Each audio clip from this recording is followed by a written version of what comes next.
Good morning. Let me welcome all of you to the Orange County Board of County Commission meeting of October the 29th, 2024.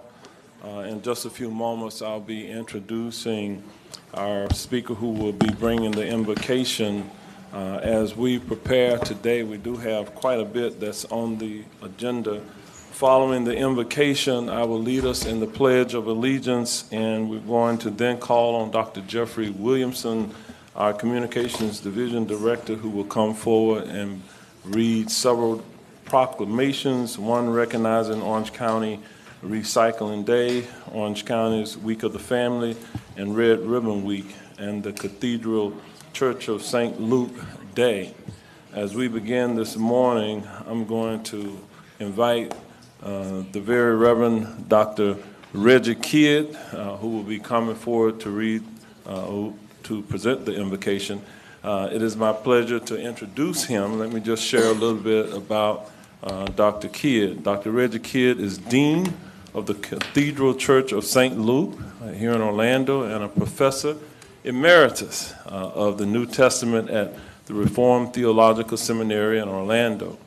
Previously, he served in pastoral roles for churches in South Florida, Central Florida, and North Carolina. He holds a PhD in Christian origins from Duke University and a Master of Arts in Religion and a Master of Divinity from Westminster Theological Seminary. Dr. Kidd has been an author. His writings include With One Voice, Discovering Christ's Song in Our Worship, the notes on Ephesians and Colossians for the New Geneva Study Bible, as well as Wealth and Beneficence in the Pastoral Epistles. He has also helped produce a video series outlining Paul's teachings in the New Testament. In addition, Dr. Kidd is a regular columnist for the Worship Leader magazine. He often says, "Sometimes life comes at us hard, and answers aren't always simple or easy, but we are here to share the journey and together learn to trust God." I want to take this moment again to recognize the Cathedral Church of St. Luke's 150th anniversary, which we will hear more about in just a few minutes during the proclamations. And with that, Dr. Kidd, let me just say thank you again for your presence here, and the floor is yours, sir. Thank you, Mayor Demings. I wish I recognized half of what you just said about me. It is a great honor to be here today. There is much to do. Let's ask God's help. Would you stand, please, as we pray? The Lord be with you. Almighty God, our Heavenly Father, send down upon this, our county mayor, and these, our county commissioners, the spirit of wisdom, charity, and justice, that with steadfast purpose they may faithfully serve in their offices to promote the well-being of all people. And as we look to elections taking place throughout this land 1 week from today, we ask your grace and your peace upon us all, that we may elect trustworthy leaders and that we may make wise decisions for the well-being of our common life, that we may serve you faithfully in our generation and honor your holy name. For yours is the kingdom, O Lord, and you are exalted as head above all. Amen. I pledge allegiance to the flag of the United States of America and to the republic for which it stands, one nation, under God, indivisible, with liberty and justice for all.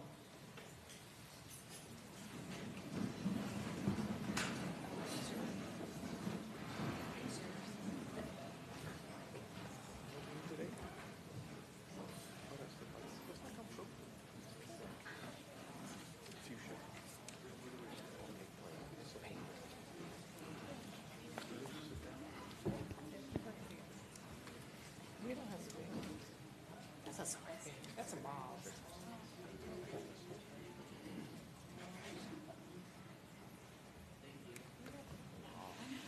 Now I gotta go.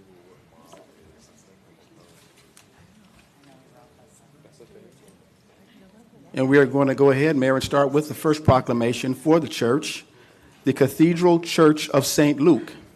That is our first proclamation for today. And the proclamation reads, whereas Francis Epps, grandson of Thomas Jefferson, moved to the woods of South Orlando with his family in 1869 and settled on the west shore of Lake Pinlock. And whereas Francis Epps, ardent Episcopalian and lay reader, began leading prayers in his home with family, friends, and neighbors soon thereafter. And whereas by 1874, the Episcopal Diocese of Florida began missionary work in Orange County and recognized Epps as an acting lay reader and catechist in Orlando. And whereas around 1874, the small Episcopal congregation initially gathered by Epps began holding Sunday worship in town with regular visits from clergy, first on a monthly basis in Orlando's first schoolhouse, and then in 1875 in the new Orange County Courthouse.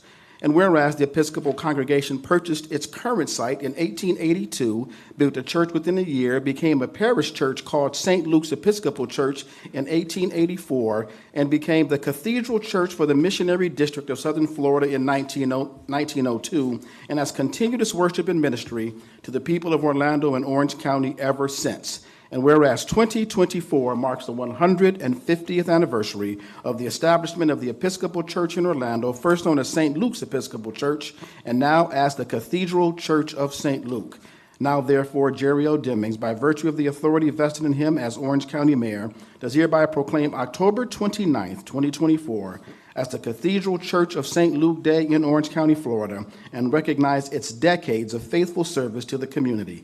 Done in order this 29th day of October 2024, signed by the mayor and all 6 members of the Board of County Commissioners. Receiving the proclamation, you just heard from him, is Dr. Kidd. If you want to come back up, Dr. Kidd, and say a few more words about the church's history, let's give Dr. Kidd a round of applause as he comes forward.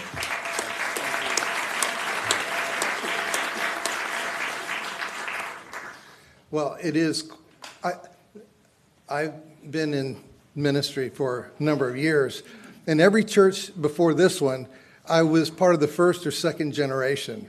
And it is, it's an amazing thing to walk into a place where there is just a well-established legacy and history, and it's been wonderful to come alongside the people who picked up the vision that was started by people with last names like Epps and Shine and Summerlin, and to realize that good news has been told and lived here for now 150 years. The cathedral was the birthplace of what is now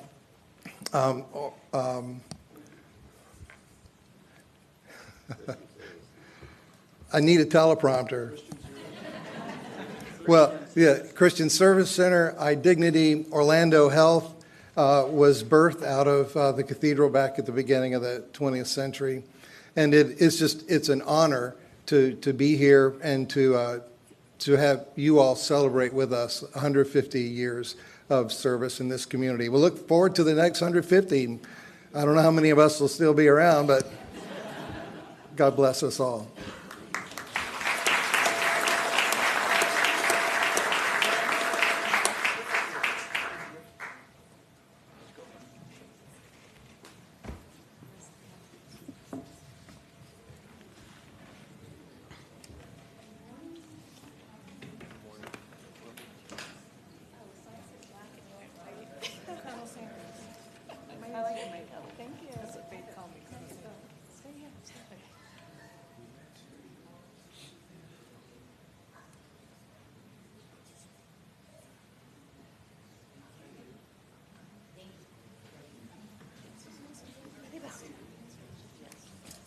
Thank you very much, Dr. Kidd. Congratulations to the church, 150 years. The next proclamation is for Orange County Recycles Day. Orange County Recycles Day, and the proclamation reads, whereas America Recycles Day is a nationally recognized day dedicated to promoting and celebrating recycling in the United States, and whereas to focus the nation's attention on the importance of recycling, businesses, industries, government agencies, nonprofit organizations, and individuals have joined together to celebrate America Recycles Day and learn more about recycling options in their community. And whereas recycling is a sustainable practice that helps support a circular economy that conserves natural resources, promotes green jobs, and diverts waste from landfill disposal. And whereas Orange County began collecting and processing recyclables back in 1990, and resident participation has increased over time. And whereas Orange County Recycles Day is an opportunity to remind residents to use our resources more wisely by reusing and recycling the materials they purchase, making our communities more sustainable, our businesses more competitive, and our county a healthier place for future generations to come. Now, therefore, Jerry L. Demings, by virtue of the authority vested in him as Orange County Mayor, does hereby proclaim Saturday, November 16th, 2024, as Orange County Recycles Day in Orange County, Florida. Done in order this 29th day of October, 2024, signed by the Mayor and all 6 members of the Board of County Commissioners. Receiving the proclamation is David Gregory. David Gregory is the manager of Orange County Solid Waste Division. Mr. Gregory. Good morning, Mayor, Commissioners, Comptroller. This is the 34th year that we've had Orange County Recycles Day. And over that time, since 1990, we've managed to divert more than 1.7 million tons of waste from landfill disposal. And recycling is an important part of the county's end-of-life materials management strategy. It offers us an opportunity to take those things that people throw away and make good use of them. On Saturday, 16th, we'll have tours of the landfill. So nothing promotes the idea of recycling more than seeing the thousands of tons that actually get disposed at the landfill every day. But again, we have the opportunity for folks to sign up on our webpage, and they can come and take a tour of the landfill. And as always, I leave you with the thoughts that think 5 when we recycle. Put those things in your green top or on your blue top recycle cart that are plastic, jugs, tubs, and bottles. Glass, jars, and bottles, metal cans, cardboard, paper. Put those things in the cart, they will be recycled. Thank you. And if I could invite our members to the crowd.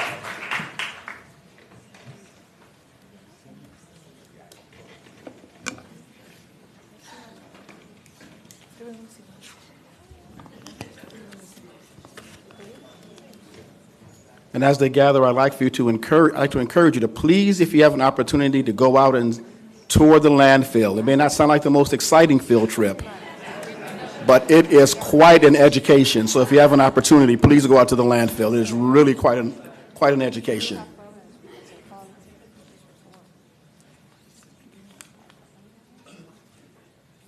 And the wildlife, yeah.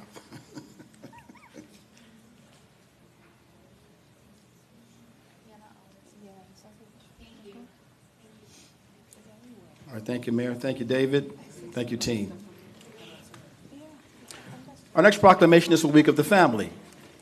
Week of the Family. And the proclamation reads, whereas the region has a vast array of different backgrounds and experiences, making it an essential part of cultural and social fabric of our community. And whereas Orange County recognizes strong families are at the center of strong communities and operate best when open communication, unity, and unwavering support exists. And whereas everyone has a role to play in a family's success and happiness, including neighborhood organizations, churches, businesses, nonprofit agencies, policymakers, and our families. And whereas this year's Week of the Family theme, Why Families, provides an opportunity for all of us to explore the importance and impact of families on communities and how these bonds make us a stronger and more compassionate society. And whereas during the Week of the Family, Orange County residents are encouraged to recognize the importance of spending time together and strengthening the relationships that matter most. Now, therefore, Jerry L. Demings, by virtue of the authority vested in him as Orange County Mayor, does hereby proclaim the week of November 2nd through 9th as Week of the Family in Orange County, Florida. Done in order this 29th day of October 2024, signed by the Mayor and all 6 members of the Board of County Commissioners. Receiving the proclamation is Melanie Williams, Chair of Week of the Family. Melanie?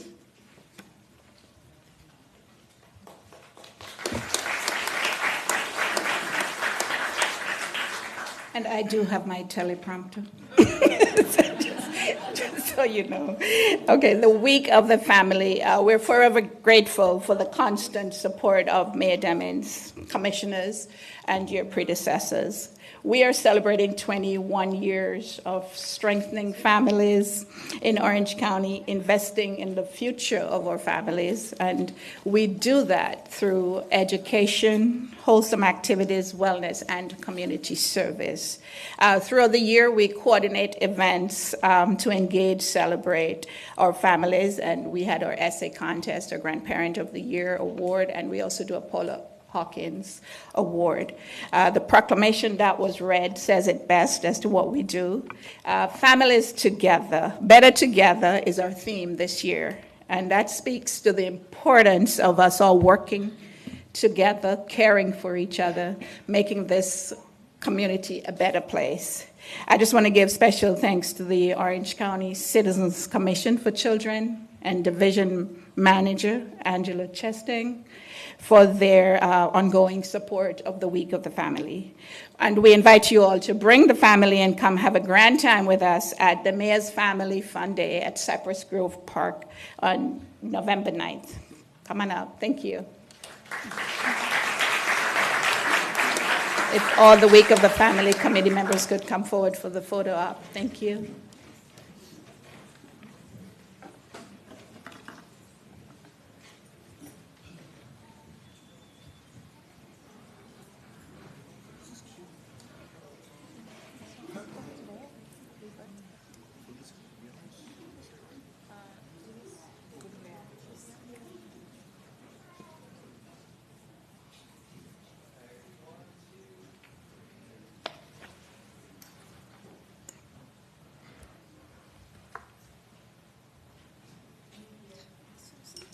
All right, thank you, Melanie. Thank you, group. Thank you, team.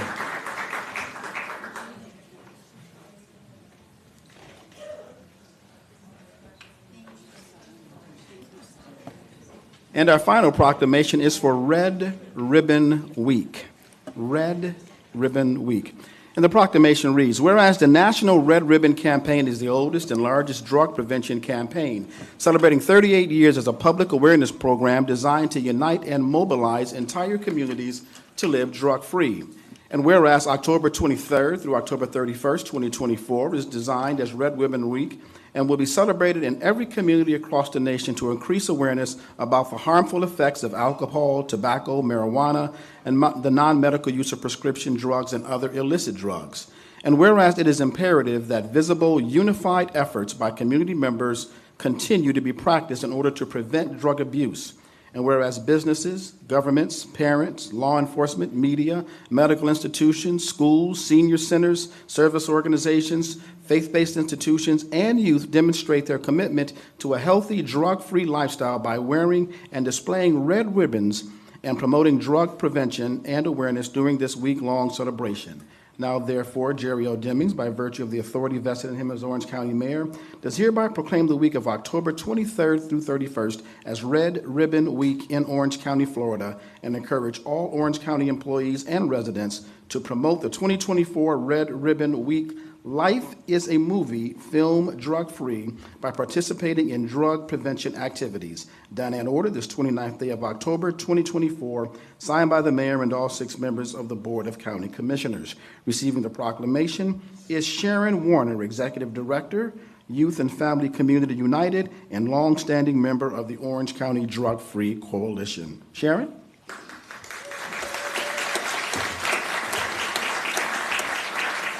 Greetings, Mayor and County Commissioners. Actually, I'm receiving it for Dr. Thomas Hall. Thank you for recognizing Red Ribbon Week. I'm here today to recognize Dr. Hall and the Orange County Drug-Free Office. During Red Ribbon Week and throughout the year, the Drug-Free Office and our wonderful coalition members and member agencies educate our youth about the dangers of drugs and alcohol. We would like to recognize the wonderful members who are here today, our partners with the Orange County Public Schools, MAD, CARE, Inform Families, the National Guard, Orange County Library System, Simply Healthcare, and Community Health Centers. Additionally, we would like to recognize the Orlando Devil Dogs, who for many years continue to promote healthy lifestyles with the young Marines. Our message is not just to say no to drugs. It is to let youth know that character and resilience will help them say no to drugs. This is achieved through our Youth Ambassador Program, which is out of the Drug Free Office, which we started under the direction of Ms. Carol Burkett. We work with our middle and high school students. We have prevention conferences, and we invite out our community members, parents, teachers, and everyone where we can educate them on the dangers of drugs. This year, we had our annual Red Ribbon Week essay, poster, and poem contest. You all can see some of the displays from our students out in the glass displays from our elementary, middle, and high school students. Additionally, we provide opportunities for our schools to share what they would like to do for Red Ribbon Week. This year, we had a record number of almost 50 schools who participated in the competition. So I think that deserves a hand.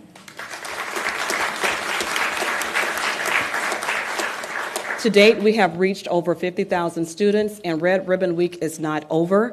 So I would like to recognize the schools that won the competition. However, we did award things to schools who just participated. So when I call your school, please come up front and get ready to be recognized. Citrus Elementary, Columbia Elementary, Orlando Gifted Academy.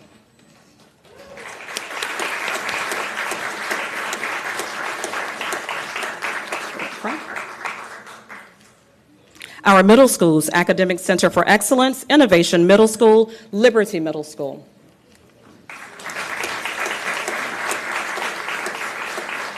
And our high schools, Acceleration East, Evans High School, and Oak Ridge High School.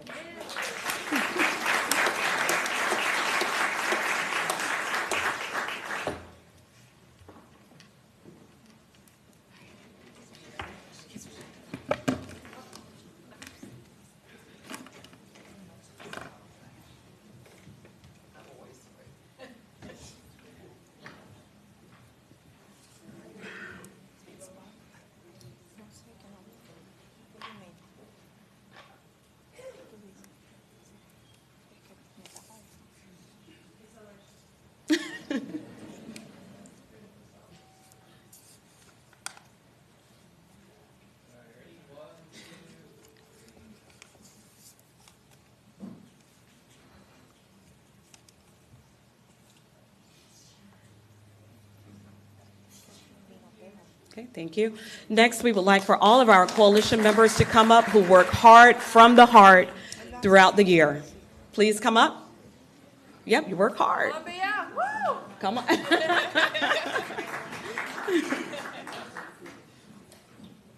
These are the individuals who are out in the community. They are also working with our schools, and they are doing an amazing job. Ms. Montgomery, please come for OCPS. Thank you.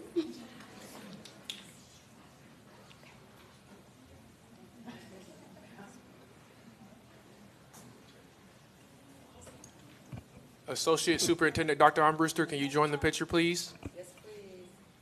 Dr. Armbruster. Dr. Armbruster.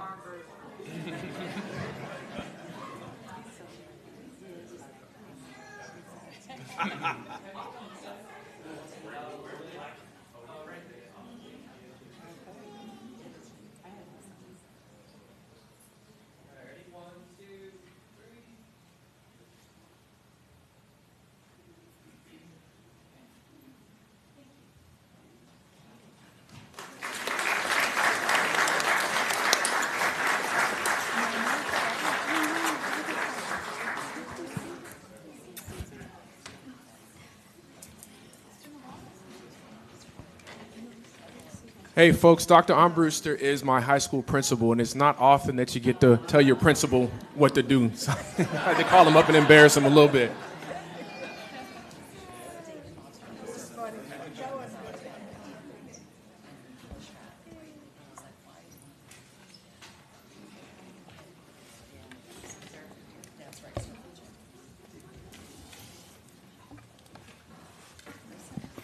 Well, Commissioner Scott, maybe we could ask Dr. Armbruster what kind of student you were. Did he ever get sent to the principal's office?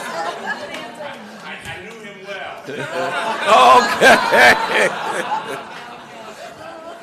All right. Well, to all of the award recipients this morning, congratulations to all of you we're privileged to have you within our community doing the great work that you're doing. Before we move forward on our agenda, I want to make an acknowledgement. Today, I believe, is Commissioner Emily Bonilla's birthday. And happy birthday. And Sunday, I believe, I'm was 21 years old again. 21 years old, okay. I believe Sunday was Commissioner Uribe's. Last Wednesday was Commissioner Uribe's birthday, so happy birthday as well. I would sing happy birthday to you, but you probably don't want me to do that publicly. Yes, you do. Yes, you do. All right, here we go, everybody. Happy birthday to you. Happy birthday to you. Happy birthday, dear. Happy birthday to you. All right.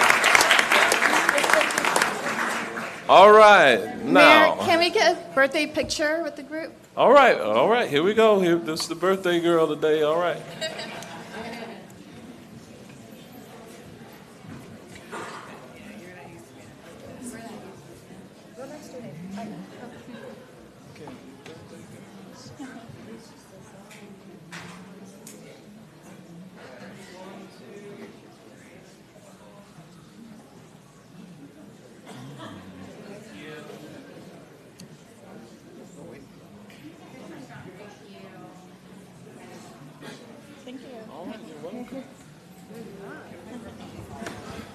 Folks, that track will be on the Mayor's holiday album right before Christmas. All right now.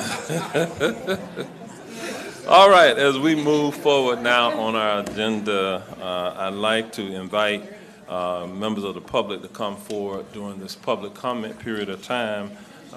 However, there are certain matters which are not appropriate for public discussion during this period. We will be having our land use issues this afternoon, and any issues related to those should be done at the afternoon session.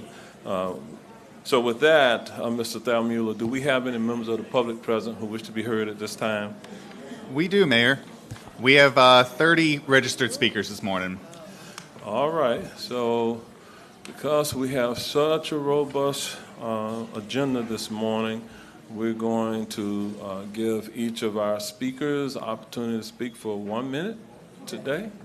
So we're going to ask that you try to say what you have to say very succinctly. With that, we will start with the first speaker, please. All right, folks, I'm going to call your name in batches. When I do, please line up in order along the back wall. Approach the podium one at a time. When you do, please begin with your name and address for the record. Our first speaker today is going to be Martin Olarte, followed by Dan Helm, Robert Pillow, Art Smith Jr., and Adam Vernier.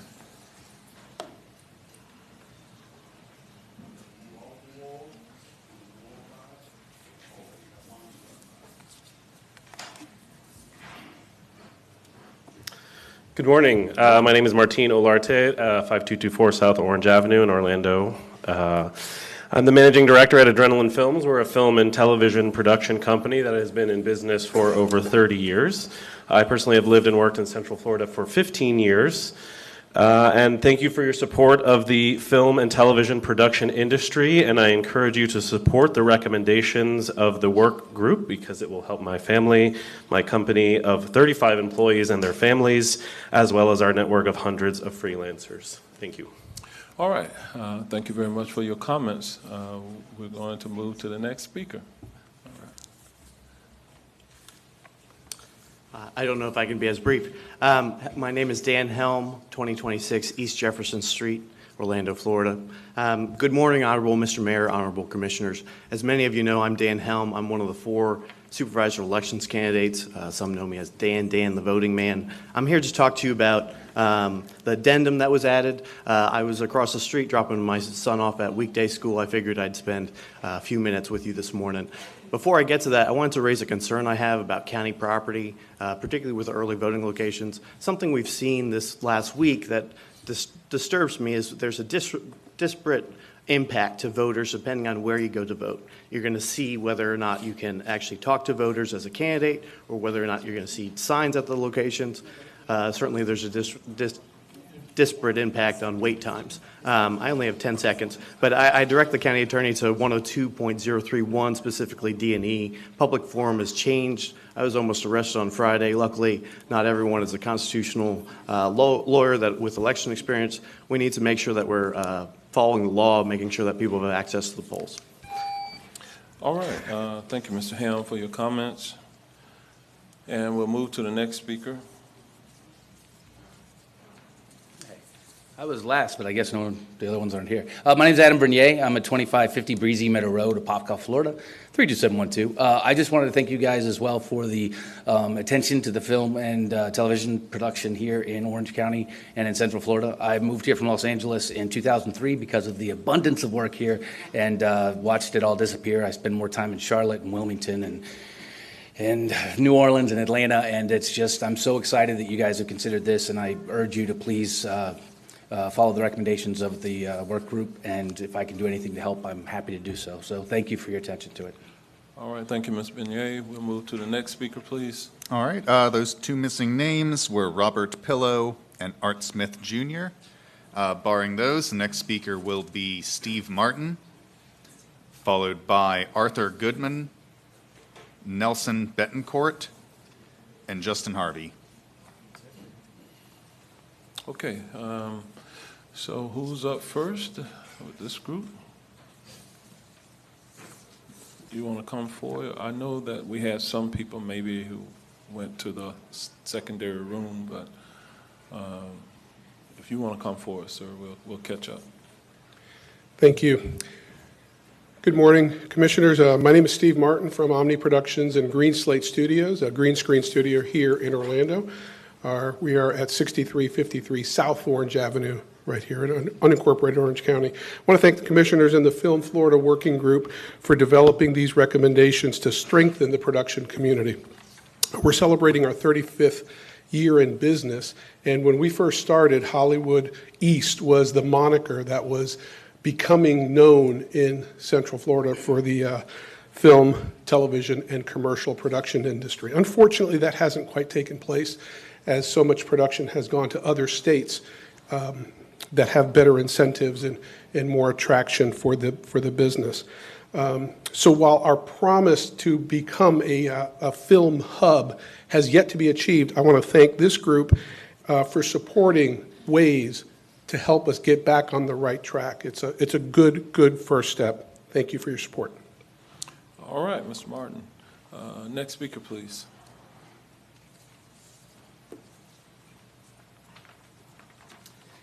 Hello, good morning. My name is Arthur Goodman. It's my first time doing this, so cut me some slack here. I am from 7412 Green Tree Drive, Orlando, Florida, 32819. For the past 15 years, I've lived and worked in Orlando. I'm here today with my business partner, Ben Gill, and together we lead Oxen Free Film in Motion, which is an award-winning, Emmy-nominated creative video agency based here in downtown Orlando. I also serve as the president of AAF Orlando, which is the American Advertising Federation, where we represent over 120 local advertising professionals in our community. It is with this experience that I urge you to support the recommendations of this work group, as they will benefit not only our industry, but also every business in this area, in this community. Film and television production is critical to communication, education, marketing across all sectors. Supporting our industry means boosting the local economy and keeping thousands of workers employed. So on behalf of the entire industry, thank you for your time, and thank you for supporting the film and television production industry here in Orlando. Thank you. All right. Thank you, Mr. Goodman. Next speaker.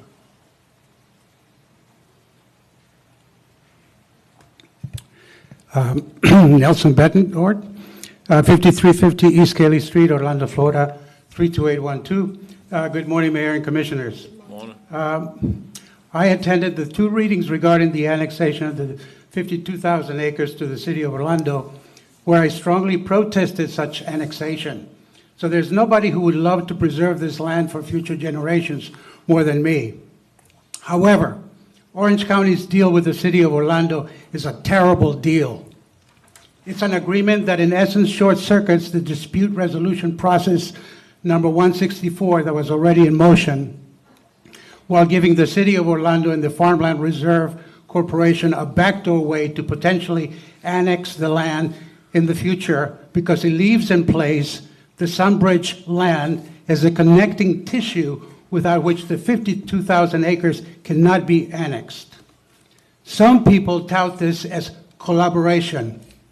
It is not. It is capitulation. It is surrender. And it will have expensive and bad consequences for Orange County residents in the future.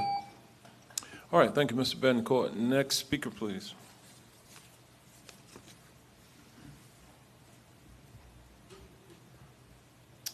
My name is Justin Harvey. I live at 103 South Osceola, Orlando, 32801. Good morning, Mayor and Commissioners. Good morning. Over the last 8 years, I've spoken in front of the Orlando City Council, the Orlando Utilities Board, and my state representatives in this room, actually, in regards to water fluoridation. I explained how fluoride is a neurotoxin that lowers the IQ of children, and how the practice is really a form of mass medication that we're giving the public without informed consent. Unfortunately, my concerns were ignored as local leaders chose to trust the experts and said the science was settled. Well, fast forward to today, the science has changed and caught up with what we have been saying for those years prior. In a historic and unprecedented ruling, the federal court has deemed fluoride to pose an unreasonable risk to children, specifically citing lower IQ. A federal court has ordered the EPA must act in eliminating this risk to children, and within the first 24 hours, multiple communities in New York, Florida, Utah, and Texas have removed it from the public's water supply. That's why today I'm calling on the Orange County Commissioners and Mayor to halt the practice of water fluoridation immediately. If a federal judge has ruled based on science that fluoride is harming children's brains, let's not wait for the EPA and let's act and remove it today. Thank you for your time. All right, thank you, Mr. Harvey, for your comments. Next speaker.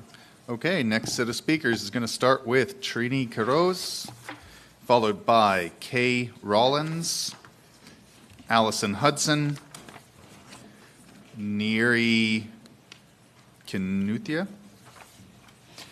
and Michael Armbruster.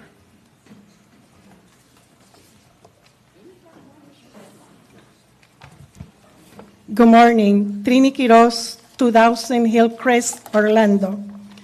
I'm here this morning to ask this body to start a resolution on behalf of 500,000 Hispanics, many of whom, the majority, are Puerto Ricans, just in the Orange County. We have been greatly insulted by people who look to rule this nation, the most powerful nation and the only lasting democracy in the planet. We were insulted. We were called garbage.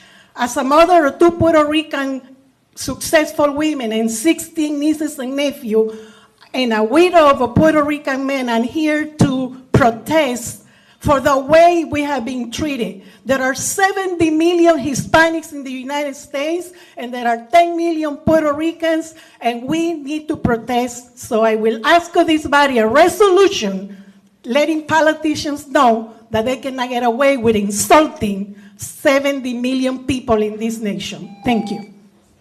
All right, thank you, Ms. Trinos. Okay, so ladies and gentlemen, I'm going to give you one warning.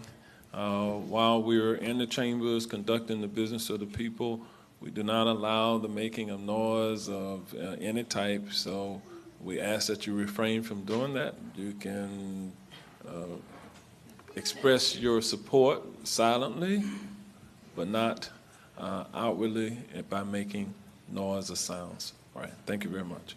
All right, next speaker. Good morning. My name is Allison Hudson. I live at 140 Conrad Court in Winter Park, 32789. Hopefully I can get this done within the minute. I have the privilege of representing the Council of 101, which is a women's organization of 300 women. We've been around for over 60 years, and we support the Orlando Museum of Art. We have 3 fundraisers that we run every year. One of them is the Festival of Trees, which is coming up in a couple of weeks. It's a 10-day event. We're in our 38th year, so it's been long running. We have Art in Bloom and our corporate lease program. All these monies that we raise go directly to the museum. And the women work thousands and thousands of hours of each year. We're all volunteers. We're business owners. We're, moms, and we're working hard in the community. We've raised over $14.5 million since inception, so we've done a lot, and we gave them $510,000 last year, which is our largest gift this year.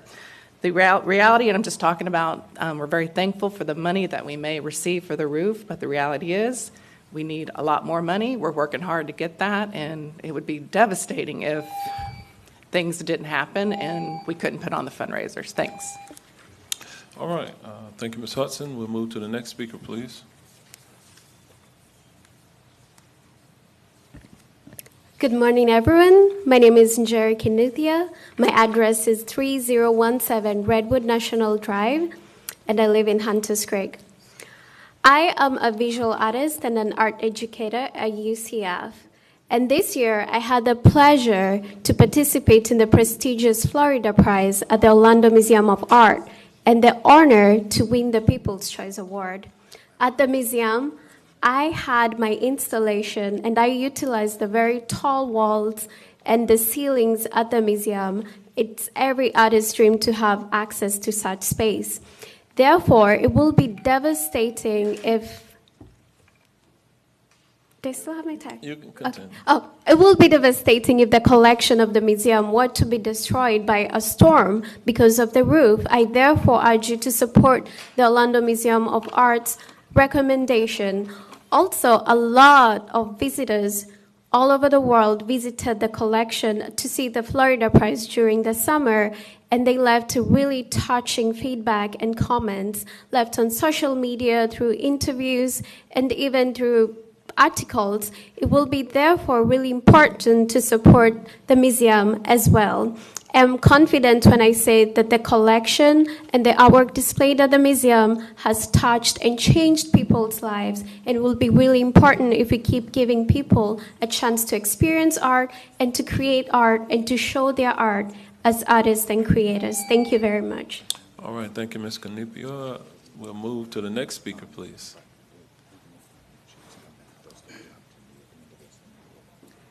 Good morning. Good morning. I'm Kay Rollins, 825 Garden Plaza, Florida 32803.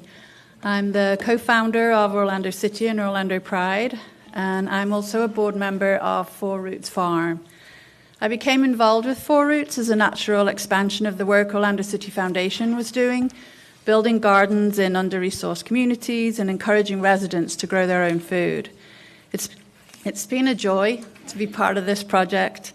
It's multifaceted, and I have just loved, quite literally, watching it grow. I believe it will be a magnet for visitors from all over the country, and will host many wonderful events, and it will be a great resource for our schools, colleges, and local residents, with the capacity to host festivals, cultural events, business meetings, and conferences. I was part of a group this last Saturday that welcomed doctors from all over the country attending the American College of Lifestyle Medicine conference to a dinner at the farm. The Culinary Institute was of particular interest in the concept of food as medicine. Thank you for your time. All right. Thank you, Ms. Rollins. Next speaker, please. This is the principal of Commissioner Michael Scott, former principal, Dr. Brewster. Mayor, I'd like to reserve some rebuttal time if needed.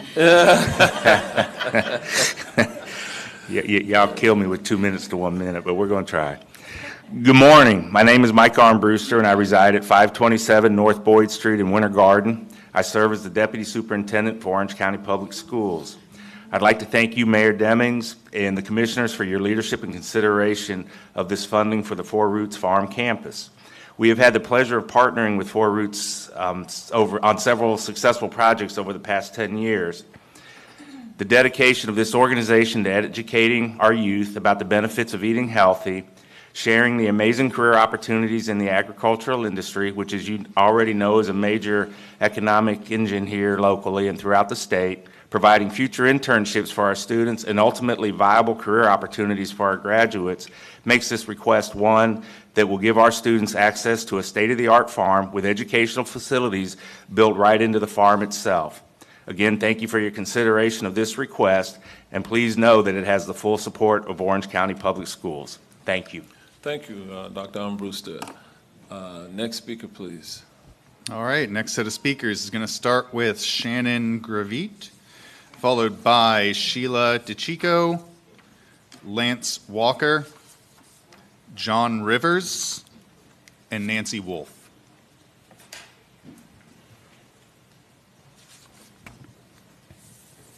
All right, Ms. Graham. Good morning, everyone. Mayor, Commissioners, great to be with you. Shannon Gravitt, 1150 Overbrook Drive, Orlando, Florida, 32804. I serve as Senior Vice President of Public Affairs for Advent Health. You all know us well in the community, and we are here to proudly support our friends at the Four Roots Farm campus. As you know, it was a natural fit for us because of our nexus of food as medicine, as you've already heard from our partners in education, sports, and tourism. And last year, we multiplied our effect by investing $1.7 million, along with partners like Florida Blue and Gordon Foods, to study the impacts of food as medicine on chronic disease, something we are so passionate about. So we do believe that alongside all of the elements of the campus, we will continue to lift our community, and it is a sound investment of your TDT funds. To see the students now participating in campus classes on campus, we will provide continuing medical education campuses and just the incredible collaborative effort that has come together to really realize a dream that we only thought of a few years back. So please consider thoughtfully supporting the Four Roots Farm campus so we can continue to build on this multiplier effect. Thank you. All right, thank you, Ms. Gravitt. Next speaker, please. Good morning, Mayor and Commissioners. Sheila DeCiccio, Mayor of Winter Park, 401 South Park Avenue, Winter Park. I'm here to speak on behalf of the CRA extension expansion and the TDT funding in Winter Park.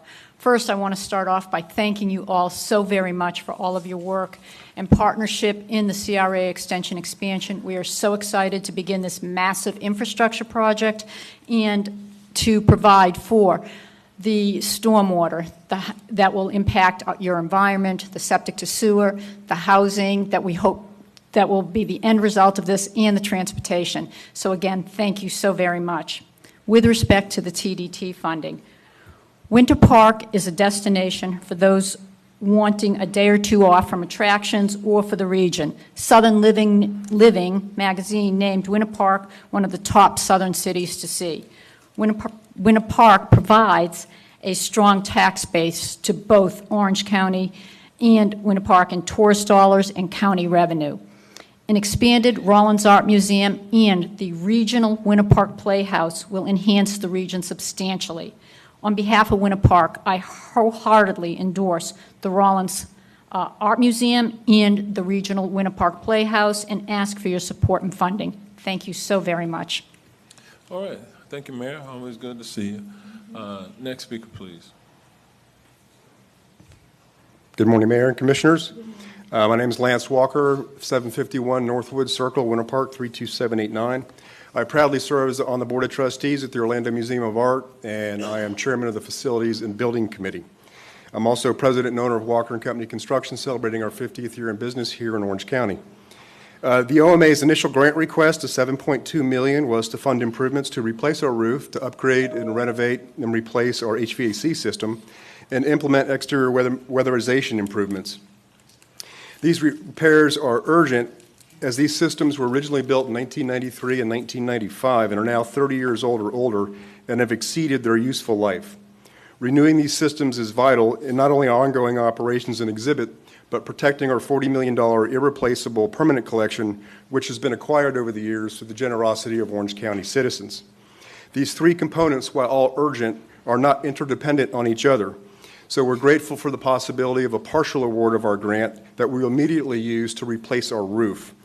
3 years ago, we commissioned a comprehensive facilities assessment and broke down the work in phases. We can use this grant and we'll start work on the roof immediately. Thank you. All right, thank you for your comments. Next speaker. Good morning. Good morning. Mayor, Commissioners, I'm John Rivers, founder and CEO of Four Roots Farm and Four Roots Foundation, and happy birthday, by the way, to you. I am here today, first of all, to tell you thank you. Thank you for considering our requests. Thank you for allowing us to get this far. This is an initiative that's come from our heart to help kids, feed them, and show them where food comes from, but also to do the studies around food as medicine itself. The project that we're asking funding for today will generate a tremendous amount of new visitors. Will generate a number of new hotels. stays and have a tremendous impact of over $14 million a year, economic impact into the community. But more importantly, the social impact that we've been making. For the last 4 years, we have sponsored and funded scholarships to HBCU colleges, sponsored and funded continuous education programs to OCPS, and have handed out over 2.3 million meals to families in need throughout our entire community. One of the important things from a tourist perspective, the farm fills a agriculture economic tourist market that's not being met today in the state of Florida. Currently, it's a $45 billion industry with expectations to grow to $141 billion by 2030. This would establish Orange County as the first and preeminent facility in the state. Thank you so much for your support. All right. Thank you, Mr. Rivers. Next speaker, please. My name is Nancy Wolf. I'm at 149 Harston Court in Lake Mary, Florida, and I am currently the chair of the board of the Orlando Museum of Art. You've heard a lot from my other colleagues, so I'm going to edit a lot of what I was planning on saying, but I am speaking to you from the perspective of a very long-term volunteer at the museum, on and off over 35 years, and I've also sat on the board on and off for 15 years. So I've worked with 5 different executive directors, a wide variety of wonderful colleagues on the board, and it was with this perspective that I want to share with you that I can confidently stand here and state that we are in a very strong position to continue serving our community for another 100 years. I was going to share with you a lot of data, such as we have had a 48% attendance has grown 48% year to date from last year. The community supports us. We have made a lot of internal changes. We've trained our board through the Edith Bush Institute. We are participating with the DeVos DeVos Arts Management Capacity Building. We are going to be working with them to develop a 5-year strategic plan. We have the strength and the foundation to continue to grow. Have we weathered some challenges? Yes, we have. But we are much stronger as a result of this. So I thank you very much for your support and of our request and your ongoing support to the Orlando Museum of Art. Thank you. All right, thank you, Ms. Wolf. Next speaker, please. All right, next speaker is going to be Richard Bowser, followed by Micah Bass, Vicki Brooks, Lyman Brody, and Rosusan Barty.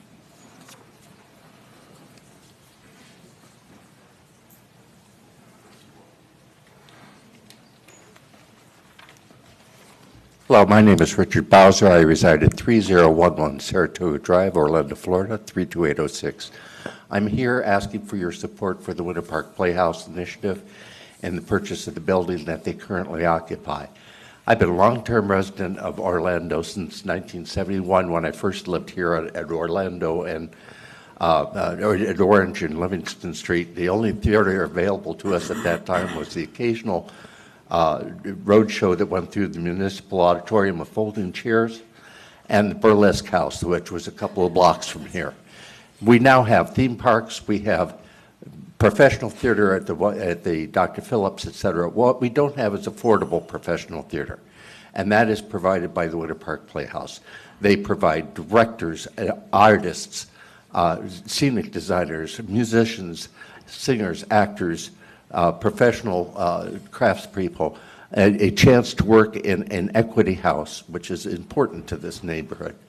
They provide over 30,000 people a year an opportunity to see live theater, and I hope that you will present them with the building so they can continue to do it for the next 50 years. Thank you.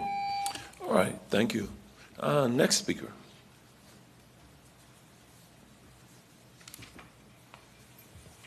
Good morning. I am Vicki Jones Brooks, and I am here to discuss the critical needs and to showcase and highlight historical events by major American African persons who resided in the area.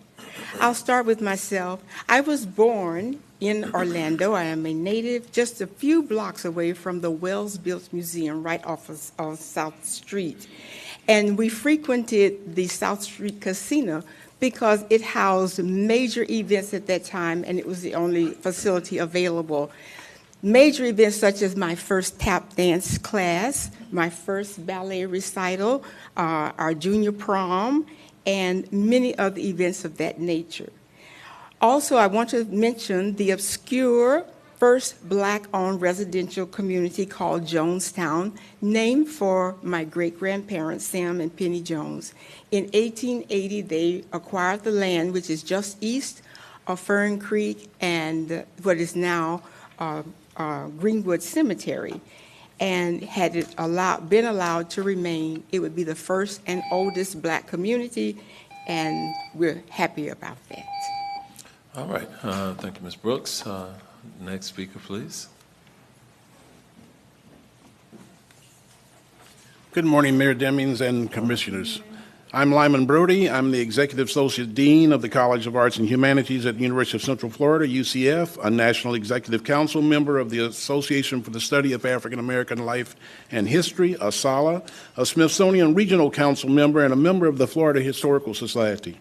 I would like to speak to the preservation and expansion of the Wells-built property as an archival treasure in this community.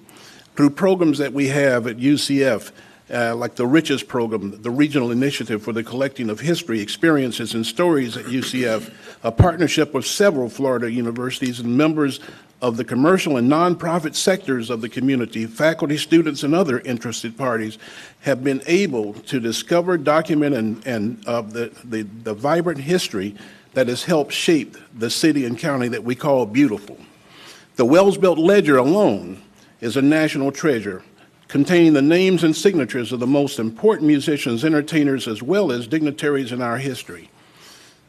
Florida's history is rich and vibrant, full of research opportunities and cultural enrichment. We understand how important it is to know our history that shapes our future. The Wells-built expansion will move us into that future. I am a native Floridian with a family history that extends over 100 years in this state. The long-term impact is significant and will provide educational opportunities for years to come. We all support the Orlando Magic basketball team as Orlando's hometown team. I also submit to you there is quite a bit of magic happening just one block west of the Kia Center at South Street. Dr. Brody. All right. Unfortunately, you have run out of time. Okay, I'll talk to you after the meeting. Thank you. Thank you very much. All right, next speaker.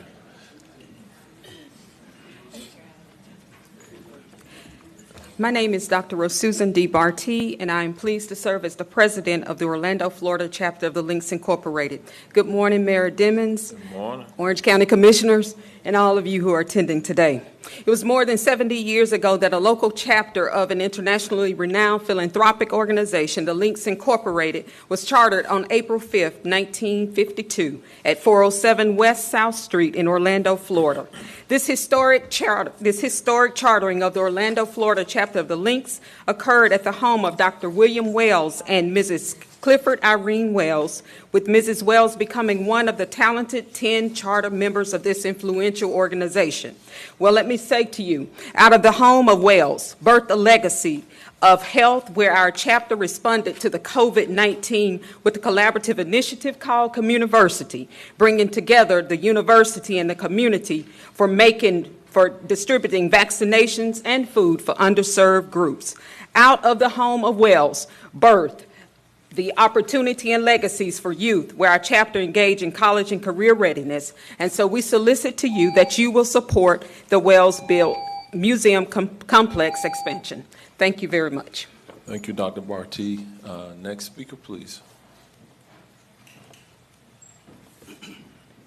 Good morning. My name is Micah Bass, 7200 International Drive. I'm a hotel owner. I'm happy to be here on a day of support for families, and I think the pastor put it, the wellness of being of all human beings. So I own a hotel on International Drive for 10 years. I want to put a farmer's market there. And the mayor, Commissioner Bonilla and Uribe say, it's not a good idea to have a farmer's market in the middle of International Drive. 7 years ago, they voted down. I'd go to get a permit.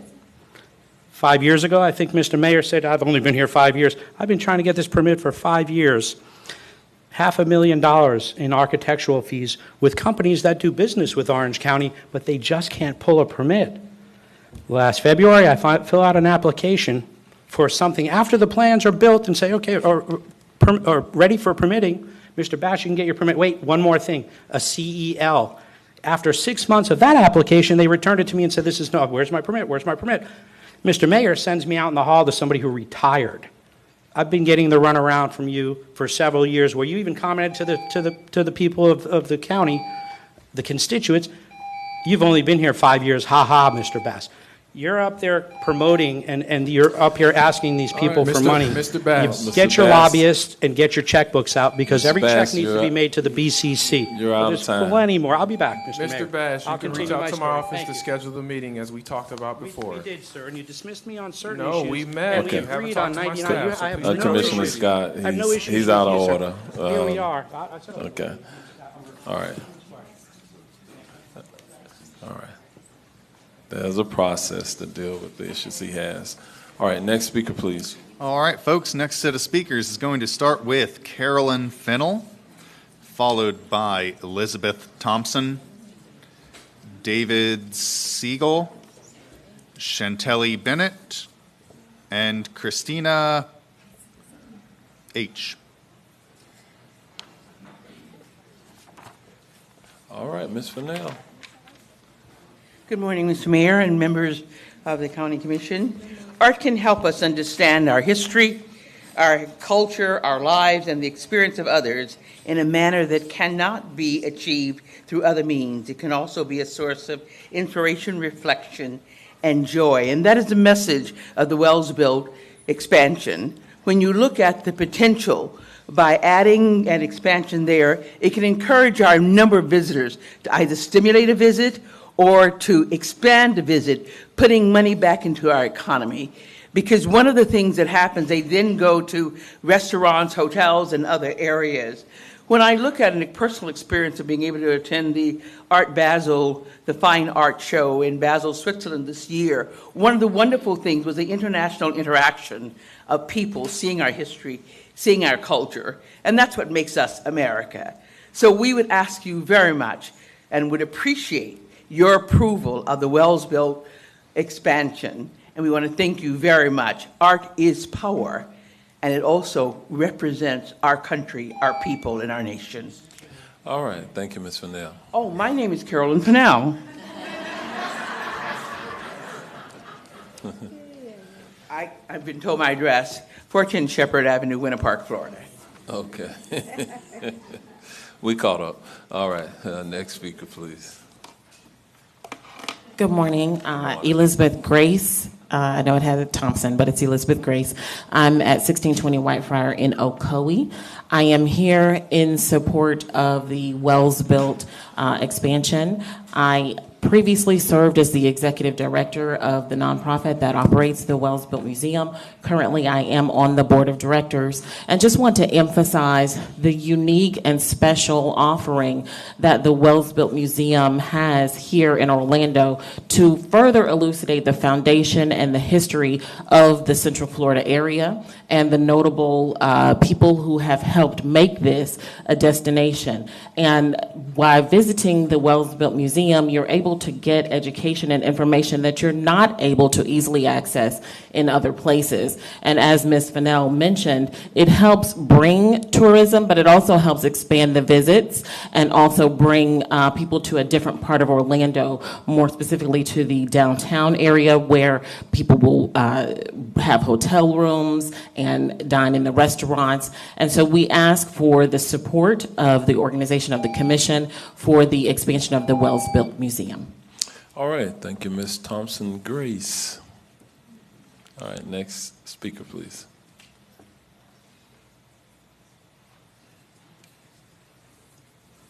Good morning, Mayor and Commissioners. My name's David Siegel. I won't use my joke that I do all the time. I live at 1868 Cornerview Lane. I did want to point out that I really enjoy the public comment because it makes me think about things that I kind of thought about before. And anyway, to the gentleman who talked about the water problems, that's a tragedy, and it's a lot worse than he's even looking at, and we've done it by our own hands deliberately, and I'm sure that stuff will come out. And the price tag on that will be very expensive. Secondly, the person from Advent, I was so happy to hear about their organic gardens and food and all that stuff. I gave a cholesterol spinach plant to, I have had heart problems, and it actually will drop your bad cholesterol by 100 points. And I talked to them they were with Advent, and I asked them a few years later, what did you do with that? And they said,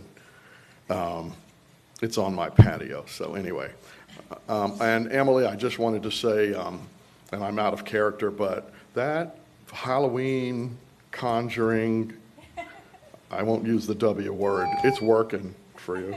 Don't vote against her today. Things could happen. Thank you. Okay, Mr. Siegel. Next speaker, please.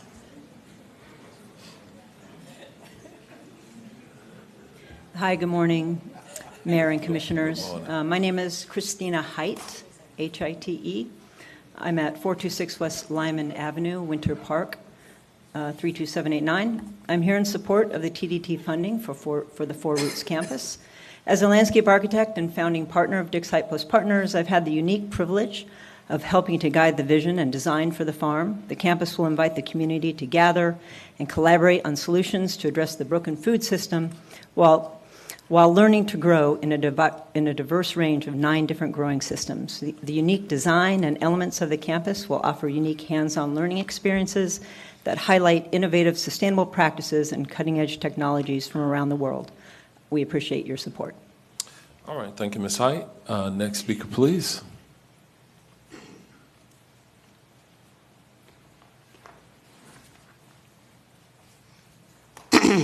I'm Chantelly Bennett. My address, my primary address is 3290 Northeast 163rd Place in Citrus, Florida, Barron County. I am currently being forced to live in Orange County, which I do not wish to. I'm here today to ask you to end the corruption within Orange County government and have the Heritage Fund that is run by Homer Hardage, you remember Homer Hardage, to return my money. There was illegally placed a guardian over me. I have gotten my rights back after having the Hardage Foundation take over my rights. I've got it back from the court. It was a fight, however, he's still holding my money, and so you're well aware of why y'all placed that guardianship over me, and I'm tired coming here. But I understand that the people that you have listening to me is the directors of the Heart of Florida. As sheriff, you should have arrested John Mina. I'm asking you to return my $18,000 immediately, and I can leave Orange County. I do not want to sit here and qualify to run for mayor. Return my money, Jerry Demings. Jerry Demings, I already talked to you about this chip. They placed a chip in my head, and I have talked to you about it. I've asked you to... All right, Ms. Bennett, thank you so much. You always saying thank you, but I'm serious. I'll be back every 2 weeks until you return my $18,000. Okay.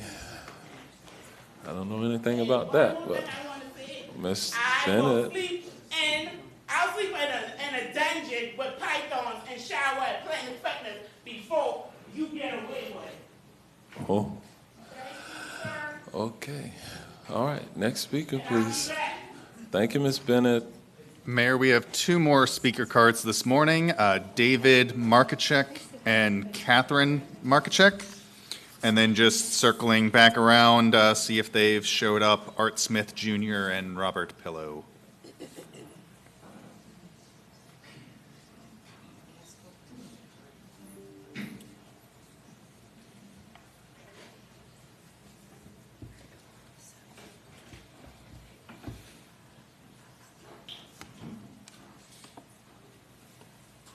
Good morning, Mr. Mayor, Commission. Good morning. It's an honor to speak before you in support of the Winter Park Playhouse. We are Catherine and Dave Markachek. We're residents of the state of Maine. We come down here about 3 times a year, and it all started about 15 years ago with the Playhouse. We view the Playhouse as an economic and cultural engine for the area, and it's like a tide. It sucks you in or pulls you in. and you see the talent that's pulled in from the venues around the Orange County area, incredible, and national talent.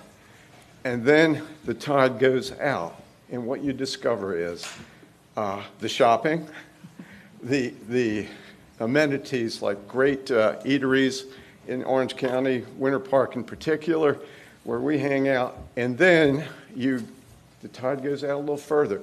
There's the art museum. We support the art museum, Fringe, Rollins College, and we've discovered, the incredible Performing Arts Center at Dr. Phillips, all because 15 years ago, we came down here and found the Winter Park Playhouse, and it's a gem. Okay, you used their time. I come down to avoid the snow and the shopping and all the culture. Well, Miss Margaret, she had a minute. If she wants to finish, you have a minute. Mayor, that might be a mistake. He used his minute. You have your minute. And if you could just start with your name and address. Sure. Catherine Markochek, Mount Vernon, Maine. And I think Dave actually said it all, except what I would like to add is that the energy that comes from the Playhouse and their commitment to the education and involvement of seniors in the community is outstanding. It's over the top. And for all of you who I'm sure have been to the Playhouse, you walk in and you feel like you belong there. And as I said, living in Maine, we don't have the opportunity for the breadth of cultural experiences here. And so, to come down here, get warm, avoid the snow is a marvelous opportunity. And we really appreciate all that happens here. It blows us away. And so I appreciate all of you for supporting everyone, and especially Winter Park Playhouse. So thank you very much. May I have her last 15 minutes? Seconds? Well, unfortunately, because you spoke, technically she can't yield her time because she spoke as well. Okay, thank you very much. We got it. Thank you all very much. Next speaker, please. Mayor, that was the last speaker card, although I've been informed that there might be one or two in the audience who want to speak and did not get a chance to fill out a card. Perhaps not. That was our last speaker. Okay. If there are no other members of the public who wish to speak at this time, then we're going to move forward on our agenda. We will conclude the public comment period. We'll move now to the consent agenda. I'm going to ask the County Administrator, Mr. Byron Brooks, to present the consent agenda. Thank you, Mayor. Two items need to pull from the consent agenda. The first is A5 under County Mayor. It's regarding a federal sub-recipient agreement with the Orange County Library District. Staff wants to pull this item. This is determine if it actually needs to come. Mayor, there's another item on the agenda that may take care of it. So we just want to pull it for now. And the second item is E1 under Community and Family Services Department. It's an agreement and amendment to the boat ramp improvements contribution agreement with the City of Orlando. We need to pull this item off of this agenda and replace the backup. We'll bring it at the next agenda. And then one item of note, just for clarification purposes, under A7, it's 24-1610, the revised skybox ticket information distribution process. Just want to make note of the edits that were provided to each of the board members on October 25th that changed page 1, minor edit to add special events, and on page 3, clarify the fair market value as the determinant of the venue. Those were just minor Scrivener's errors, but just for the record, want to be sure that that's noted, that those minor changes, Scrivener's errors to A7 will be the actual document. So with that, Mayor, i.e. pulling A5 and E1, staff presents the bulk of the consent agenda for board consideration. All right. Thank you, Mr. Brooks. With So the moved, exception Bonilla. of Second, Uribe. All right. Couldn't even get it out, but okay. We do have a second on the motion to approve the consent agenda. Motion by Commissioner Bonilla, second by Commissioner Uribe. All in favor, let it be known by saying aye. Aye. Opposed, no. Motion passes, and it is unanimous. With the action that was just taken by approval of the consent agenda, I do want to highlight a few things. I want to just remind members of the public that Orange County has made a commitment to purchase environmentally sensitive lands, and with that action, we will move forward with the purchase of 5.55 acres of environmentally sensitive land in the southwest area of Orange County. This will add to the overall preservation of lands that we own to 1,750 acres existing wildlife corridors created by the South Florida Water Management District Shingle Creek Management Area. In addition, this acquisition will assist in preserving areas along the corridor that have been preserved by Orange and Osceola counties. These parcels serve to protect the Shingle Creek and adjacent wetlands.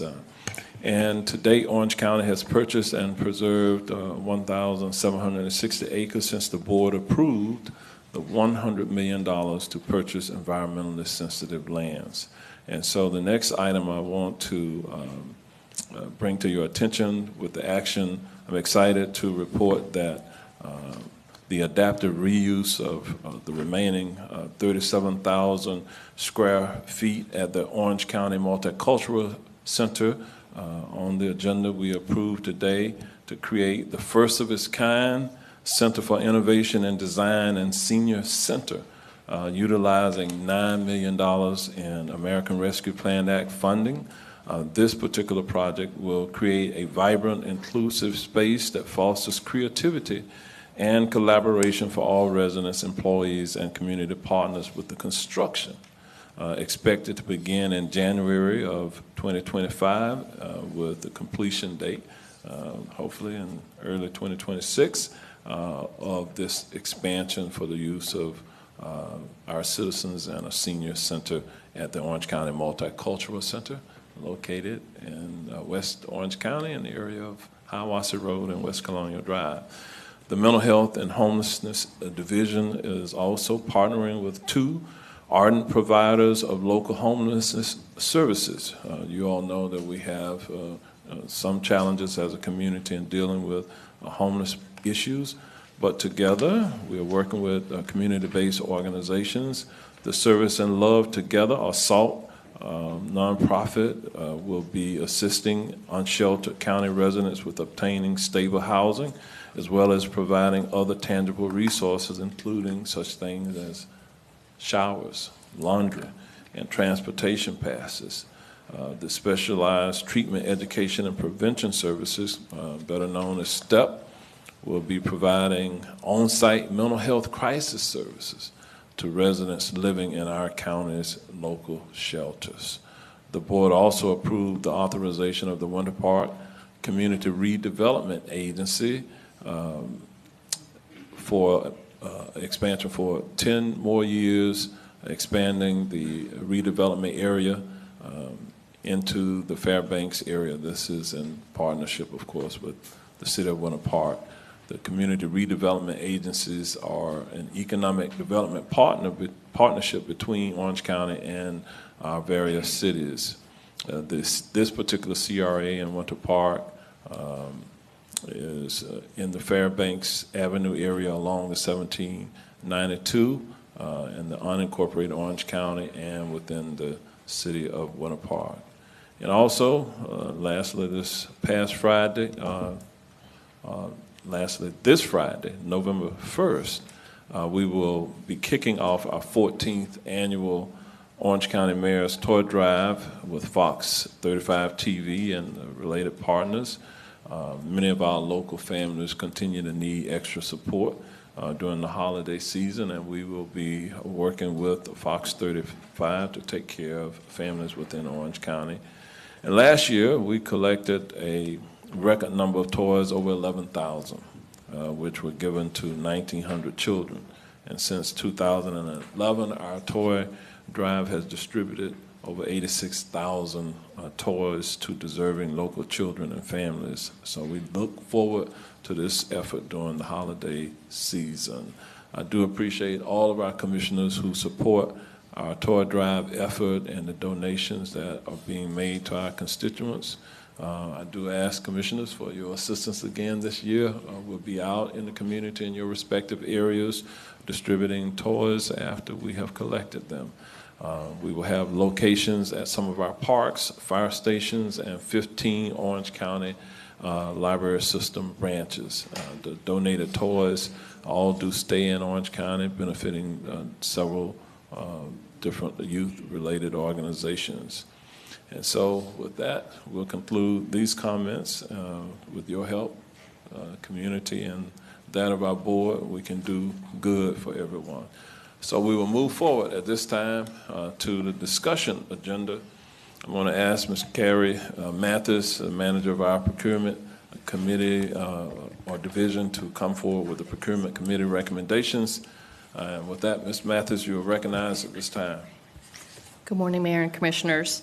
The Procurement Committee has evaluated proposals for Lake Pickett Road roadway conceptual analysis study. I am requesting board selection of one firm and an alternate, as well as the requested action on the screen. Commissioner Moore was assigned to the Procurement Committee.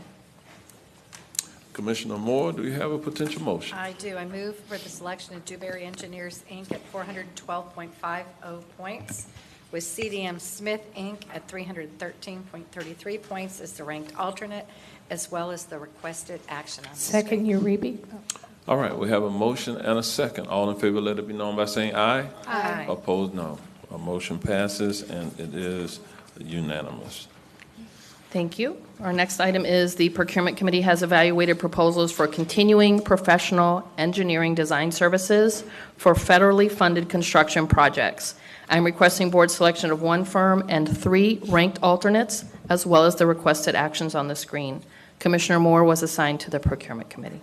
Commissioner Moore, do you have a potential motion? I do. I move for the selection of Pegasus Engineering, LLC at 485 points, with OM Engineering Services, Inc. at 462.50 points, Dewberry Engineers, Inc. at 455 points, and Avcon, Inc. at 409.17 points as the ranked alternates, as well as the requested action on the Second, screen. Scott.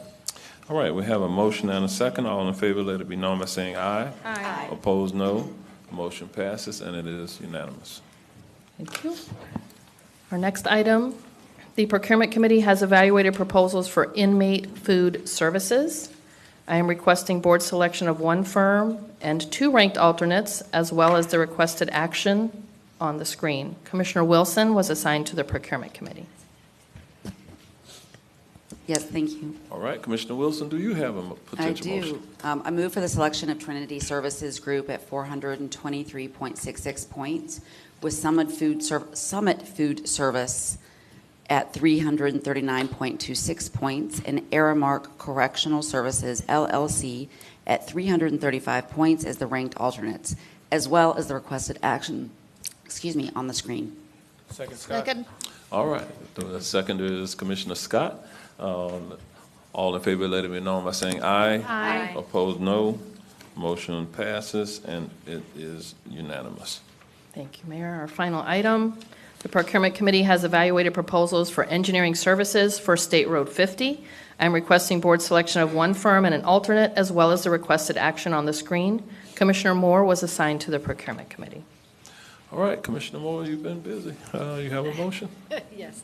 I move for the selection of CPH Consulting, LLC, 490 points, with Barnes, Ferland and Associates, Inc., 480 points, as the ranked alternate, as well as the requested action on the screen. Second, Bonilla. That All was right. Commissioner Bonilla. The seconder is Commissioner Bonilla.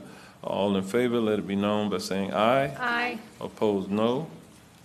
Motion passes, and it is unanimous. Thank you. And thank you, Ms. Mathis. We're going to move forward to the next item on our discussion agenda this morning, and this is regarding our arts and cultural affairs and cultural tourism grants. We have Ms. Vicki Landon, the administrator for our office, coming forward. Ms. Landon, you are recognized. Good morning. Thank you, Mayor, Commissioners, Comptroller. Happy birthday, Commissioner Bonilla. I am here with our recommendations for arts and cultural funding for the upcoming year for the Cultural Tourism Program, as well as our Blockbuster and Special Events Program. As a reminder, the mission of the Arts and Cultural Affairs Advisory Council is to elevate Central Florida's arts and culture to that befitting a diverse and world-class community. And that work is done under the purview of our 13-member Arts and Cultural Affairs Advisory Council, on which Commissioner Gomez-Cordero serves as a member. So thank you to you and to all of those members of that committee that are here, or the dozen or so that are hanging out in room 105 today.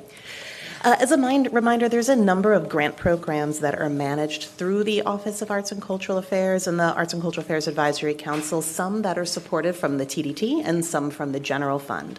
So you see here are cultural tourism grants, which are project grants, and then 2 supplements that exist for that program, as well as a blockbuster and special events fund, our cultural facilities program, along with a venue subsidy program, and then support to United Arts general programs. But today, we're here talking about these 2 in yellow, cultural tourism and the blockbuster and special events fund. And I just want to take a moment to recognize the incredible growth that this program has had in the 22 years it has existed. The very first year of funding, we had 4 groups receive cultural tourism grants for a total of $500,000. And this year, I am bringing before you 40 recommended projects for a total of over $4.6 million. And so none of that is due to me. That is due to the TDT, to this board, to the work of my predecessor, Terry Olson, who is with us here today. And I'd like to just recognize that growth and celebrate that for a moment, silently. All of our programs reflect typically 3 levels of approval. First from the Cultural Tourism Review Panel, and then approval from our Arts and Cultural Affairs Advisory Council before coming before you as a formal recommendation.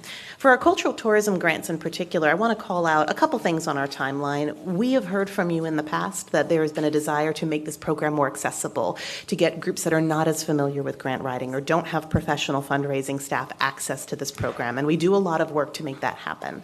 So at the end of May this year, staff from United Arts of Central Florida and our office hosted a Zoom meeting online, a How to Apply webinar. We go through all of the details of eligibility, how to register, best practices in grant writing. It's recorded and made available online so that folks that couldn't join the first time still can continue to access it.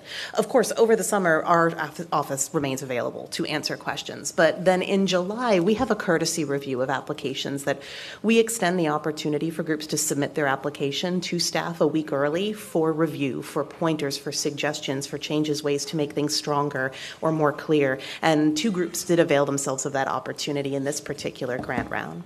Applications were due in mid-July before they underwent a month-long staff review from United Arts, followed by panelist calibration and training from the Arts and Cultural Affairs Advisory Council and their review. We had a panel review meeting on September 19th, and then the recommendation for the funding that you'll see before you today was approved unanimously by the Arts and Cultural Affairs Advisory Council on September 25th, and if approved today, the project period will begin January 1 for projects in calendar year 2025. The evaluation criteria for this program is rooted in tourism, tourist activity, attention, uniqueness, standing, critical acclaim. You'll see here that the applications are rated on a 100-point scale, with the lion's share going to tourism, looking at marketing plan and projected attendance. What I really want to call out here is this yellow box on the bottom to say that the rigor of this application increases with the amount of money that is requested.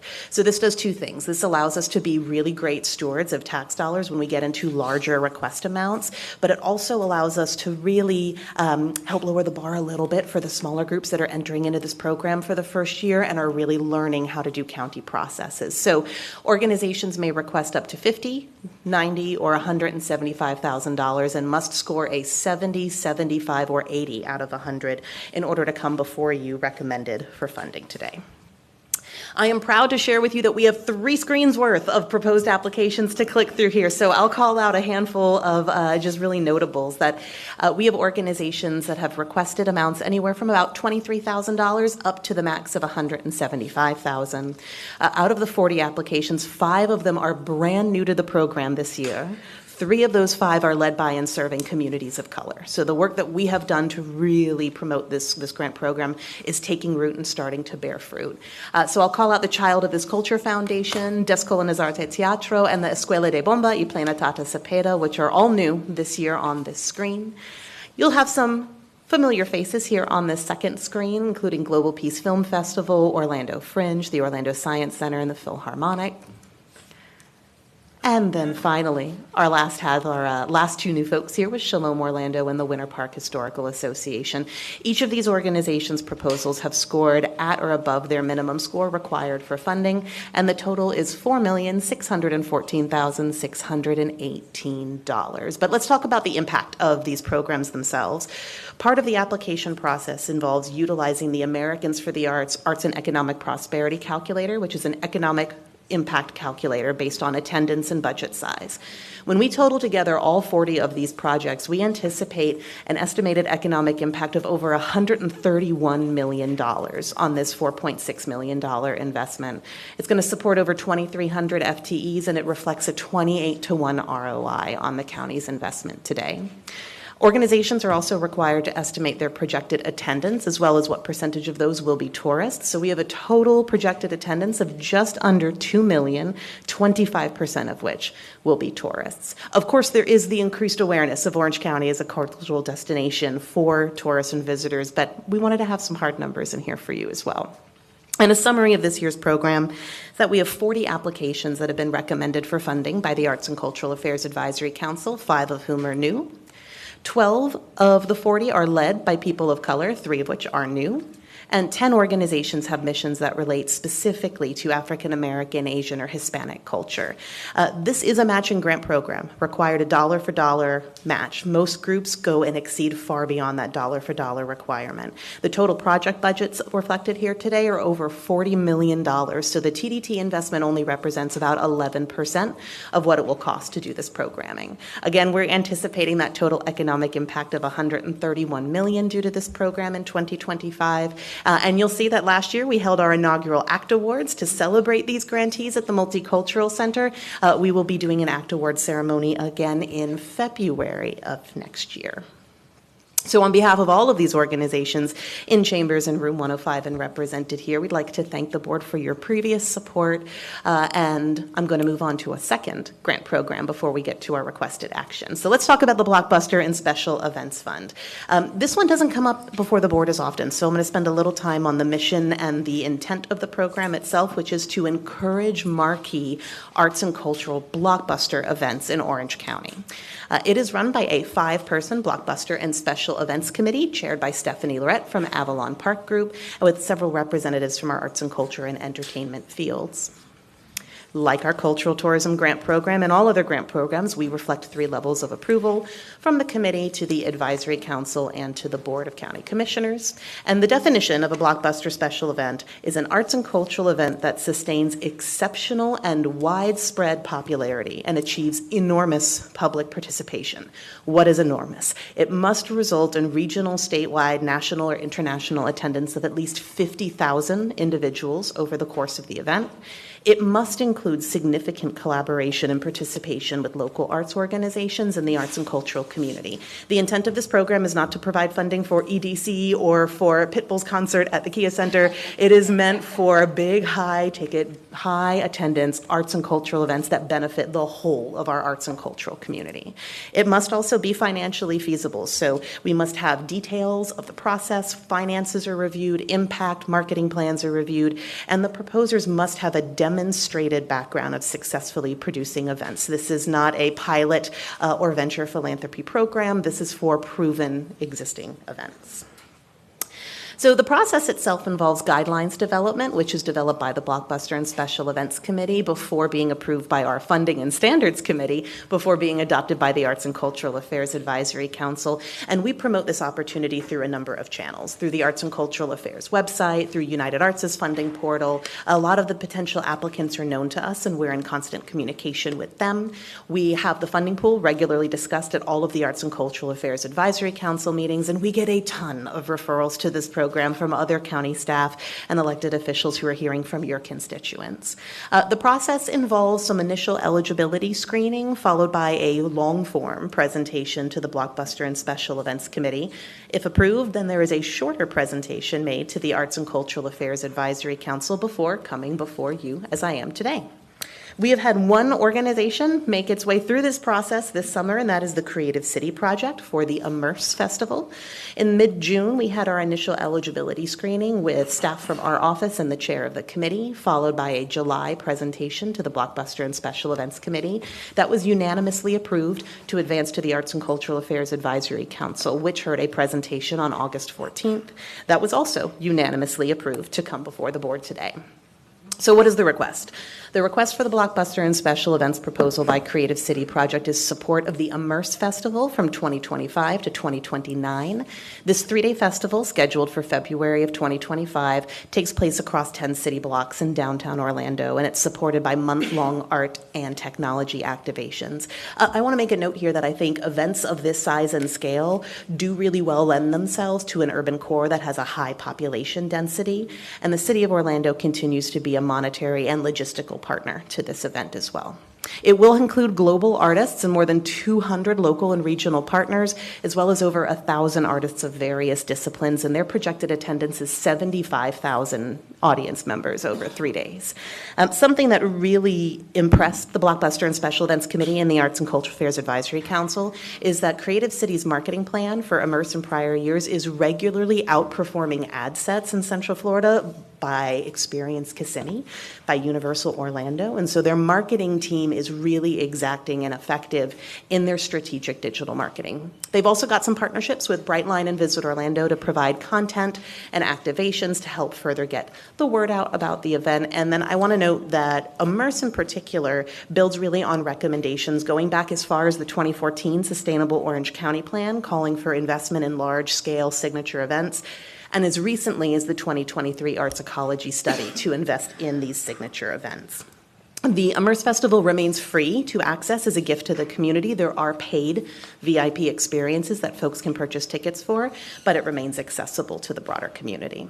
So Blockbuster events come with blockbuster prices, and here is our request that we have for this program today. This is a $6,750,000 request over 5 years to support Immerse Festival in 2025, 26, 27, 28, and 29 at the amounts laid out before you on the screen.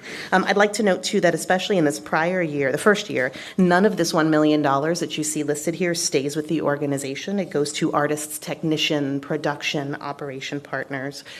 This grant program is not a matching grant, but Creative City Project has provided one anyway, and they have raised just under $1 million in private support from the City of Orlando, from Advent Health, to support the event alongside the requested county dollars. Only problem is we don't have $6,750,000 in the Blockbuster and Special Events Fund yet. So what I will share with you here is just a really conservative projection on where we sit with this particular fund. There's currently a little over $2 million in the account itself. This year, we're able to allocate $1,127,000 into the Blockbuster and Special Events Fund. So let's assume really conservative numbers. Let's assume TDT remains flat over the next 5 years and Epic Universe does nothing for any of us. Let's assume that the Arts and Cultural Affairs Office utilizes every single dollar of every other grant program we have and there are no leftovers to be invested into the account. In that environment, we do have enough funding projected over the next 5 years to fully satisfy this request while also leaving just under $1 million available for other projects as well. So to that end, oh no, where's my clicker? Here we go. The recommendation that has come from the Blockbuster and Special Events Committee and the Arts and Cultural Affairs Advisory Council is to award Creative City Project their full request of $6,750,000 over 5 years, but with years 1 and 2, that $2 million that we already have in the bank, contracted now, and years 3, 4, and 5 contingent on event performance, reporting, compliance, and sufficient fund balances in the Blockbuster and Special Events Fund. All of our grants are contingent on compliance, reporting, execution. We have a series of disbursement mechanisms worked in place with United Arts to make sure that we are being mindful of how the dollars are invested and that the ROI is coming. But this particular recommendation comes with the added contingency of sufficient fund balances in the Blockbuster and Special Events Fund. As a reminder, the first recommendation from the first half of my presentation today was to award Cultural Tourism Grant Awards for fiscal year 25 in the amount of $4,614,618 to the 40 organizations that were shown previously. So I've got a summation here of our 2 requested actions from the board, and I am happy to take any questions or comments you might have. All right, thank you, Mr. Landon. We'll open it up for any questions. We do have questions by members of the board. We'll start with Commissioner Moore, followed by Commissioner Bonilla, and then Commissioner Uribe. Commissioner Moore, you're recognized. Yes, thank you, Ms. Landon, for your report. I don't really have a question, just a comment, because we've had several briefings.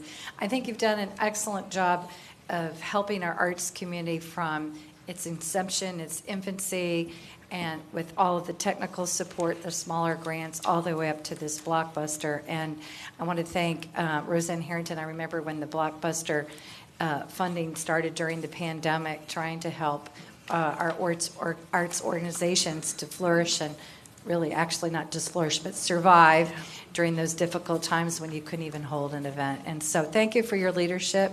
I think it's a really good mix of, again, from the small to the mid-size to the large events, and it's really changing the cultural landscape of Orange County. We appreciate you and your staff's efforts. Thank you. Commissioner Bonilla. Yeah, I definitely thank all the work of the advisory board. I mean, they've years over years, but have done really great work and have really looked. I sat on the board for a little bit, and to see how passionate they are and how inclusive they want to be. And one of the things that I brought forward at that time was the DEI, and we got that implemented, which was really great. But my background, I've been painting, oil painting since I was 9, thanks to Bob Ross. Watching that growing up. And I went to film school and everything. So I've always been supportive of the arts, and it was very, very interruptive when the state decided to take away some of the arts funding. So it just made it so much more important that over the years that we have increased our funding here at the county for the arts. And we have been very supportive of it. And, that is very meaningful, and it's just been more impactful now than ever.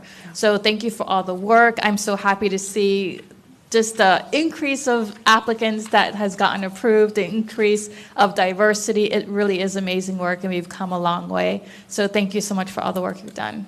Thank you. Commissioner Uribe. I'm going to start with a comment because we've had many conversations about the arts, and I think the three of us have spoken are very connected to the arts. I do want to ask a more practical question on this. While this sounds amazing, and I think it would be great, you say the if, and who would have ever thought like COVID and things like that. And this, this performance and this situation, Immerse, is making a commitment. So they're signing contracts and negotiating deals for a 6-year outreach. And I know there's contingencies for us. So like if this happens. But is there really like a protection for them and us? Because that's where I worry. I mean, I don't think anyone in this room who's supportive of this program is thinking, well, what if, Right. And is there, I mean, for instance, I'm just going to give, let's say we don't have the exact amount of money. Are we still eligible to still support it? And is there that kind of plan B? Yeah. Because you'd hate to make this commitment and really want to see it through, and something absolutely happens where we're short $300,000, we're short, something like that. Not necessarily we're zero, to that amount, but somewhere in between where this, whether it's private funding or people who've made commitment to help fill that gap if something were to happen. No, that's a fantastic question. I know the Creative City Project appreciates greatly you asking it. I think that's the beauty of the multi-year request and being able to look forward 5 years and being able to contract years 1 and 2 now, having that money in the bank, that the organization can make plans through their event of 2026. By the time they're getting to the point where they're beginning operational activities for the 2027, we will have a great idea of how we're tracking. So I think that's the intent of the multi-year request, is it provides that stability and that look ahead, as well as the increased stacking request amount over the course of 5 years. If we end up $300,000 short in 2028, then the organization's still receiving about what they received the prior year. So there's a little bit of stability baked into that as well. And so they're in agreement with that. Yes. In support of that. Okay, yeah, because I mean, one thing that we have seen is rising costs on everything, not just material, but labor and so forth. So that's where I'm concerning of that rate that's going. Is it going to still be, valid as we progress. Okay. I mean, if they're taking on the majority of that liability because they're the ones that are signing the paperwork. We're just like a very, very hefty sponsor in the reality of just making it plain. So that's where it was. And I just wanted to make sure that we don't have to be at that total amount in it for some reason. Perfect. Thank you. Thanks for all the great work you're doing and just being so open and sharing with everything that's going on and offering to help other arts organizations as we move them forward. So thank you. Thank you. Commissioner Wilson. Yeah, so I got in line last here, but I really just want to reflect a lot of the compliments. It's been so incredible to see, even in my short time here, the addition of these cultural offerings from end to end of our county. The ACT Awards were incredible because as a non-creative, I got to absorb that energy and creativity, and it's such an important part of the quality of life for all of our residents. So I just want to compliment you on that. Now we're folding in the events portion that we always knew was to be part of this type of funding. So I think it's really exciting to see, and I can't wait to continue to follow that development. I was going to say to Commissioner Uribe's point was I like the asterisk down here because it really, the devil's in the details, and knowing that we do have to make sure that we have a checks and balances, and if something happens, we've got a plan to handle that. Thank you. Thank you. Commissioner Gomez-Cordero. Thank you, Mayor. Thank you, Ms. London, for this good presentation and for all the meetings and things that you update us, when we have during the board meeting. But for effect of the people that are listening and other applicants, I want to ask you some question as to how do you or how you get the word out, okay? You promote for the organizations to apply for these funds. Absolutely. What it is that we do, you do? The board do, whatever? There's a lot. Okay. There's a lot. So there's please. I'll start top down and then we'll get really tactical. Okay. We have a lot of really broad communications channels. We direct a lot of our incoming questions about funding opportunities to the United Arts of Central Florida page, which has a whole funding portal that has the county grants that United Arts administers for us, as well as grants that United Arts administers on its own. And you can filter this by I'm an artist, I'm an organization, I'm looking for an event, I'm looking to buy a building, and it will give you the grant opportunities that fit that criteria. We also promote it through our office's communications channels. Our weekly newsletter that goes out reaches over 10,000 individuals, artists from all around the globe. I get responses from Scandinavia more than I get responses from Central Florida.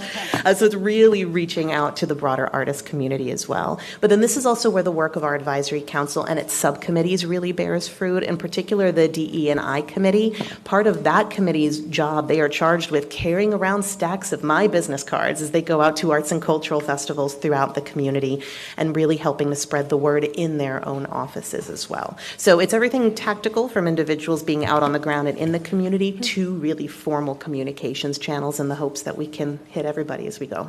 So saying that, if there are people out there that they are artists, organizations that they don't know how to contact you, where or what should they do? They call me or they can visit our website, which has all of my information, contact information on it, and it's ocfl.net/arts.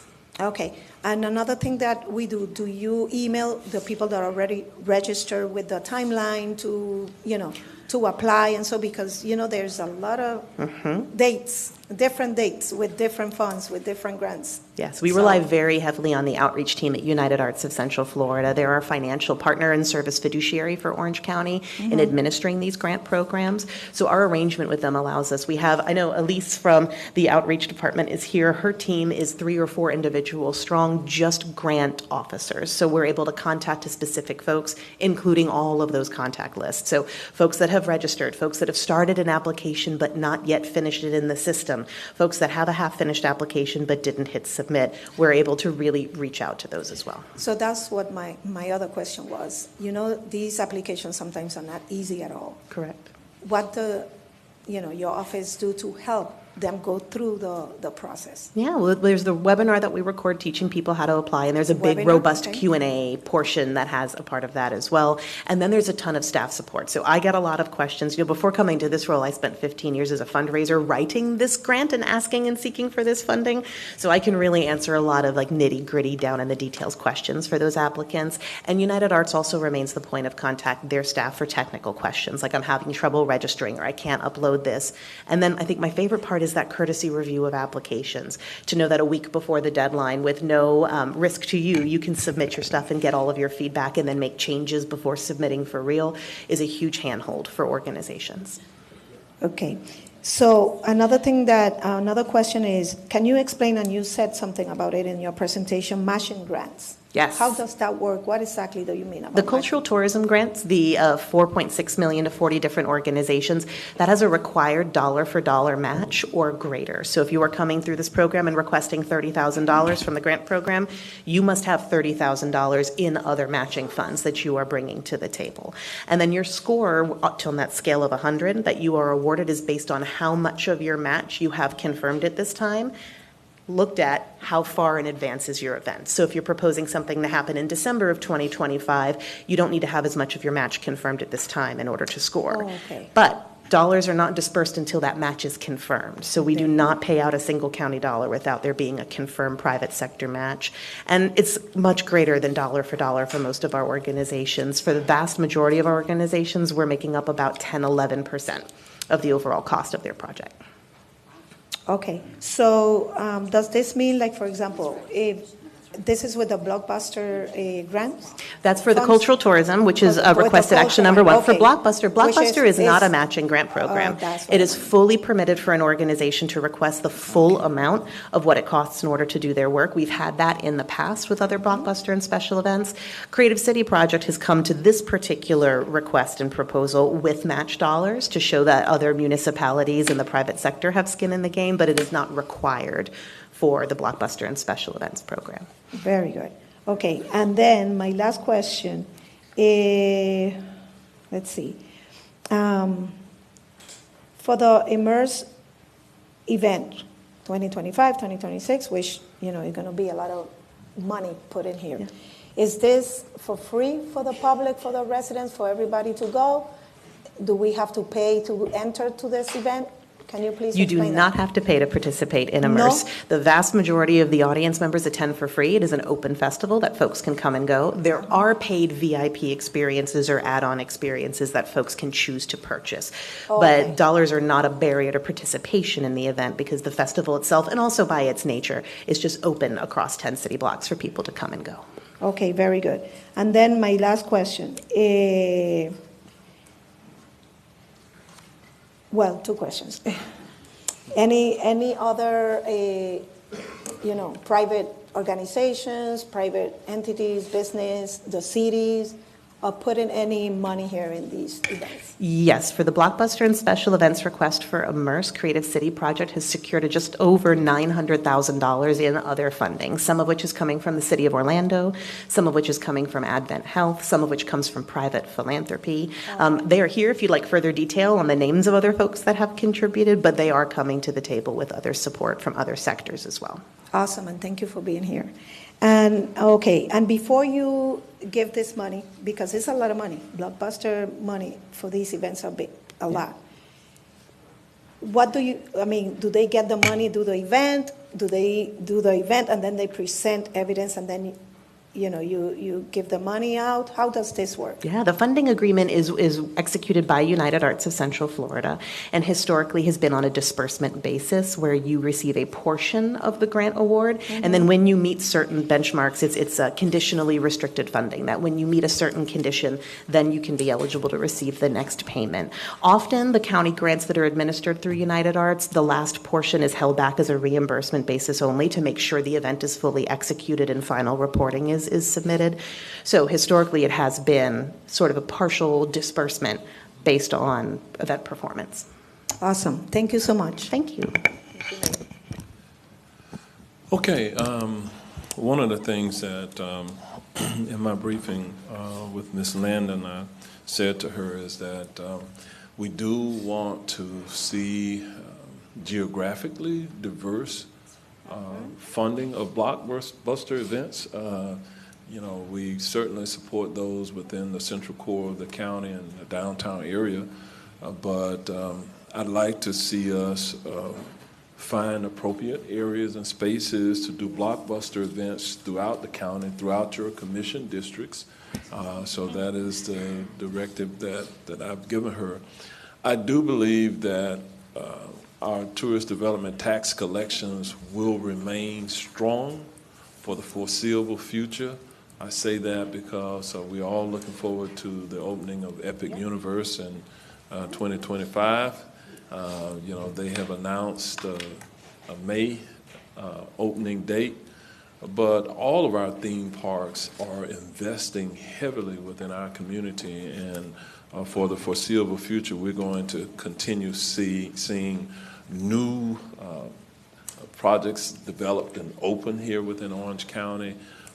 So I believe that our tourist visitations will continue to be significant and rise, which will create the opportunity for us to have additional funds to fund blockbuster and other cultural tourism types of events. And so we know that Ms. Landon and her team, they're going to be busy. And to those of our constituents who are in the audience, we look forward to growing our arts and cultural events within our community. So with that, is there a motion for? So moved, Wilson. Second, Bonilla. But, Okay, we should have so let, Commissioner Bonilla was the Carabelle. loudest, I think, but Commissioner Uribe was first on the draw. No, it was Wilson. Tried so hard. I said it too. Okay. Okay. I heard Commissioner Uribe first. It's supposed to be me. So- I'm the board member. I'll hand it over to Commissioner Gondert. Okay. Go with Cordero. All right, so our commissioners are being kind to one another here today. So thank you Finally. all for that. We're So all they're support. yielding. That's a They're good going to, because That's a good Commissioner thing. Gomez It's a good day. Cordero We all serves look on the Art and Cultural Affairs Committee. We are yielding to her as the motioner Motion to on this approve. item. Second, Bonilla. And now the seconder is Commissioner Bonilla, since it's her birthday today. She's going to remind us of that all day today, right? All right, so all in favor, let it be known by saying aye. Aye. Opposed, no. The motion passes, and it is unanimous. Thank you all so much. Thank you, Ms. Landon. Great presentation. All right, we are going to move forward now. Other great news, we're going to have Ms. Stephanie Taub, the manager from our Fiscal and Business Services, to come forward and make a presentation regarding the Tourist Development Tax Grant Application Review Committee recommendations for grants to our different community groups and organizations. Many of them are still with us today. You heard from them during the public comment period of time. So I know they're excited about the action that we will take, hopefully in just a few moments. With that, Ms. Taub, you are recognized. Thank you. Good morning. Morning. I'm here today to present the recommendations of the TDT Application Review Committee, commonly known as the ARC, for the 2024 grant cycle. First, I'll begin with a little bit of background about the ARC.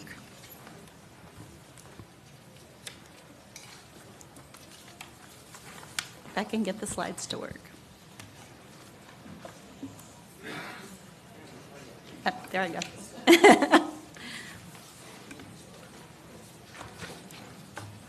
The ARC was created by ordinance and resolution in 2016-17. The ARC consists of 11 appointed members. 2 are recommended by the mayor, 6 are recommended by the Board of County Commissioners, with 1 member recommended by each district commissioner, and 3 are recommended by the Tourist Development Council. The current ARC members are shown on the slide here.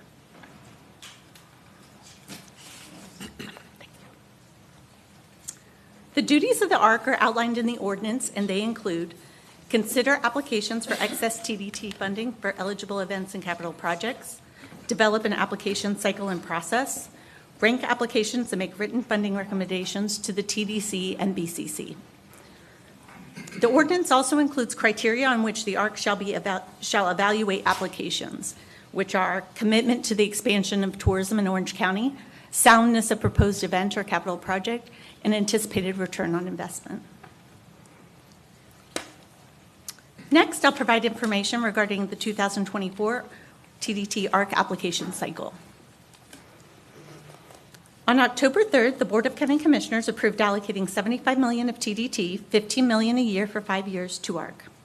At their March 15th meeting, the ARC voted to engage United Arts to assist in the application process, utilize United Arts Foundant System to accept applications, open the ARC application window from April 1st to April 30th with the following criteria: capital projects only, and funding requests more than $2 million and up to a maximum of $15 million.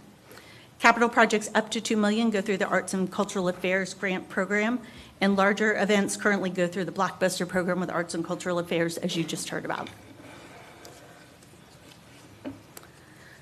Key dates in the 2024 application cycle include March 19th, the press release on the application window went out. In addition, United Arts promoted the application window through their communication channels, and County Communications promoted it through social media. March 25th and 27th, United Arts hosted virtual and in-person training sessions. March 28th, an update was provided to commissioners. April 1st to April 30th, the application window was open. May 1st to June 4th, United Arts conducted their technical review. May 6th, another update was provided to commissioners. June 4th to July 1st, the County Attorney's Office conducted a legal review. June and July, the ARC had the applications to review. July 12th, July 19th, and August 2nd, applicant presentations took place. August 16th, scoring occurred. September 13th, ARC recommendations were finalized. And then on September 27th, ARC recommendations were approved by the Tourist Development Council. The ARC engaged with United Arts to assist in the 2024 application process. The United Arts scope of work included provide best practice grant-making guidance for the overall ARC application process, provided software and technical support for ARC applicants in an ADA-compliant online portal, organized and implemented in-person and virtual information and grant training workshops, provided internal technical review of each application for completion and eligibility, prepared a one-page summary of the review for each application for external review by panelists, and provided a matrix and information on the applications started and completed. United Arts hosted a virtual training session on March 25th that had 31 participants. An in-person training session on March 27th had 10 participants. United Arts reported 19 applications were started. 14 applications were submitted with a total requested amount of $126,264,640. Following the technical review by United Arts, a summary of each application was submitted to the County Attorney's Office. The County Attorney's Office reviewed each request for eligibility based on the ARC application requirements, as well as compliance with the TDT statutes. 3 of the 14 applications were deemed ineligible based on either noncompliance with the application requirements or TDT statute. The remaining 11 applicants had a total requested amount of $94,261,640. Next, we'll go through a summary of the 11 projects. The project summaries created by United Arts were also provided in your backup documentation for additional information.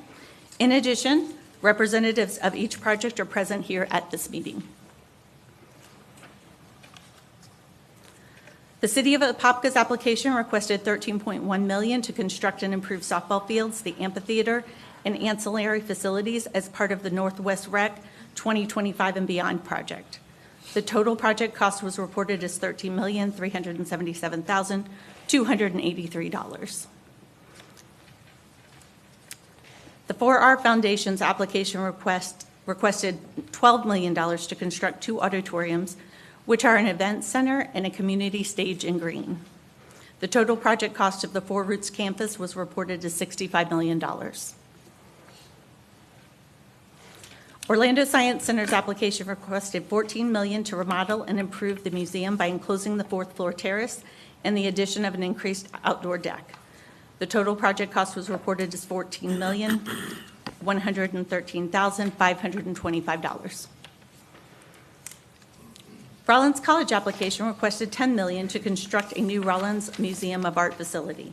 The total project cost was reported as $30,673,245. Orlando Philharmonic Plaza Foundation's application requested $2.1 million for Phase 4 of the Plaza Live renovation project, which includes adding a patrons room. The total project cost was reported as $3,154,352. The Winter Garden Arts Association's application requested $4 million to construct a new museum. The total project cost was reported at $7 million. Orlando Family Stage's application requested $5,825,000 for its Orlando Family Stage Centennial Project, which includes repairing and improving its facility. The total project cost was reported as $7,695,450. The City of Winter Park's application requested $8 million to acquire, enlarge, and remodel the Winter Park Playhouse. The total project cost was reported as $10 million. The Friends of the Manellos application requested $13 million to expand and improve the Manello Museum of American Art. The total project cost was reported as $30 million. The Orlando Museum of Art's application requested $7,236,640 for the Orlando Museum of Art's roof and HVAC project. The total project cost was reported as $7,523,571. The past Wellsville application requested $5 million to acquire property and construct and repair the museum and auditorium. The total project cost was reported as $10 million. Next, I will present the scoring results from the August 16th ARC meeting. ARC Chairwoman Martha Haney had planned to be here this morning and present the scoring and recommendations, but unfortunately she could not make it today, so I will go ahead and present those slides for her.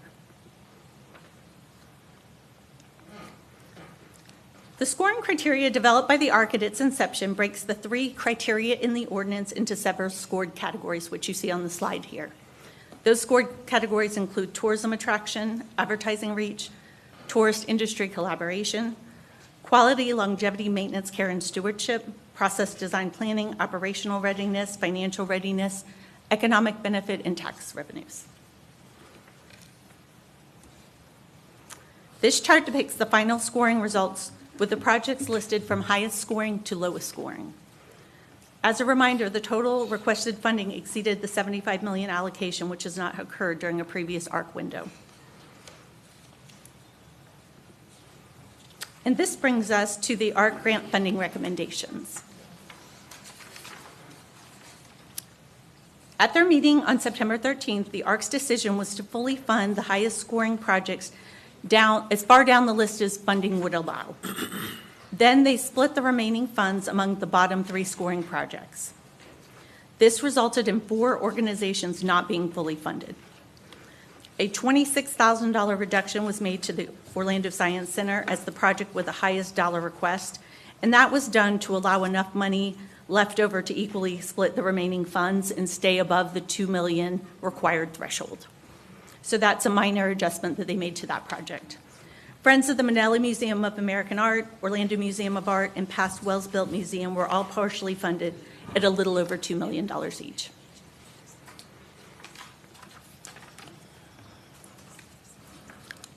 This attachment A lists the funding recommendations that the ARC determined during their September 13th meeting.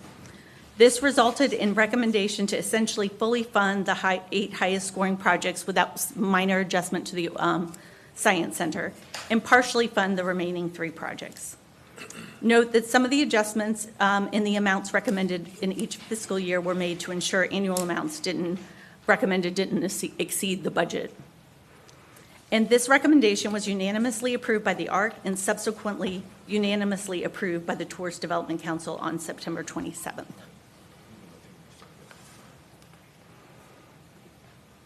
And this brings us to today's requested action. And it's a long one because it was written by a lawyer. Yes. I'll go ahead and read it for you.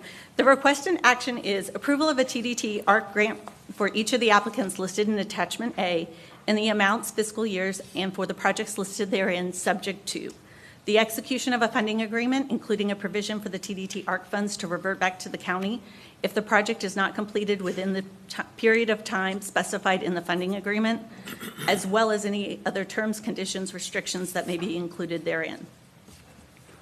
Each applicant shall enter into a funding agreement within the first fiscal year within which they are allocated funding. For those applicants awarded funding in fiscal year 2024, a funding agreement shall be executed by the end of fiscal year 2025. And with the exception of those funds being used only to repair an existing facility, prior to receiving any TDT funds, applicants must demonstrate the county's satisfaction that a minimum of 80% of non-TDT funding necessary to complete the TDT project has been raised. And just of a point of note, these funding agreements, whichever applicants do get an allocation based on your decision today, those funding agreements will be drafted by the county attorney's office and brought back to the board for approval. And that concludes my presentation. I'm happy to answer any questions, and as I mentioned, each of the applicants are here today if you had any questions for them. Okay. It appears that there are questions or comments. We're going to start with Commissioner Bonilla, followed by Commissioner Gomez-Cordero, Commissioner Wilson, Commissioner Moore, Commissioner Uribe, and then Commissioner Scott, and then I will bring up the rear. All right. Commissioner Scott. He looked at me like, first. How did I go in there? No, Commissioner Bonilla's first. It's her birthday. I just happened to press my button first. All right. So thank you for your presentation. I definitely want to say thank you for all the applicants and all the work that they do to bring arts and culture to Orange County. If I make any comments, it's not that I don't support any of you. I support all of you. All the projects are super, super amazing, and I think will really better our county. So I want to go back to when this board started talking about this funding. We really wanted to make sure that there was funding out there for these organizations to be able to grow, expand, repair, maintain. I brought community theaters, which we definitely have a lack of, and it seems that we're even losing more of them, which is disheartening. So, these funds are something that can really help with that. So we had wanted $75 million that we had available to each year, $15 million, have organizations come in and apply for.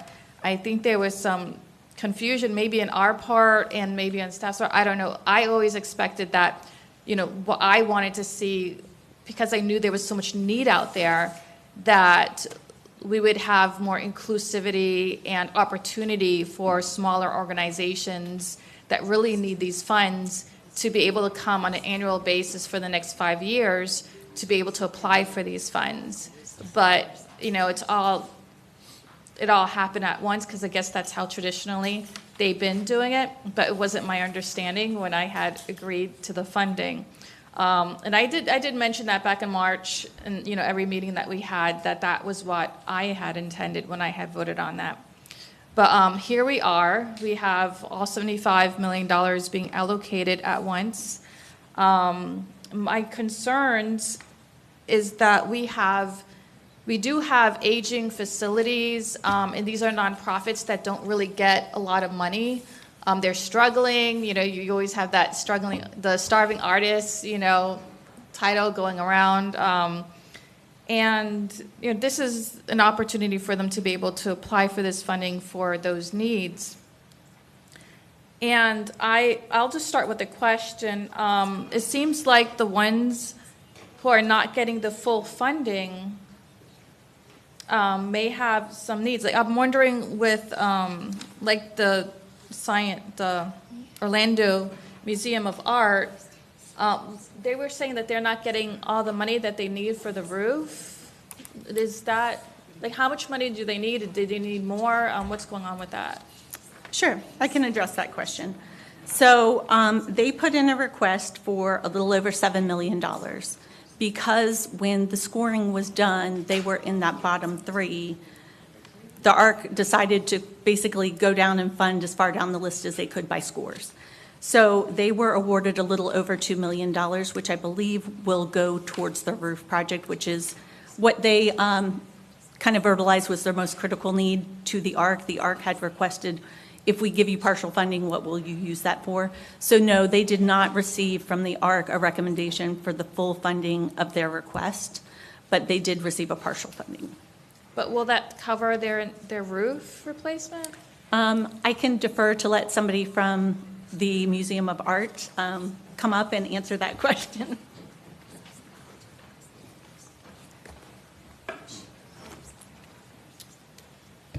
So the cost to replace the roof is about $2.5 million. So with the $2 million, we would be about $500,000 short.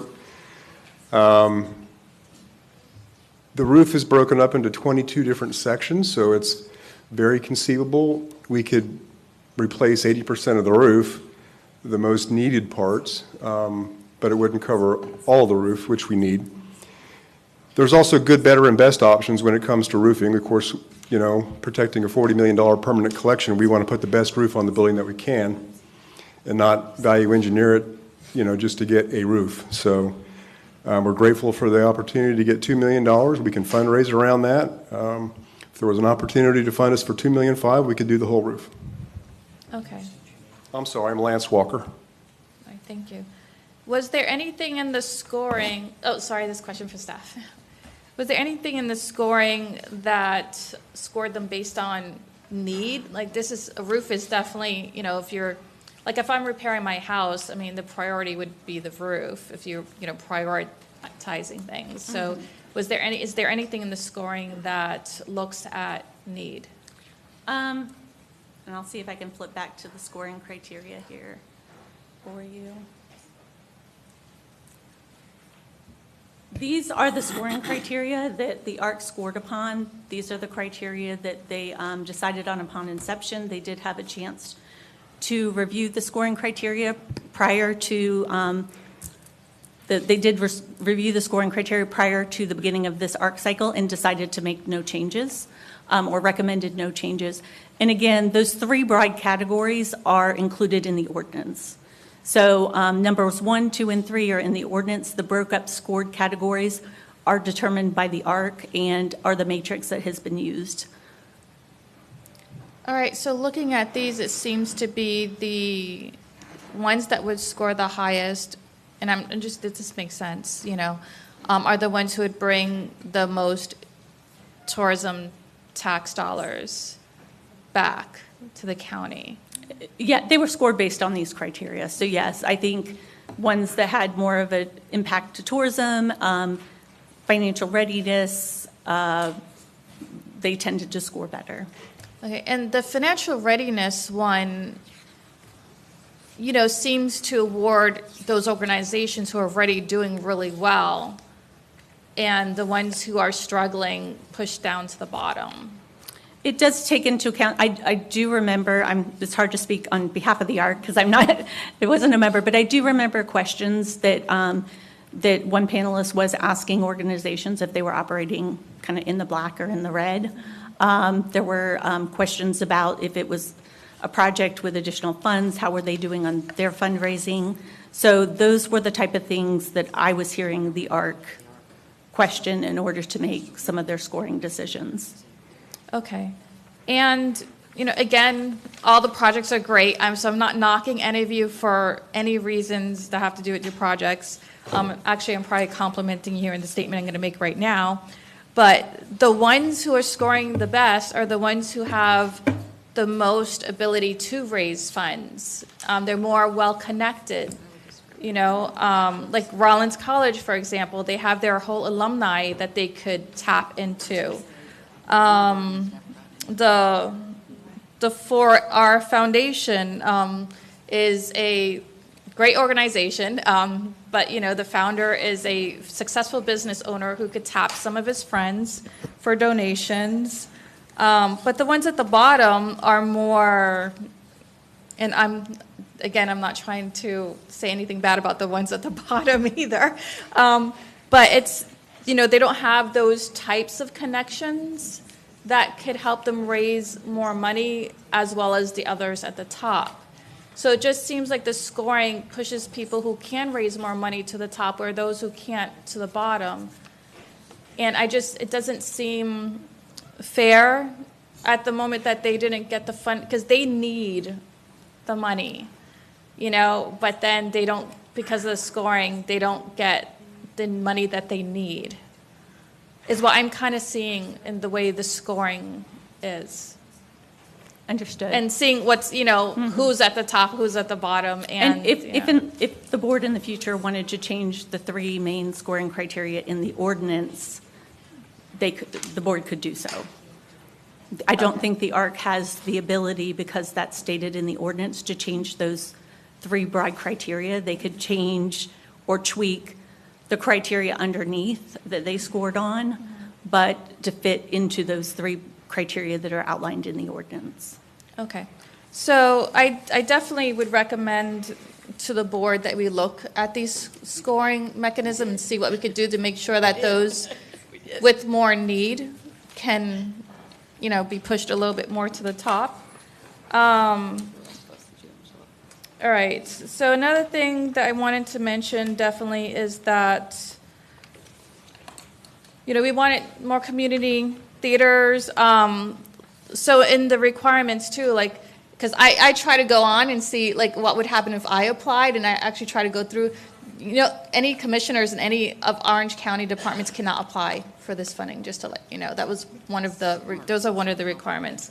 And another thing that I found in trying to get the community theaters, which Roseanne was working really hard on, is that you had to have an agreement of sales for a property already, or already owned a property, in order to even apply for the funding. So if you were in the process of trying to, get land for a community theater, unless you had something already confirmed for land, you can't apply, which, I think, and this is looking forward, into the future, perhaps also changing that into something where, on a condition, they could get the funding, but if they can't get the land, then the funding is reverted back, something like that. That way, if someone, because we'll never get community theaters the way it's written now. It's just impossible. So that's definitely something that needs to be looked at as well.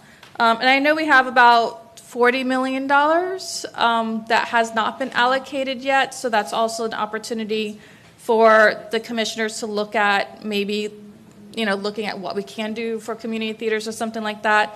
And, we do have these organizations at the bottom that still do need funding, so perhaps, there could be some funding somewhere else that might be left over that we could help with that as well. So that's all I have to say. Thank you. Thank you.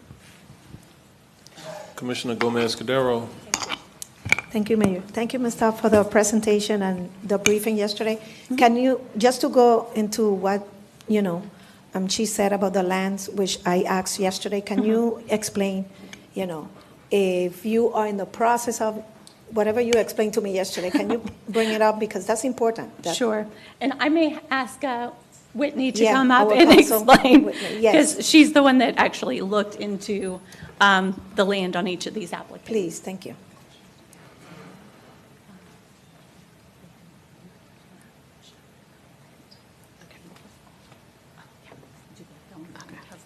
Sorry, Commissioner, I was having a separate conversation about something else on this issue. The question is, do they have to own the land? Yes. You No, remember that they one? do Okay. not. Under our application for ARC, you are allowed to have a lease or a ground lease so long as the land itself is owned by a local government. So we do have some of the applicants that have leases as well. Okay, thank you. You're welcome. So that's good. It's just an update to give to the people. Okay, I have some questions. Okay, so And usually these questions are more from the community that they, do to my office, and I want to bring it up so it could be in record. Who can apply for these funds? So for this window, it was for capital projects. Okay. There are requirements within the application and the statute as far as the ownership, kind of like they said, of the land. I believe there's slightly different ownership requirements depending on the type of facility. And that was spelled out in the application. So if it was a museum, it may have a slightly different ownership than if it was a different type of facility, and that's based on TDT statutes, I believe. Am I speaking correct? Yeah. Okay. And the other stipulations for this grant was request over $2 million because capital request $2 million and below fit within the Arts and Cultural Affairs program. Okay, that's what I wanted you to say. Over $2 million, okay. Okay, so then my other question is $75 million, right? So the request was almost 19.2 million over. Who decided, or how was it decided to adjust it to go back to 75 million? The board. How did you, So let me go to this. So the allocation from the Board of County Commissioners was for $15 million a year for 5 years, which gets you to $75 million. Correct. So basically, we had more requests than we had budget allocated. Okay. So the ARC had to make decisions to get it down to $75 million unless the board were to give them more money, which I'm sure they'd gladly take. And we do have future money coming up, but it wasn't within this application window in this time period. Yes, okay, so, and I have to say thank you to the board that made the decision to include the whole 11, applicants and not leave them out. And part of that reason was because all 11 applicants obviously did score over the minimum threshold. Yes, they did. So. Okay. And that's something that, emphasized Commissioner Bonilla, to cover all the 11. Okay, then I wanted to say, okay, who is in charge to prepare the funding agreement? So Commissioner, the funding agreements will be prepared after you ultimately award the funds, and our office will work on that. I will work on that with the applicants and their attorneys. Okay, those so will all it will come be- back to you, yes. Okay, All it of will be those will come Orange back to County. you. Okay. It will be Orange County with the advisory board, or it would be Orange County? It's Orange County. Orange County, okay. And then my other question is, no other question. Thank you. Thank you. Thank you, Mayor. Commissioner Wilson. So I think we were all just sort of in TDT trauma because we did decide the $75 million in October of 23, and it was for capital projects. And I actually am incredibly grateful for the assistance I got, Ms. Taub, for you actually coming out and speaking to an entity that had never been eligible before, didn't really know in Winter Garden where to start and how to start, but really had the potential to be a great attractant for future tourism dollars. And so I think there's going to be such a gem. There is a gem there now, but it's getting polished. So I don't know if my Winter Garden Art Association folks are in the room, if they can hold up their hand. Okay, yes, we got.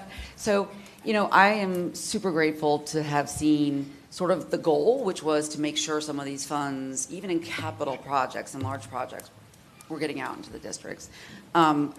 I will say that I think we continue to hear that if you don't navigate that system a certain way, that it's difficult. So my only question is, for the folks that didn't maybe get the max amount or are going to fall short, what kind of guidance is there that the county can offer, knowing that we really would have loved to have made sure that everybody had the full amount? Yeah, we had United Arts involved in this process. That was a new addition to the process, and I think a very helpful one because they could provide some guidance. If you look at some of the scoring criteria, I think they can see kind of where their scores fell short, how they can improve those conditions and those items where maybe they didn't have as strong a case. And I think that's it, the part, the takeaway at least. I think if there's opportunities to find, a way to continue to adapt this, source of revenue for what we know are these incredible programs across our county. And I look forward to continuing to make this, the preeminent way that we get these types of large, beautiful venues, really. Thank you. Commissioner Moore. Yeah, thank you again, Stephanie, for your work on this project. If we think about it, for 8 months, we were discussing how to spend TDT funding, and they were very difficult conversations, and there was a lot of room for disagreement amongst this board, but this was the one area that we all pretty much agreed, and we're happy that we could fund more of our arts organization to this level. And then, of course, in light of the state cutting funding this year, we actually have seen one of our large arts organizations fold. So, and then also in the course of this last year, we had the tragedy of the Pulse Museum and money that we had funded and having to deal with how to get that money back, and that certainly instructed a little bit of the work that we did here today. And we've been talking about diversity in terms of the types of groups, the organizations, geographically, et cetera. I went to a lot of the meetings, followed this very closely, and I think it was because this board said we wanted to fund more arts venues, and I went, well, in Apopka, we've got an amphitheater, and I will tell you, I played the first concert there. It was like December.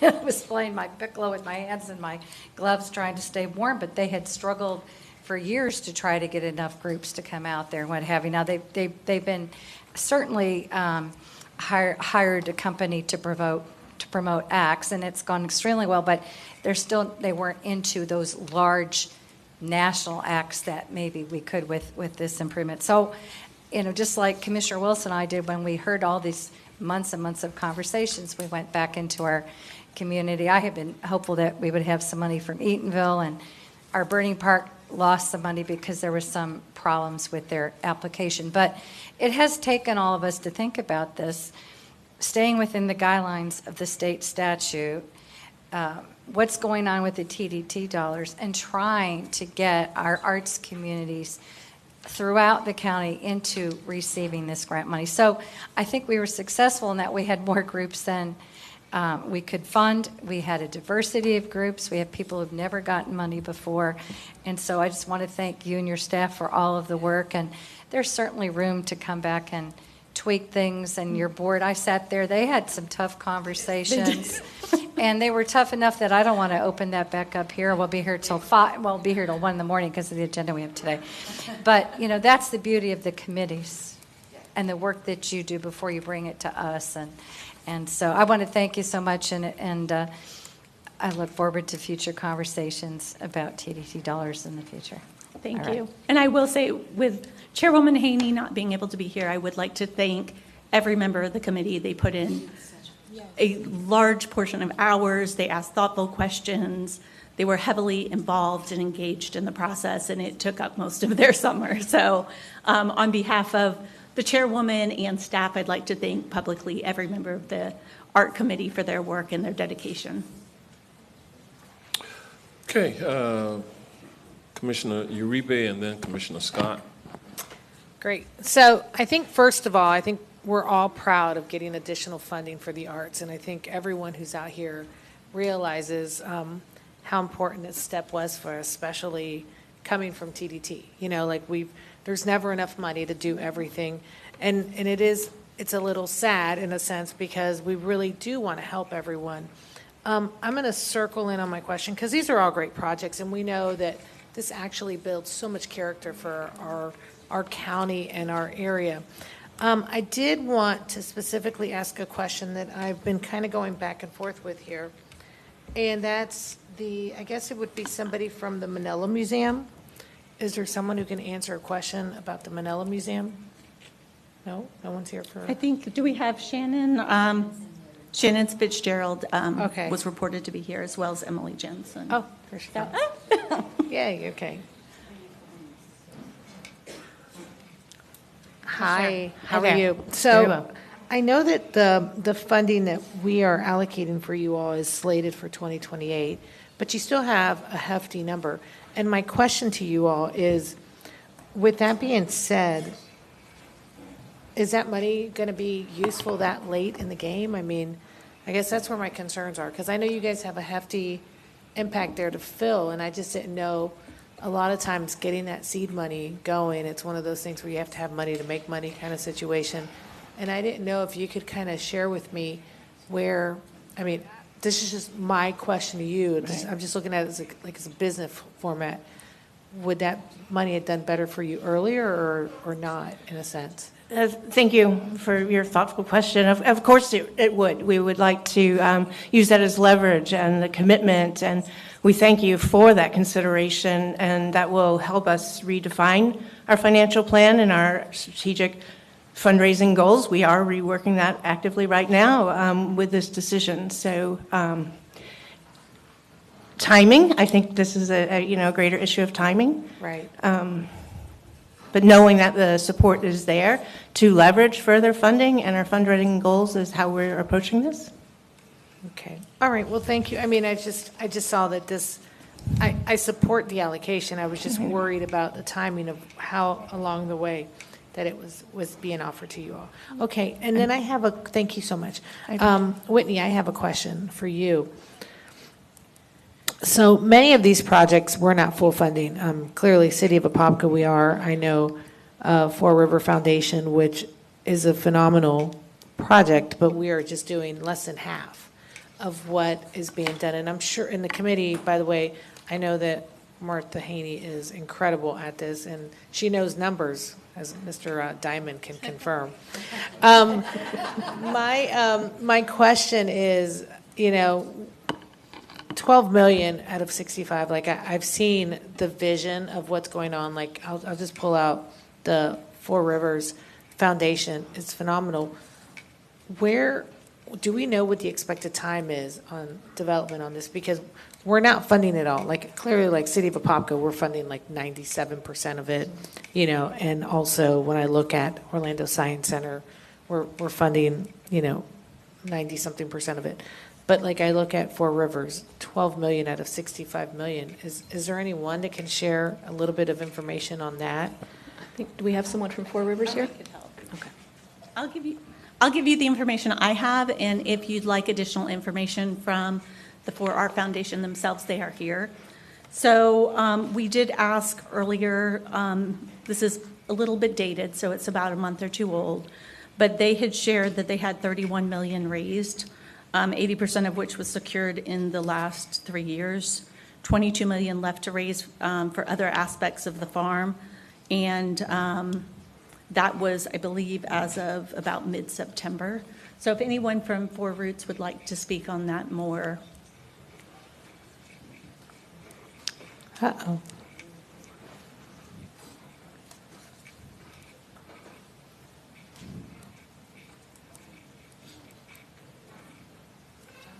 Hi.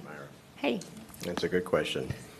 We have raised actually $32 million already coming into this. This additional 12, we'll leverage that against, we have another $5 million coming in from Dr. Phillips. We have another $2.5 million from Orlando Health, another $1 million coming in from Williams. So we'll take all of that, and then we'll leverage that against a new market tax credit, and we'll pull out about 23% additional to that. So that's what helps create the gap and fill it for us. Also, too, the project is done in phases. So phase one is completely funded and completely operational open. This is what we're focusing on now is phase two, which the $12 million will help us do that and accomplish it. And then we'll focus on phase three, which is the last asset. And with that, what is your date of completion for everything at 100% of your goals?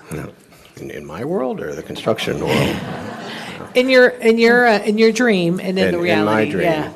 The funds that we're asking for, that can start construction in Q1. We've already done the design. We're getting ready to go to architect on record next with hopes to have permits in hand. December would be pushing it, January is likely.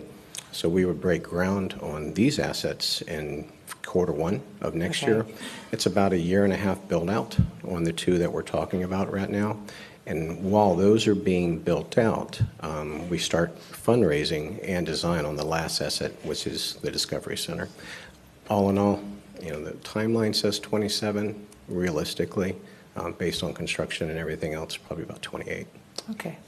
Great. I just want to not only commend the board, but I want to also commend all the applications that have been submitted. That itself is a job to do, and all these organizations are so amazing.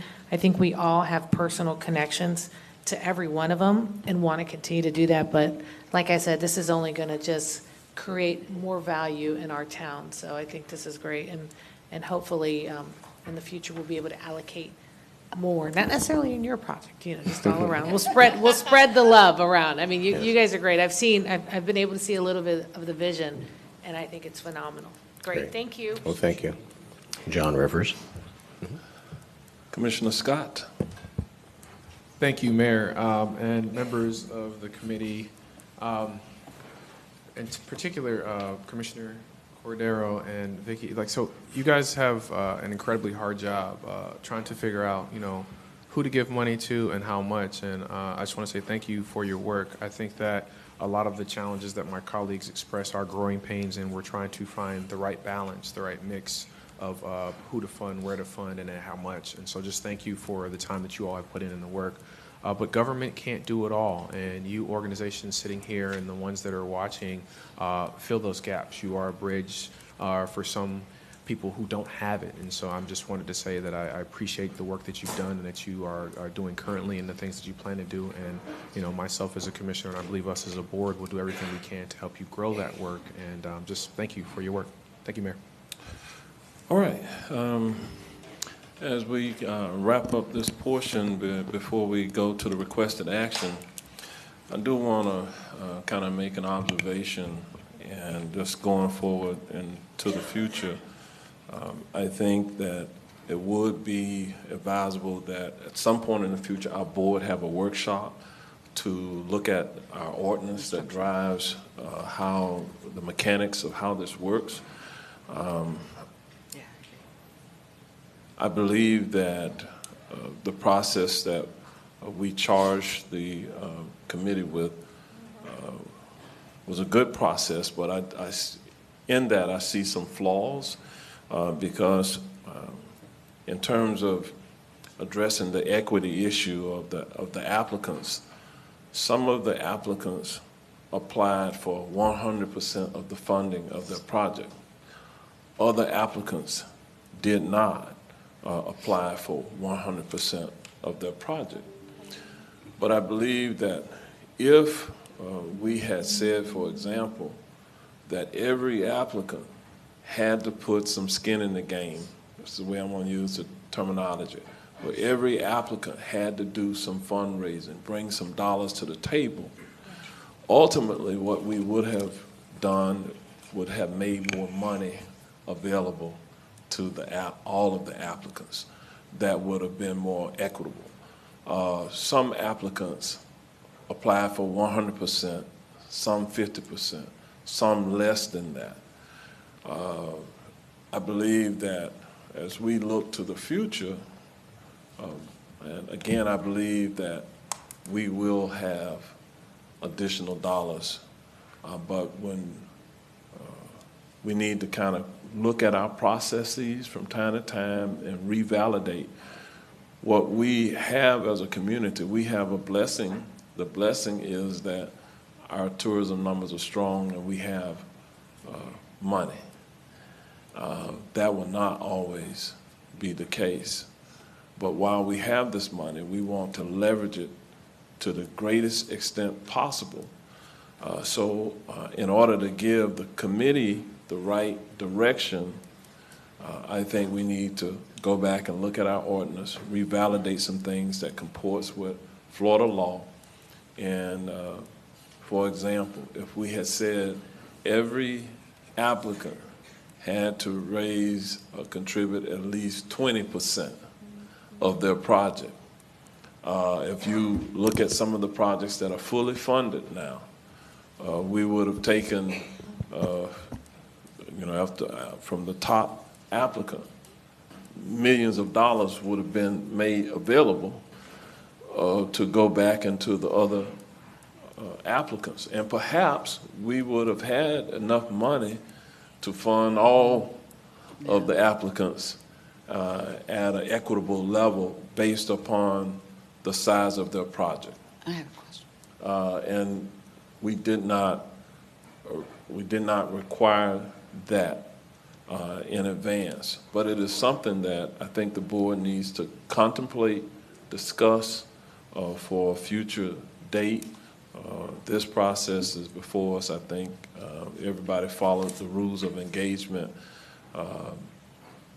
But we, being the Board of County Commission, has the responsibility to make sure that everybody knows what's the rules of engagement, what's the rules of the game, and how they make applications. So that is part of kind of the consternation to Commissioner Bonilla's point, what she is bringing up. And so philosophically, I say to all of our applicants that when you have your various boards, those boards should be engaged with fundraising. We should not create the type of system where the boards themselves don't do what they can do, where the boards become lazy and just kind of come and say, transfer whatever fundraising challenges they have away from their boards to our board, and that puts a lot of pressure on us at that point. So we want to lift up the greatest number of organizations that we possibly can as a community, and that way we'll be able to do more. And we don't have to say to an organization, for example, like Wellsville, great project, they were asking for less money, but because of the scoring methodology, by the decision that the group made was we're going to fund them something, but what we're funding them at may, through a different methodology, could have been a greater amount of funding. That's all I'm saying.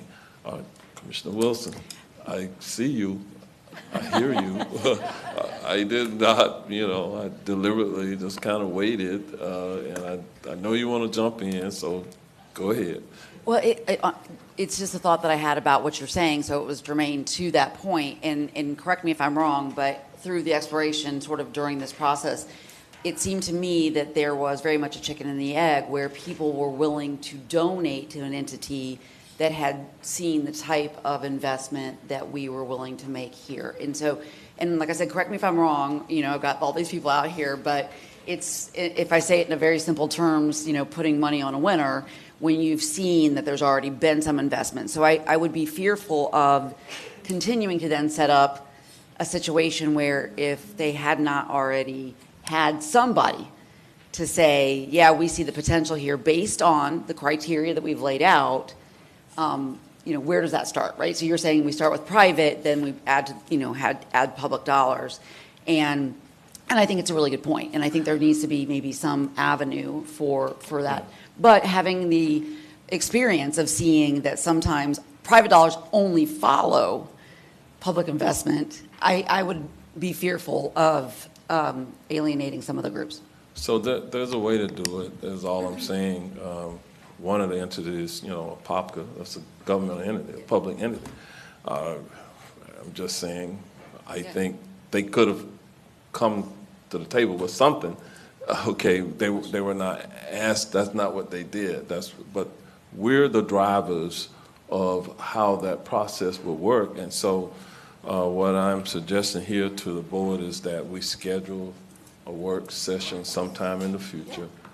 Let's look at what the attorneys and Ms. Tarp has said to us is that we have an ordinance that, we set up, board set up that kind of drives things, but let's go back at some point, look at the ordinance, revalidate it, and then make some decisions from there for the future, not for these projects. Okay, if that makes sense. Commissioner Bonilla. Yeah, I totally agree, Mayor, with you. And I was just wondering, with what Commissioner Wilson said, that I think it's already, I don't know what the financial, if you go back to the scoring, one of the financial, I forget what it was called, but financial feasibility already of the project sounds like they're kind of scoring already that they have some money already raised. So that seems to already be in the scoring, but not exactly worded that way, but. Not worded that way, unless we would have to clarify. Yeah, it's a portion of that, but there's multiple portions. Yeah. So, you know, under financial readiness to score. Financial readiness. Yeah, you were so close. To get a score of an excellent of a 5, it was extremely strong project financial plan and budget, good financial experience, strong financial partnerships, and good cash flows.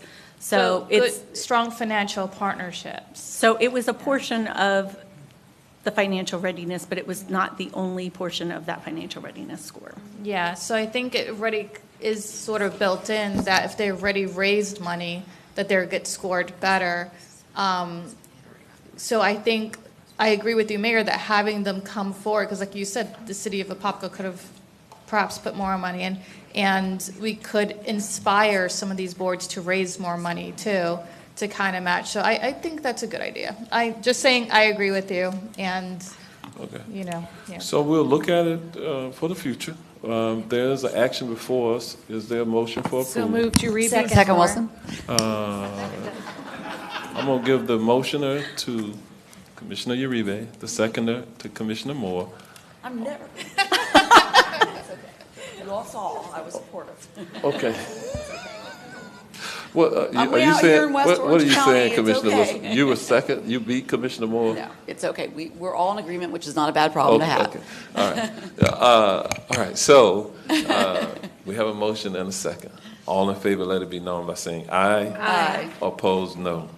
The motion passes, and it is unanimous. All right. Thank you all very much. All right, to the crowd, one hand clap, and then that's the only time you can make noise in here. All right.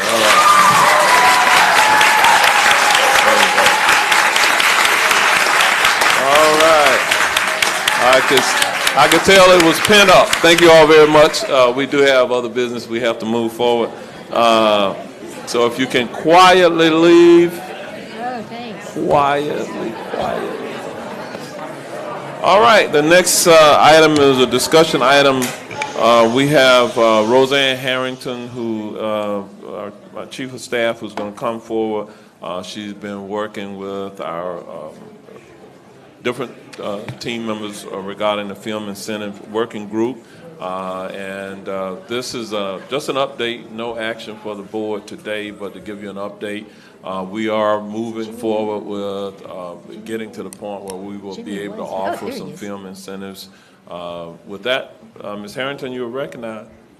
Good afternoon, Mayor and Commissioners and Comptroller. Oh, boy, third up. It's been a great morning so far. It's still morning. It's still morning? You got Is it 6 still minutes. morning? Okay, we made it by 5 minutes. Okay.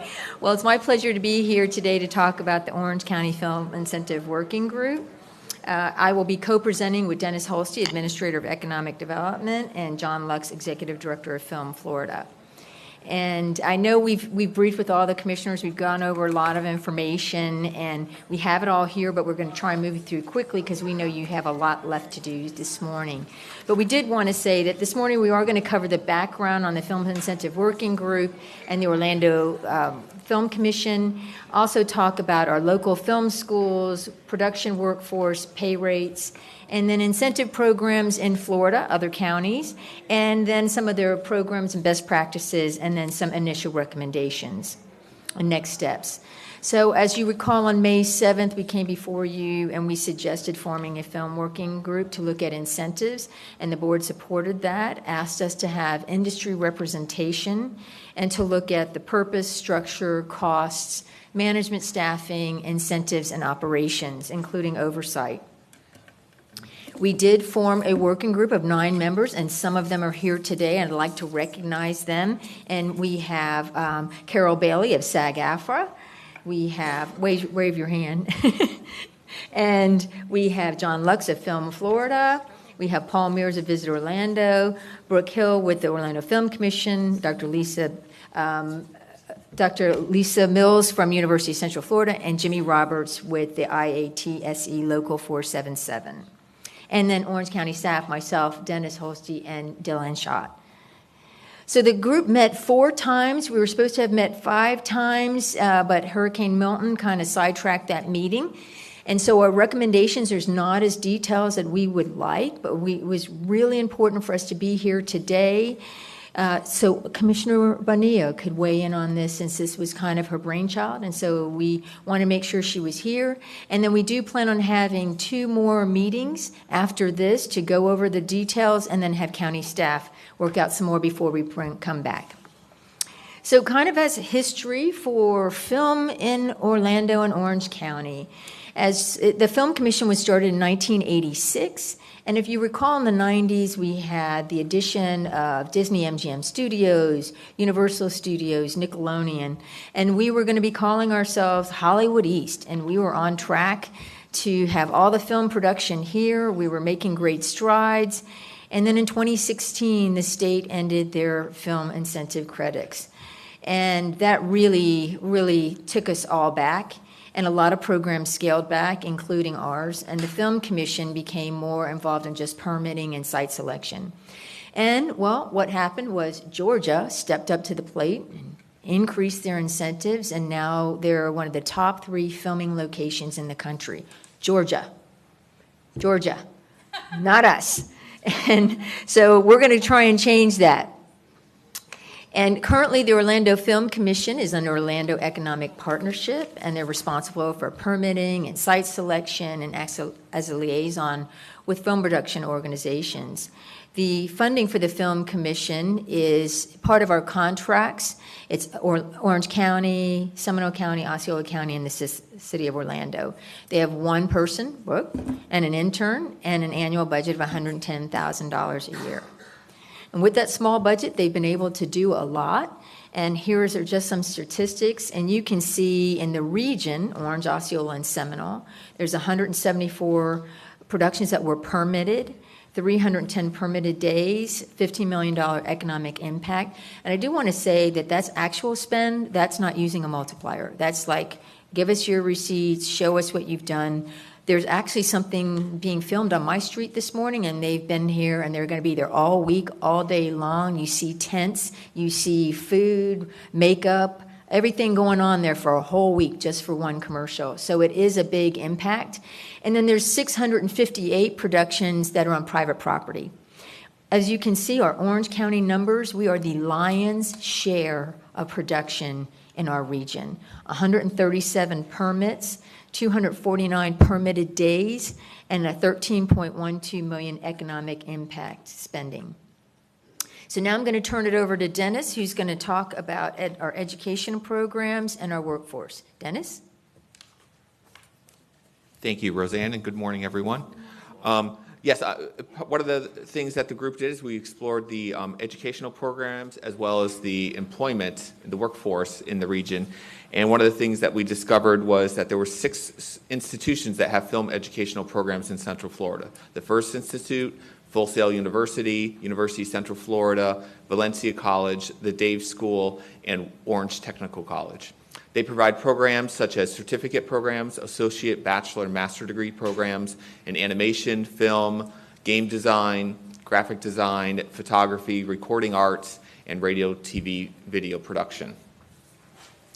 The key takeaways that we learned from these institutions that there's over 3,000 graduates a year in Central Florida from the different film educational programs. However, more than half of the graduates have to leave the area after graduation due to a lack of work in the local film industry, which is one of the reasons we want to try to address that with a film incentive program. The top destinations currently are Atlanta, Los Angeles, and New York and Chicago. We also then explored the film production employment. So these are the positions, we categorize them into first, second, and third. So just to give you an example, chief lighting technicians in the lighting sector. First grip is a camera support equipment technician. SFX is a special effects coordinator, just in the first category. And the second category is best boy electric. That's an electrician. Dolly grip, that's a dedicated technician trained to operate the camera. And then we also have assistant hair and makeup positions in the second range. And then the third is set lighting tech and a crane operator and a rigger. On the this slide you'll see that how the positions are broken out by the salaries based on the categories on the previous slide, first, second, and third tier. So for a theatrical production, a first person in the first category would receive on average of $50.68 an hour, and a second, for example, on all other televisions is earning $44.94 an hour, and for a low-budget theatrical production, a person in the third range would earn $35.26 an hour. So just going quickly through to see the different ranges, but it's basically from $35 to $50 an hour. The employment salaries are, which is good salaries, plus you have full health and welfare benefits for health insurance, annuity, and pensions that they'd be entitled to. Film production employment, what they can earn. So this is projected gross income per craft for first-year television episodic production based on a typical 12-hour day, 8 hours of straight time, and then 4 hours at time and a half. So you see here, for example, the first example is at $46.80 an hour. They'd earn $655.20 per day. In a week, they'd earn $3,200. And a 20-week run, they'd earn $65,000 a year. And then at $43 an hour, they'd earn $602 per day, 5-day work week, they'd earn $3,000, and the 20-week run of show, $60,000. And then the last I'll share is the $40 an hour position would earn $560.96 per day, $2,800 a week, and $56,000 for 20 weeks of a show, plus benefits, which is averaged about $175 per day, or $17,500 for run of show for an average position. And then our research showed in 2023 the average annual wage of a film industry professional in Florida was over $100,000, exceeding the state average for all industries by 53%. So these are high-paying jobs that we'd like to recruit here. Next up, I'm going to turn it over to John Lux, Executive Director of Film Florida.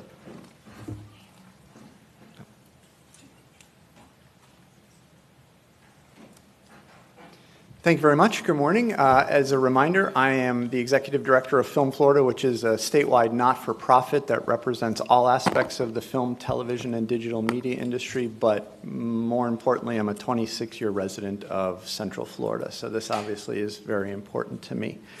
So as we take a look at the other incentives that are available throughout the state, this is just a little map graphic that we use. As you can see, there are voids. We have a void in Northwest Florida, and we most notably have a big void in Central Florida, which is what we've been trying to address in our work group. As was mentioned, there is no statewide tax incentive for film and television anymore. What we do have is a sales tax exemption, which is a very small tax exemption for production. You see the list of things that are qualified and what doesn't qualify. Anybody is eligible for that throughout the entire state. In terms of each individual area now, Jacksonville the city of Jacksonville has a performance-based program to attract these projects. Their office has a staff of 2 full-time employees and then revolving interns. Their overall budget is about $500,000 allocated from general funds. That is for their incentive program. And as you can see, they have a couple of different tiers that they look at. Some larger projects, then some mid-range projects, larger projects, commercials, and then they have a Fostering Filmmakers Grant Program, which is a very small grant for very low-budget, independent projects, which is something that we've looked at in a number of different ways. St. Pete Clearwater Film Commission through Pinellas County, they have a staff of 2 full-time employees there, looking to add a third right now. Their budget for their incentive program is $1.6 million, funded entirely through the tourism development tax. They just updated their program, so it's a 15% base program, and then you get an additional 15% if you check a number of boxes to make it much more from a marketing standpoint of your location. Things like,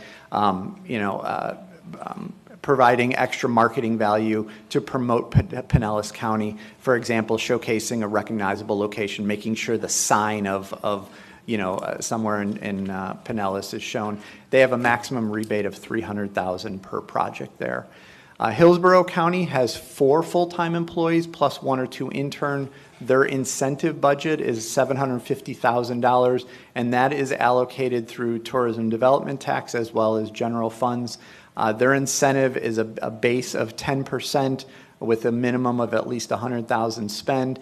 And then whereas Pinellas County gives you an additional bump for doing certain marketing things, Hillsborough County just requires that from the very beginning, which has been appealing in our discussions, making sure that there are a lot of built-in marketing opportunities for the area.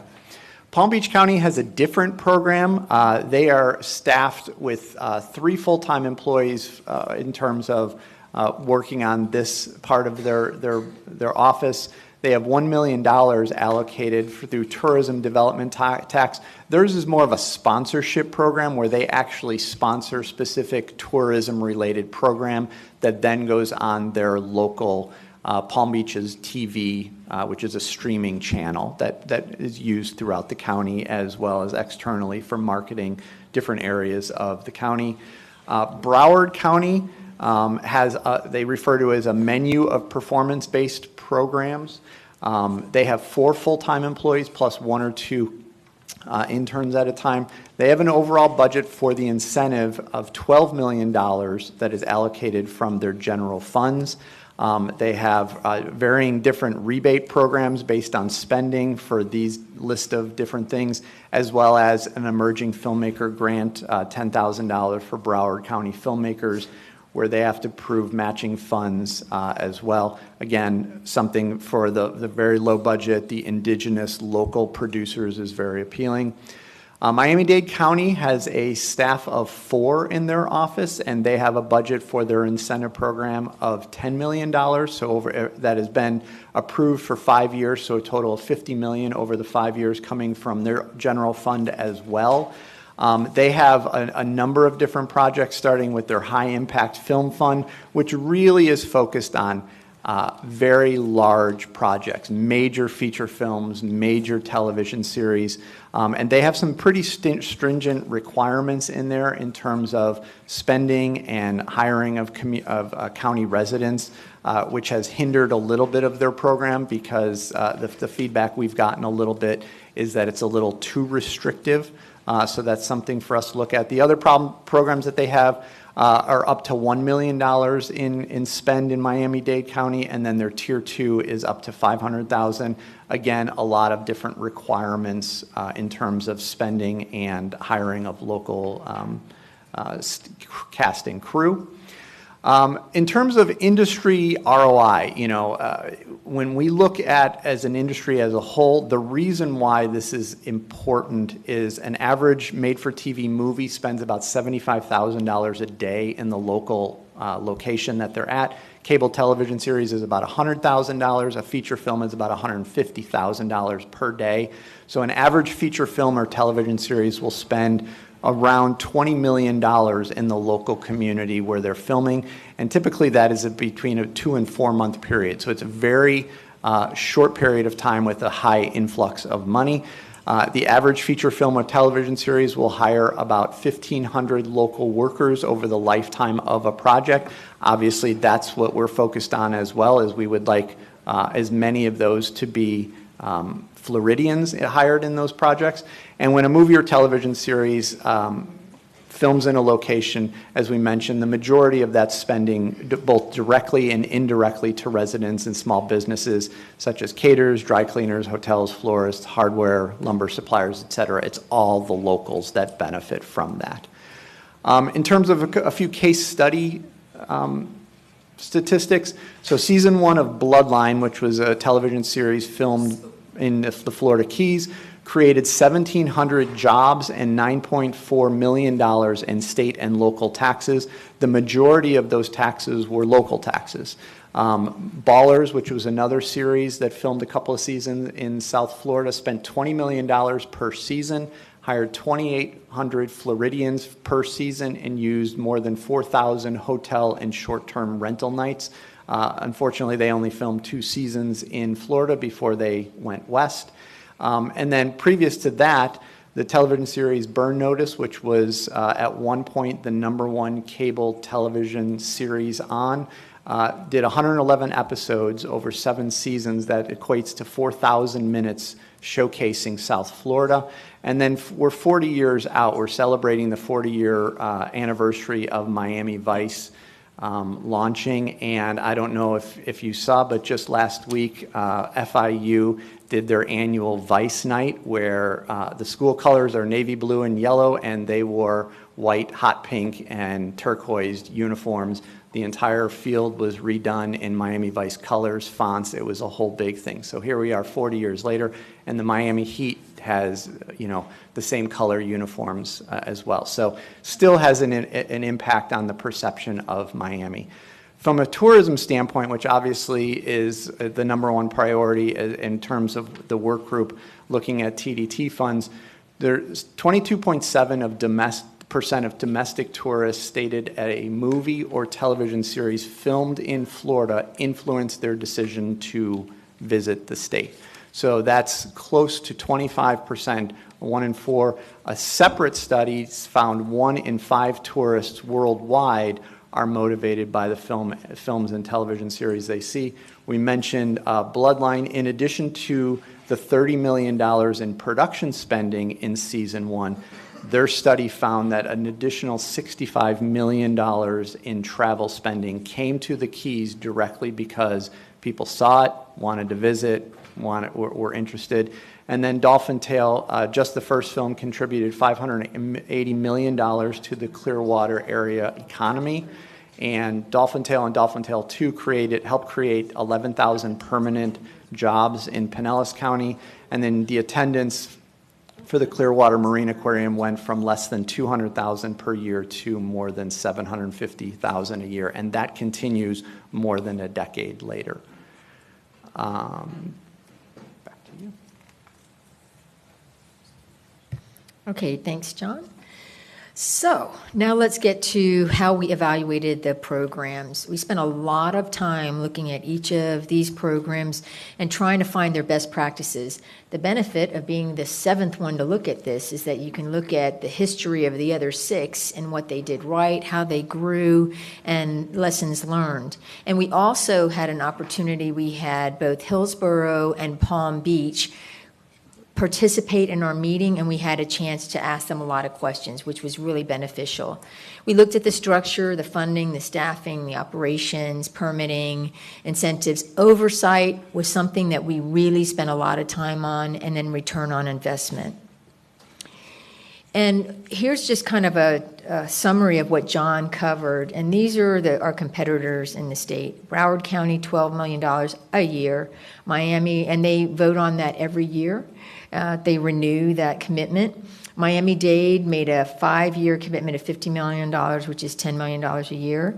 Palm Beach is $2.3 million with $1 million in incentives. Pinellas County, $1.6 million. Hillsborough, $750,000, and Duval, $500,000. I do want to mention 3 of these groups, Palm Beach, Hillsborough, and Pinellas, use TDT funds for everything, their staffing and their incentives, where the other 3, the bigger ones, the Broward County, the Miami-Dade, and then maybe Duval, use general fund dollars. So the benefits of film incentive program, John mentioned a lot of them, but we looked at the marketing and advertising through film and television productions.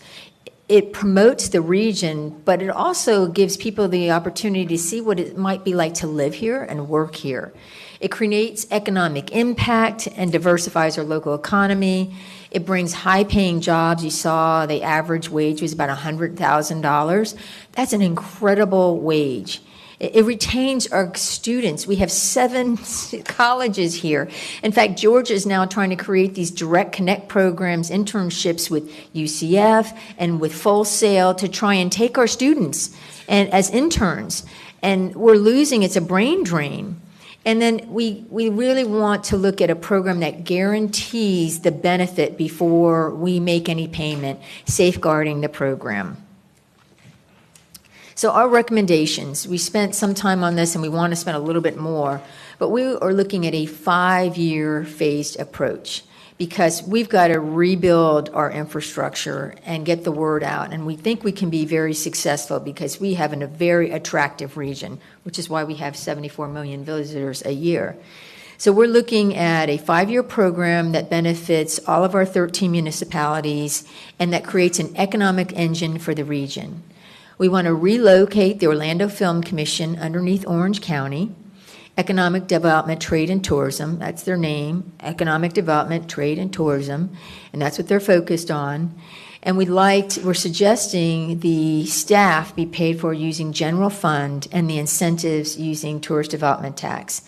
And the reason for that is, and Dylan was in the meeting, the county attorney's office, it's the cleanest way, which is probably why Broward and Miami and Duval said, you know, when you have staff and you're using that staff, paying for it with TDT, you really have to be careful that you meet the statute for TDT. And when we envision the staff being a lot involved also in workforce development. You know, this is economic development, creating jobs, keeping those students. And so we went with the more conservative approach, which was, and the mayor supported, which was general fund dollars for staff and use the incentive for paid for using TDT dollars. The staff we were initially recommending is a film commissioner, somebody who's focused on marketing, and then production and permitting. And I've already had initial conversations with Seminole and Osceola County about, right now they share the permitting position, Brooks' position at the Orlando Economic Partnership, and their willingness to continue to do that even if it's underneath Orange County, and there is a willingness to do that. They see that they benefit when Orange County is strong, they benefit from that, so those conversations will continue after we get input from the board today. Here are our recommendations. For funding, there's 2 components. Number 1 is the operations. We really need time to, once we get feedback from the board on staffing levels, then we have to go back through and say, what do those job descriptions look like? What are the salaries? All the costs associated. So we need some time on that. Incentive funding, we would like a 5-year commitment based on other regions that said if they, in a perfect world, they would have a minimum of $2 million. And especially in the first year, we think we need just $2 million because we'd like to get this stood up by 2025. And then thereafter, $5 million a year. So it's a commitment of $22 million. We're putting a request in for TDT funding for that amount, and that's only for the incentives. And the rebate would be based on the following. Number 1 is the economic impact. So when we talk about the economic impact, we're looking at the actual local spend. So for example, if you have a movie that has a $10 million budget, we are only going to incentivize what is filmed in Orange County. So if they only are going to film $5 million worth of that in Orange County, that's the only thing that's eligible for us to incentivize. And that was pretty clear in the other communities. They said, we only pay for what's filmed here. And that includes labor, hotel rooms, because they use a lot of hotel rooms, catering, wardrobe, equipment, hairdressers, photographers. And then marketing, and there's 2 types of marketing here. We hope to, instead of having a Georgia peach at the end of films, we want to see a nice orange for Orange County. And we also would love for them to mention, hey, I'm bike riding on the West Orange Trail, or I'm at the Winter Park Playhouse, or I'm at the amphitheater in Apopka. Naming us, mentioning us, showing our wonderful facilities that we have. That's one way. And another way is that other communities have been doing successfully is where they have the stars and whatever movie that has taped here, doing video afterwards that can be promoting the region. Like, oh, I just filmed in Orlando and it was a great experience. Oh my gosh, this would be a great place to live. It was wonderful. They have restaurants. So all of that promotional video that we would get and that we could then use in our own promotion, our partners could use. That's another way that Hillsborough is doing a really great job with that. And then the third part is must provide proof of distribution or promote a locally held screening. It's got to be held in Orange County. So we want to make sure that whatever they do gets aired, all right? So somebody sees it. And then the payment schedule, this was a best practice too, is that 50% is provided on proof of marketing and economic impact. So we want to see those receipts, we want to see the promotional, we want to see the flyers. And then the other 50% is proof of distribution and holding a local screening. We came up with a couple of ideas for incentives to get started. Some of these other programs in Florida have been around a lot longer, so they've added to their incentives. So this is kind of a beginning. And we thought first is a commercial production rebate, which is if you tape a commercial here. A project with a local spend of over $100,000, and the rebate is a percentage of what is filmed here. And the next three requirements are for all of our incentives. Number one is that you establish a minimum amount of local workforce to be used. Number two, a maximum amount of incentive per project. And number three, require internship opportunities for our students. So again, we keep them, we create the jobs, we keep our students here, and we create the economic impact. And for film and television production, we're looking at a local spend, a minimum of over $250,000, and then the same three requirements as the other rebate.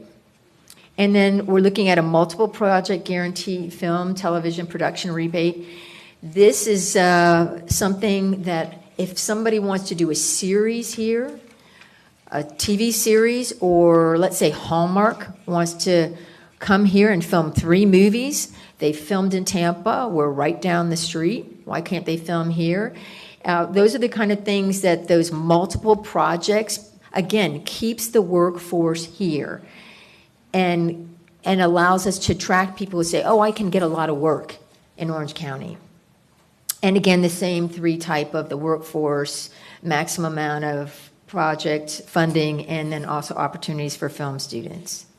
And then the last one is a local emerging fostering filmmaker grant program where we would put in $50,000 a year. It's a $10,000 matching grant that has to be spent here locally. So the next steps are the Film Incentive Working Group will meet 2 more times. We're going to take your feedback and go ahead and finalize our recommendations. We'll also work with county staff on budgeting, the county attorney's office on ordinances.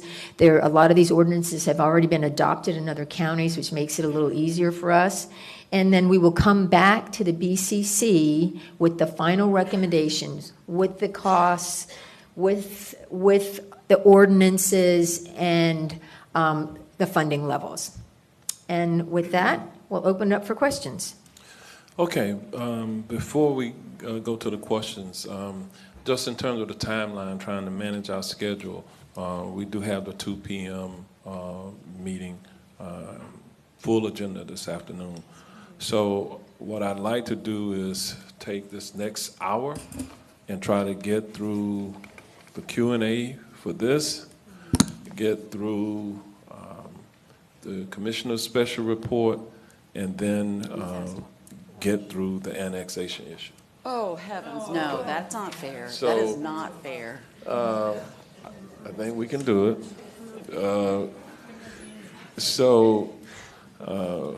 That's not fair to anybody. What do you mean it's not fair? To squeeze in these important issues in a way that really will limit our ability to ask questions or get feedback from staff, it just feels, I'm not going to argue with you about it right now, but all I'm going to it say feels is very set up. it's aspirational. If you all ask your questions succinctly, we might be able to do it. If we can't, I'll modify it. I'll modify it. I'm trying to manage the time. But at least one of those we didn't know about in enough advance because of the obvious nature of them to be able to really get the briefings we need to condense the questions. So it's even unfair in that way. I try to get out some of those lengthy questions. Let's not waste time doing this. Yeah, I say we at least try. Let's go. Okay. Commissioner Scott, is this a holdover from the last, or did you press your button on this one? Okay. Commissioner Scott. Thank you, Mayor Dennis, Roseanne, and you all for your work on this. I guess my first question is, You mentioned you were having discussions with the adjacent counties, Seminole and I believe Osceola. Have you started any discussions with the municipalities, or can you expand on that? We have not, City of Orlando. City of Orlando, which has a large number of permits in Orange County. So yes, I sent all three, the City of Orlando, Seminole, and Osceola, the presentation, and did have a chance to talk to them on the phone. And in your presentation, if I recall, you do plan on to engage all the municipalities. Do you know kind of when you want to have that conversation with them in this process? Will it be before, after? Yes. Yes, I do intend, we do intend to have further discussions with all the municipalities. When? Right after this and before our next Film Commission meeting. Okay. And then when you talk about requiring these different projects to do internship programs, can you expand on that, please? Dr. Mills, do you want to take this one?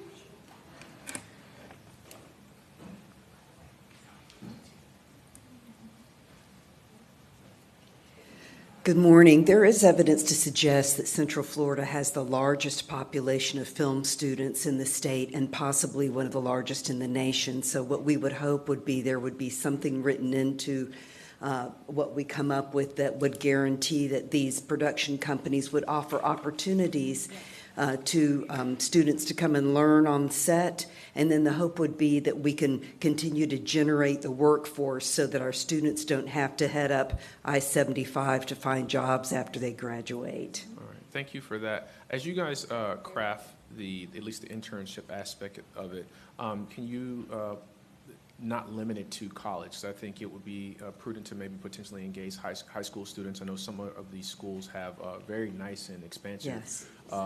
Studios. Even I've seen one elementary school had their own studio in elementary school. I didn't know that was a thing. And so as you start to craft what the internship programs look like, make sure that you do so with the high school students in mind. I think this film incentive is a step in the right direction. And I just say from my own personal experiences, I, at Gotha Middle School, did television production. And then at West Orange High School, did television production. So for 7 years, that was my goal as a stage manager. And I remember Nickelodeon being here. I remember Yes. being able to go in the audience and watch the tapings of the different shows. And I had a number of friends who were engaged in different aspects of those production. You know, my brother and Greg Davis from Gullah Gullah Island, they moved to LA together, but the interest came from the things that we've seen here. Even when, was it the Die Hard movie that, did the City Hall? And so I think it provides an investment in young people. I think that it provides a pathway to a career where they build and grow here. But it also provides self-confidence.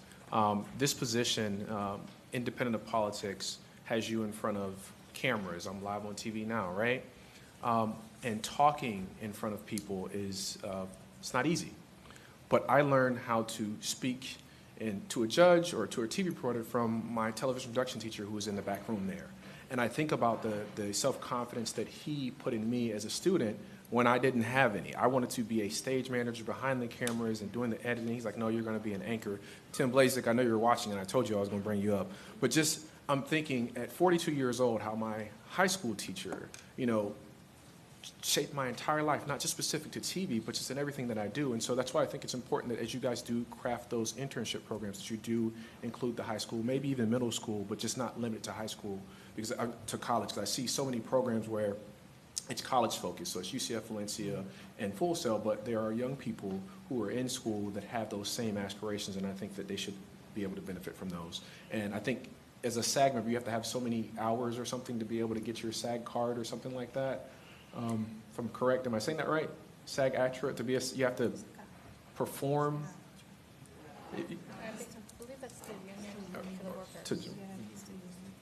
Leave the Weapon was the movie. Yes. To be eligible to join SAG-AFTRA, you have to have signed a SAG-AFTRA contract and or worked 3 days as background under a SAG contract, and then you're eligible. So they have to basically do projects like that. Correct. And it's not restrictive to age. It could be anyone as long as they meet those requirements. There's no age. Have you watched TV lately? No, sorry. But yeah, I think, again, it provides opportunities for not only our young people, but even some of our seniors who are looking for things to do, whether it's visiting a show or being an extra. I just think it provides another pathway for folks to be able to engage and also make money. So thank Broad you. educational opportunity, that's my number one priority. Yes, ma'am. Well, I'm excited for this and look forward to what you guys bring back. Thank you, Mayor. All right, Commissioner Wilson. Super quick. I am absolutely also thrilled to see the work that was done on this already, knowing that we're missing this opportunity. It just feels like such a huge way to benefit really those salary bases, diversifying the economy, and I'm really excited to hear more about it and continue on this path. I would say, though, fighting tooth and nail for a position at a community center from our general budget, it's hard, right? So understanding the benefits that the tourism trade will get from this, I would support even that portion of it being funded from the tourist development taxes. If there's information that I need in my sort of evaluation of that, I would be glad to continue to have a conversation. But just to let you know of those recommendations, which things sort of flagged my attention, it's just really hard for us to justify new staffs anywhere out of general budget. So seeing that we already have a revenue source that we know fits into the statute, I feel like it would be an appropriate use. Okay. Commissioner Bonilla. Thank you. So first I want to thank the mayor for supporting this. I really appreciate that. And Roseanne, you have been great. And thank you so much for making sure that I'm here to be able to see this, at least, this part of it and something come back. So I really appreciate your caring about that. Definitely, students, very, very quick story, I promise. So I was in elementary school. We had to do this radio show thing, and I was always like the quiet one and stuff. And so in my group, we decided that I would be the winner of some radio contest, right? So when I started acting, I was like, oh my God, yeah, what? Everyone was like, who is she? Because I was always quiet. All of a sudden they hear me screaming like this mad woman who just won some radio contest. So it really does bring shy students out of their shell. I had my spectacular this weekend, and we had a student volunteer who was very quiet, really shy, but when we put them in the haunted house, oh my gosh, he just opened up and did such a great job in the haunted house, scaring kids. It was just amazing. So it really does bring shy kids out of their shell, doing this type of work in the arts. I do have a couple of questions or maybe statements, I don't know. So the permitting processes in the different municipalities right now are sort of different. So are we going to try to get all the municipalities to coordinate how they do permitting? Yes? Yes. Okay, great. And the Fostering Filmmaker Grant Program, is that going to also include maybe students in the colleges, maybe a student film or something like that? Or is it going to be just a regular film? Good.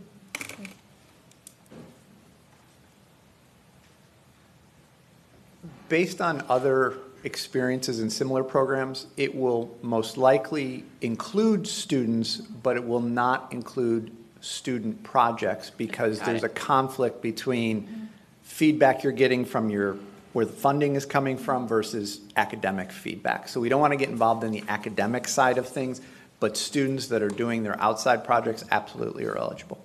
Okay, perfect. That answers that question. And so I'm super excited for the future. This is going to be really great. And since I'm not going to be here to be able to do this later on, I'm going to say so moved. Although I know it doesn't mean anything right now. Thank you. All right, Commissioner Gomez-Cordero. Thank you, Mayor. Thank you for the presentation, and I have a little question. The permits, will that go through Orlando Economic Partnership and then submitted, or it will be submitted directly, like they said, through the cities and the county? How will that? How does that work? Right now they go to the OEP, and so I think we envisioned having it go directly to the Film Commission, which would be under Orange County. Okay. So the same process, and Brooke, I don't know if you want to talk a little bit about the process that you go through, or if you... Oh, that could be later. No, we That don't could have be time for later. that. Yeah, Okay. we don't have time. We don't, but It the could be permitting later. would come with the person. Okay, that sounds good. Okay, and then the other question that I had is, I wanted just to say that there is students for Full Sails and so in my church, and I asked them, why? Because they wanted to change degree, just because they don't want to move from Central Florida, from Orlando, to go to somewhere else to work. And when I told them about this that we were doing, so I said, can you stop a little bit, don't move degree yet, just don't change. Let's wait until to see what happens. So there is, students that will stay. So, and then my other thing is, on the film production, wages, is this based on the industry or is this based on Central Florida? Jimmy. Those income salaries.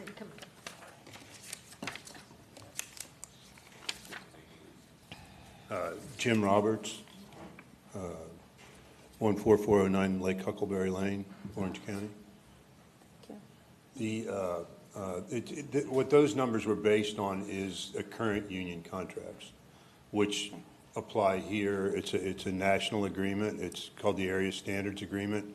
So it's based on this area, or basically on anything other than Los Angeles, Chicago, or New York. Okay, got it. Thank you. And then for last, I want to say to Ms. Bailey that my son is part of SAG-AFTRA, and he have been protected. Let me put it that way. And all the things, he's in LA right now, but he have been protected, and I just want to know that's also going to be, included in all of this here in Central Florida. So this is Carol Bailey. Carol Bailey, 3999 Shadowwind Way, Gotha, Florida, 34734. Yes, ma'am. SAG-AFTRA is international, Okay. and the contracts cover internationally. Some things are based on the region or the location you're in, but yes, ma'am, he will be covered. Okay. Yes, and it doesn't matter your age, especially a child. You have to have a guardian or an adult there to sign the paperwork. Yeah. They cannot leave the set. They're very, very particular about protecting all of us. And even as far as having shelter, if you're out in the sun and it starts raining, you get wet pay because you got wet because it rained. If they have smoke, just a smoke machine, you get smoke pay because there was smoke. Yeah. If you have to bring your wardrobe, it's multiplied by how many they Yes. say to bring. You have to have lunch at a certain time. Yes. You have to have snack at a certain time. Yes. Yes, ma'am. So we are very well protected. Yes. And I live in a right-to-work state. As soon as I was eligible, I came to America to be a professional actress. I'm from Jamaica. And so, yeah, send me my contract. I will be joining. And then I joined the board. Awesome. Thank you. Thank you, Mayor. All right, Commissioner Uribe.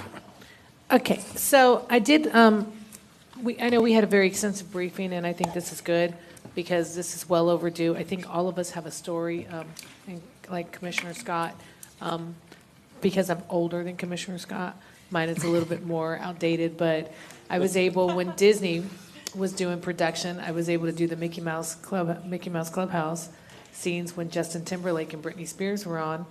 And then when Hulk Hogan was doing Thunder in Paradise, I also got to be on extras and that stuff. So I think it's really fascinating to be able to add that.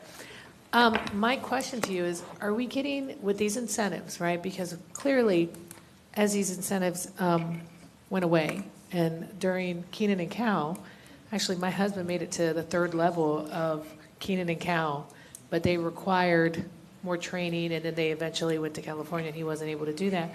Are we seeing interest in these parks that used to do heavy production that are doing this in California? Is there a possibility of Disney tapping back into doing production here, or Universal? Have we heard anything? Well, we offered positions on the Film Incentive Committee to both Disney and Universal, and they decided to have a representative from the Motion Picture Association as their representative because they don't want to have any kind of appearance of being self-serving, and so they want to Eventually, we're hoping that since we have two of the biggest names in entertainment right in our backyard, that they will start doing more here, but they really don't want to try and influence any of the decision-making process. But they are very supportive of the Film Incentive Working Group. They've been working for years to keep the state sales tax incentive rebate. So I think both parks would be interested, but I don't want to put any words in their mouth. Okay, and I'm sure you guys have talked to other counties, clearly, that are doing this as you did the research. Any chance of getting an appetite of some legislation to get Florida back on the table for this? Because I've stated this before, I've been to Georgia and been on the set of The Walking Dead, Stranger Things, and many, many other things, and visiting, not on the set in that way, recreated our own, screenshots. But clearly you can see aggressively what Atlanta and Georgia is doing. Do you think that with more counties signing on to have incentives at a county level, that we may get some legislative appetite to move this forward in Tallahassee? Ideally, we would have a state incentive. The fact that we're all trying to just cobble together something, there's 6 programs already, we would be the 7th one. And I think when you have those numbers, perhaps maybe then the state would consider doing something like this. It's kind of a challenge, but Carol, I'll let you go ahead and answer that further. As a member of Screen Actors Guild Board, we have a legislative committee, and we've had members of the committee go to Tallahassee and sit in and have the talks and nothing happening. But just recently, on our most recent board meeting, it was again discussed that this is really, really necessary in this day and time that we do have a legislation going forward. So I will share what you said with them. Thank you so very much. Well, yeah, because I know that we're number 7, but 1 through 6 are pretty big. Yes, ma'am. So they're not tiny counties. They're pretty significant revenue-funded counties. So that would be awesome. It is well overdue, and I think it's great to move in that direction, because there's nothing more frustrating than driving to Atlanta, What she said. All right, let me just, again, time is of the essence. Thank you all for the update. There will be future updates. Roseanne's going to continue to kind of help shepherd the meetings of the committee, and we look forward to bringing this back and developing something that we can all support. So, all right, thank you all. Thank you. All right, we're going to move to the next item on the agenda, and this is the item Commissioner's Report. We're going to ask Commissioner Wilson to present her report. Yes, and I think Miles hopefully had, oh, there it is. Thank you. You all hopefully had a chance to take a look at the memo. There are just some things that I wanted to add supplementally to that, and then wanted to make a request. I don't know.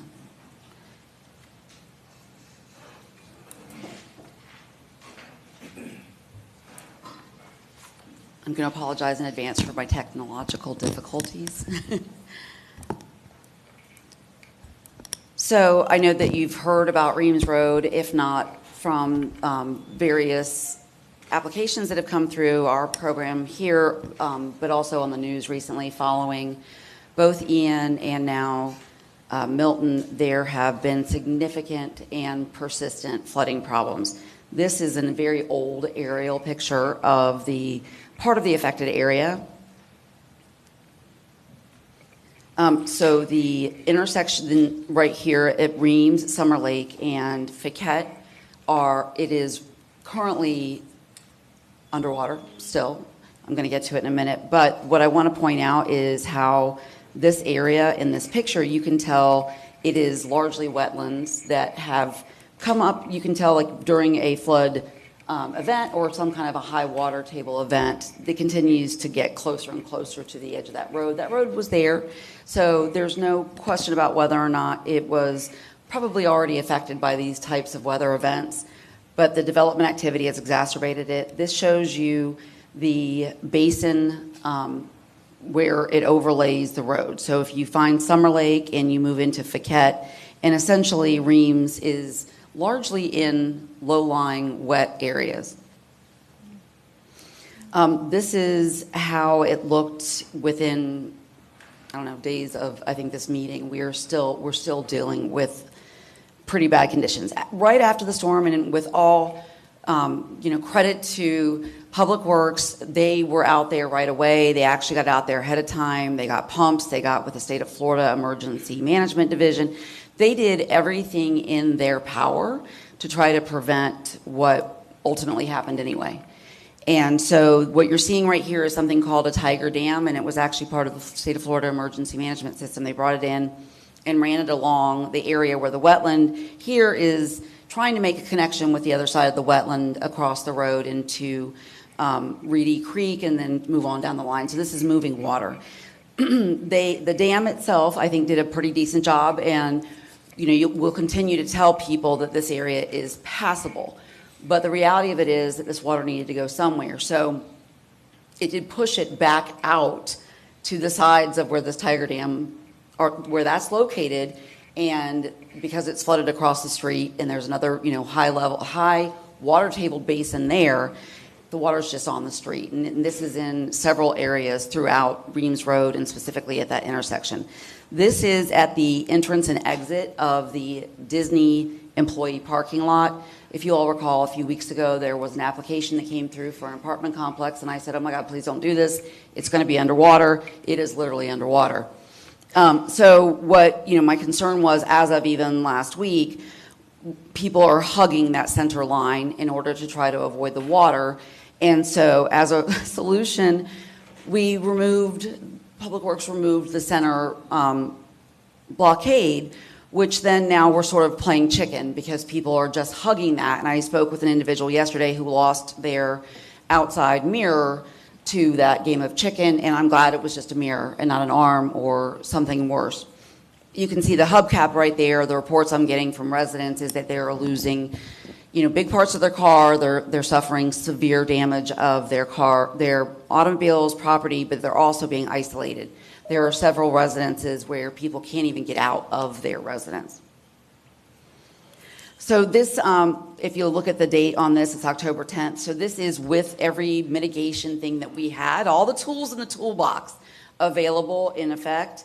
And you can tell that these cars are hugging that middle lane. Now, I would challenge you to take that on sometime after dark, but I like you all, and I don't want you to do it. So it is very, very scary. One of the things that I would say here is that because it's passable, people are continuing to use it and to use the same speeds that they have always used it. And they oftentimes don't know what they're getting ready to get into. And so they get there, it's dangerous, they hug that middle, it's something perilous. This is, again, in front of the intersection where the Disney employee parking lot comes out, so it's high-traveled. It's an employment center where those people have to come and go, right? They actually have to come and go. Yeah, this, just another example that it's hard to even see the line on the road from the depth of the water. So this is that area that you just saw the other angle on that had the blockade. And then this is a lovely river. Reams Road. So you can tell this is wetland, right? And it's really trying to connect there. And unfortunately, over these last 5, 10, 15 years, there have been a number of mass clearings in the Lake Reams Basin. And despite, I think, best efforts by Orange County's engineering team into making sure that we're retaining enough water on site as per code, we are not seeing the on-site retention filled. So on-site retention for some of these is not filled, whereas the road continues to be submerged. This is actually pretty close to the site of the other project that came before us that we ultimately denied. And it is, if you were to walk out there, you would need waders on up to your chest. So it is very much underwater.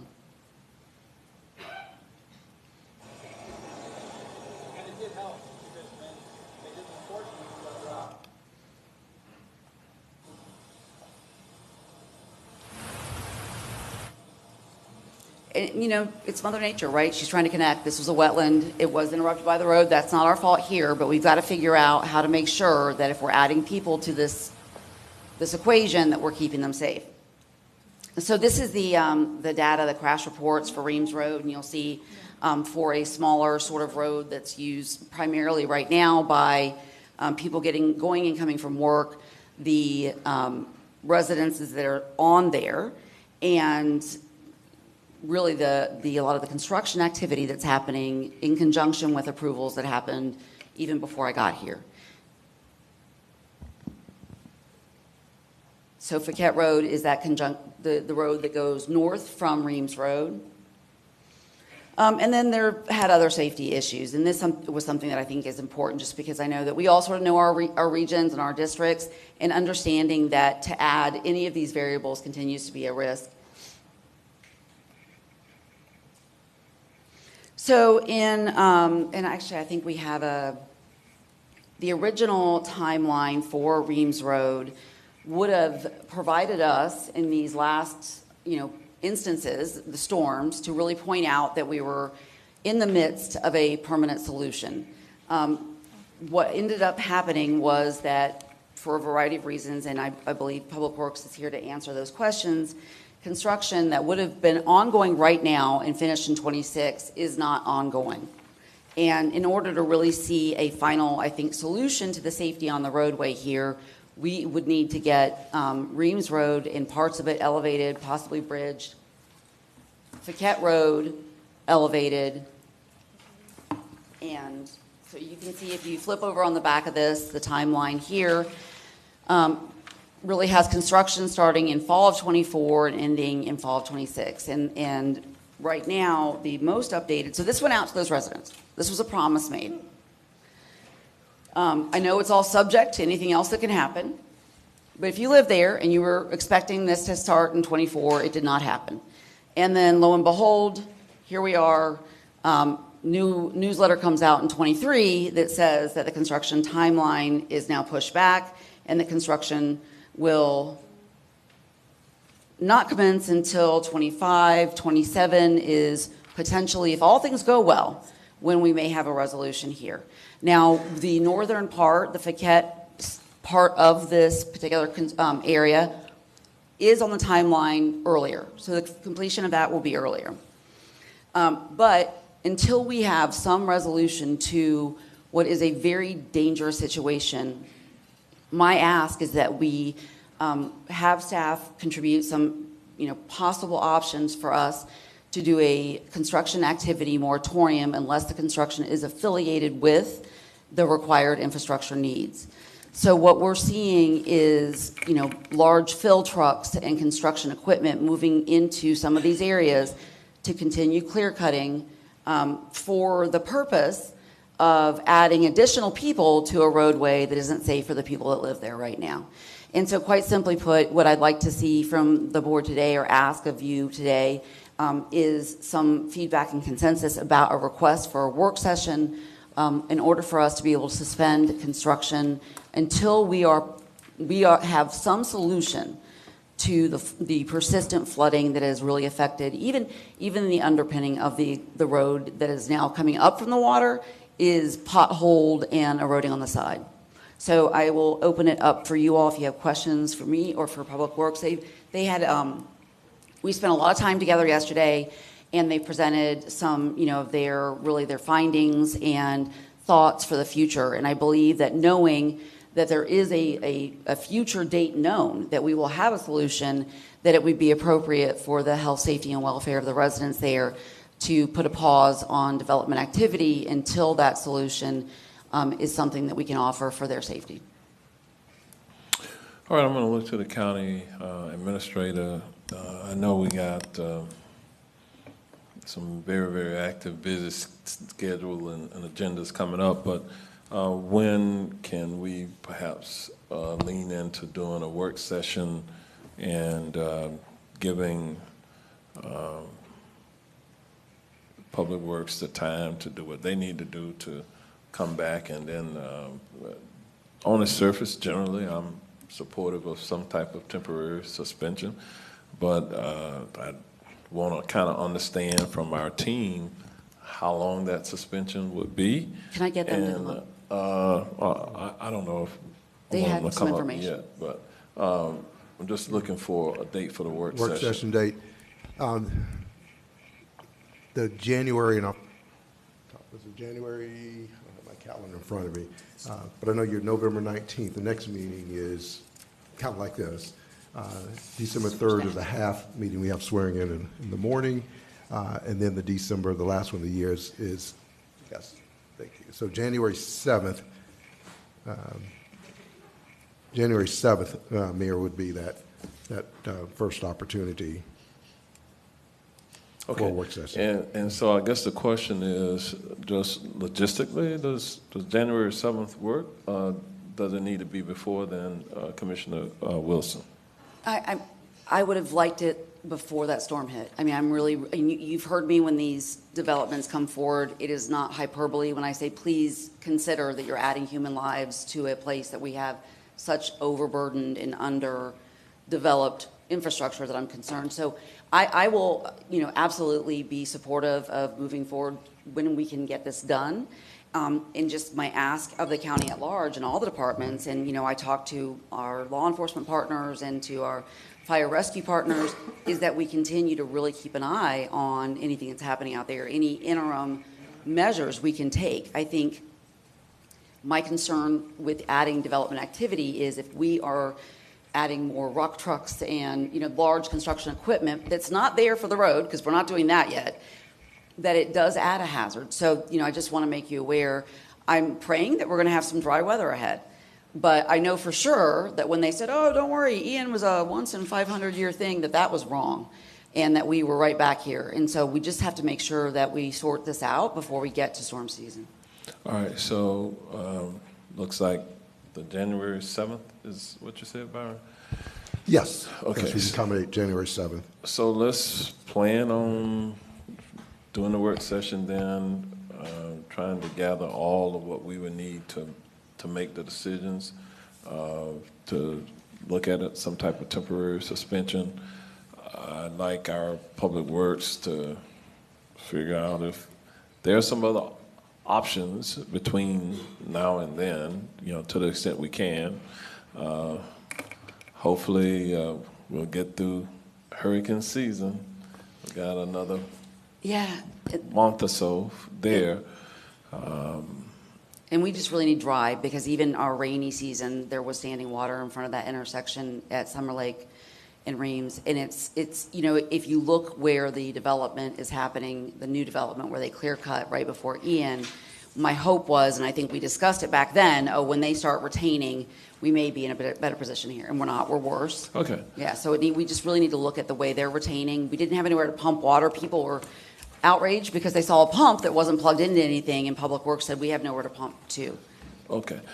So Public Works should continue their efforts to try to mitigate the water crossing the roadway to the extent they can, do the things that they do. We'll get to it as quickly as we can. January 7th. To the other commissioners, Commissioner Bonilla, Commissioner Scott, I note that you press your button if you have something. Otherwise, I'm going to try to move to this next item quickly. Yeah, I just have a quick question for Public Works. One question. So in this newsletter to the public, it says the project will be designed in general accordance with the Reams roadway conceptual analysis completed in 2018. So the RSA was already completed. The construction plans are scheduled to be completed in early 2022. We're now in 2024. Are those construction plans already completed? Those plans are approximately 90% complete for Reams Road. There was a number of issues that had come up, some design-related issues, some things related with the one box culvert crossing location. We had to do some additional muck analysis. And then there's a plethora of utilities that are in that roadway alignment, as well as including Orange County Utilities, and then Duke Energy, as well as the Central Florida Tourist Oversight District, which is we have to coordinate with them as well. So there's a number of components that had come up. Oh, they're waiting on us. So there was just some issues that came up that's been delaying it? Yeah, that are part of the being able to get to the final plans to where we can move forward with final acquisition and then get to construction. Okay, but it started, this is April 2020. The construction plans, all that design work started when? The construction plan contract was executed in, I think, April 2020. Okay, all right, thank you. Commissioner Scott. First, Commissioner Wilson, you got what you were looking for, basically a work session or a scheduled work session, correct? Absolutely. I think that we need to be able to lay out what are the biggest issues and have some board direction on what we can try to expedite and how we keep people safe, whether that, I mean, I think putting a pause in place, a moratorium or I won't say moratorium, but a pause till we can get some solution will at the very least add a level of safety for the people that are living there right now.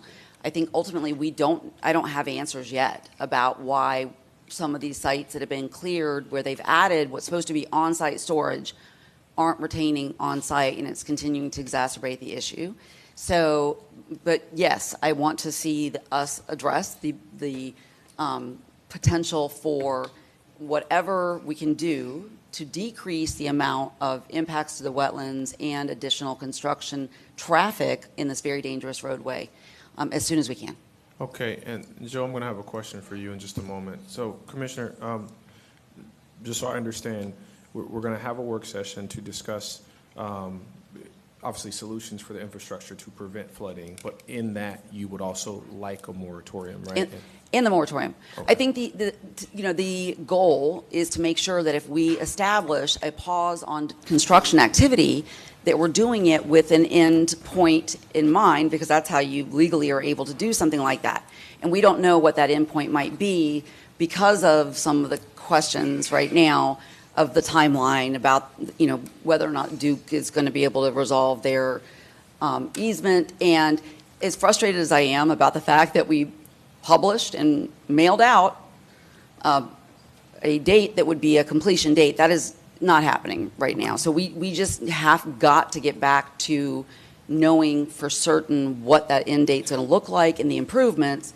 And in the meantime, what can we do to make sure that we're not exacerbating the problem and we're keeping people safe? Hey, Commissioner, maybe I can help out too. So one of the outcomes of the work session will be board direction to go ahead and advertise the public hearing. A moratorium has to be set by an ordinance. And so like your normal process, you have that work session, define those terms that the commissioner, because there's some legal terms that have to be satisfied. And so the next step would be then the public hearing that would establish the moratorium. So that's why that sequence is in that way. I'm clear on the process. Joe, I'm going to have my question in like 2 seconds. Commissioner, and it's not for you to answer now, I just want you to kind of think of it as you craft your presentation or future presentations, is like, I'm reluctant to do a moratorium because, that would result in delays and increased costs, not only on those projects, but also on the county.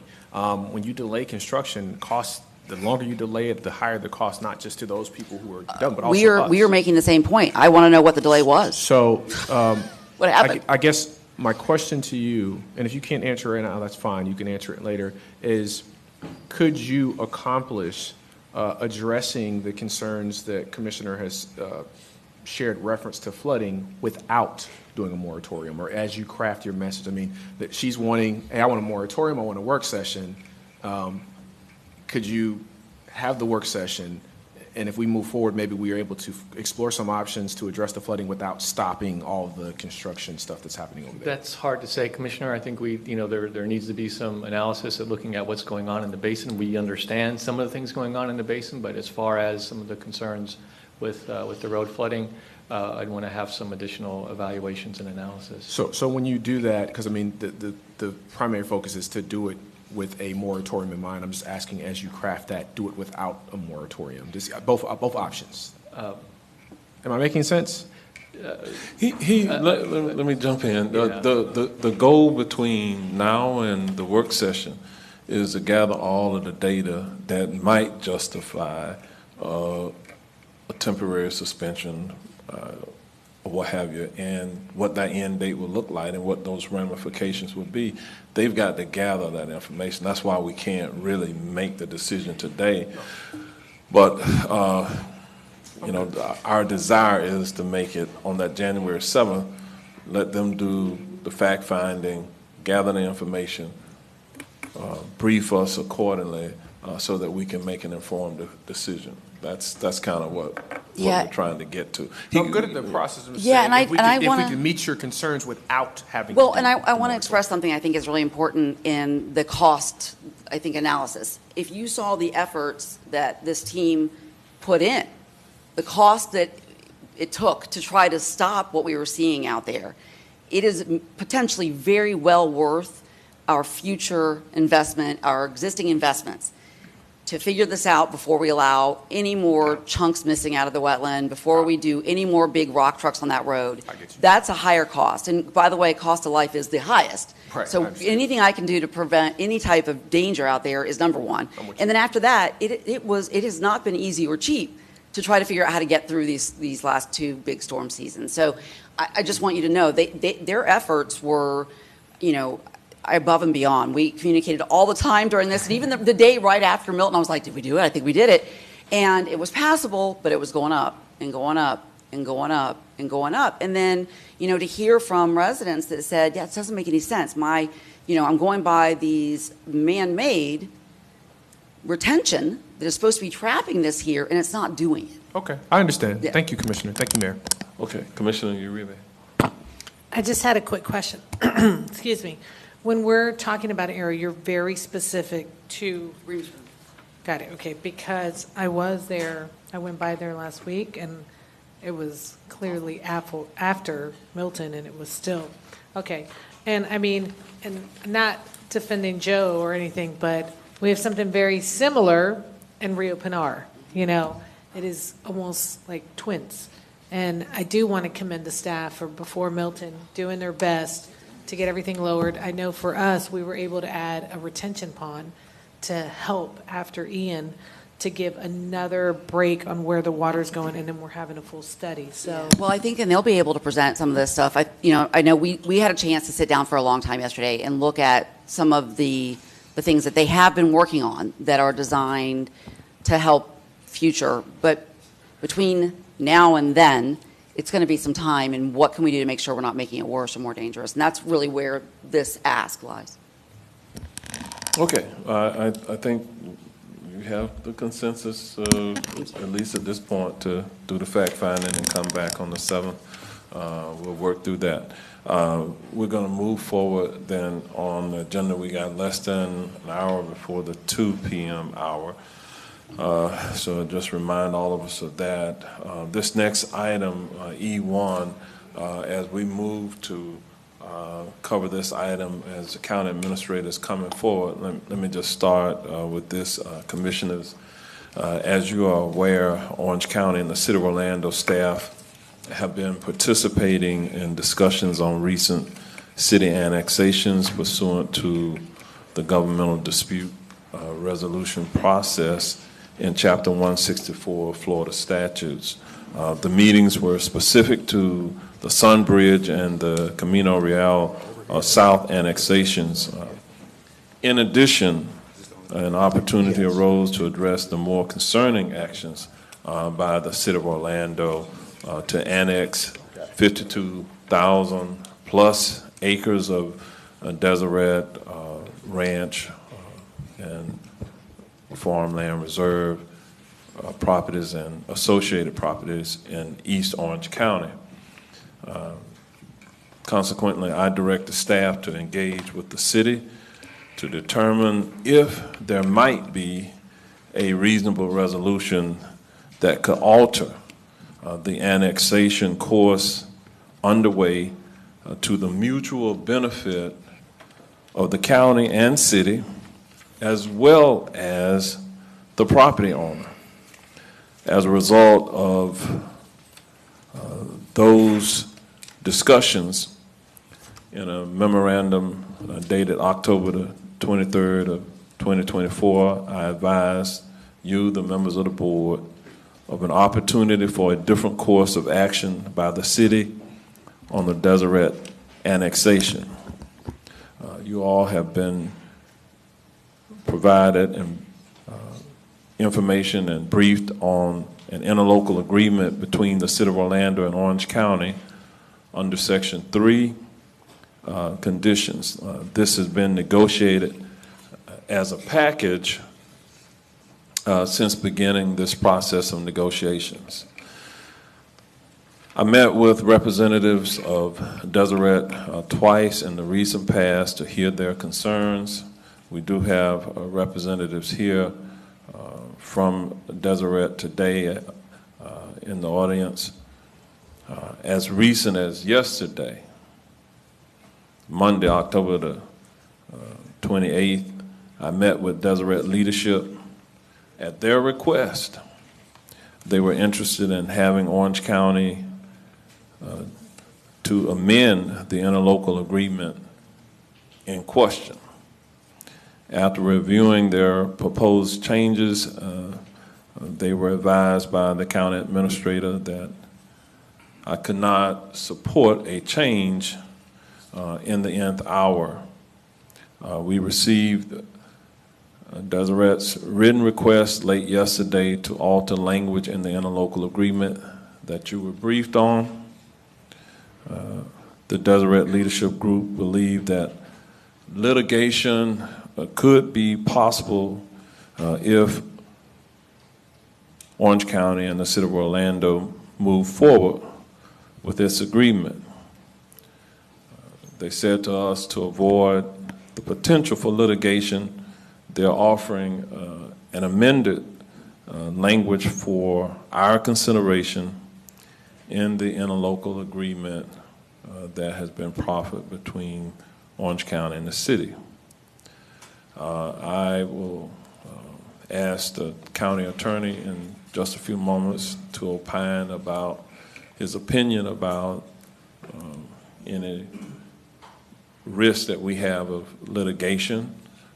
I will say this, that our team is a competent legal team, and they took a number of things under consideration in advising us during the negotiations of the agreement that we have with the City of Orlando at this time.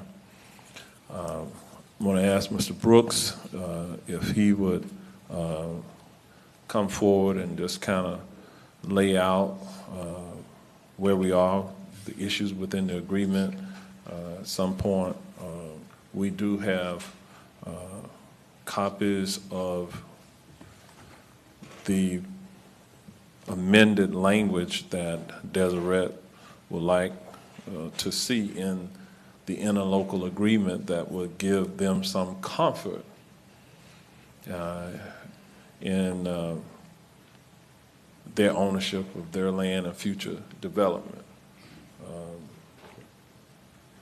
With that, I'm going to turn it over to Mr. Brooks first, and then we'll have the input from the county attorney.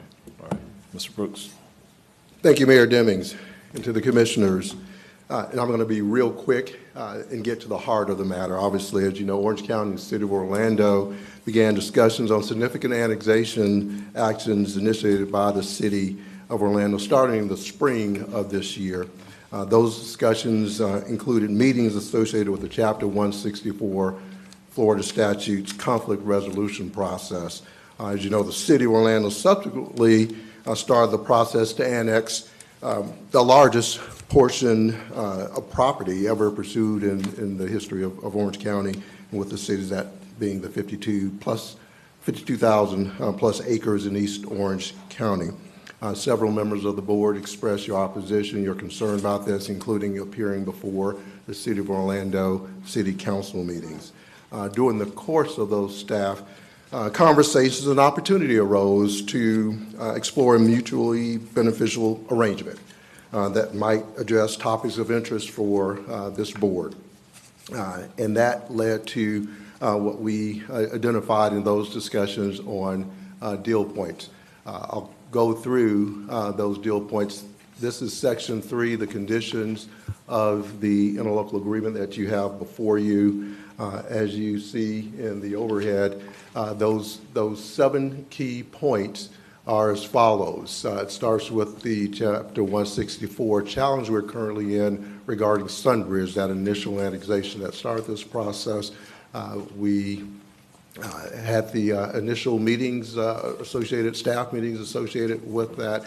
And in this case, the city would, the county would drop that challenge in that particular, where we are in this process, again, at the staff discussion level, contingent upon the city confirming some of those points that were discussed, such as they must confirm and ensure that the development plans for Sunbridge comport with what this Board of County Commissioners already approved. And as you know, the County Commission, the Board of County Commissioners, Orange County, had already approved Sunbridge development, and they are complying with all those standards that the county placed as conditions under Sunbridge. Also, there were some matters concerning the roadway and maintenance, and so those points of discussion with them address ensuring that the roadways are indeed taken over by the city, giving them the responsibility for maintenance. And then there was a very significant matter of an interchange obligation that we wanted to ensure that the city would take over that responsibility concerning Sunbridge Parkway, Innovation Way, State Road 528 interchange. And I know that there was a point Commissioner Bonilla presented, and as we discussed this, a particular point concerning matters of a nature of enclaves, and so we added language to ensure that if that was an issue, if that ever came up, that it's very clear that this arrangement does not in any way create a precedent for someone to argue that point in the future. So we did add that as well. The second point, and quite frankly get to the heart of what our discussion, based upon the concerns this board expressed, was indeed that the city would essentially in that process they're in with respect to the annexation. As you know, they've already had first reading. They continue second read to November 4th. That's next Monday. And so under this agreement, the city would not see fit to consider the second reading of the annexation, thereby ending that opportunity for the Farmland Reserve or Dallas Boulevard annexation to move forward under this process. Clearly, as this board knows, they still have the opportunity, even if the charter amendments pass, they still have the opportunity to pursue annexation through the charter amendment if it passes. If it doesn't, that's a different matter. Same thing with the road boundary, but at least with respect to that consideration by the city of Orlando. The third point on C is another matter that certainly as the board expressed significant interest in, and that is the city of Orlando and Orange County entering into a joint planning area agreement. And so that's the point that the city would enter into a 10-year joint planning area agreement, and we add the language consistent with what we have in place with the other jurisdictions. That is an automatic 5-year renewal, subject to notice, and that's similar language we have with others, the other cities as well. And the intent would be to establish that firm boundary, especially that firm boundary, eastern boundary, but throughout the area of the JPA around the city of Orlando. And we know it will take a few months to negotiate on that, but the point of it is by into March of 2025, we are committed to have that JPA in place and present it to both the Board of County Commissioners and City Council. That next part, D, obviously relates to ongoing discussions concerning the tourist development tax funding agreements for the Camping World Stadium and Kia Center. This reflects the action the board took earlier this year, allocating funding for those two projects. Those funding agreements are nearly complete. I believe Lisa Sneed gave brief updates to you all recently on those, and so it is intent to bring those funding agreements to the board in November at the next County Commission meeting. The fifth item had to do with the item of interest by the City of Orlando to address a long-standing a matter of providing sufficient and more low-barrier shelter for homeless populations. Obviously, we had a similar work session soon, and we'll be having another work session coming up soon regarding the need to expand the number of shelter beds in our community. And so under this particular arrangement, the Work Release Center that you all know the county owns, the Work Release Center, we have not been using the dormitory portion of that Work Release Center for several years. It is in need of repair for any use. And so in this case, the city had interest in us leasing that space to them, nominal fee. The city would be responsible for whatever repairs that are necessary to bring it up to code, to bring it up to standard, and that would be done at their cost. And the request was that the county excuse me, would then participate in the annual operating and maintenance costs on a 50% share, with our county costs capped at the $1 million as shown. And then the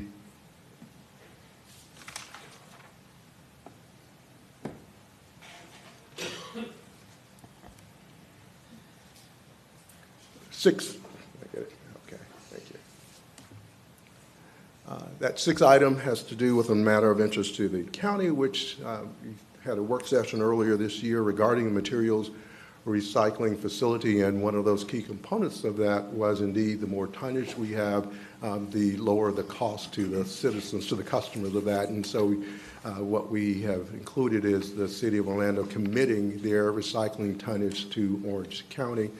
In the last item, the city wanted some assurances on some ongoing annexations. These are either, quite frankly, some have already completed the process. We had not challenged those, and a couple of them are at first read. In fact, you saw in your commission agenda this morning the minutes of those. Most are small. They range in size from 0.58 acres, like with the Bogger Creek Road. The largest is 19.4 acres. That's over in Sandy Shores. Another is 2.1 acres, and the last was 9.1 acres. Again, these are annexations were already in process. Some have been complete. The city has already completed the process, and a couple of them, they still have second read to go. And so those were the terms of the agreement before you. And Mayor, with that, there are any questions on this portion? Okay, let me go to the county attorney just to kind of opine on the process that we use to get the agreement with the City of Orlando, and whether or not, you believe that we have litigation risk. Well, I would just say, I would just, you mentioned crystal ball. Believe it or not, I do have a crystal ball in my office. It doesn't speak to me often, but I do have a crystal ball in my office. I will say to you, Mayor, that as you know, when there are significant interests involved on both sides of any process that you're involved in, there's always going to be that risk of litigation that occurs. But I will tell you, in this particular instance, we are very confident in our ability to defend the interlocal agreement. We think we've complied with everything necessary under the law in terms of the Chapter 164 process, and therefore we don't have any concerns about a successful litigation against this interlocal agreement. All right, and as I indicated before, we negotiated in good faith with the City of Orlando and came to an agreement, and we've had conversations since yesterday after we had a meeting with representatives from Deseret, and we understood where Deseret is in terms of the landowner. They were looking for an opportunity to see if there was a way for less than the complete 52,000 acres to be taken off the table for the agreement to something smaller. And I'm going to ask Mr. Brooks to kind of pass out what they provided to us late in the day yesterday. I think it's germane to the conversation with full transparency and fairness to all parties involved.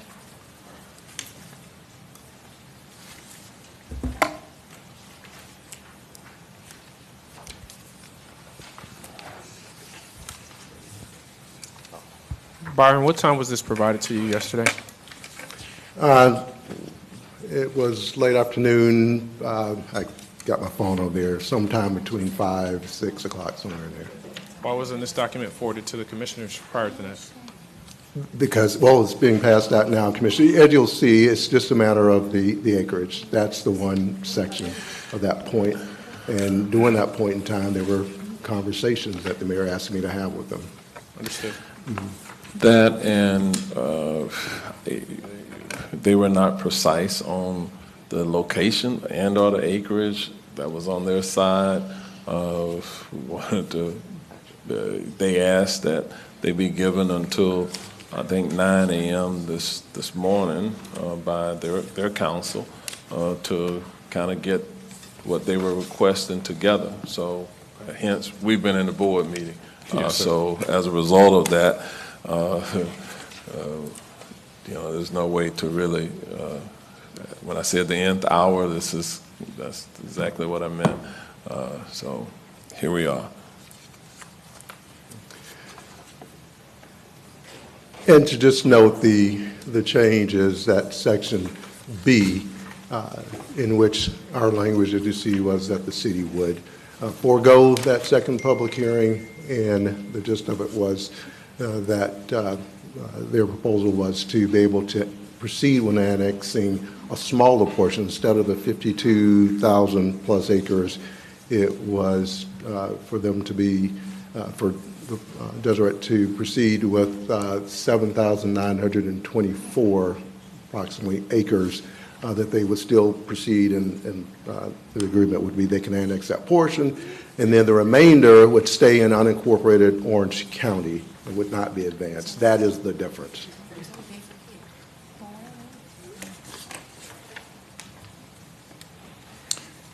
And so, Byron, in terms of the 7,900 plus 924.13 acres, when did we receive the specifics on that, approximately?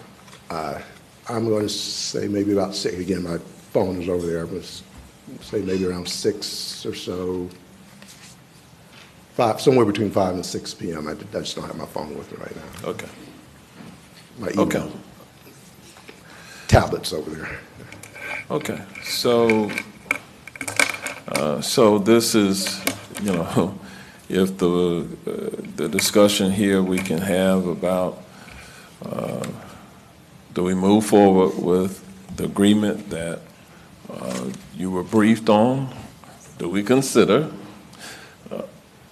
amending that agreement based upon the request that we have received now from the Deseret Group? And by the way, our negotiations have been primarily with the City of Orlando, which was really advancing the voluntary annexation, even though, we certainly extended the opportunity to the property owner, Deseret, to meet with them. I have always made myself available to them over the years that I've been here on the Board of County Commission to try to understand their long-term development plans for their land and enjoyed a good relationship with them over time. But we found ourselves in this position somewhat surprisingly when the City of Orlando notified us of the voluntary annexation of the 52,000 plus acres. And we have been reacting to that since that period of time, as we have already discussed. So there are questions indicated by members of the board. I will open it up for any questions or comments by members of the board. We'll go to Commissioner Wilson, you're up first. So, thank you. I appreciate I know this has been like a lot of late hours and time and what have you. I will tell you, I did go over to the city of Orlando during the last hearing. And, with the understanding that we have had partnerships and relationships, and as the person that when we were talking about the city venues, I said then, I'm concerned that the county is losing its ability to negotiate in our best interest should we encounter some type of maneuver such as we've seen. And lo and behold, when we were surprised with the Sunbridge annexation, and I continue to believe, and I want to ask, that the notice requirement by state statute wasn't met, that it wasn't continuous, that it wasn't compact, that there was definitely some enclave potential. And so understanding that we did not take any big risks even by challenging it then, what is the assessment right now for the risk if we were to continue to pursue a legal challenge? I mean, there was a challenge to the Sunbridge annexation, which now we're saying we're relinquishing, right? We're going to give that up in this agreement. Sunbridge is no longer going to be unincorporated Orange County, and that we don't even have the ability to necessarily ask that the regulatory schemes that we've updated since the original agreements would be applied, right? So we're not going to probably get any more potential protection for the environment or things that have been of great concern to the people that have been watching these maneuvers. What is it now that makes us in a better position by giving up that case? And I sort of want to frame it bigger, right? That I asked the city of Orlando, and I literally said, we have the same interests in our people. We want to take care of the same things. We have been a partner in so many things. I would ask you to hit the pause button so we can work this through. And I was told in no uncertain terms, and I am probably going to state this nicer than it was stated to me, you guys don't have enough experience to know what you're doing. Your staff is hard to work with. They want to work with us because we are easier and better to work with for their own economic. So sorry, and that was, it was absolutely something that I felt like at the time indicated that partnership would need to be articulated very precisely in order to preserve the best interests of Orange County residents. And so my concern right now is, are we giving up what is the potential for that link to the next large annexation, Sunbridge, in a negotiation that doesn't guarantee us anything in the future? Okay, so let's just make sure we put it all in context. I believe that what drove us collectively to the point where we're dealing with this was the advancement of the charter amendments to the ballot, regarding voluntary and rural annexations. And there is a general feeling by all parties involved that the charter amendments likely will pass, okay? And because of that, I think that we're not talking about public lands. We are talking about private lands. I understand. And the private property owner, yeah, no, I understand. I believe, sees some risk or uncertainty to their future plans for their land. Okay, well, let me finish. I'm just putting in context for everyone to kind of understand how we got here. And with full transparency, I believe that there was some feeling by the property owner that the desires for the development of their land and control of their lands in the future potentially could be less restrictive for them if it remained an unincorporated Orange County. There was some, uncertainty with approval processes or what have you. We've tried to, with our staff, kind of allay some of those fears that they would have about going forward in the future and doing business with Orange County. We have been professionals throughout that process, okay? We have nothing but professionals in that process. So what did they do? They availed themselves of having a conversation with the City of Orlando about a voluntary annexation.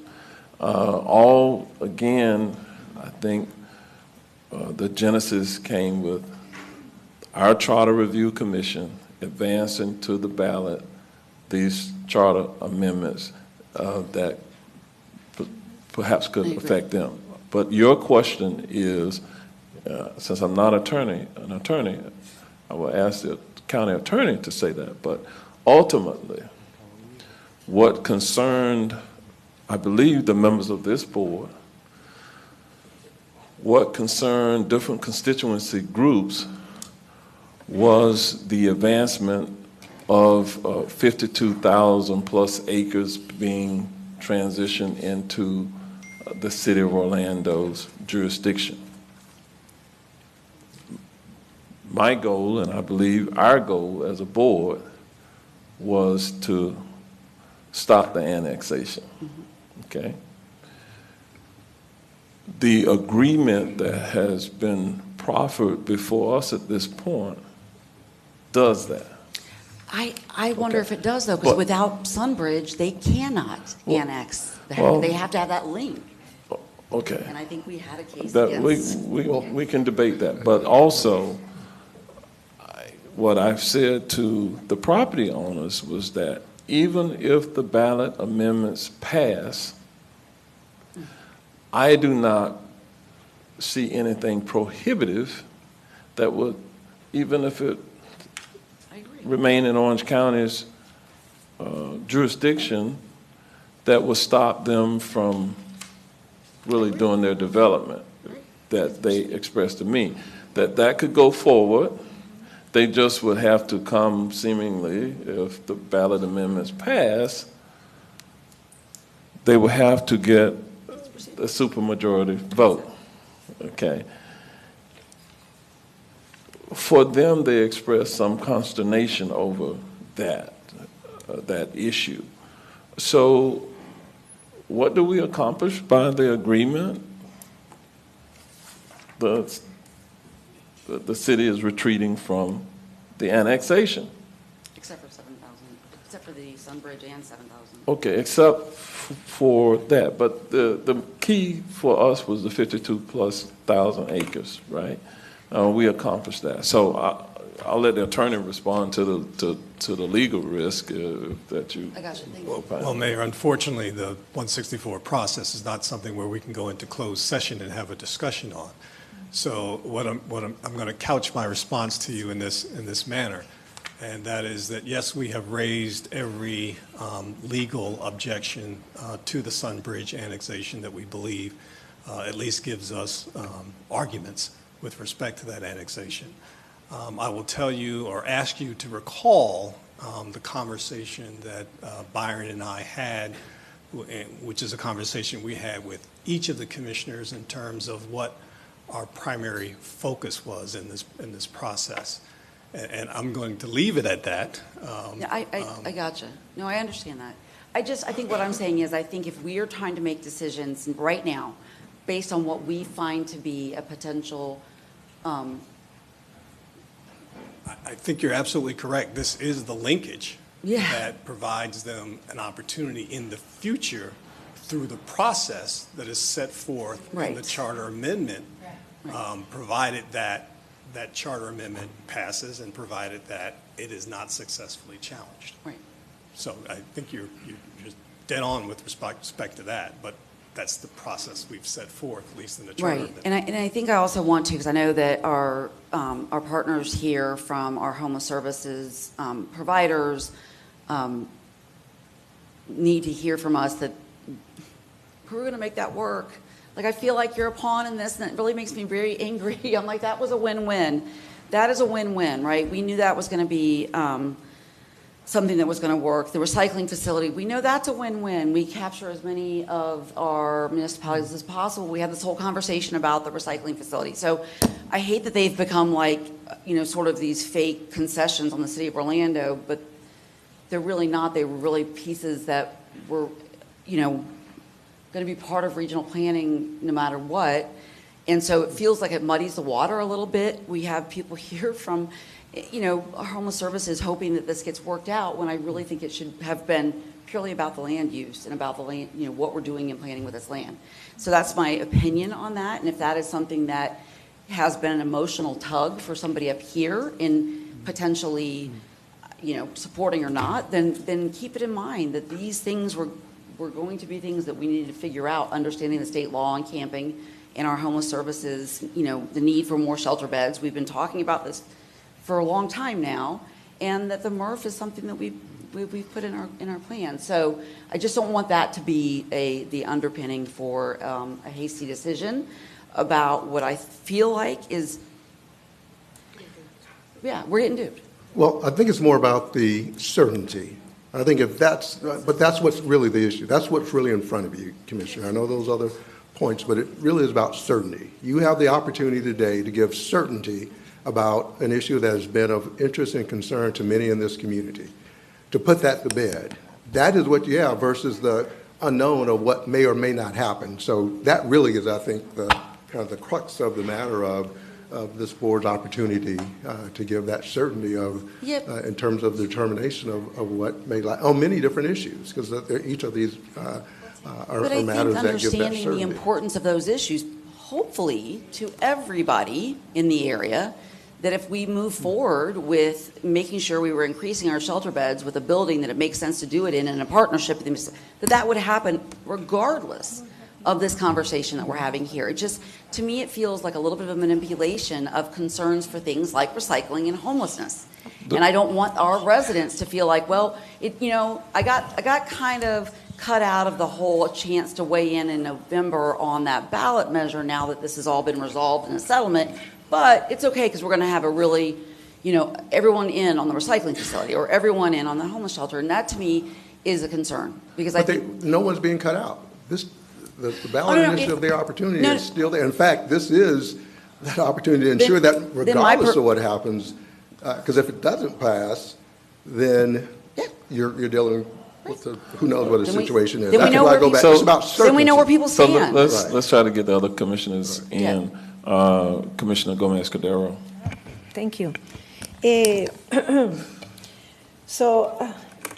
My God, this is so all over the place. Just get it, straight. And I wanted to ask also, what was our goal?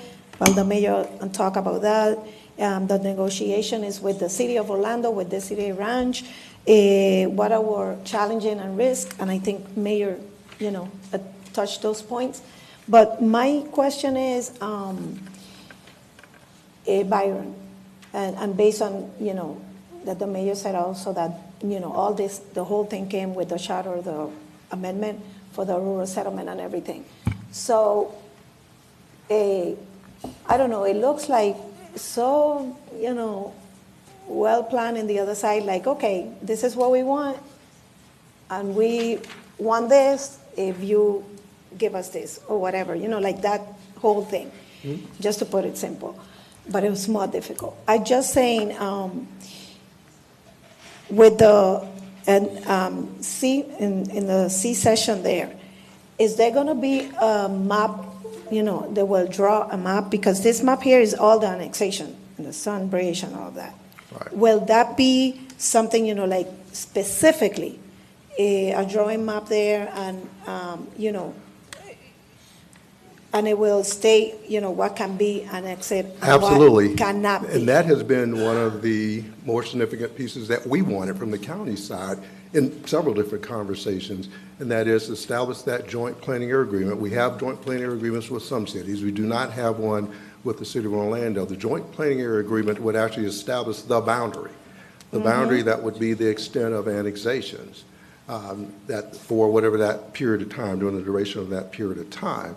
that it would establish the areas, just like some others have come before you. I think we had Winter Garden or some others came before you early this year, in which if they are annexing within that area, then there's normally some consideration. There are some other features of the joint planning area agreement that we can put in regarding land use, how land use compatibility works, and so forth. But the most important and most significant piece that this is intended to do is establish that hard, firm boundary that establishes the extent of annexations. So then, Byron, can they break the agreement in 10 years, the JPA? So with the JPA, at the end of that 10-year period, just like every other city we have, there is a renewal option. It automatically, unless one of the parties, the county or the city, then says, hey, we don't want to renew it. But every jurisdiction we have a joint planning area agreement, that is the language. It mirrors the language that's in the other JPAs. And let me see. Okay, go to the other one. I wrote so many things. Go to the other one, Mayor. Commissioner Bonilla, and then Commissioner Scott. Thank you. First of all, I want to start off by saying thank you to the mayor and thank you, Byron, for your leadership in this. I really, really appreciate you approaching the city and trying to work together. I think the goal of everything is smart growth and proper growth management. And that's the ultimate goal of everything that we do here, right? Making sure that our county is prosperous and that, that growth pays for it. Well, you know what? I'm going to say growth has to pay for itself regardless, because otherwise we won't have the money to run the county. It has to. And so the goal of that annexation charter amendment is to work together with the landowners and the cities and, make sure that we're creating a county that has proper growth management and that can sustain itself. That is the ultimate goal. So just like Mayor, you said, the charter amendment doesn't stop in annexation. It just puts a halt on it so that we can work things out and make sure that we're doing things properly. And if something isn't going to work out, then we have to say no, of course. And maybe someday we'll get there, right? Because we don't know what the future holds. And when I sat down with Deseret, that's what I told them too. I was like, you say this isn't going to happen for 100 years or whatever. Well, let's see how things work out.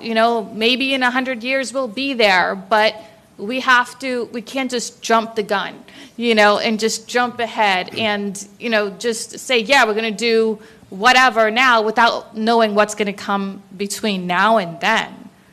Like, we don't know what the future holds. We have to take it one step at a time. We can't jump from A to Z without going through the rest of the alphabet, So it's, that's the ultimate goal. And the one thing that does concern me about ours, which you addressed, though, was that the enclave, which you did put something in there to address that, which doesn't make it set a precedent for something else. So just to clarify that means we can't have something connected to that creates an enclave too, or that continues because we have an enclave. Like, we still have that issue of the enclave. So that doesn't set a precedent to allow that enclave to continue, is what I'm understanding.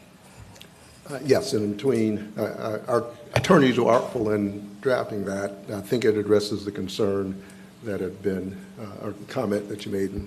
It means we do not acquiesce to enclaves being created in the future. Mm-hmm. Yeah. So I agree with the way the agreement is created by the county. I do not agree with the amendments by Deseret in the afterwards. In the future, if that's appropriate, we'll be able to review that properly and see if that's something that we should do as a county. But we can't make that decision right now at the last hour, just make that decision. So, no, I do not want to adopt the amendments by Desiree. I want to stay with the version that the county had put together. Thank you. And I guess I should be clear, because I think Commissioner Gomez-Cordero, the mayor simply wanted us to, we are not advocating, and the mayor made it in his comments for that, but he wanted to be sure that the board was aware and received that. So what's before you is what was originally proposed. I just want to clarify, because I think maybe I heard someone else had asked that or referenced that. Okay, Commissioner Scott.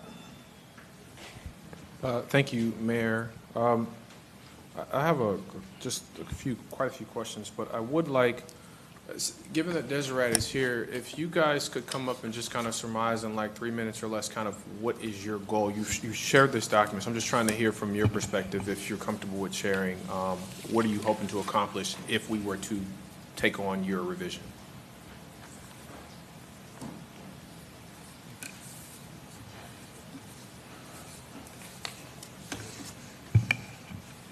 My name's Don White. I'm with Deseret Ranch. I have not been authorized to offer you anything in terms of my speaking for the ranch. Right. But let me just recite for you very briefly what happened. Last Thursday, we heard that this agreement had been reached between the county and the city. We had been hurrying very quickly to complete an annexation before the election.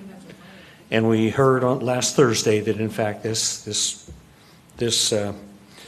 settlement had been reached and that you guys were going to vote on it today, in fact. We had our leadership look at what we possibly could do. And they authorized us to make the proposal that Byron has presented to you, which is accurate. That land is land that when the Dallas Boulevard interchange is built, it will be a full diamond interchange that accesses the land to the south and the land to the north, Wedgefield as well. It made sense to us that in the nearer term, that land is land that might have some development possibility. The land that is located further to the east is land that I don't recall ever saying it'll be 100 years before we do anything there, but in deference to the commissioner that may have sounded that way to her, I do think it will be a very long time, and our ownership has owned the land for 75 years so far, and we're going to continue to operate it as a cattle ranch for a very long time. We see the issues on the land that is further to the west as being quite different from an area that's rapidly urbanizing. I mean, it has a freeway interchange. Where else can you get on a freeway immediately as you leave a tract of land? There are not a lot of places like that. So we felt that might be more appropriate to be in the city. And that's the only land that in the next 10, 15, 20 years would be developed anyway. So we said, let's do exactly what the county is doing. On the rest of the land, let's sit down and work together. And, there's some exciting things that can be done regarding wildlife corridors and things like that over time. And we're starting to investigate those things. But that just is so I mean, we feel like we were caught kind of at the last minute knowing that this had to happen. And frankly, our president flew in from Salt Lake to visit with us and authorize us to make the proposal that you've got in front of you now. I think what it is it's a Solomon-like proposal in the sense that it gives the county what they want on the majority of the land, and we're pledging we'll work with the county on that. And yet this piece that is imminent when I say imminent, I think CFX, and the mayor could tell better than I could probably, he may recall better than I would, but CFX is planning to build that interchange within the next 5 years. It's on their 5-year plan. So there's plenty of time to plan it and come up with a plan that would work. It wouldn't be developed immediately when the interchange opens up. And that piece of land has a lot of environmental land it's really not a 7,000 acre development site. It's much smaller than that. And it's surrounded by environmentally sensitive land that'll be treated that way. The land that is next to the econ on the far west has already been committed to being treated with the econ protection zone The land that's to the west, the east, is an area that we have identified ourselves as an upland wetland mosaic that we see as being part of land that would be not developed in the future, but instead be kept as a wildlife corridor and probably a trail system ultimately that goes all the way from the 192 on up to this area. So we were reaching for a quick solution that would make it a win-win-win, is the way we look at it. Right now, we think your proposal is a win for you. It's probably a win for the city if you ask them, because they're getting a lot of things crossed off the list that they've been talking with you about. But frankly, it's not a win for Deseret. We spent a lot of money studying this property. We spent money being prepared for an annexation, and all of that with the stroke of a pen by two different agencies will have been wasted. Frankly, the information we know about the property will never be wasted because it'll be long-term, we'll have it. But we felt that this way it could be a win-win-win, and we'd work with the city and with the county going forward, and we have a lot of respect for the county planning staff. It's just our hands were tied because of this annexation referendum that's going to happen next week. And so if we were ever going to annex, we had to do it now, we felt. Okay, thank you, Mr. White. I appreciate you for taking a moment to share. Commissioner Scott, just to follow up with what Mr. White was saying, I have tried to reassure them that even if the land was in the county, their goal is to be responsible stewards of the land with appropriate sustainability and resiliency built into their long-term plan, which is consistent with our vision for the county as well. It's not inconsistent. And if what I've said to them was that if that truly is what they're about, that's what we're about, and we should be able to, even if it stays within Orange County and unincorporated Orange County, to work through their sector plan types of issues. Our staff has been having meetings and conversations with them for years about the potential use of this land long term. Again, what I think drove the annexation, Mr. White gave testimony just then that he was caught off guard by the agreement between Orange County and the city of Orlando. Well, I want to walk you backwards. Orange County was caught off guard by the advancement of the voluntary annexation into the city of Orlando when we had been engaged in conversations for years. We did not see that coming. We know that we have our Vision 2050 comprehensive plans that are pending. All of the approvals through the state processes. We've had conversations with them about their sector planning. We have not said no. We've said there's some items from a planning perspective that require further conversation and discussion to make sure that we're all in agreement with the future prospects of the land. And that's it. So I have tried to remain optimistic about our ability to collaborate together and to create the kind of working relationship, the trust between the different entities. We've had conversations, as Byron said, with the city of Orlando. So we found ourselves, again, what drove this, I think, to this, I'm going to call it somewhat of a crisis point for some, was the advancement of the charter amendments again to the ballot, and from their perspective, they see that as perhaps somewhat a loss of control, and because the county would have some say in the process, and from my perspective, I think that, and I've said this when I met with the city mayors, the process regarding annexation was tilted clearly in favor of the municipalities with little say-so from the county. And I thought that the county needed more balance, a process, which is why I have supported these charter amendments to bring some balance to the conversation for the long-term good of our community from a growth perspective, from an environmental perspective, to have those checks and balances in place.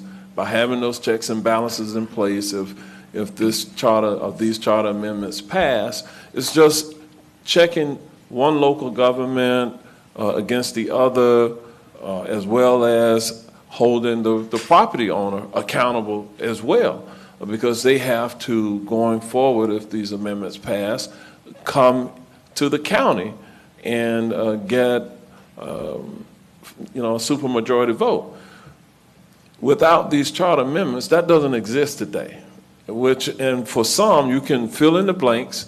That may be what is attractive to going to the city of Orlando and seeing that they might lose less control of the outcome because of this process, this fear of maybe the current county board members or some future county board members.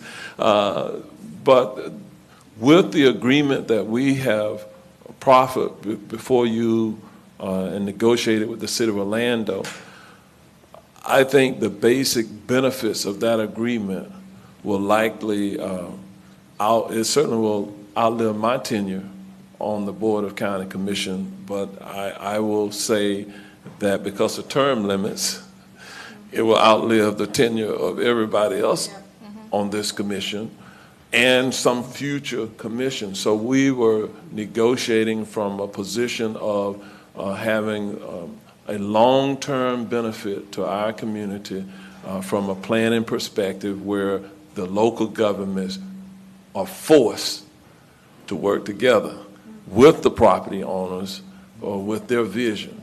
And I think that that's what the agreement that we put forward ensures that we have for that eastern corridor in all regards, if that makes sense to you. It does, Mayor, and thank you for the clarity. I mean, we've had a number of people talk about, development in the east side of Orange County, so I certainly understand the points you articulated there.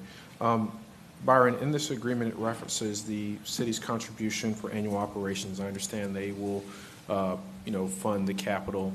And I had asked you in our previous conversations about this 50% operating cost capped at $1 million, which I appreciate. Has there been any additional conversations about who would operate this facility?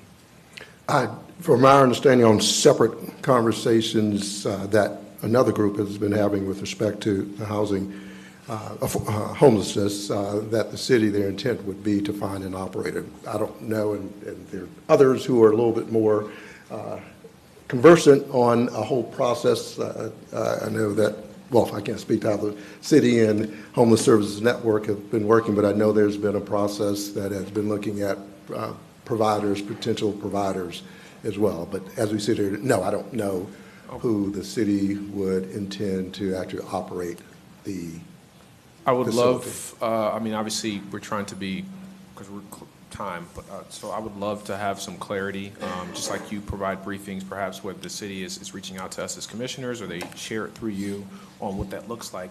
Because if we're going to agree to commit 50% of the operating costs, $1 million a year, not knowing who that organization is, I feel like some part of this agreement should have us a part of that conversation. To sit here and say I'm going to write a blank check of $1 million to whoever and not be involved in the selection of who that organization is, I think it's not meshing with being a fully involved in the process. Because we're basically giving you $1 million and trusting that you're going to vet this person, and if something goes wrong, okay, we paid this money, but we weren't involved in the selection of who this organization or entity is going to be to operate the Work Release Center.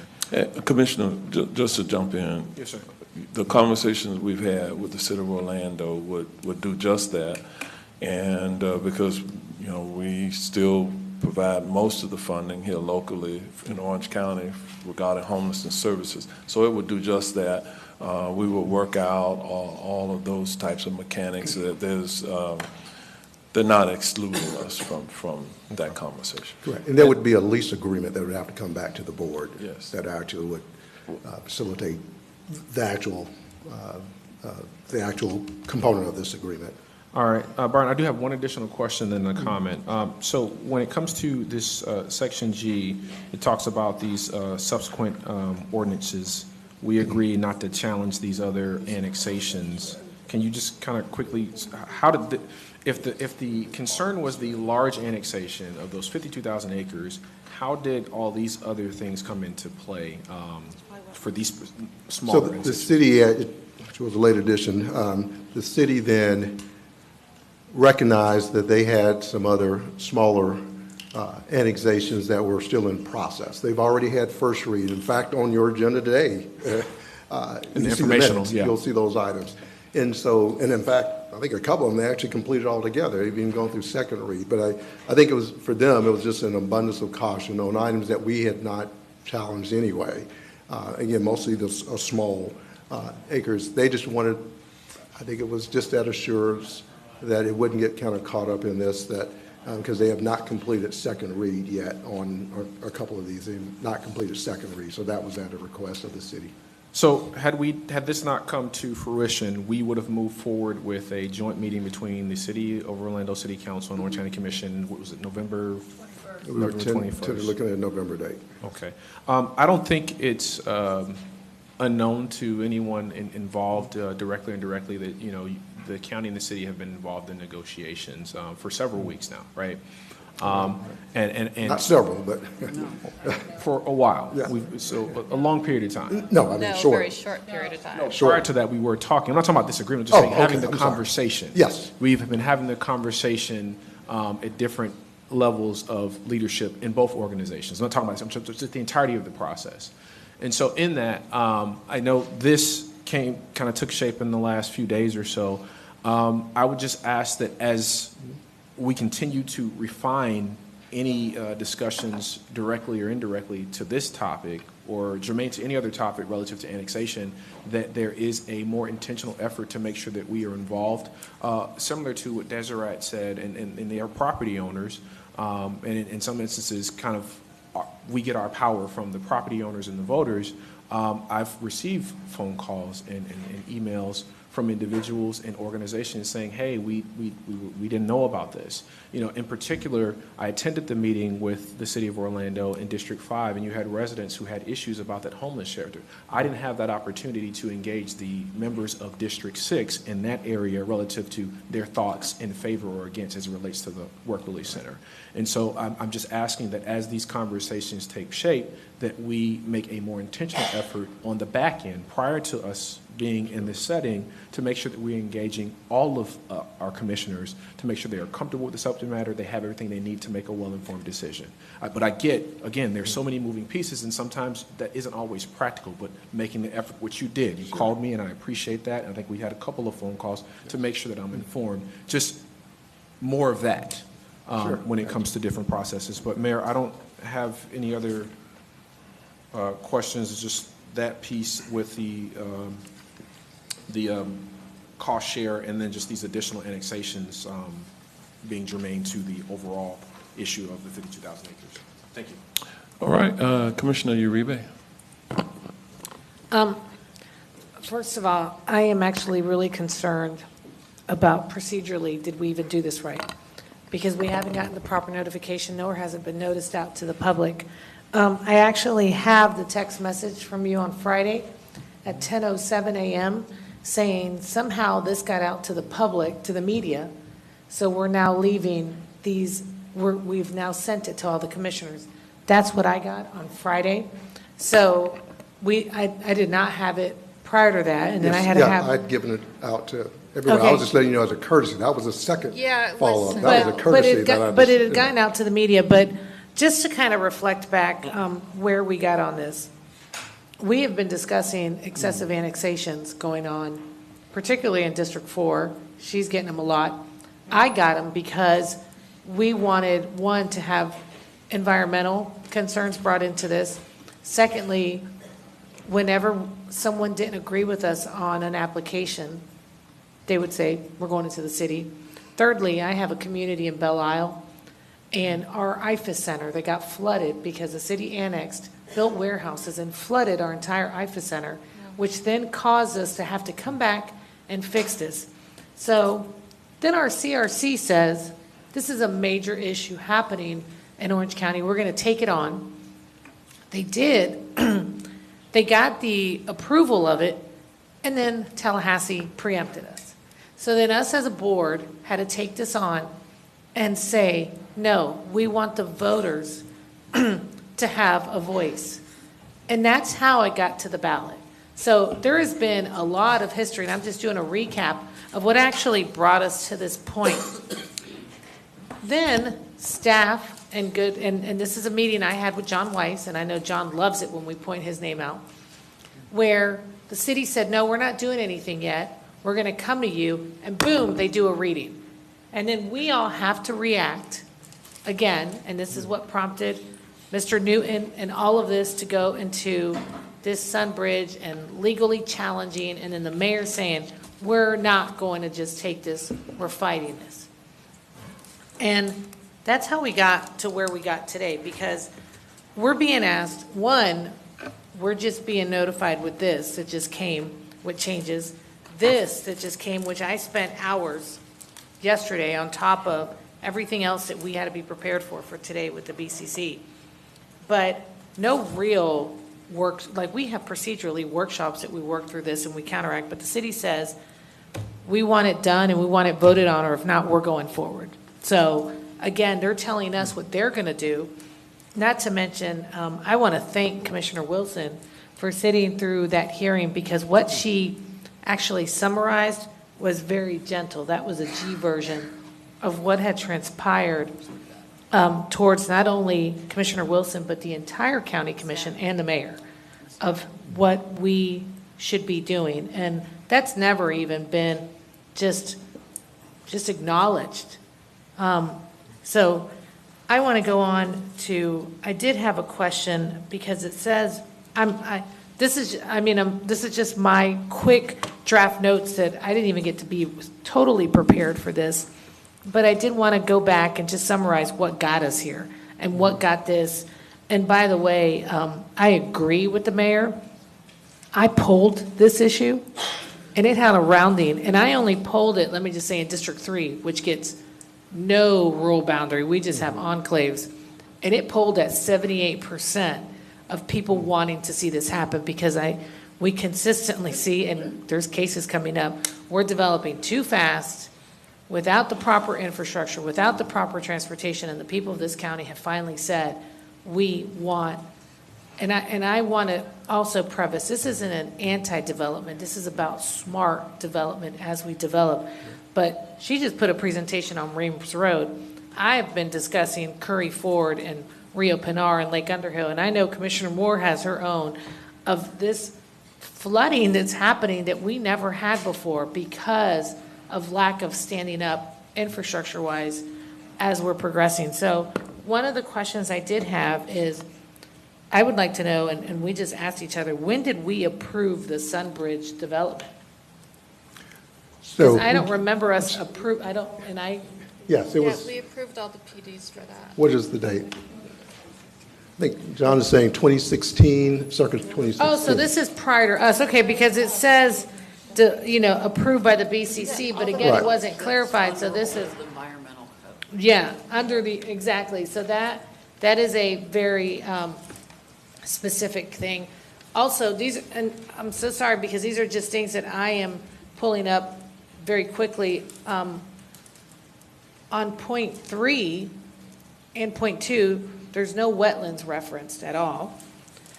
That's part of the development plan conditions of approval. So you have to go back to the conditions of approval. From 2016. Correct. Which we don't even have, and most of us I mean, weren't but you've here. already approved, and we didn't, because we weren't here. The board, so they agreed to comply with everything all the conditions the Board of County Commissioners put in at the place. That was one of those negotiations. I mean, we can provide those to you. I was simply saying that I just want to be sure that that is what that's referring to, that what they had the ability to move forward with today, or whether or not they had to annex, that's what they were agreeing to. Byron, this further confirms how unprepared we are, because only one person was on this board in 2016. So 6 out of the 7 of us have no clue what that is, nor was it provided to us with this to even learn. That's why I'm asking. Sure. Because I'm going by this, and I wanted to ask the comptroller, when did we approve Sunbridge? Because I don't remember ever voting on Sunbridge, but that would even be Well, part of this, before you. we did cover back when we brought forth the discussion about challenging it. So some of this was information that had been previously provided. And again, if we would have had the proper time to go over this, we would have been able to discuss it. And so that's, again, Okay, that's a very quick answer. I mean, Yeah, good okay. question, quick answer we're able to give to you. And give you then, that and assurance. then also, when we talk about classified roadways, are we talking about what was then or what is future? I don't have any of that. I'm also concerned on, one, it would have made more sense that this agreement be at the same time as, because it says here we're going to be doing a JPA establishing boundary limits no later than March 30th, 2025. I agree that if we're going to be doing the tourism agreements, it does say November 19th. I know that Lisa Sneed was trying to get this all done, but why isn't it going with the March 30th? I mean, if we're going to be negotiating, let's negotiate point for point. I also, Byron, I did bring this up to you, and when we talk about the work release center, Right. it says we're going to have a community meeting, but of course, over the weekend, now that this has been out, I've gotten a slew of calls from businesses in that area. I got a call from Orlando Health because there's a children's ward and a children's facility blocks from this place. There's no wraparound services available. There's a senior rehab center, 1 block. There aren't any services available to assist. And once the community also found there's a high school 2 blocks east of this, like none of this has been truly, I know that when staff talked to us about the mayor working through this whole facilities, we talked about a facility for me on Goldenrod. But now, one of the things I said, Byron, was you're putting a lot of emphasis on this. And you said, well, they're going to do community meetings. I said, well, are they going to just do community meetings as a courtesy because they plan on doing it anyways? Because there's a lot of safety concerns. Like I said, a children's cancer ward, a Ronald McDonald House, a senior rehab center all across the street, a high school, 2 blocks up. There's a lot that we're just saying because the building's available, we're just going to say that this is perfect for it. And that is concerning. And to not even have confirmed if the community and the hospital and the businesses around there aren't in support of this, would it still happen? That was not ever even listed. And yes, do we need it? Yes. Is that the exact right location for that without any services, without anything? I don't know. And we haven't had a chance.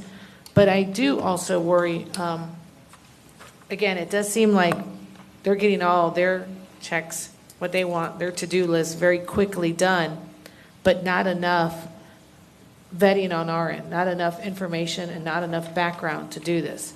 And as much as I wasn't totally happy with this, I figured we were making a significant move to prevent this from happening, but then we're being told this is the new updated agreement. No, we're just letting you know they presented that. Again, I want to go back and be clear. This is not what we are advancing. I just, for the greater, I feel like we're one of these, for the greater the good, are we going to do this without knowing everything we need to know, without getting everything confirmed, without getting all of our information?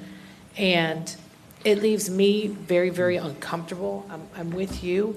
Like the fact that this happened Friday we got this, and we weren't included at all. I mean, we are just being said, here you go, hope this is good enough. And we don't have all the answers. And I asked you that one specifically when you called me.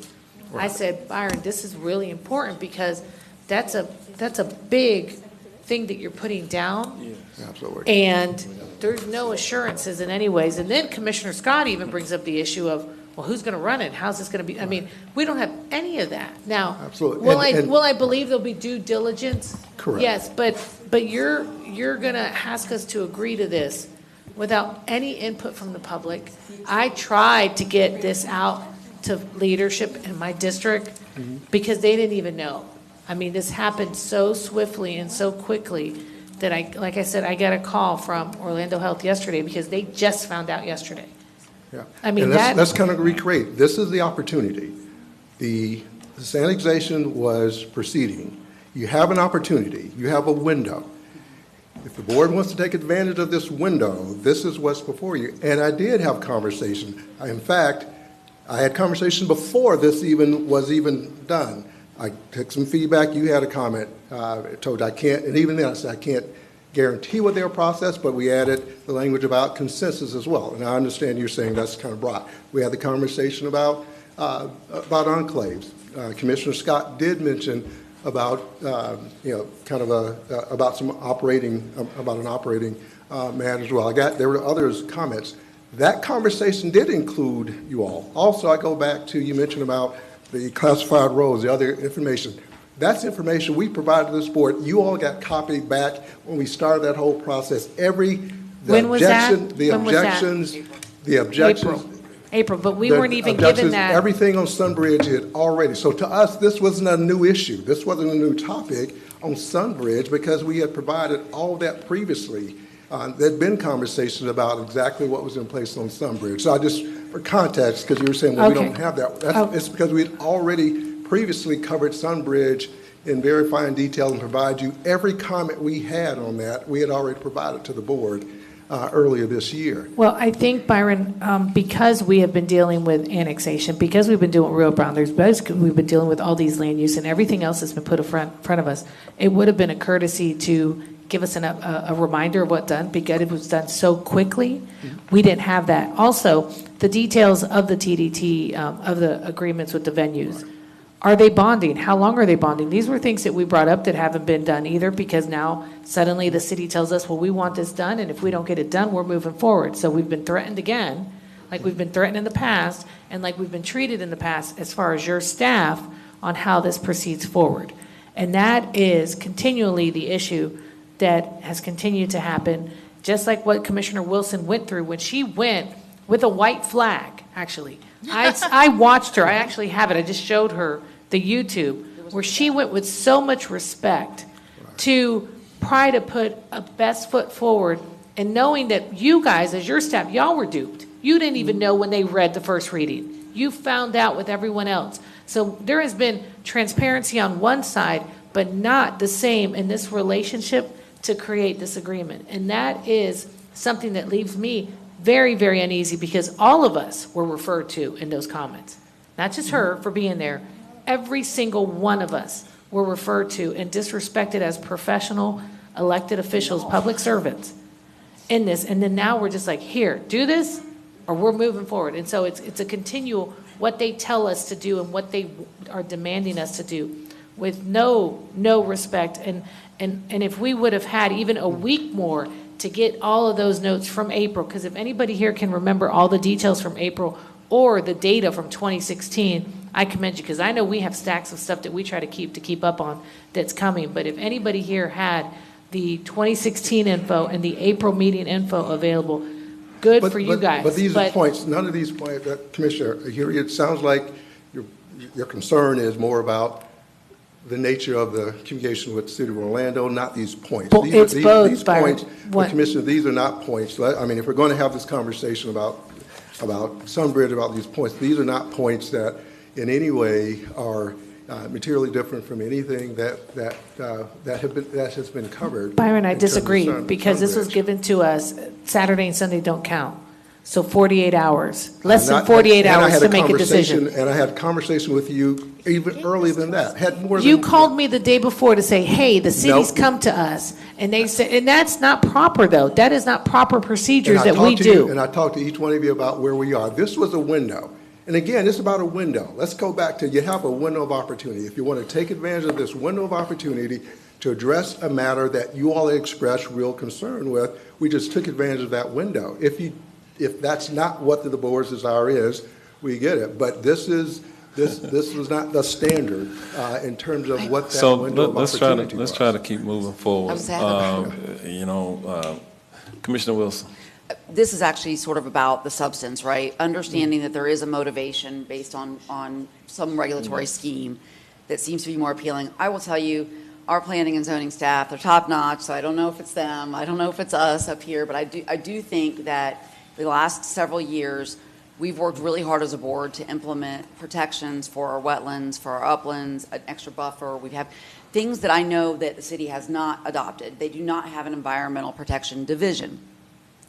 Can there be an opportunity to make, some assurance that those, understanding that the 2016 development plan did not include those ordinance updates, that we would have the ability to protect all Orange County residents with what we know we've put into place since then in order to protect residents as far as environmental protection? Sure. And I know it's a topic that you've commented in terms of I can't remember the date, but the original charter amendment that talked about what rights we have, and certainly that's a matter that the board may want to advance that.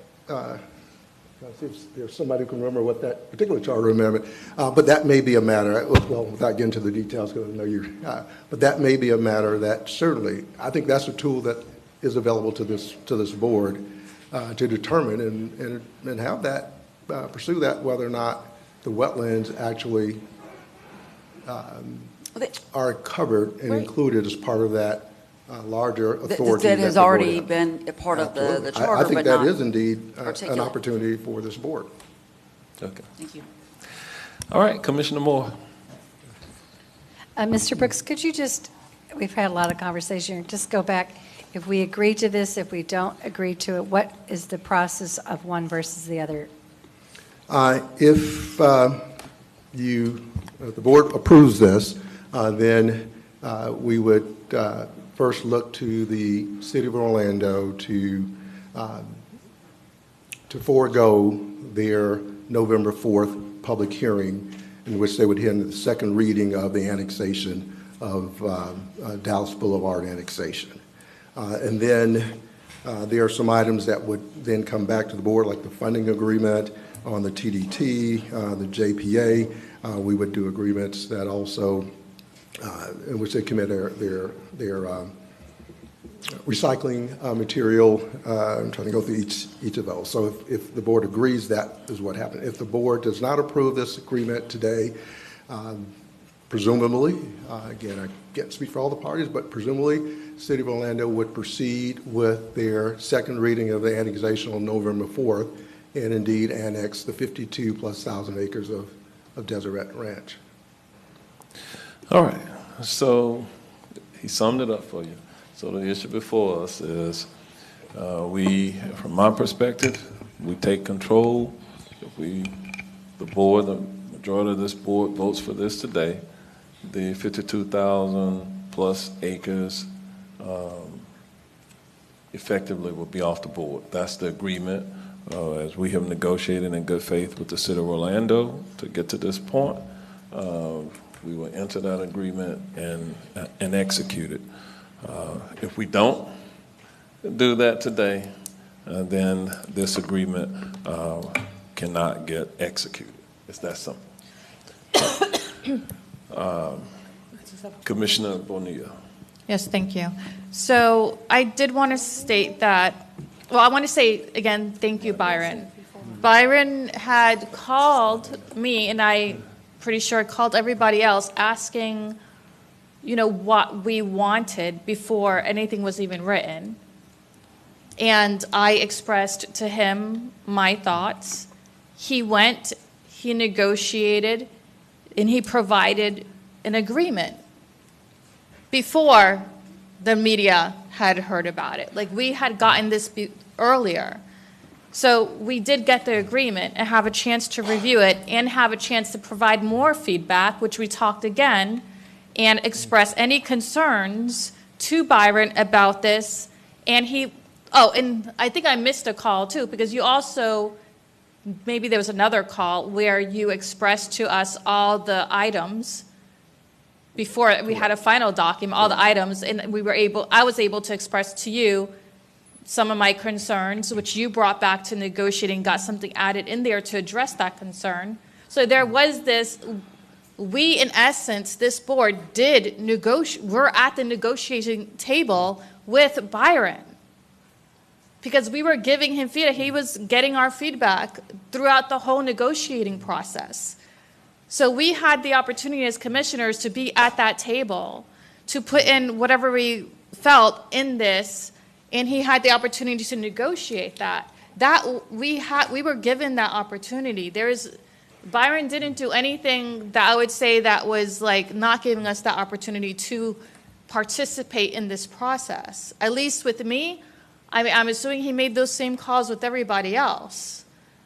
So, and we had that opportunity to look at this. Sunbridge, even if it stayed with the county, we can't change anything. The board, whatever past board, already approved all the PDs. There's nothing we could change in it. And that's going to stay as we had agreed to it back in 2016.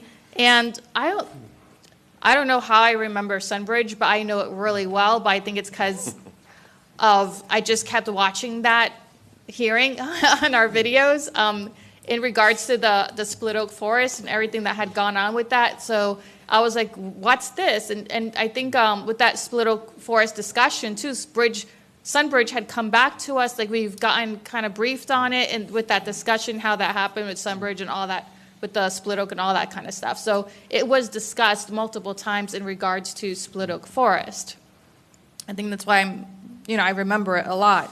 And the others on this board probably don't have the information that I have on the Work Release Center, because I've been part of a group that's been working on how we can solve our mental health issues with people who are ending up in jail, who have mental health issues. And so homelessness has been so connected with that. So we've had a discussion with the city of Orlando, with Orange County on this Work Release Center.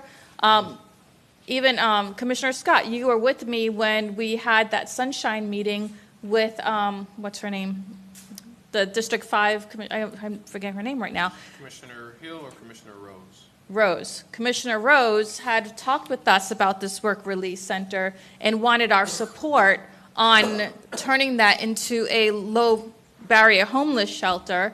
And with that whole conversation, there will be services provided. That whole work group that I've been working with, that was the biggest discussion, is that you cannot have a shelter without those wraparound services. Like case management and wraparound services are so super important to these shelters. So that's something that definitely they're looking at. So I know that's probably one thing in this that the rest of the board probably isn't as knowledgeable about, except for Commissioner Scott, who was in that sunshine meeting with me and got a lot of that information as well. And, the Kia and the camping world, that was already agreed upon by the board. Not the agreements. They're working on the agreements. But this agreement here is only We saying... agreed to let them negotiate. Yeah, but this here is only... We agreed on the amounts. We agreed to let them negotiate on our behalf. Did we agree on the amounts? Yeah. I remember us agreeing on the amounts. And then they were going to go negotiate how that was going to happen, the bonding and stuff like that. Correct. Byron? Correct. So the board agreed to allocate, they set the thresholds on what the allocation could be. And now next is the funding agreements. The funding agreements have to come back to the board and for the board to approve the funding agreements, which would address those same amounts. It's the dollar amount. Clearly, it's a financial tool. It is, those funding agreements are very much. That's where the issue of who has the issue of the bonds. There are certain conditions preceded. Those things that Lisa Sneed gave you a quick update on as well. So the board still has to approve. You approve the TDT plan, you include adding those projects to it, but ultimately the board still has to take final action. Yeah, but the point is we already approved on the amounts, which is what this agreement is only approving. It's not approving like any of the other agreements that need to be worked out with that. The board always has that full discretion. That's why I won't give it a yes we or can no. always, the board has that full discretion when any agreement, when the it. agreement comes up to you. So I won't say that you have, But the amounts, we already agreed on allocating those amounts. The amounts that in the funding agreement are the amounts that the board approved for use of the TDT for those projects. Yeah, so, I mean, we That's still not have, correct? yeah, so the agreement on the way it's going to be paid, the bonding, all that, we still have to work through. That's going to be with the city. It's not gonna be- Yeah. Okay, Yeah, it's we gotta between keep us moving. Yeah. But anyways, what I'm saying is, like, we all, you know, for the exception probably as a work release, you know, we all were We pretty got it. briefed on all We that. got it. Commissioner Scott. Mayor, mine is more about process, because I know we need to get to a decision point. A lot of folks would have been going by now had we started it too. Going back to Commissioner Moore's question about the process and the timeline. And so, really, Byron, what I'm looking to is try to understand what happens if we approve, what happens if we don't. So if we approve this this agreement that sits before us today, then we would not have need for a joint meeting between the county commission and the city council, so Orlando City Council, and we also wouldn't, that second reading that they have scheduled, I guess for the 4th, would be canceled, correct? Correct on both points. Okay. And then, as I understand from some of my colleagues, myself included, that, you know, some of the concerns are really just kind of the process and the timeline. I guess my question is, and this may be you or John Wise may chime in to all or part of this, is like, okay, let's say we move forward with this agreement today. It passes, we approve it, whatever the vote shapes out to be. Could we then, because it is now approved, based on conversations, make adjustments and it still not be impacted by any potential ballot measure that is passed? You know what I'm saying? Like, if we don't do anything today, then the ballot measure, if passed, goes into effect, is an immediate effect, right? Am I correct? Correct. Okay, so, all right, if we don't do anything, but let's say we do something, and now this agreement is now in place, we've moved forward, it's in effect prior to the date of the ballot measure, assuming that those ballot measures pass, could we, the county or any of the parties, to include potentially make minor adjustments to an agreement that has already been in place and it not be impacted by that ballot measure? Do you follow what I'm saying? Not quite following you. I guess what I'm saying, if the agreement is, say, let's operate, the agreement has passed, it's in effect, right? And in the next couple of days or whatever, there are some concerns or reservations brought up by county staff, county commissioners, or City of Orlando staff, City of Orlando commissioners, right? Could we then make adjustments to an agreement that is already in place because it's now an active executed agreement and it not be impacted by the change in the ballot measures because it's already an executed agreement and was executed prior to that ballot measure passed? Commissioner, I don't know if that's a county. Let me try to answer that question for Yeah. you.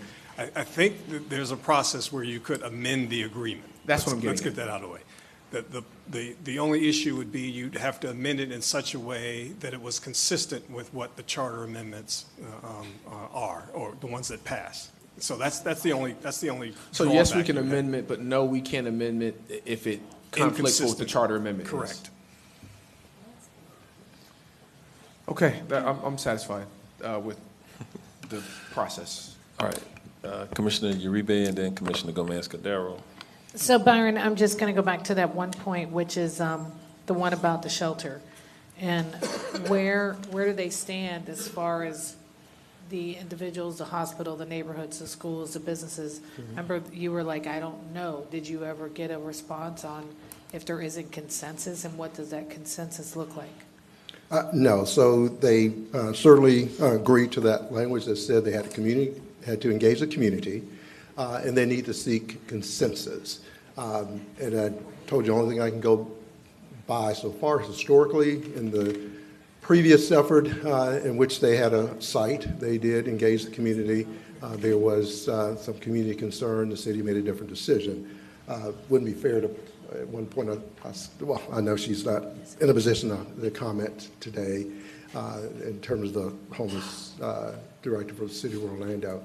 But that is the language. When we added that language after, again, the conversation I had it, and we added the consensus part, I know from our conversation, your desire was could it be stronger, but they were not, I don't say, the conversation of actually committing to only moving forward if there's consensus. I guess they just want to have that opportunity to have that community discussion, understanding that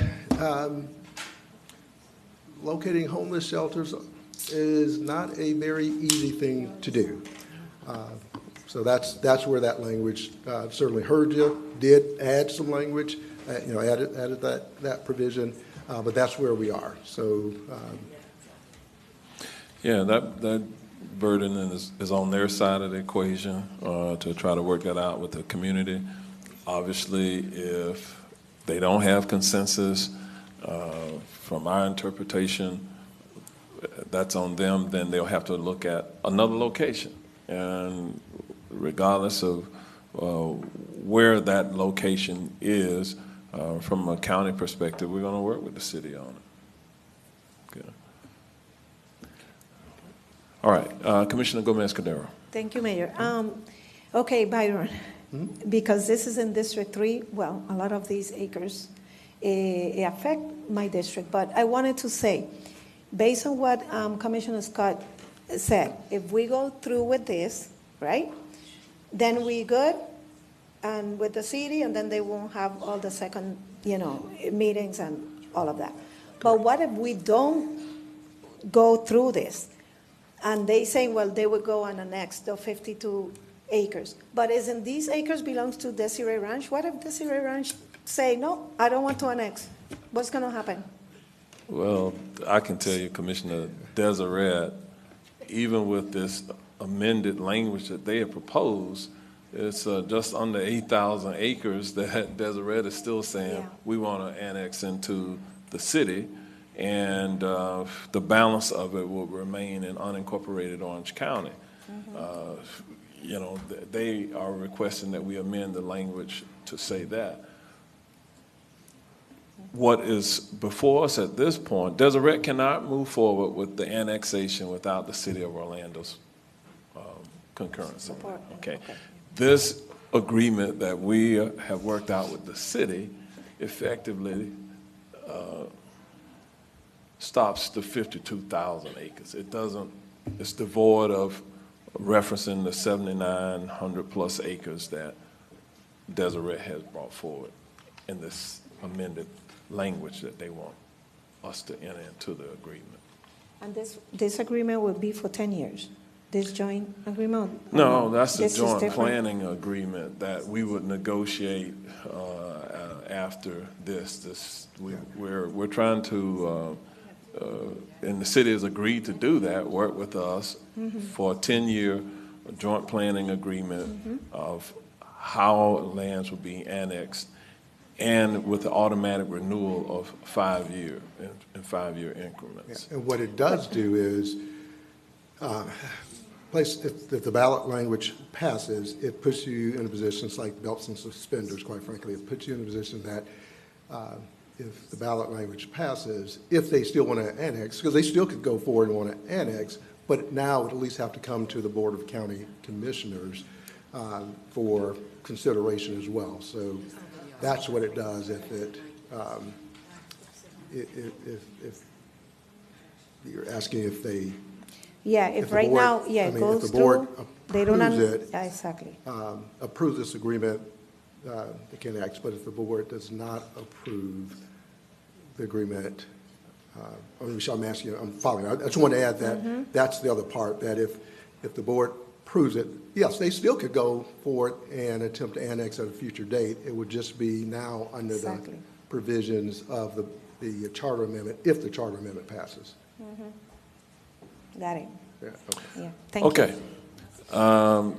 There is requested language for approval and execution of the interlocal agreement between the City of Orlando and Orange County, Florida regarding the annexation actions. I move the requested action. Is there a Second, Bonilla. All right, there's a motion and a second. Commissioner Wilson? Aye. Commissioner Moore? Aye. Commissioner Uribe? Aye. Commissioner Gomez-Cordero, aye. Commissioner Bonilla? Commissioner Scott? Aye. I vote aye. The vote is unanimous. Okay, so with that action, we got to take a break. Been sitting here a long time. We're going to take, let's try to take a 15-minute break. We're backed up. Byron, for We had a proclamation. That proclamation is not going to happen this afternoon. So we'll notify the affected individuals that we will not be doing that proclamation. Okay. All right.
All right, good afternoon, everyone. Let me welcome all of you back to the Orange County Board of County Commission meeting of October the 29th, 2024.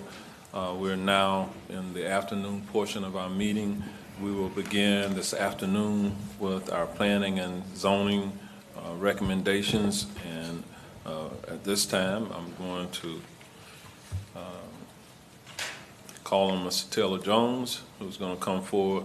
Will be framing this item. Good afternoon, Mayor and Commissioners. On October 3rd, 2024, the Board of Zoning Adjustment heard 8 cases. 6 cases were recommended for approval. Of those 6, 1 case was recommended for a lesser variance. That's VA 2501110.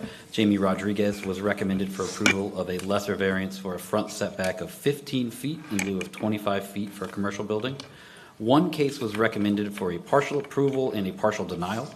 That was VA 2408077.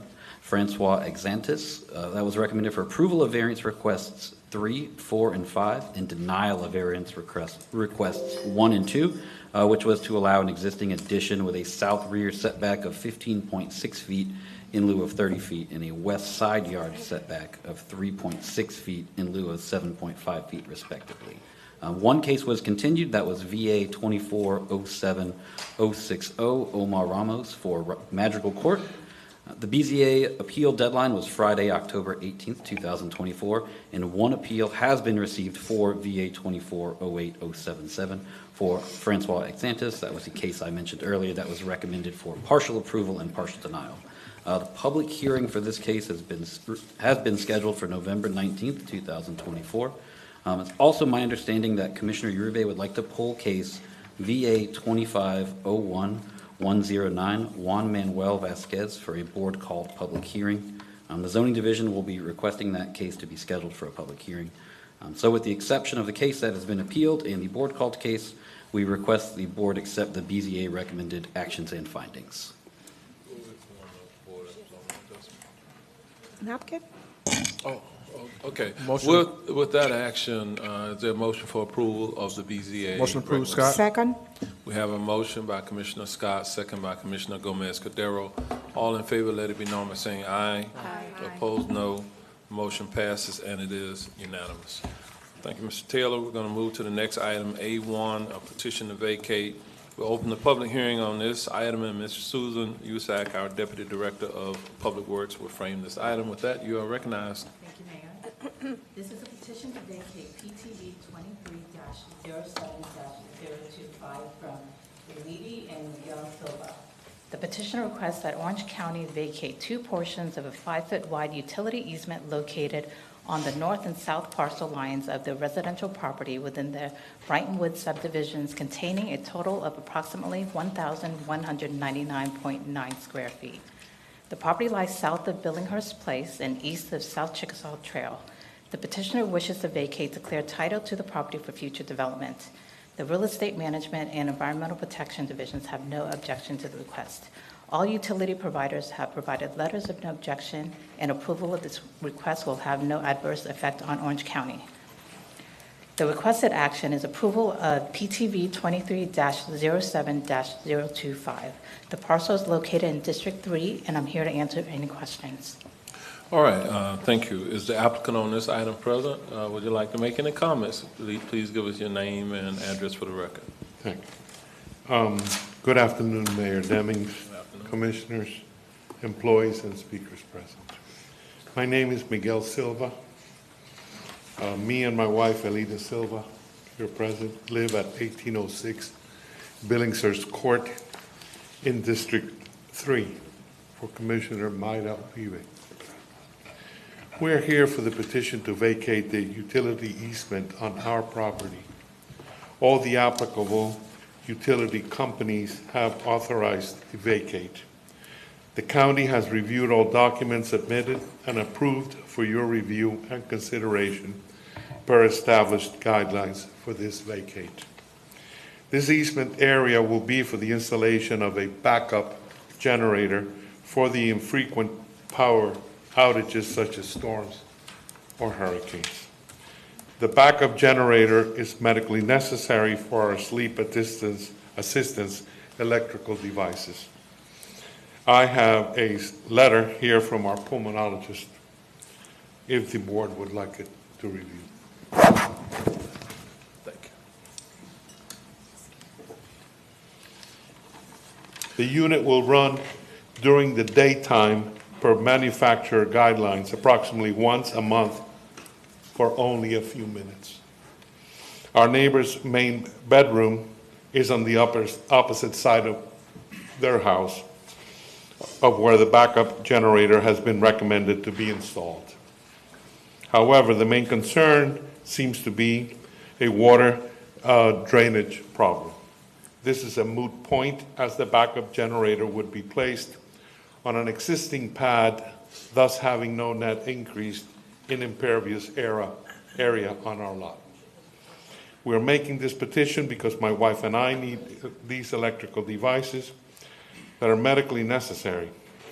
Without electrical power, we are unable to do so and forced to go to hotels if we are threatened by a storm/hurricane affecting our area.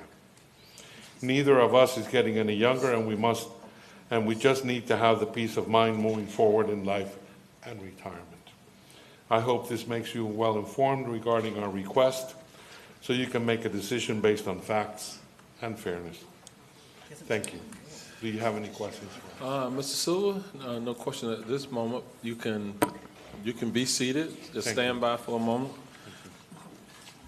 Are there members of the public present who wish to be heard on this item? Yes, Mayor, we have one speaker card for this item. Okay. All right, the speaker is Mike McCluskey. There we go. Before you begin, if you can just start with your name and address for the record. My name's Mike McCluskey. I'm at 1814 Billingshurst Court. Thanks for having me. I've never done this before, so bear with me. Thanks for all you guys do for us every day, by the way. My home lies directly south of the Silvas. The map you had up there earlier showed my home to the left. I was under the impression that the waiver of the easement was to allow them to erect an additional pad to put the generator on, and my concern primarily had to do with drainage. Additionally, the noise. 3 of my bedrooms are on that wall, but the drainage is an issue right there anyway, so if they're putting it on an existing pad, I'm not sure why we need to remove the easements as is, but I'll go through my pitch here anyway, if I may. You can see from that map, the homes are fairly close together, about 22 feet apart in my estimation. When the Silva's home was constructed, before I arrived there, it's my understanding, additional fill was brought in to elevate the structure, which places an additional strain on my property for runoff. The owner behind both of our properties erected a cinder block wall, so runoff can't go to the rear. Towards the street, our 2 driveways come within less than a foot of each other, which largely dams any runoff water from heading out directly to the street. So as a result, it has to find its way back to my backyard, along my backyard, and out the opposite side to get to the storm drains. And there's always standing water there when it storms. During Ian and Milton, we had water come within inches of entering our home from the back. I've got a patio in the backyard with a sliding glass door. The water came right up there.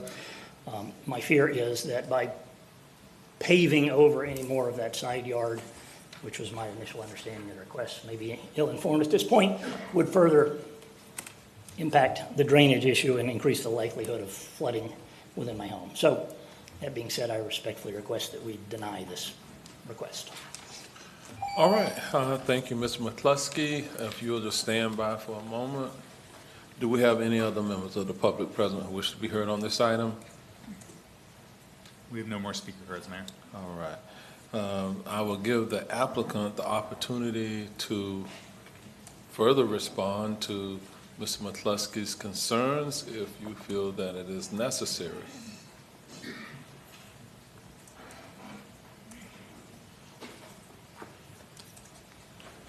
I have no further issues or things to state. Okay. At this time. All right, thank you.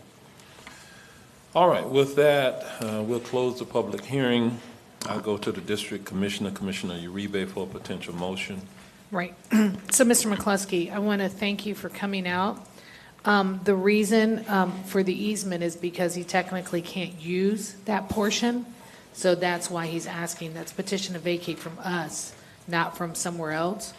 But he's not going to, and that is a condition. There is no new concrete being poured. It is going to be on existing concrete. So I just wanted to clarify you why it's even here and let you know so that at least you had a little bit of, understanding.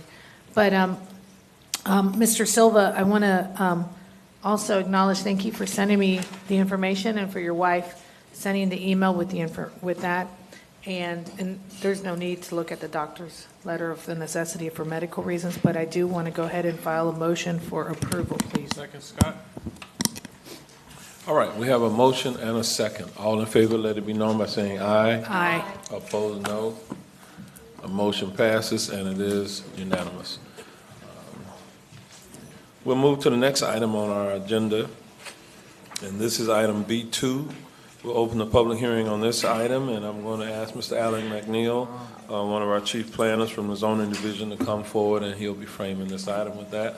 Mr. McNeil, you are recognized. Thank you.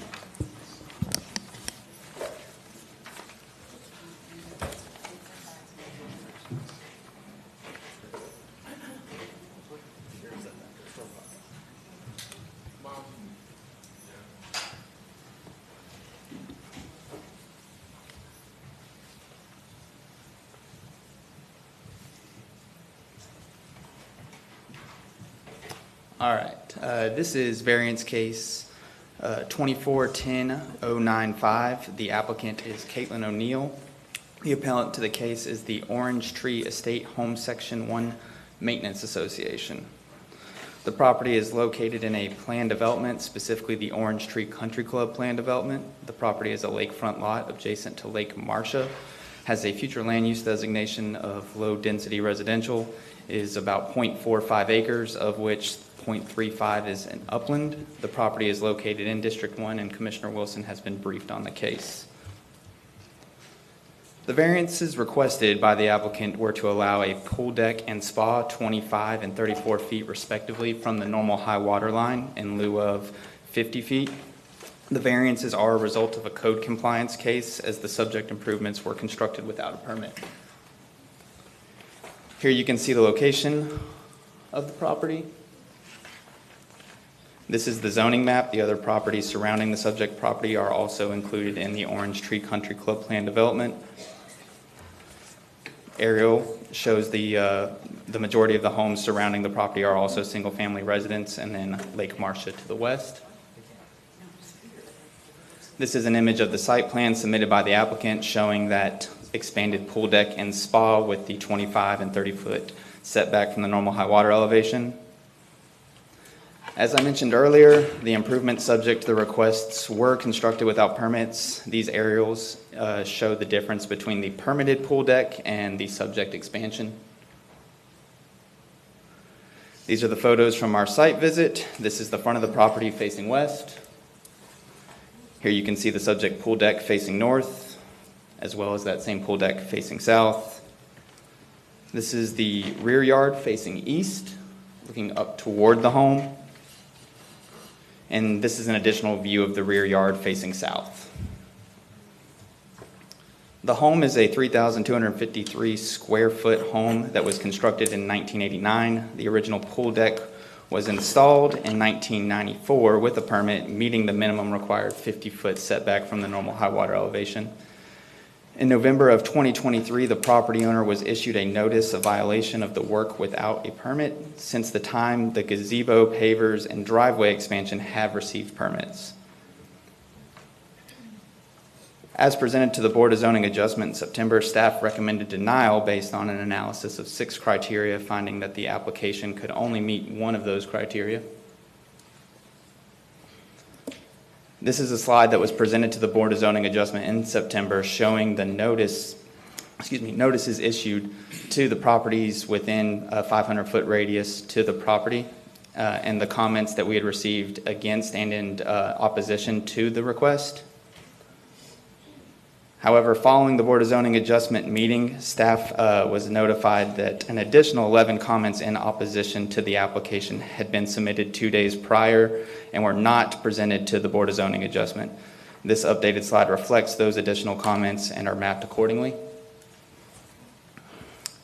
Here are those 6 criteria that variances are considered against.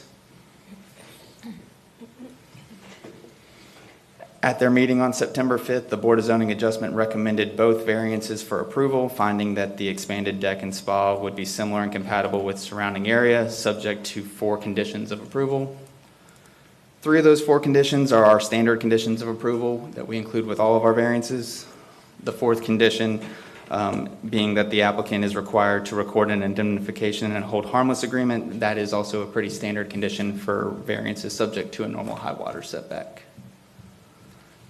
Today we're asking the board to either deny or approve the application request with conditions, and this concludes my presentation. I'm available for any questions. I also believe that our applicant and appellant are here as well. All right. Thank you, sir. With that, I'm going to ask the applicant if you'd like to come forward and offer any comments.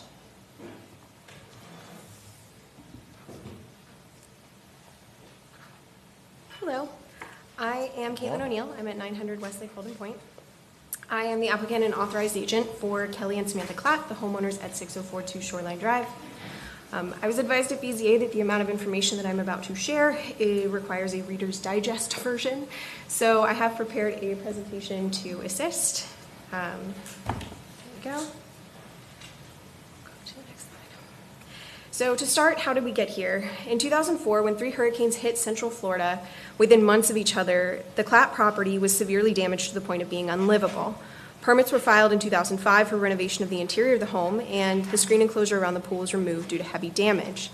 At this time, thank you, the homeowner and contractor consulted with Orange County Building Department about adding work to the permits that were already taken out for the home renovation.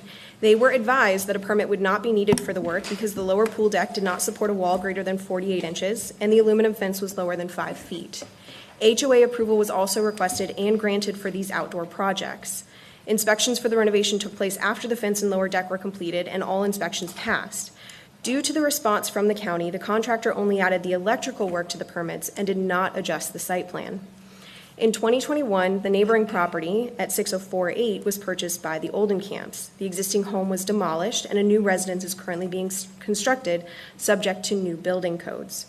In November of 23, the Klatts received their code enforcement violation notice about these backyard improvements, including the extended pool deck, which is the subject of this variance. They have worked diligently with the code enforcement to receive permits and inspections for all of these projects to clear the issue.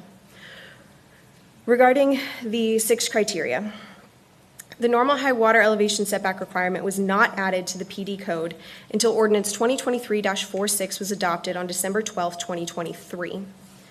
In discussion with Mr. McNeil, he stated that Section 38-1501 was being used to determine the setback requirement. However, the table in this section does not include the PD zoning district. It includes architectural from Article 5, residential from Article 6, professional office, commercial, and industrial from Article 7. PD has its own section in Article 8, Division 3, Section 38-1254, with its own setback requirements. This is also the section that the code enforcement complaint referenced, not Section 38-1501. You can see here, this is the ordinance that was adopted in that December date. In this case, as the setback code was not in place at the time of the project, the improvement should be considered non-conforming use, which by definition is lawful use of a structure existing at the time of adoption, which may be continued, although such structure does not conform with its existing provisions. For these reasons, I believe that criteria 1, special circumstances, do apply in this case. Additionally, criteria 2, not self-created, would also apply. This is not a case of the homeowner asking forgiveness instead of permission. The homeowner observed all necessary steps in their project 19 years ago, and if a permit truly was required, they were given bad advice from the county. Conflicting information with the county is unfortunately not unheard of. And in fact, in multiple conversations with different county members, including Mr. McNeil, it's been stated that employees can often give a lazy or wrong answer. Additionally, HOA approval was sought and granted. If someone was intending to ask forgiveness, why would they bother dealing with their HOA? We all know that's not a fun task. So whatever the reason 19 years ago, the homeowner should not be to blame, as they did follow the appropriate steps and consulted the appropriate parties.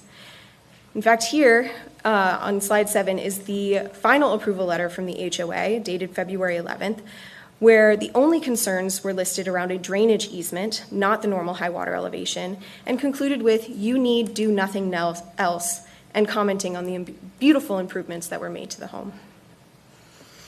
Additionally, when we think about changing requirements, this one in 2019 was approved just down the street, also on the lake, using only a 30-year plot plan, not even a survey.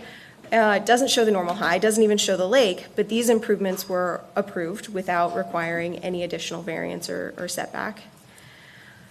Another one in 2021 was approved at 39 feet to normal high water elevation. Again, no variance was needed for this project, also on the lake. And it wasn't needed because in an early deficiency letter for that same project, blown up here, it stated that the pool must be 25 feet from normal high, not 50 feet. No special privilege is being conferred here. Several homes on the lake actually have improvements that are closer than 50 feet to the normal high, though no variances, as the staff report stated. I also listed several properties in my cover letter that have accessory structures that are closer, measured by satellite view. In total, there are 11 properties that I have found that have improvements closer around Lake Marcia, suggesting that no special privilege is going to be conferred in this case. To prove that, here's a site plan of the current subject property, the neighbors, or the Clapp property at 6042. You can see the blue line that kind of crosses the walkway out to the dock is listed as the edge of water. I've notated the normal high as well, being a little bit further landward, most landward being kind of at the edge of that walkway. And then you can see the drainage easement there as well. If you overlay that with the Orange County Property Appraiser aerial view, you can see that that edge of water aligns mostly with that little blue line that's kind of in the lake, versus the normal high, or at least the highest part of it landward, is the dotted white line. But one survey is not enough, so I found another one on the lake as well.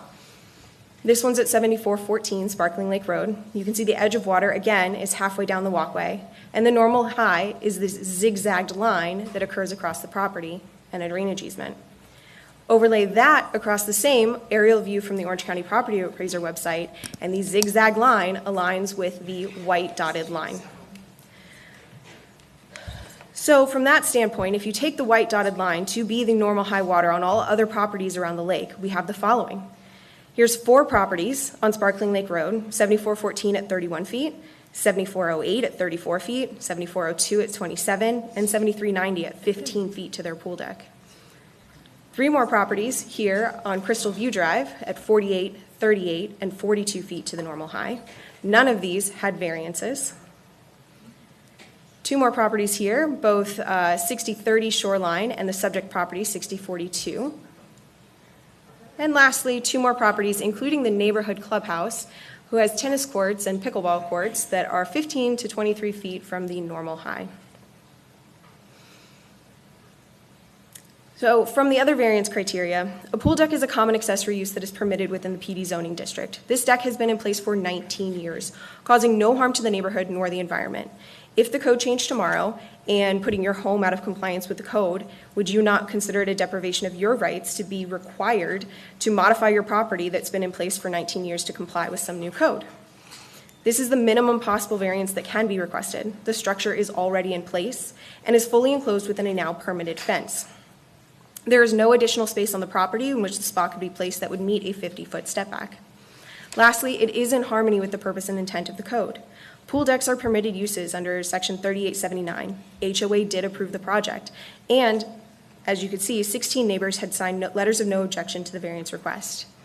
I also mapped out the favor and opposition. We did get an additional one, which I can send in as well for those. As you can see, the lakefront owners all surrounding the subject property there that is squared in green generally have all approved it, except for the one neighbor property. There are a couple other oppositions, but they aren't actually near this property itself. There's no environmental impact as stated in the staff report, that EPD, Stormwater, and Public Works all reviewed the variance with no comment. Water levels in Lake Marcia have been well below normal high, except for one instance in the last decade. In fact, the most recent Hurricane Milton, which was reported to have dropped over a foot of rainfall in the area, caused no flooding impact either to the Klatz property or the neighboring Oldenkamp property. Therefore, if measured from the historical average water line, the existing deck is actually more than 25 feet away from an actual water line and has not had any lakeshore or easement impacts in its 19 years of existence. Therefore, it is my opinion that this variance request does meet the 6 criteria for approval, and the BZA unanimously agreed. Regarding the appeal, the appellate arguments are, frankly, in my opinion, childish, misleading, and in collusion with the neighbors of opposition. It was apparently written by Lou Rader, who was also in opposition and has been hired by the neighbors to oppose this issue. He submitted the 40-page opposition letter during the BZA hearing. The appellate would have you believe that the opposition was not given enough time to speak, and they were the only ones restricted to time limitations. Ms. Oldenkamp was given 2 minutes. She went over her allotted time. Ronald Oldenkamp donated his time to Lou Rader. John Clements, a member of the HOA board, was given 2 minutes. Lou Rader was given 3 with his donated time, and he went over and was also granted an additional minute to speak. So the opposition had over 8 minutes to speak in total. The homeowner was limited to 2 minutes and used that time. And then myself, the applicant, originally spoke for less than 6 minutes to present the criteria, and I stayed further for additional questions that the board had. There was also claims that the staff did not send the opposition report to the BZA members in advance. As I mentioned, it was a 40-page report submitted by Mr. Rader, and it was sent in advance to the board. The board only stated that they had a lot of pages to review during that meeting, as it was a packed agenda. Only the additional opposition statements referenced after public comments were closed were not counted. These are not necessarily votes per se, but merely informational, and the inclusion or exclusion would have no material impact on the decision of the board. There were claims that the engineering report was ridiculed. The BZA commented on the suggestive and insubstantial language used by the engineer. Used words like suggest, appears, could, assumption. The engineer firm did not walk the property. They didn't have access to the property, and in fact, an engineering firm that I called to do a similar report said that they can only do it when they're hired by the property owner. Therefore, anything that came from an engineering report that the neighboring property hired would not have been a full, accurate view or opinion of the actual flooding risk. And as we saw from this latest storm, there was no flooding. Stormwater, EPD, and Public Works reviewed the request with no comment.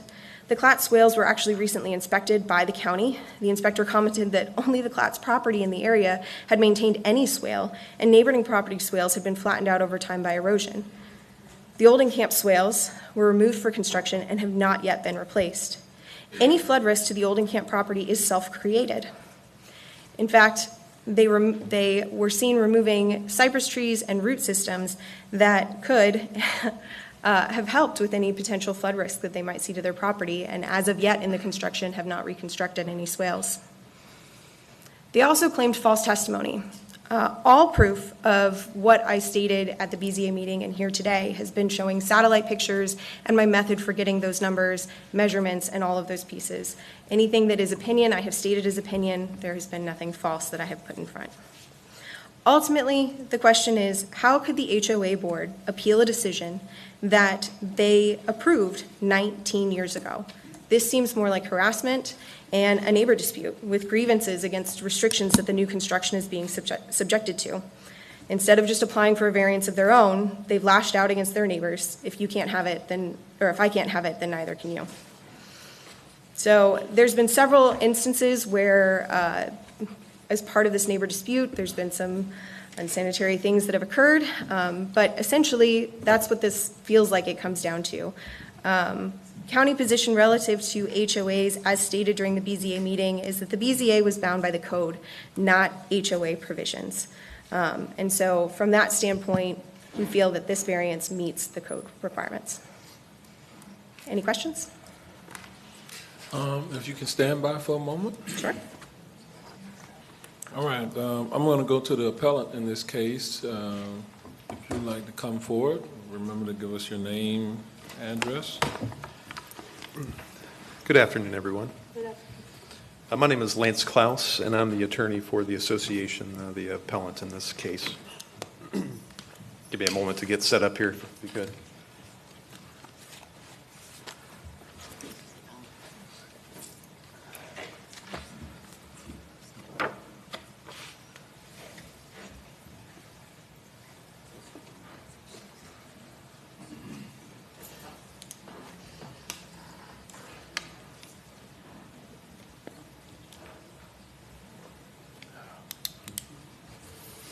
Okay, I'm ready if you all are.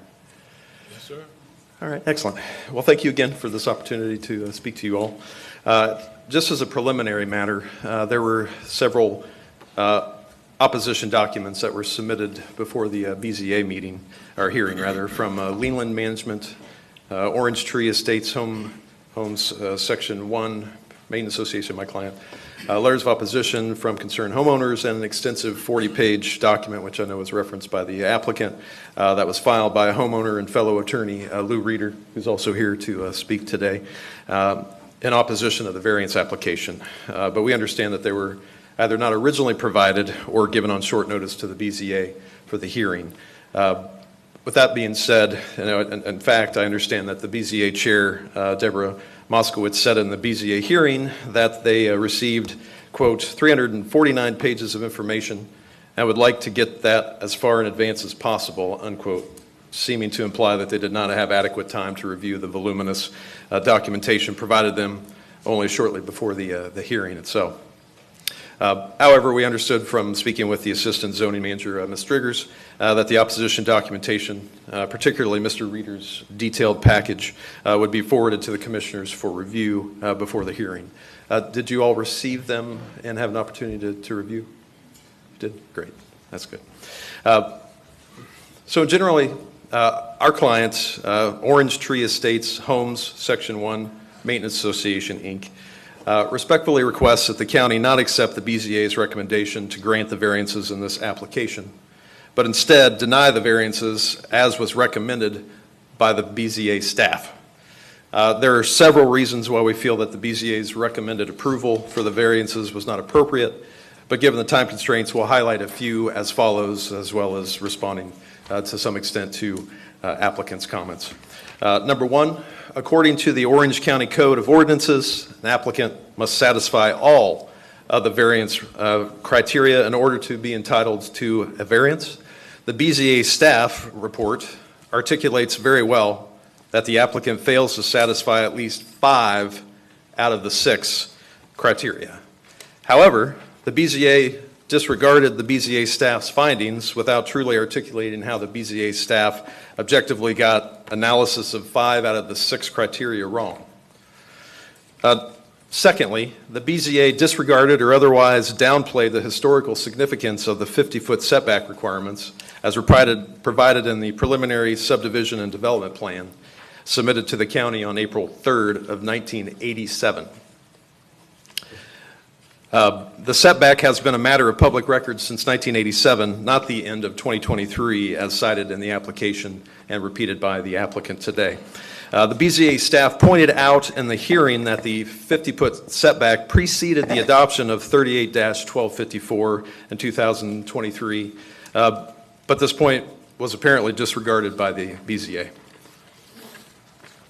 In addition, some of the opposition documents submitted, which I understand may have not been provided to the BZA board members or submitted to them without sufficient time to review them, showed that this is not just a request to build 25 feet into the 50-foot setback, but it also essentially allows the unpermitted structure to encroach on an important pollution abatement swale contained in the setback, which runs across all of the lake properties for the protection of Lake Marcia, which is to the west of the property there.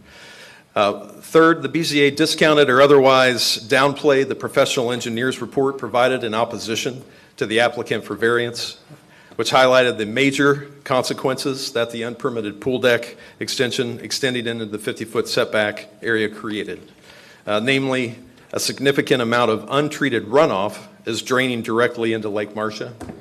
And also the excess amount of the untreated runoff was being retained by the neighbor's property.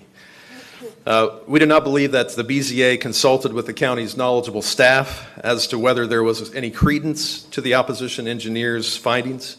We understand that the county's engineering development department has confirmed that their department, together with the South Florida Water Management District, has oversight for these swales and for the drainage areas in the 50-foot setback, and that they have previously recommended that the homeowners should be required to restore the swale. However, it does not appear that the BZA consulted with the engineering department about the impacts of the swale encroachment and solely took applicants' word for it that they have not been any issues with the existing encroachment into the swale. I know that there were records showing the flood levels and all of that, but my understanding is that's not the only issue dealing with the swale. It's a pollution abatement or an environmental swale that's intended to filter through before it gets into the lake and causes further damage to the lakes. Let's see here.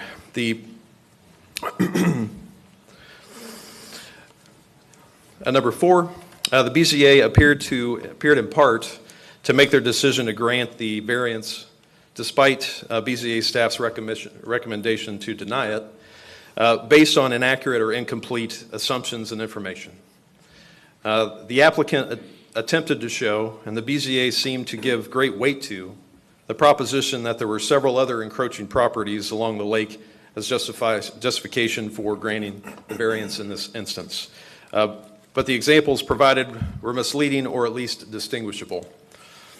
The property on the corner of Crystal View and Sparkling Lake, given as an example at the original hearing by the applicant, Caitlin O'Neill, as an encroaching into the setback, was an irregular lot that actually lawfully sought and obtained a variance from the county before they constructed their improvements a couple of years ago. In addition, the applicant alleged that the association was encroaching into the 50-foot setback with their tennis courts. However, as noted by BZA staff at the hearing itself, the association's tennis courts, as commercial property, were only subject to a 25-foot setback in the location in which the tennis courts were constructed. So the example also was not a fair comparison. Regardless of whether there are any other properties along Lake Marcia or do not encroach into the 50-foot setback, the county code expressly prohibits the BZA from considering non-conforming uses of neighboring lands, etc., and whether to grant the variance in the instance. Specifically, Section 30-43, Section 3 of the Orange County Code of Ordinances and relevant parts states that, quote, no non-conforming use of neighboring lands, structures, or buildings in the same zoning district, and no permitted use of land, structures, or buildings in other zoning districts shall be considered grounds for the authorization of a variance, unquote. So in conclusion, the association does not wish to harm their fellow neighbor, but asks that the commission recognize that if this variance is approved, it will be sending a clear message to the other lake property owners that this type of encroachment will be possible. Therefore, we respectfully request that the county commission not accept the BCA's recommendation to grant the variance in question, but instead strongly consider the BZA staff's recommendation of a denial. If the county commission instead decides to grant the variance in principle, then on behalf of our client, we would ask that the county further consider requiring in the permitting process that the applicant work with county staff and the homeowners association to restore the Lake Marcia protective swale and any additional impacted drainage, including any abatement or alterations to the owner's extension that are necessary to ensure that the pollution abatement swale is adequately preserved. Thank you. All right, thank you. Stand by for a moment. And with that, I'm going to offer the applicant the opportunity for any rebuttal comments. Well, before I do that, let me open it up to the public for any comments. Do we have members of the public present who wish to be heard on this item? Mayor, we have 6 registered speakers. However, it's my understanding that several of the speakers are part of the appellant HOA. So if these speakers do want to speak, it would be from the 6.5 minutes left under the appellant's time. I think there's only one. Here, there's only one that's actually from the association that's here. The other folks are concerned homeowners. Okay. So When I call your names, if you are part of the HOA, please just let us know so we know how to time correctly. First speaker, James Gastino. All right, you're up first. Cindy Lane and Joseph Lane. Okay, Cindy Lane and Samantha and Kelly Clapp. Homeowners? Okay, so if you are part of the applicant team then. Louis Reeder. All right, and Mr. Reeder, you have 2 extra minutes. You'll have 4 total. All right. So let's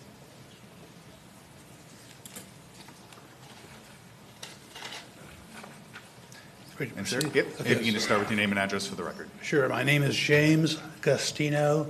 I reside at 16632 Morningside Drive in Montverde, Florida, 34756. I'm here as counsel to Ron and Kathy Oldenkamp, who are the next door neighbors. Okay. Thank you, Mayor Demings and the rest of the commission. Thank you for hearing this. The BZA staff report was pretty emphatic and categorical. Of the 6 conditions that were required to be met in order to satisfy the justification for the issuance of a variance, they met 5 of them at best. This particular depiction here overhead shows that the environmental swale is betwixt where the pool deck extension lies as well as where the dock lies. That particular swale, which was intended to capture water runoff and serve as an environmental buffer before the water drained into Lake Marcia, has been compromised by fill, and approximately, according to civil engineers' report, only 15 to 20% of that swale serves its purpose. That necessarily diverts the rest of that runoff either directly into Lake Marcia or onto my client's property. Under section 30.43 of the county code, the applicant must satisfy all of the 6 enumerated criteria. The Oldenkamp's property has been disproportionately burdened by diverted runoff onto their property. And in the very brief time I've got left, I would simply suggest that accepting a variance request on the very flimsy evidence presented of a conversation that is undocumented in any way. In fact, this would be an excellent precedent for this commission to establish, is ensure that no representations could be relied upon by any applicant going forward and going before the commission unless it's embodied in a writing. Thank you. And Mr. Gastino, who do you represent? The Oldenkamps, Ron and Kathy Oldenkamp, the next door neighbors. Okay. Thank you, Mayor. Thank you. Yes, sir, you can have it. All right, we'll move to the next speaker, please.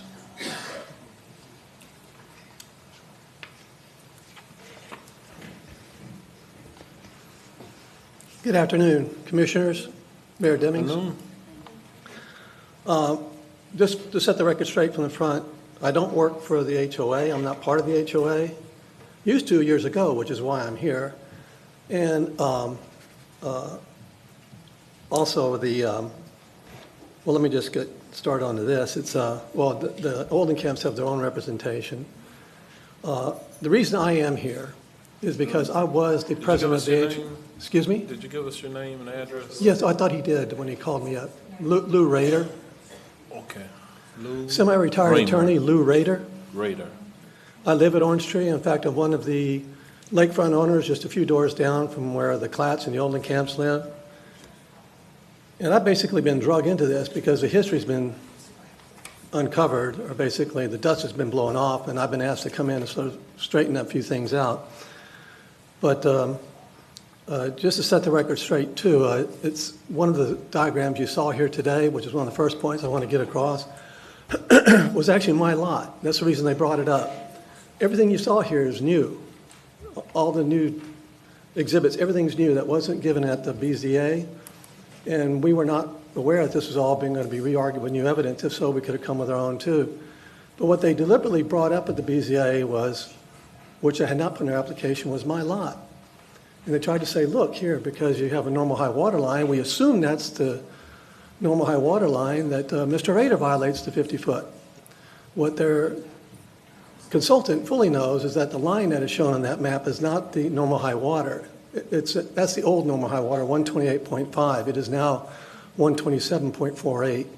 And because of that being lower, I have more distance than normal high water. I have surveys since 2016 that show I'm well beyond 50-foot setback from the lake. Now, the variance requirements, I think, have been covered very extensively by both previous speakers. I think it's obvious that the Clatts have not denied that they put in all these improvements before getting their building permits. In fact, it's been 18 years, and all of a sudden, I think that's the map that was recently shown, showing all those violations. That's what recently has been discovered because nobody has bothered to retrieve their permits and get their permits until now, 18 years later. Now, what the Clatts or their consultants seem to argue is that the ordinance that requires a 50-foot setback doesn't apply to them. That was just recently adopted in December of 23. Yes, the old ordinance, which was adopted around 91, 93, was amended in December of 23 to be applicable to PDs. Before that, Orange Tree was made subject to the 50-foot requirement because of the PSP, preliminary subdivision plan, which we got approved back in 1987. Everybody in Orange Tree along that lake's been subject to it. That's why you won't see any other violations. You will see one, but that was one who applied for the variance and got it based on the criteria, the 6 criteria which the county has adopted.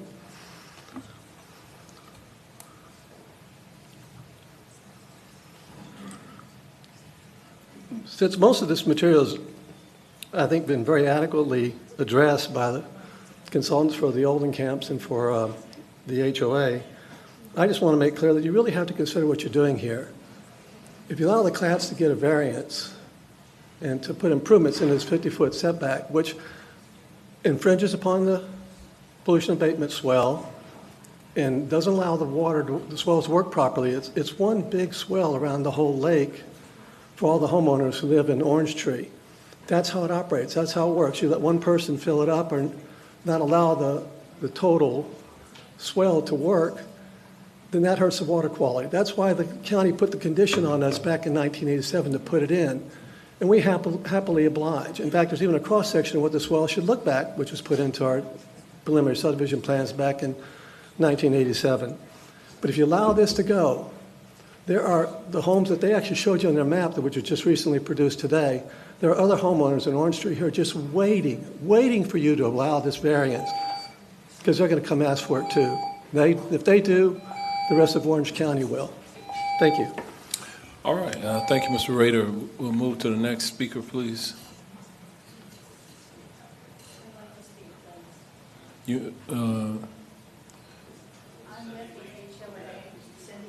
She's with the HOA.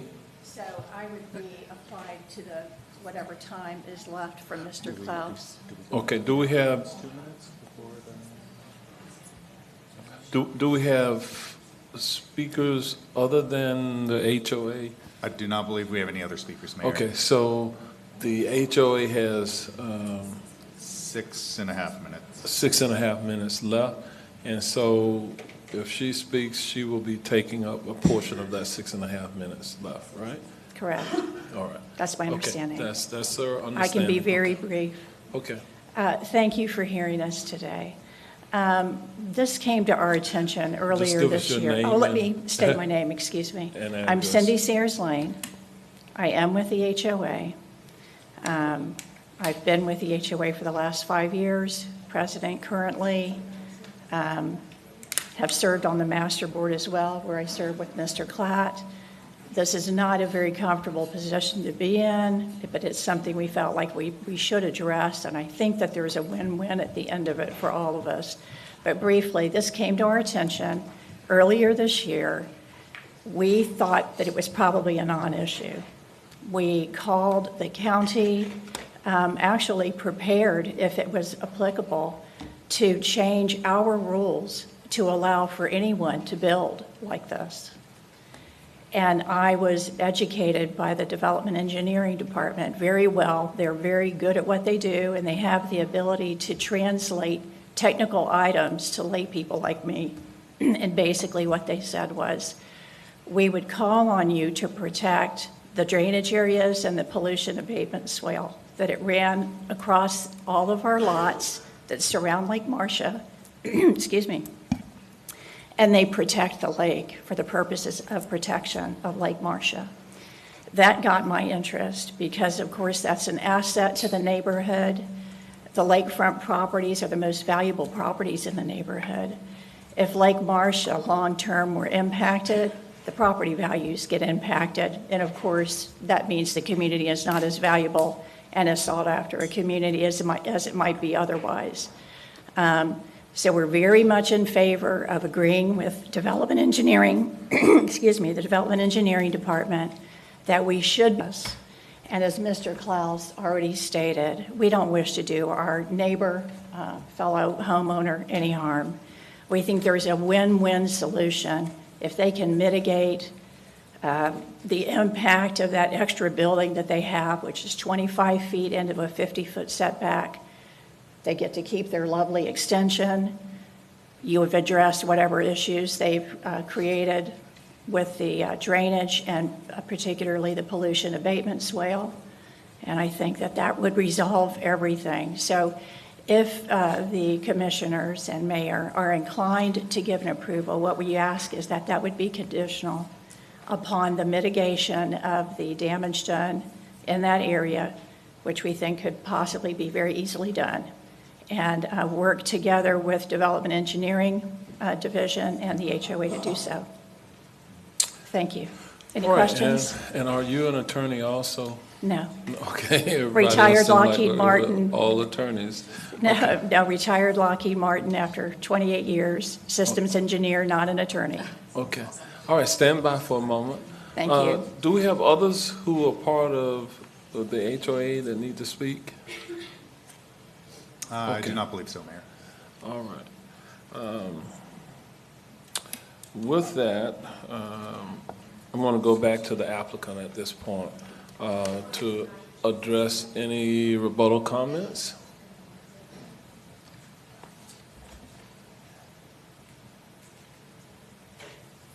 It was my understanding that the homeowners also plan to speak during public comment. Is that now or at a different time? The homeowners are part of the applicant team, so you have 2 minutes left. Okay. You can split that up however you'd like. Okay, just to address the opposition comments that were there. It is my understanding that it is the responsibility of new construction to provide a plan that allows for appropriate drainage and runoff. So as far as the neighboring property that is concerned about appropriate drainage, they are still under construction and they still have the ability to make sure that their property does not get flooded and have the appropriate drainage impacts. The swales were actually inspected about a week ago by the county for the Clatt property. And as I stated in my previous commentary, they were said that the swales do exist on their lot. In fact, in the picture that I showed here, you can see that the wood here kind of bends. I don't know if that's popping up right just yet. That was pretty fast. But the wood that is being laid against the fence there bends at a certain point, showing that there is, a little bit here on the property that's stacked along the fence here starts to bend. That's where the swale exists on the property. It is an existing swale. There is a slight period in the middle of it in which it is a little bit more flattened out that could potentially be beefed up. But again, it's been 20 years of erosion. And it was stated during that time with the inspector that the 5 surrounding properties had no swale. So it's not as if the Clatt property is the only one in this case that maybe has some issues with potential drainage. But again, no flooding impact from historical rain in the area. It was mentioned about the neighborhood courts being against commercial code instead of residential code, and that they had a 25-foot setback. If you saw in my previous things, there were 2 of the courts were at 15 feet. So that is within the 25 feet. Also stated at the BZA, PD zoning is meant to allow local government to negotiate outcomes. It is meant to allow for adjustments to the code that falls within the HOA, requirements. However, it is the county position relative to HOA that the BZA is bound by the code, not HOA provisions. And this was directly stated by the council at the BZA meeting. All right, now I'll go back to the appellant in this case for any rebuttal comments or closing comments. Thank you, Your Honor.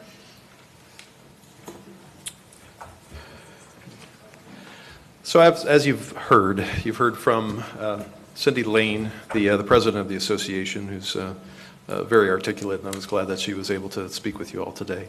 You also heard from Lou Reeder, who is an attorney, well-versed in a lot of these issues, and who was also on the board at the time that they had initially submitted their applications for these extensions.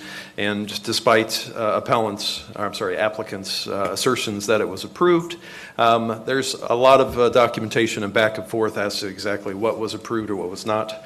They were supposed to have submitted a survey that was going to show where the swales were. My understanding was that that was never done, and there was a lot of back and forth that could be reviewed. But nevertheless, it's not about HOA approval today. It's about what the county needs to do as far as the county codes and the ordinances that apply. And I think it's also worth noting that there seems to be some conflicting information here. We have, the very knowledgeable BZA staff, whom I'm sure you all know their qualifications, and the BZA staff's assessments as to whether or not the applicants are entitled to these variances. In fact, there's 5 out of the 6 that they indicated they did not qualify. And my understanding is that you have to meet all 6 in order to be entitled to that. Or do you believe their assessments, or do you follow the applicant's assertions that have been submitted without any supporting documentation from an engineer or an architect or any type of engineer professionals that could substantiate the findings that are in conflict with the BZA staff's findings in that instance? With that, if you had any questions, I have 2 minutes, so I could field questions or whatever else you'd like. You can stand by. Okay. If they have questions, we'll come back to that. Great. Thank you. Thank you for your time today. All right. Thank you. All right. With that, I'm going to close the public hearing at this time, and I'm going to go to the district commissioner, Commissioner Wilson, for a potential motion. I was going to say, I would like to open it up if there's any questions from the board. I know that there was a lot of information, and I would want them to have a chance. Okay. Commissioner Uribe? I respect all of you that came, but there was a humongous amount of information that was said, and people, I'm HOA, I'm not. So if you could just please put a little clarity, because I'm trying to decipher between residents who actually have an attorney and then a very articulate engineer who appeared to be an attorney and all of that, because I'm trying to decipher this information with the appropriate group who's standing before us, if you don't mind. So maybe Commissioner Wilson, you can. Well, and maybe in stat with some guidance from staff, because I know that they've been trying to communicate with our office also along the way, because there has been a real effort to make sure that when this went to an appeal, that that all the information went out. We're hearing that the Olden camps are represented and that the HOA is represented. Is that correct? So the Olden camps, the neighbors to the south, they're here, and their representation to the HOA, as well as a member of the HOA board, is who you just heard from. Okay. Mr. Reeder is also a previous member of the HOA and has been involved with the case, submitted public comment, is a resident in the development. And then there was a member of the HOA leadership board who was the woman that came up and spoke to, if this were to move forward, we believe that a condition that restored the. Correct. So we didn't include an additional condition separate from what was recommended by the Board of Zoning Adjustment. This project is actually in for permit. The applicant has submitted a building permit application for the expansion of that pool deck. There is a comment in there that was provided by Public Works that restoration of the pollution abatement swale within the drainage easement at the rear of the property is required. So using that as a condition of approval here as well would seem to suffice. What was addressed by Cindy to the restoration, but again, it's already being addressed underneath the building permit. Okay, and this is a, kind of a affiliated and important code question. Seeing the visual testimony, the subject property and surrounding properties, it was pretty obvious to me that even the neighboring property had some stuff piled up in what was probably supposed to have been the swale. Is that the case for, I just want to make sure everyone's getting the same treatment, right? So that if there is an effort to restore swale here, that if we're also got new construction next door, are they also going to be So pollution abatement swale is really not my area of expertise. I can let Public Works speak to that. I think we have some representation here to work done and what can and cannot be done there. But I would not be able to provide any expert analysis onto that. Okay, well, I know it's out of the scope of this, but if there is somebody that can answer that, I just think it's fair while we've got the residents, the HOA, everybody here to be able, you'll have to. Okay, unfortunately, for all of the public comment portion. Oh, it's over. We've closed the public hearing, so no speaking for members of the public.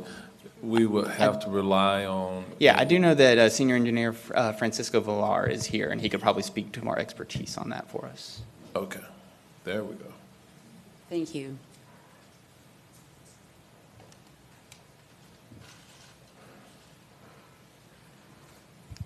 My name is Francisco Villar, Senior Engineer with the Development Engineering Division, Public Works. There is a permit, there's a comment already for, like he said, for requiring an pollution abatement swale. However, I also have the other property, the neighboring property, the Olden Camp residence, also was required to put in pollution abatement swale. It's in the approved plan. Okay, so that's the answer to that question. Great, Yes. thank you. I just wanted to make sure, that consistency is important, right? Predictability, and I think there's sometimes these things happen and we really believe that we just need to make sure we're all following the same rules. But if there's any perception that somebody is having to, do something different than those rules, then we want to make sure we're being clear about what the rules are and how we're enforcing them. So, and I understand that structure is there. There was some confusion, at least from me looking through all the information in front of me today, about this update to, it looks like there was a 2005 construction, and then an update in 2023. At what point did we update that code that was violated? So the subject construction that we're really discussing is the expansion of the pool deck. You see where it was rectangular, and then we have this projection. This is what encroaches into the 50-foot setback. The pool is in that rectangular configuration, met 50-foot setback. They received a building permit for it. They mentioned the ordinance passed in 2023. The permit was brought to us in 2024. We have to consider it against 2024 code requirements, which would be subject to that 50-foot normal high setback. Okay, so that explains sort of the, okay. Understood. And then did anybody else have questions about the, okay. So if possible to add that condition to restore the swale. Yeah, that would just be a fifth condition, restoration of pollution abatement swale within drainage easement at the rear of the property is required. Okay. With that, I'd like to make a motion for approval. Motion by Commissioner Wilson. I believe Was Scott Commissioner second? Scott might have been the that first on the seconder, although I did hear Commissioner Moore. But we're going to give the seconder to Commissioner Scott. All in favor, let it be known by saying aye. Aye. Opposed, no. Motion passes, and it is unanimous. All right. We're going to move forward on our agenda this afternoon. We're going to C3. And with that, I'm going to open the public hearing on C3, and Mr. Taylor Jones is going to come back. One of our chief planners from the zoning division will frame this item. All right, good afternoon, everyone. This is case number SE 2308070. The applicant is Joseph Kovacis for NOSHA, which stands for the Northeast Orange County Improvement Association. This is a special exception. The commissioner pulled this case. It's in the A1 zoning district with a future land use of rural. It's on a property that's about 104 acres located in District 2, and the commissioner has been briefed. So the request is a special exception and a variance in the A1 zoning district as follows. So the special exception is to allow for a variety of uses. So it's for a community/civic center, outdoor recreation uses, which includes a dog training area, RC car track, and I'll be saying it throughout, but RC stands for remote control, so we're talking about remote control cars, as well as a tractor pull, and then special events which include a turkey shoot and the annual Zellwood Corn Festival, and a variance that goes along with all these uses to allow unimproved parking spaces and unimproved drive aisles on the property. You see the location map, just north of Pond Can Road, north of the Zellwood Station PD. Zoning map, property zoned A1, agricultural, surrounded by other A1 and A2 zone properties, as well as the PD Zellwood Station to the south. See the aerial, it's a rather large property, and it's just north of the golf course and mobile home park of Zellwood Station. And then the abutting uses, so you see the property on the aerial. To the north are a variety of kind of agricultural and non-residential uses, including a landfill, a county-owned maintenance facility, and a city of Apopka-owned pond, as well as some single-family homes on larger acreage, and the golf course and mobile home park.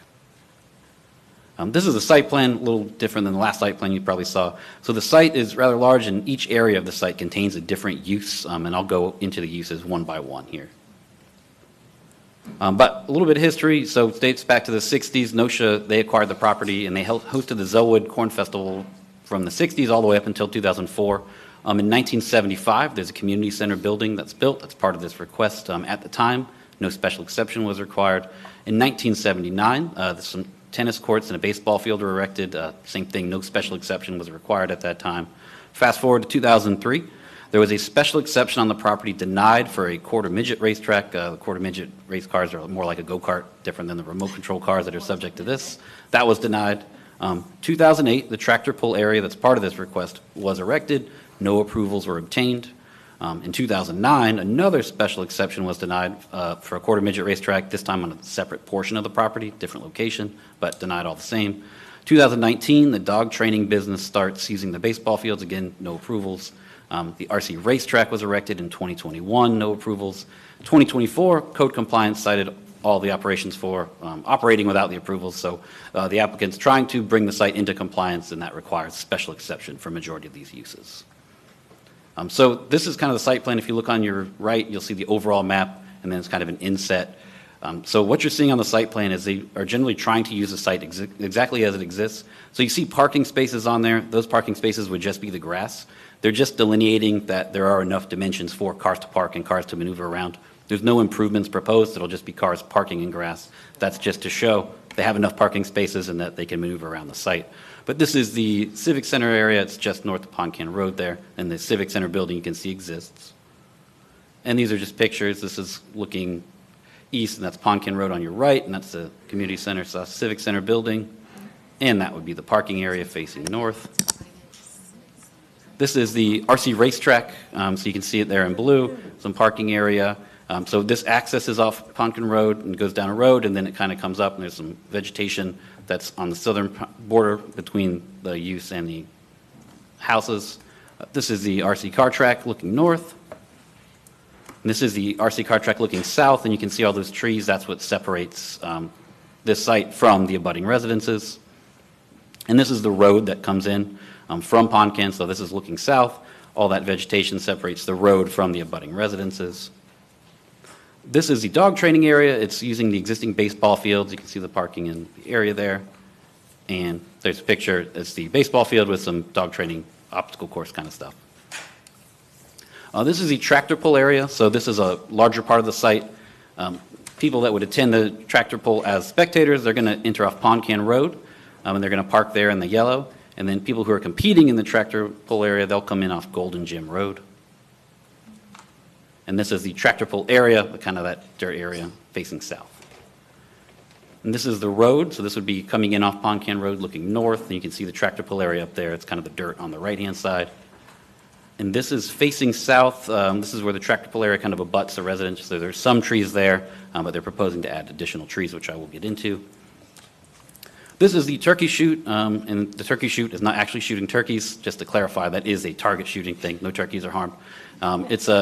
They set up targets and shoot them, and if you win, you get a turkey. So this is a special event. But they'll be coming in off Pongton Road, parking there, and then you set up the targets. This is facing north, so they'd set up the targets and shoot that direction.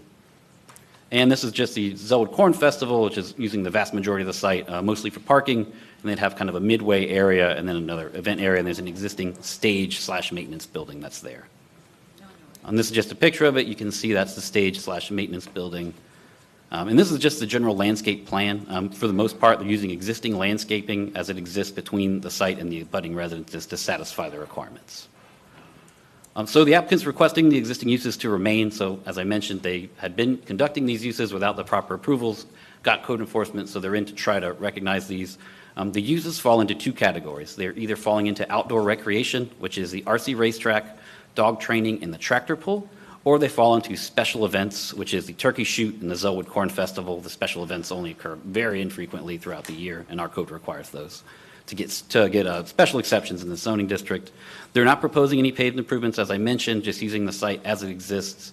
All the buildings that are there would be existing would be used, and they wouldn't be paving any parking or paving any drive aisles, just parking in grass and using the existing drive lanes they have. And they are proposing to add some enhanced landscaping where the property abuts residential, where it's required by code.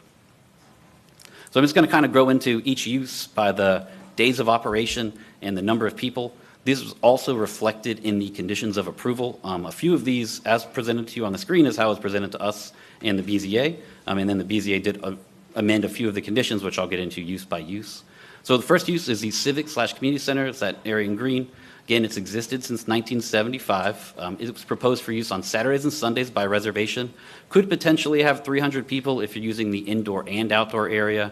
Inside the building would be 100 people max. And they're proposing to use that from 8 a.m. to midnight on Saturdays and 8 a.m. to 8 p.m. on Sundays. Dog training area, again, that was that yellow area where the baseball field was. That is a daily use, but only for 10 people. And between the hours of 7 a.m. and 10 p.m. it would be available, but typically they would only use it when it was not hot outside. And then in addition to the daily use by the 10 people, they would also have 7 weekend events kind of per year, which might have attendance of up to 75 people with the same hours. The RC racetrack, so the proposed use of that was every Wednesday from 6:45 p.m. to 9:45 p.m. and every Saturday from 10 a.m. to 5 p.m. And then in addition to the weekly uses, would also have 2 large events per year on the weekends, so Friday and Saturday, proposed from 3 p.m. to 9 p.m. on Fridays and 7 a.m. to 10 p.m. on Saturdays. The BZA modified these. They kept the same Friday hours, but they modified the Saturday to end at 9 p.m. In the weekly events, they anticipated 25 people, and the larger events up to 100 people. There was a condition proposed that restricted to electric remote control cars only, no gas-powered, and they're proposing to add enhanced landscaping, including adding a hedge, in addition to the landscaping you saw that exists, kind of the existing vegetation in the pictures. For the tractor pull, that would occur 1 weekend per month. It occurs Friday and Saturday, 1 weekend from 4 p.m. to 10 p.m. BZA modified these hours. They shifted it to 2 hours earlier and in 2 hours earlier. So instead of 4 p.m. to 10 p.m., the BZA approved 2 p.m. to 8 p.m. These weekend events would have 200 people. And then there would be 1 large event per year, which would again occur on a weekend, a Friday and a Saturday, that could have up to 500 people. And that would go, they were proposing from 1 p.m. to 10 p.m. BZA modified that from noon to 8 p.m. The turkey shoot, this was 3 events per year. They occur in November and December, kind of around Thanksgiving for the turkeys. And this would occur over 2 days from 8 a.m. to 7 p.m. with a maximum of 100 people. And this was operated by the Elks Club. And the Zelwood Corn Festival, which hasn't occurred since 2014, but as part of this application, they wanted to have the ability to bring that back. That would occur 1 weekend per year, Friday, Saturday, and Sunday, and would happen from 7 a.m. to 10 p.m. with a maximum of 5,000 people. There was a community meeting held at Zelwood Elementary School on August 14th. It was attended by the district commissioner, county staff, the applicant, and about 95 members of the public. Majority of the attendees were in support of the uses, specifically the RC racetrack, but there were some in opposition who attended. They mainly had concerns about noises generated, and especially during nighttime hours. So staff made a recommendation of approval for both the special exception and variance, subject to the conditions of approval that were listed in the staff report. The proposed uses are semi-frequent. They don't all occur at the same time. They're generally not daily uses with the exception of the dog training, but even that is fairly minimal as it's only 10 people. It's on a large property. It's surrounded by other non-residential uses. There's a landfill to the north, a golf course to the south, and other ag uses. For public feedback, it was an 800-foot radius. We received 6 correspondents in favor, only one of which could be mapped, and did not receive any written correspondence in opposition. These are the special exception criteria that you see every week. It's generally consistent with the comp plan, similar, compatible, not a detrimental intrusion, proper buffers. And these are the variance criteria, not self-created, no special condition, no special privilege. Staff felt that they met all of these criteria. So ultimately, the BZA discussed concerns about noise level for some events and hours of operation, and they suggested the modified conditions of approval for 3 conditions, 2 of which were for hours, 1 of which was the language about special events and just code language. But those were reflected in the findings we just went over, but I'll go over them in the conditions as well. And the BZA recommended approval of both the special exception and the variance, and subject to the 18 conditions of approval as they modified them. So the conditions of approval the BZA approved, or 1, 2, and 3 are our standard conditions. 4 was the condition specific to the RC racetrack, and they had limited it on Saturdays to 9 p.m. instead of the 10 p.m., and they prohibited the gas-powered RC cars. Dog training, same thing. All the things we went over in the staff reports, that's what the conditions go over. They basically limit the days and the times, and in some instances, the number of people. Tractor pull was condition number 6, limited to the 1 weekend per month and 1 large event to the times we discussed. 7 is for the Civic Community Center, just operating on Saturdays from 8 to midnight and Sundays from 8 to 8. 8 is the turkey shoot, limited to 3 events per year, as we discussed. 9 is the Zellwood Corn Festival, number of limitations and hours. 10 and 11 were for landscaping. So for 10 is a requirement to install a hedge for the RC racetrack where it abuts the residential. And 11 was for a requirement to install a hedge and 5 canopy trees, both of which are shown on a landscape plan. That is for the tractor pull area, which is on the east side of the property. 12 is a requirement to comply with the lighting code. 13 is just a requirement to pull permits to install the landscaping and any unpermitted structures to get permits within 3 years. 14 is that the condition basically stating we're only approving the uses you showed on the plan. If you want to expand the uses or add uses, you have to come back for another special exception. 15 is a prohibition on amplified music except for the Zellwood Corn Festival. We are allowing the use of the PA systems with the RC racetrack, dog training, and tractor pull, and the Corn Festival, but any amplified sound would have to comply with the county noise ordinance. And 16 is that if there's any additional abatement or any regular complaints, that the county can require additional noise abatement measures. Just gives us an option to do that. 17 is the requirement to pull the proper permits for any special events. And 18 is a prohibition on any overnight stay, camping, or RV parking. So anything associated with the uses that people might have been doing RV camping or parking, that would be prohibited. After the BZA, the applicant had met with staff and the commissioner as the public, and they have some modified conditions that they would like to propose, which I've put here. So conditions 1, 2, and 3 go unchanged. Condition 4 is the racetrack, and so you can see the strike-through underline. So the underline is additions, strike-through is taken away. So they're proposing to add every other Sunday between 10 a.m. and 5 p.m. for the RC racetrack, removing the prohibition on gas-powered RC cars, and adding a requirement to have temporary wayfinding signs for any of their events to make sure people aren't turning down. I believe there's a driveway called Plank Road that leads to some residences, so making sure it's very clear where to turn in for the property, that they would put the signs up during any events and have to take them down after the events are over. For the dog training, condition 5, that's a change from 10 p.m. to go down to 9:30 p.m. for both the daily and the special event. For the tractor pull, amending it to go back up to 9 p.m. for both the weekend, the 1 monthly event, and the large special event. Condition 7 is adding conditions, additional restrictions on the Civic Community Center. So Monday through Thursday, allowing it to be rented from 8 a.m. to 9 p.m., and then limiting the hours on Fridays and Saturdays to 11 p.m. instead of midnight. 8 and 9 stay the same. So 10 was originally a requirement to have a hedge along the RC racetrack. They're proposing to remove that condition as they feel the existing vegetation that exists, the tree canopy and the vegetation exists, it wouldn't really lend itself well to having a hedge. So that is basically taking the requirements of condition 11, moving them up to 10, and making it specific to the tractor pull area. So that would just be that they have to, on the tractor pull side, they need to add 5 additional canopy trees to make sure they have the trees required by code. 11 gets struck. Old 12 becomes new 11, old 13 becomes new 12, old 14, new 13. So everything just gets renumbered because one condition's going away. None of the language in these other conditions is changing. That concludes my presentation. If you have any questions, I'm here. All right, the only thing, Taylor, I think in your slide presentation, you had it as the Northeast Community Improvement Association? It's probably Northwest. It is Northwest. Northwest. So, just for the record, if you can change that, Northeast would have put it in Commissioner O'Neill's district. I was That's so a long wondering way about away that. from where Commissioner Moore's area is, so, anyway. All right, so with that, I'm going to ask the applicant to come forward, or a representative of the applicant to make any comments. Yes, good afternoon, Mayor and Commissioners. My name is Jonathan Hewells with the Lowndes Law Firm, 215 North Eola Drive, Orlando, 32801. My firm has had the pleasure, along with Luke Klassen with Appian Engineering, to assist the association with navigating this process through the special exception and variance, and it's been a collaborative process, as always, with staff and the District Commissioner's office, and working through some of the unique issues that can be encountered with a property of this size and the type of uses that are being conducted there and have been conducted there in some cases for many, many years. I'm just here to concur with staff's recommendations.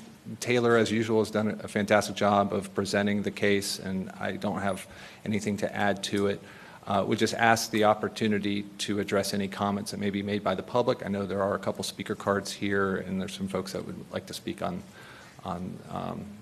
the request. So thank you. All right, Mr. Jones, if you'll just stand by for a moment. Do we have members of the public present who wish to be heard on this item? Yes, Mayor, we have 3 speakers for this item. Okay.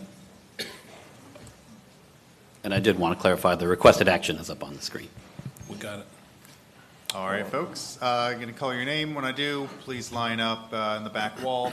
Approach the podium in order called. Please start with your name and address for the record. First speaker, Michael Scott. Second, followed by Andrew Bryant and Jimmy Elias. All right, Michael Scott. Is there another Michael Scott in the room? Michael Scott.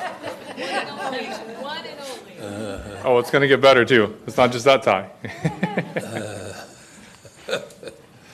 All right, my name is Mike Scott. I reside at 8555 Parkbird Road in Lakeland, Florida, 33810. I'm a business owner, a licensed professional engineer with more than 20 years of experience as a civil and environmental engineer, and I'm a commissioner-elect of District 5 in Polk County.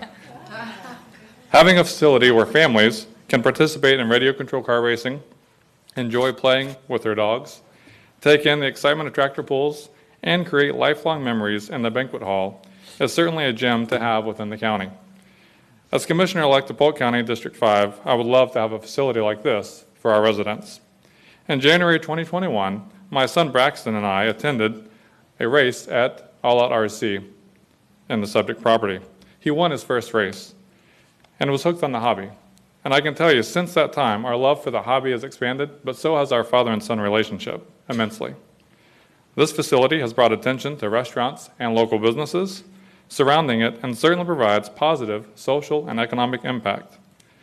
I've even visited those restaurants and businesses outside of RC events because of the exposure provided attending an RC race.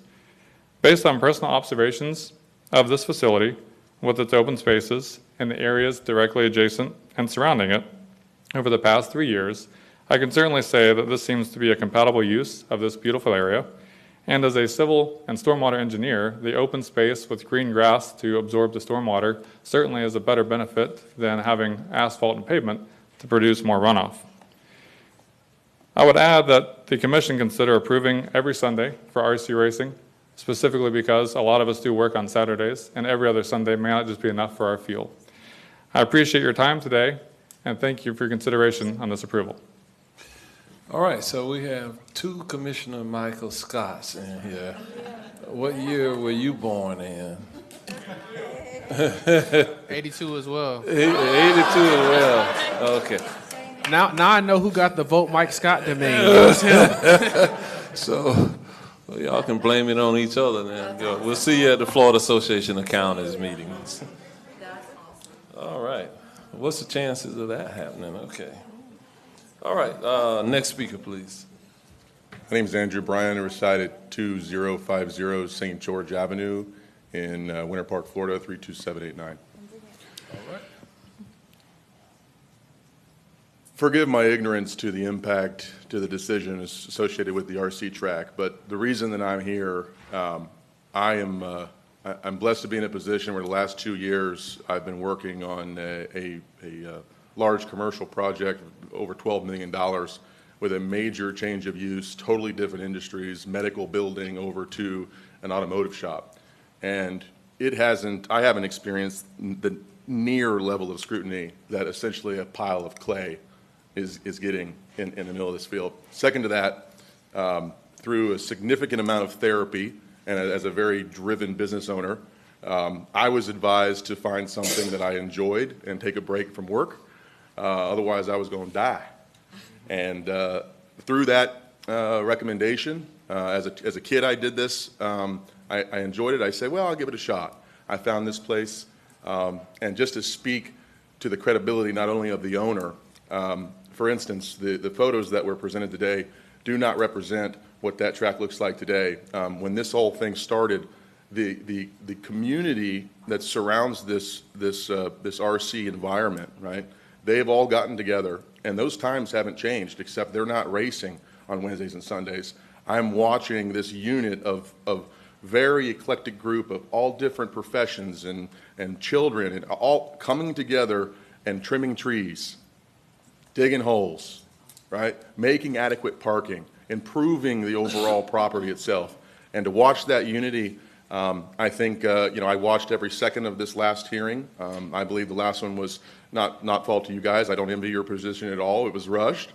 I don't think that there was an adequate amount of time to be able to make an equitable decision. And my simple request is that the decisions you're making today are not impacting one man and his business on the side of a hill. It's a large community of very good folk. All right.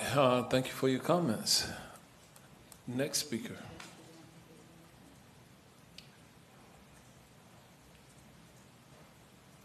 Hello, I'm Jimmy Elias. I live at 152 Lucerne Drive, DeBerry, Florida. I'm about 30 minutes from the RC track. It would be considered my local RC track that I get to go to. Good afternoon, everybody.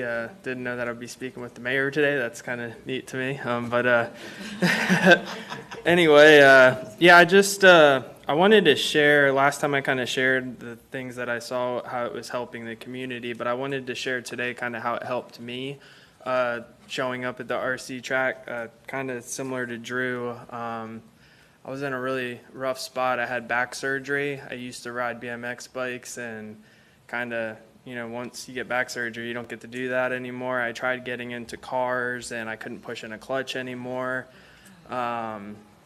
And it just got really depressing. Like, my wife and my kid were just like, I was trying to, be a good father and stuff like that, but there's nothing I could do to, kind of get away from the mundaneness of life, and I couldn't really figure out anything. And kind of the same thing, I went and checked the track out, and, I was at a point where I actually ended up in, the mental hospital, and they found out that I had OCD. And I was hyper focusing on my back, and I couldn't break the control that had over me. And when I got out of the hospital, I had to do these things called grounding exercises. And there's 20 of them, and I tried all of them. I had ice in my hand, and I'd have to describe the ice and everything to try to break my mental patterns. And it just wasn't really working that well. I went to counseling, all this, and as I was going to counseling, I shared that I started going to the track, and my counselor actually thought, yeah, I think that's a really good thing for you to be able to, break the mental cycle that you're getting in with depression and stuff like that. And I just started looking forward to going, and I met a lot of people there, and all of my friends now are at the RC track. And I got to play with the nitro car for the first time 2 weeks ago, and it was the coolest thing. And I personally don't think that they're that loud. So I just wanted to kind of share that. And thank you guys for hearing us. I hope you can, help us move forward to keep this thing going. Well, thank you, Mr. Elias. That was the best testimonial so far today. Very good. Glad you're doing well. All right, do we have any other speakers? We have no more speakers, Mayor. All right. Then I will ask the applicant if you want to come up and offer any additional comments before we close the public hearing. Mayor, just to follow, that there is passion behind each of the uses that are out there today, and I would say it probably led by the RC folks. When we had the community meeting, there was 100 people there, and I bet half of them in the room were in support of keeping this track there and operating. There's the same passion there for folks that are there for the canine training and from the Florida Antique Tractor Club that operate the tractor pull. So just ask you to hopefully support the recommended action of approval with the conditions as amended as the last few slides that Taylor had presented. And happy to answer any questions. Thank you. All right. Thank you, Mr. Jules, if you'll stand by. We'll close the public hearing. Commissioner Moore, Commissioner Bonilla has indicated a desire to speak. Yeah, so, all right. I guess my question is why, and it was before they even started speaking, I had this question. Why are we limiting these activities to only a certain amount of times per year? So I think that, and I won't speak for staff, they can come up and concur if I say this right, but I think there was a desire as part of this process and normal for special exceptions to put conditions on the timing of uses. And so in my experience, that's typical of the process. And what it does also for the folks that came in attendance that may not be as passionate about the uses is it provides certainty of when and for how long these uses were going to be operating. So it was something that we worked through with staff. It's something we took back and internally huddled on, and there was discussions on each really. But what's presented before you is something we concur with. I mean, I think it would probably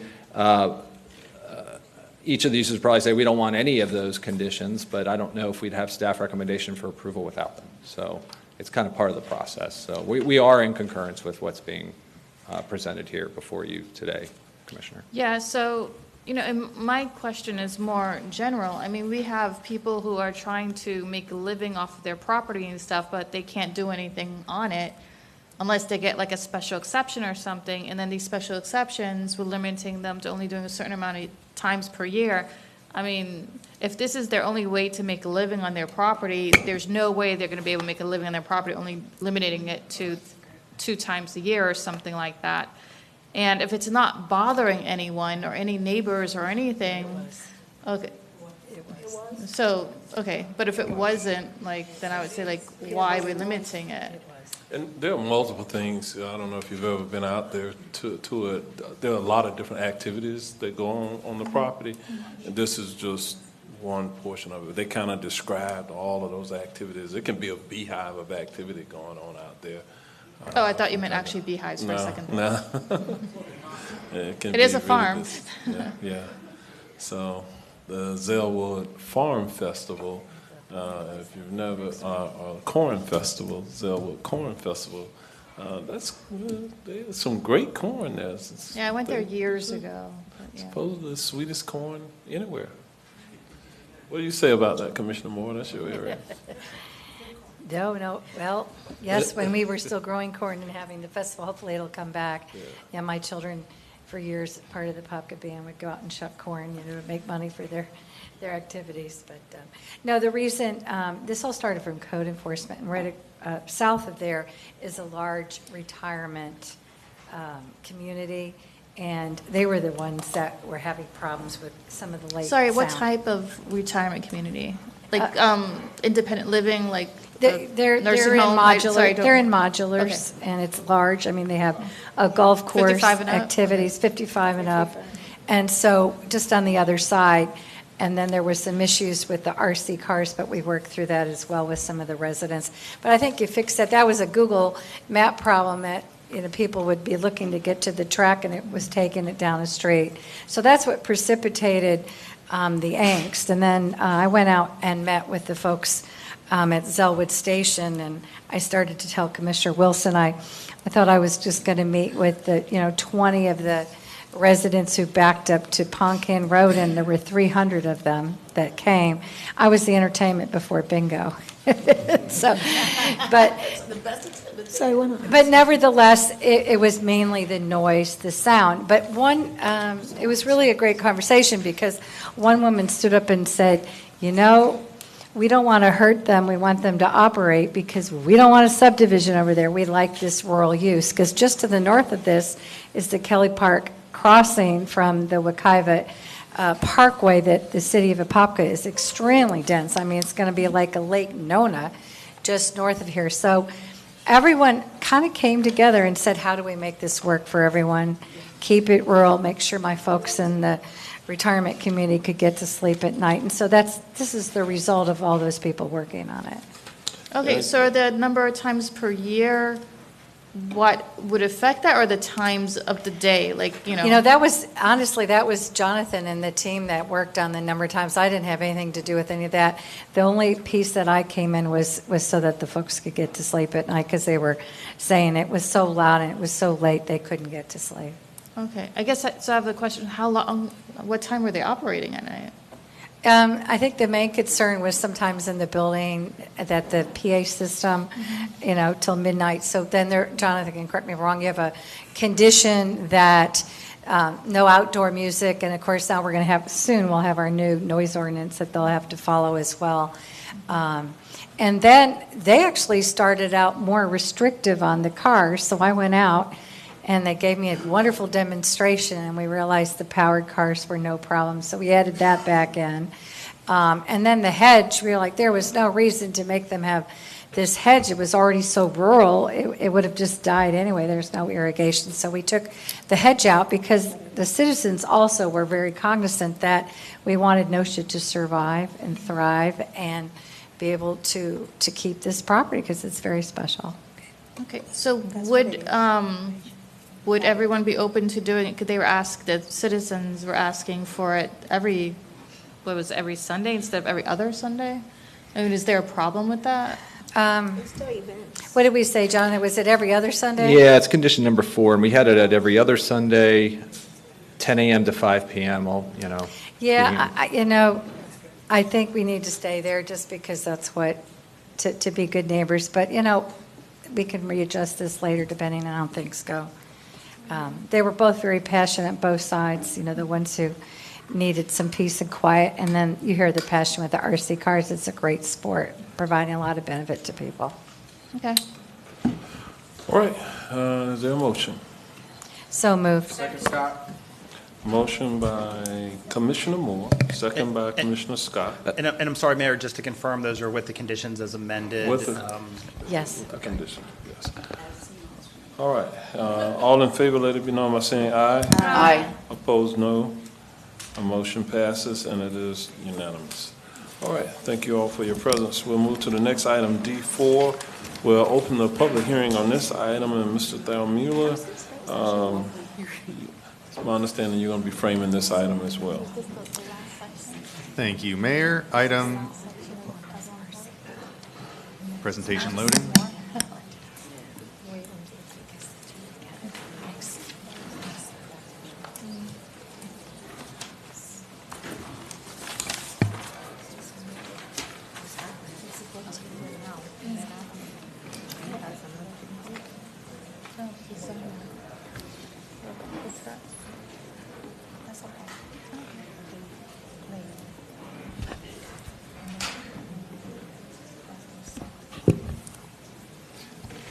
believe they're looking for the presentation.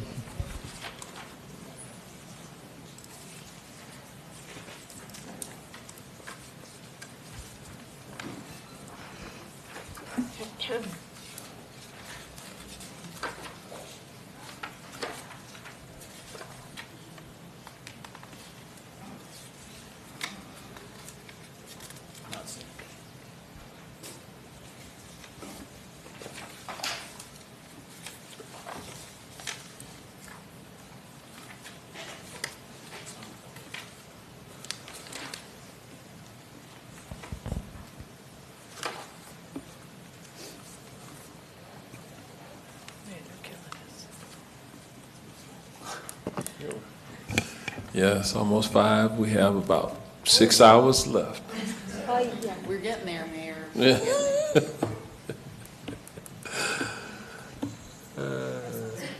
Miles, you got the presentation? It's not. Okay, it's apparently. Nick, do you want to move past this and we can come back to it, or just, if you think we've got it in the next 30 seconds? It'll be ready in the next 30 seconds. All right, Okay. got it. Okay, if it's 30 seconds, then we will we'll wait.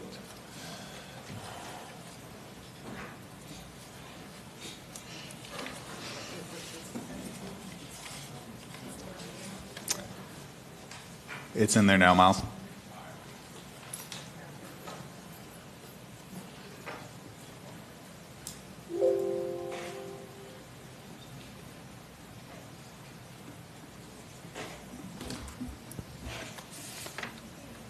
All right, public hearing D4 is the Avalon Park PD Avalon Lake Townhomes Preliminary Subdivision Plan. This project is located west of Avalon Park Boulevard, south of Tiny King Boulevard.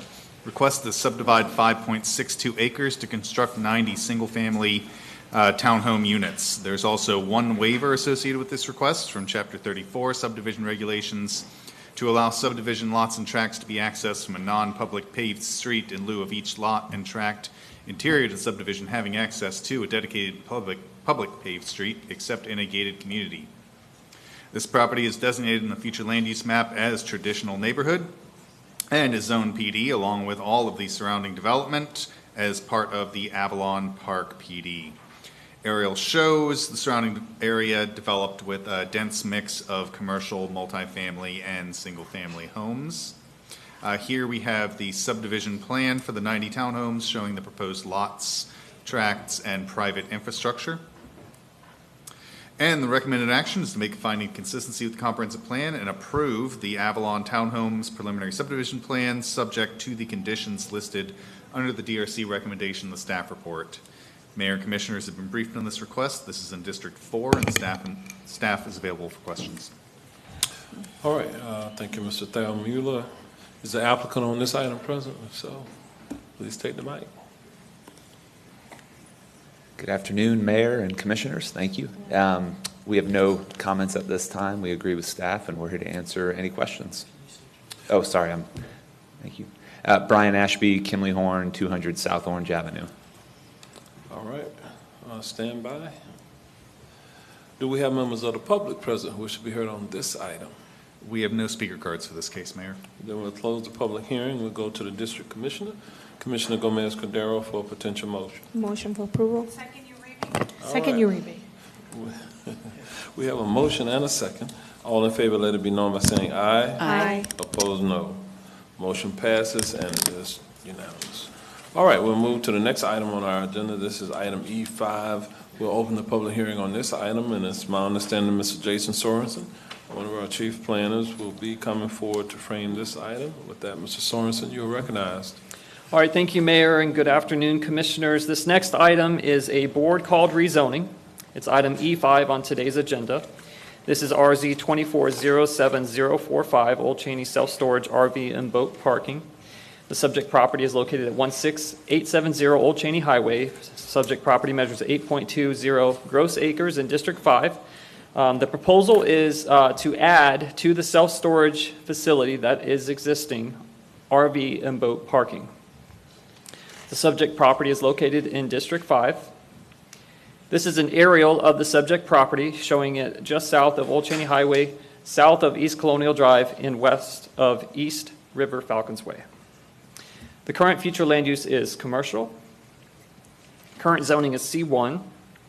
Proposed zoning is C2 with restrictions, so it would be C2 restricted. 3,150 public hearing notices were sent to an area extending beyond 800 feet from the subject parcel. To date, we have received 3 responses in favor and 22 responses in opposition. A community meeting was held on July 23rd with 8 residents in attendance. Residents expressed concern for too many outdoor storage uses in the rural settlement and the concern that parking of boats and RVs would be utilized by those living outside of the rural settlement. At the Planning and Zoning Commission local planning agency hearing, there were 2 speakers present to speak in opposition to the request. The Planning and Zoning Commission is recommending that the board make a finding of consistency with the comprehensive plan and approve the requested C2 restricted zoning with 2 restrictions. The first one would limit the uses to C1 uses plus a C2 use of RV and boat parking, and the second restriction would limit the parking of RVs and boats to the west and south portions of the property, and staff is available for any questions.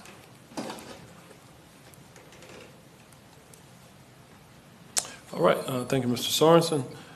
Is the applicant on this item present? Oh, he's coming forward.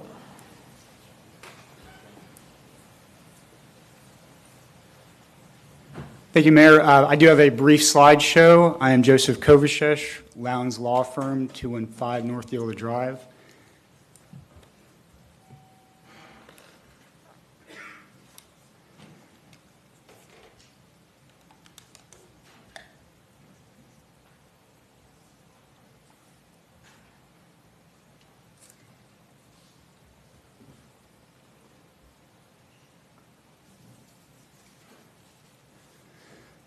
So as indicated by Mr. Sorensen, this is an existing self-storage facility. The current zoning is C1. The request is to rezone to a limited C2 that is C2 only for RV parking and boat storage. So RV parking and boat parking. This is a picture taken about 5 months ago of the site when it was freshly built. This is of the grand opening. This is the aerial photograph you saw. 3 white-topped buildings. The upper left-hand corner is the office. The larger building to the south and east, the 2 rectangular buildings, those are the storage facility bays. And you can see around there's a large paved area. This is another aerial. This is a drone photograph looking south. Behind the site is a high school. To the west of the site, which is on the right-hand side, is a vacant parcel. To the north, which is the bottom of the picture, is commercial development. State Road 50 would be in the foreground, out of frame. That's looking west, so there again you can see State Road 50 on the right-hand side of the image. That is to the north. Incidentally, the property boundary is about 300 feet from the right-of-way line from State Road 50.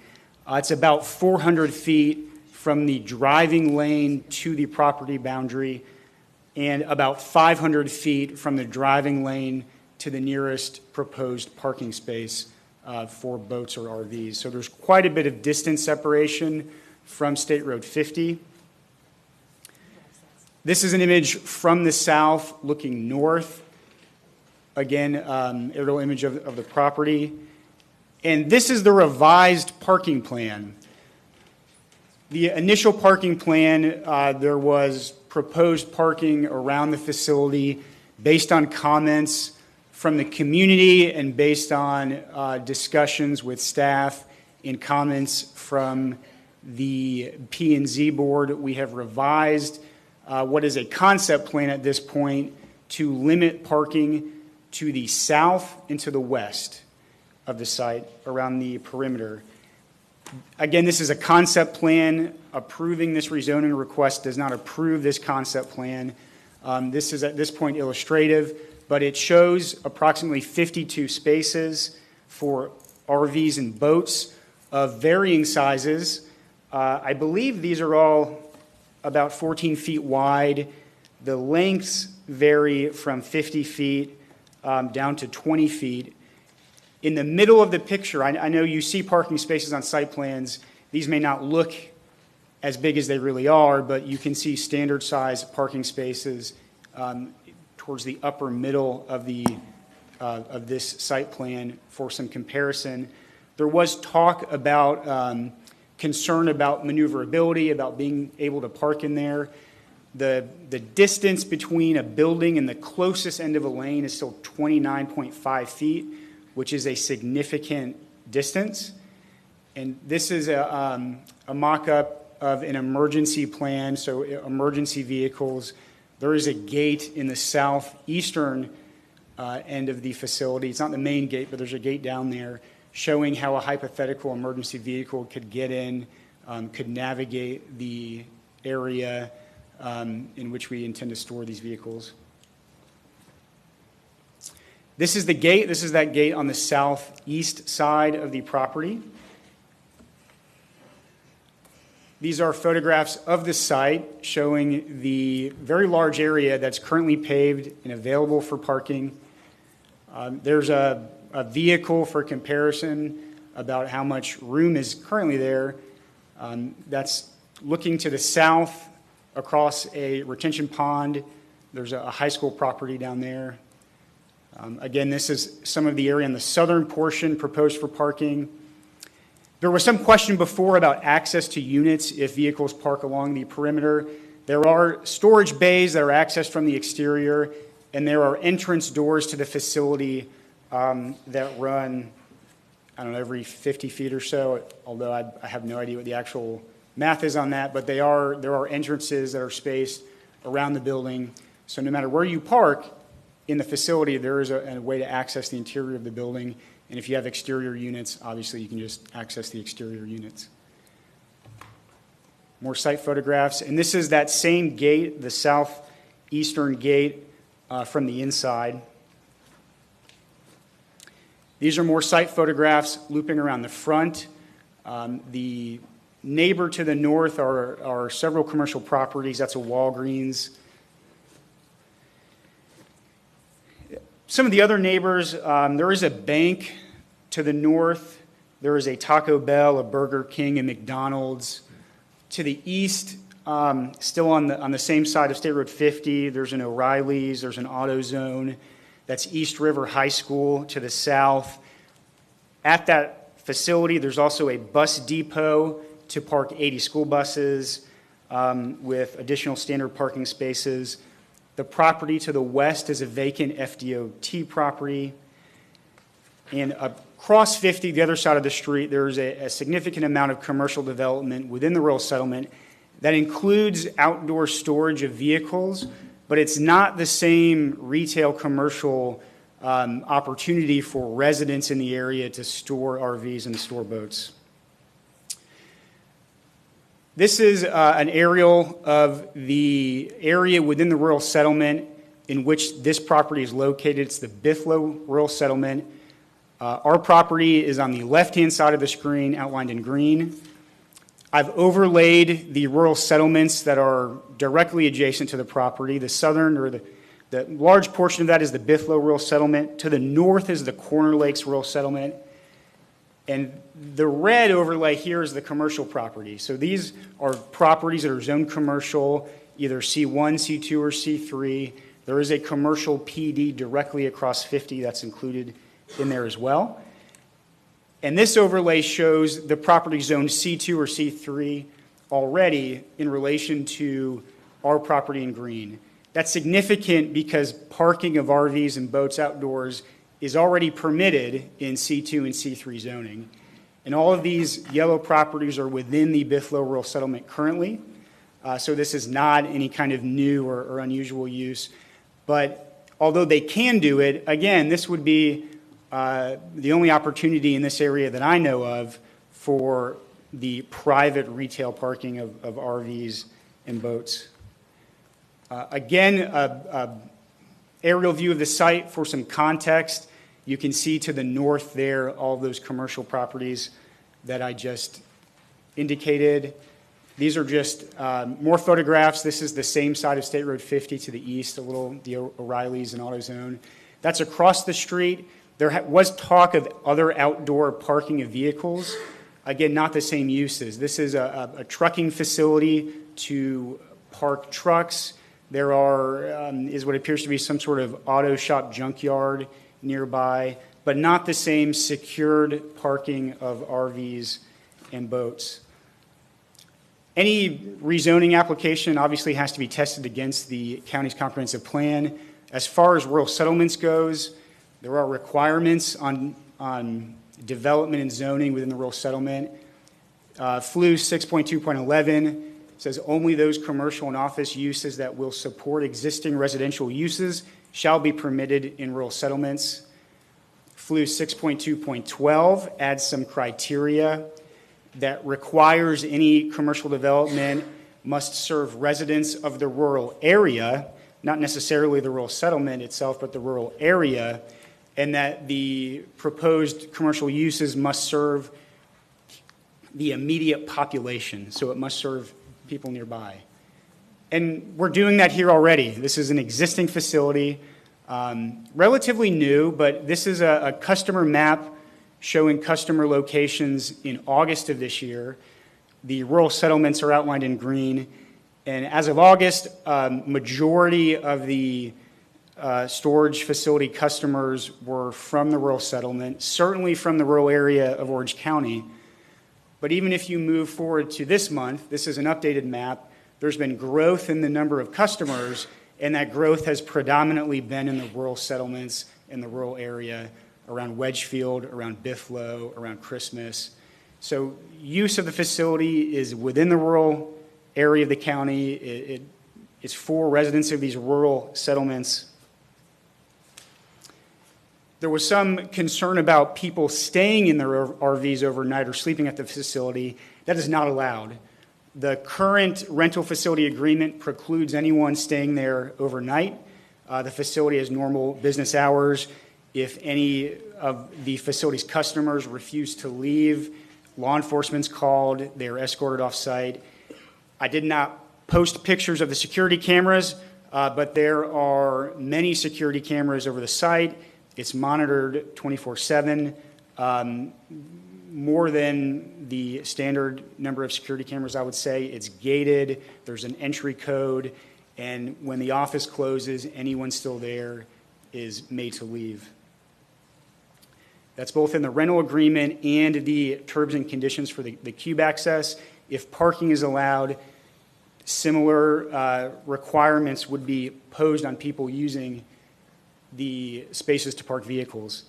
Again, the surrounding area, I just want to leave you with some closing thoughts that the RV and boat parking we're requesting is compatible, as we've seen with other commercial properties in the rural settlement that are zoned C2 or C3.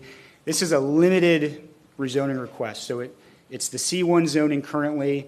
All we're asking from C2 is just the RV and boat parking. There's been some talks about traffic concerns, but the ITE trip generation manual, all the data on parking shows that storage facilities are not a major impactor of traffic. A facility like this, maybe 9 or 11 trips. There's no impact on water and storage with the RV parking, no impact on schools. And as we've shown by the heat maps, this use does serve the rural area, it serves rural settlements, and we think it's a use that is needed by the community.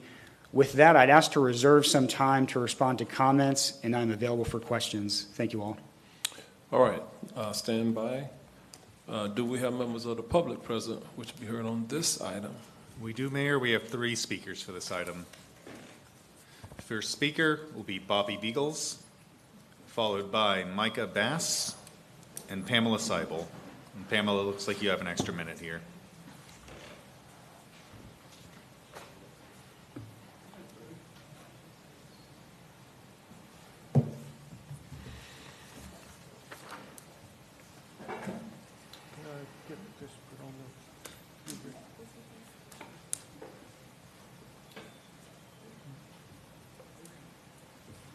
Bobby Biggles, 21302, Fort Christmas Road, Christmas, Florida.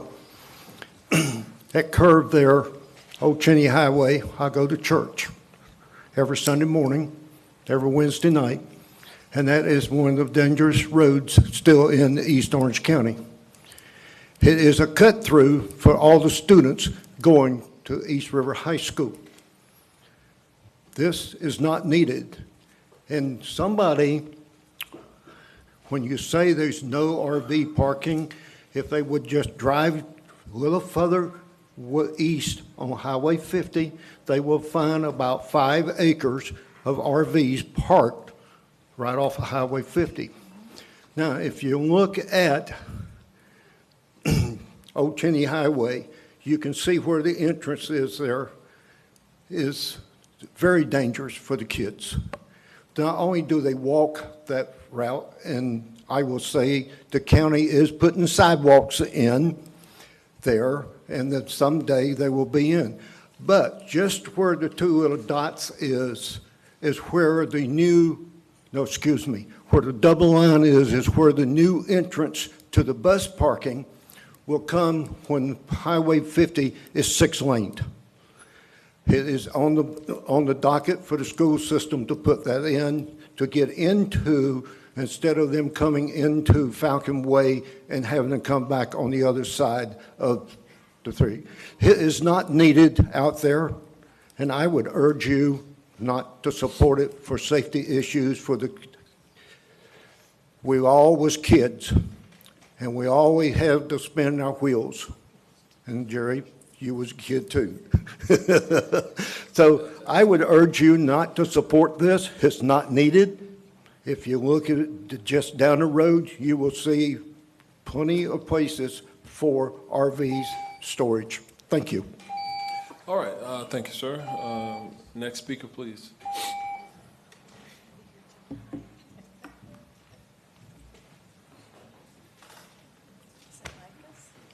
Hello, my name is Micah Bass, 7200 International Drive. I own a hotel on International Drive, and I guess this is more of a public announcement speaker. I pulled I pulled a permit here in Orange County in 2019 after going through the county board members to get this approval. Ms. Bonilla told me that I own a hotel on International Drive. I wanted a farmer's market with some of that Zellwood corn out there every Saturday. Ms. Bonilla said, that's a bad idea. You should get a permit, Mr. Bass, and it should be quarterly, not every weekend. A total 180 to what she just said here in front of the public a few minutes ago, pushing to have it every weekend for the RC cards. Ma'am, I'm speaking. Can I have my time back, please? All right, Mr. Bass, Well, come on. Mr. Come Mayor, on. I made 7 appointments to your office. You refused to even take my call. So I'm letting, I have public Okay, speaker. I'm allowed to speak, sir. And all of this stay is on true. task. Nobody's stopping you I'm from on task, speaking. sir. You wasted more of my time, sir.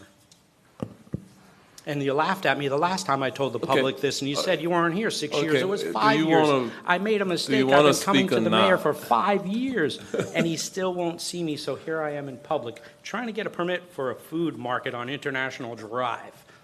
Yes, Mr. Mayor. All right, your time is running. Oh, now it's running. Okay, so after that, I submitted in February of this year. They wouldn't give me a permit. February of this year, they tell me get a CEL, some acronym I've never heard of. The plans are done from a global company, builds buildings, I believe, for Orange County called Baker Barrios. They build high-rises. They got approval for a 40-story building in the city of Orlando. Can't build a 5,000-square-foot building for me. 2019, permit number 2019-324, IDD, which stands for iDrive Overlay. Mr. Mayor and your board, some of the mayor, Mr. Scott, I've dealt with and have another issue with him. But he's my commissioner, and he says he wants to come out there.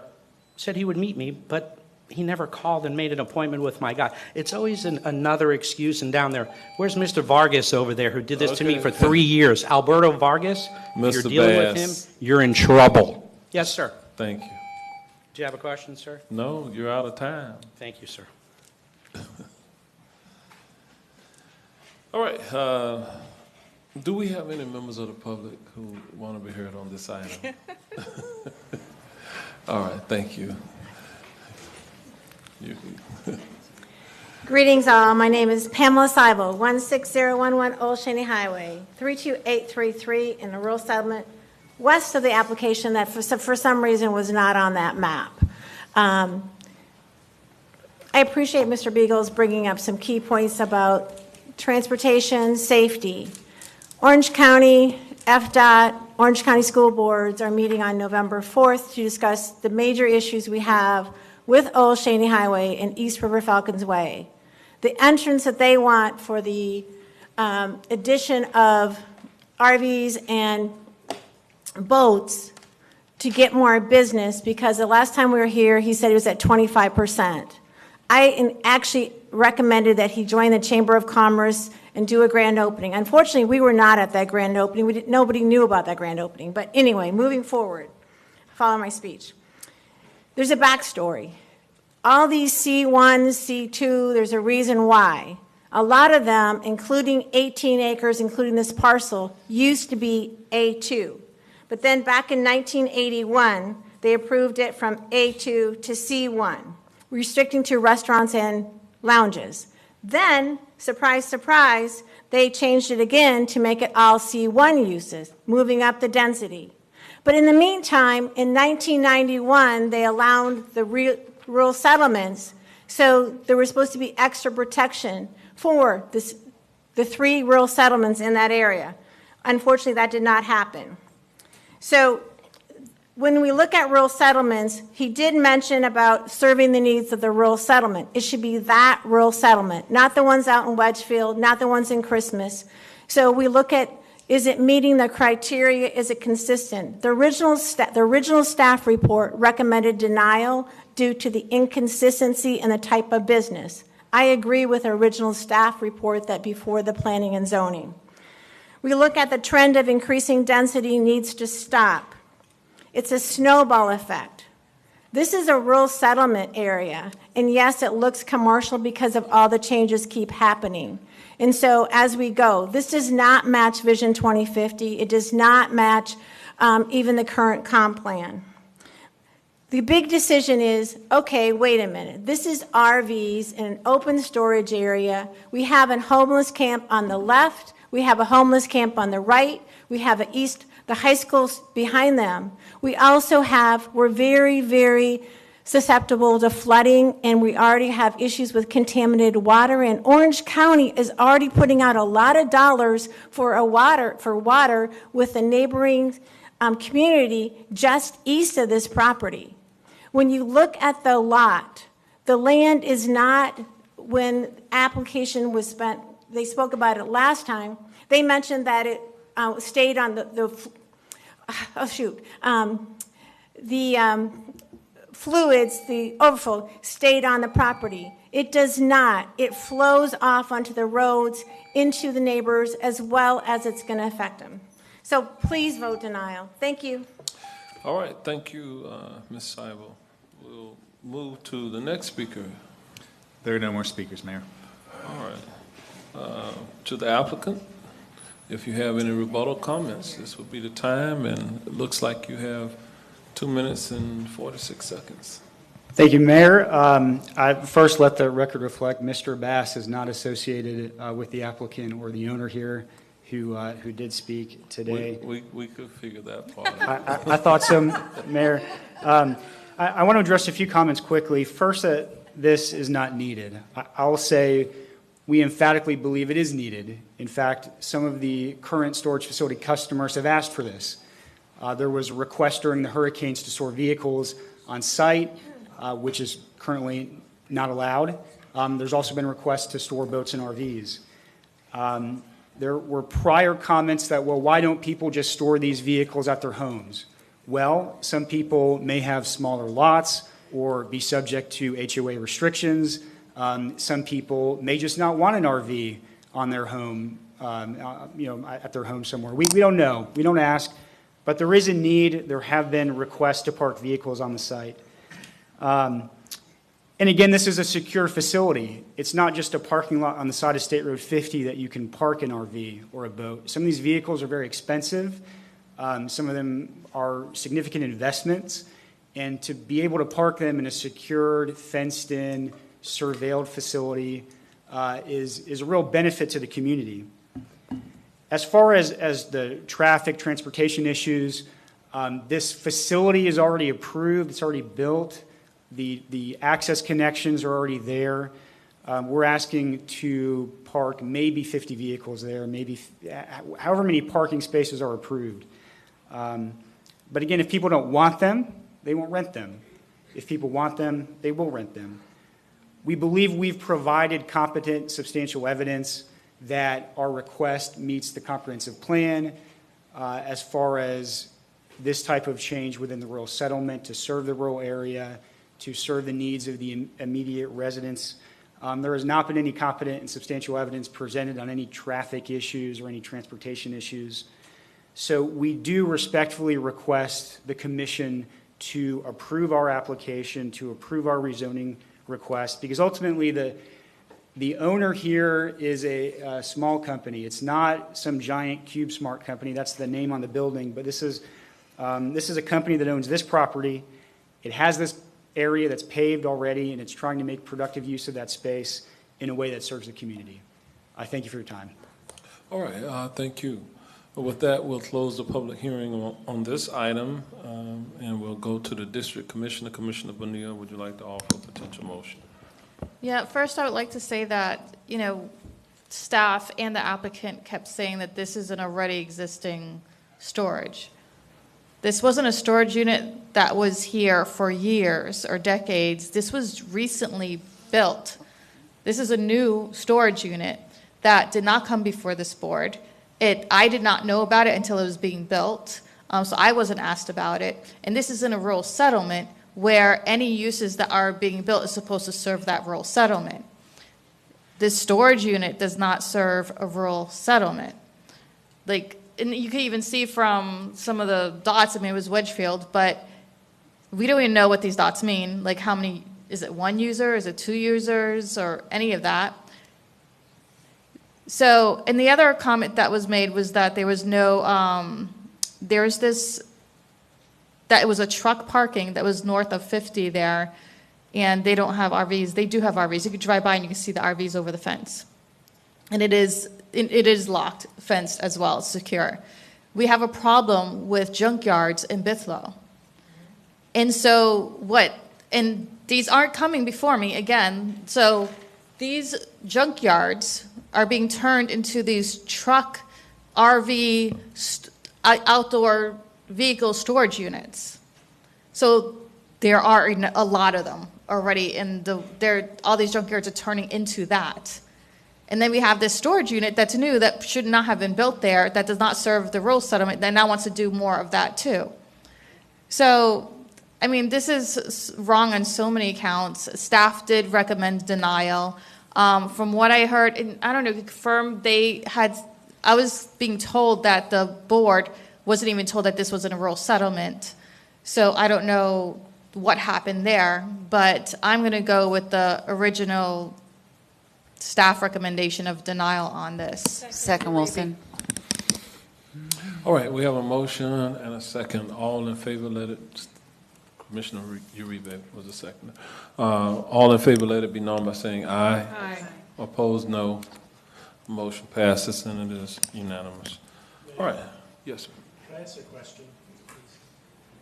I know it's a denial. Is it a finding of inconsistency with the comprehensive plan, or is that Yes. Yes. They did not find consistency. That's your intent, right? Yes. Thank you. All right. All right. With that, we'll move to the next item on our agenda. This is item E6 coming up. We'll open the public hearing on this item, and Mr. Sorensen will frame this item as well. All right, thank you, Mayor. This next item is also a board-called rezoning. It's a request to go from A2, Farmland Rural District, to I-1, I-5, which is Industrial District Light. This is for a property at 7100 Astor Street. And the proposed use is warehouse with office space. Subject property is located within District 5. This is a more zoomed out aerial of the subject property, showing it just on the south side of Astor Street, and we are east of North Forsyth Road. And this is more of a zoomed in aerial, showing it again on the south side of Astor Street.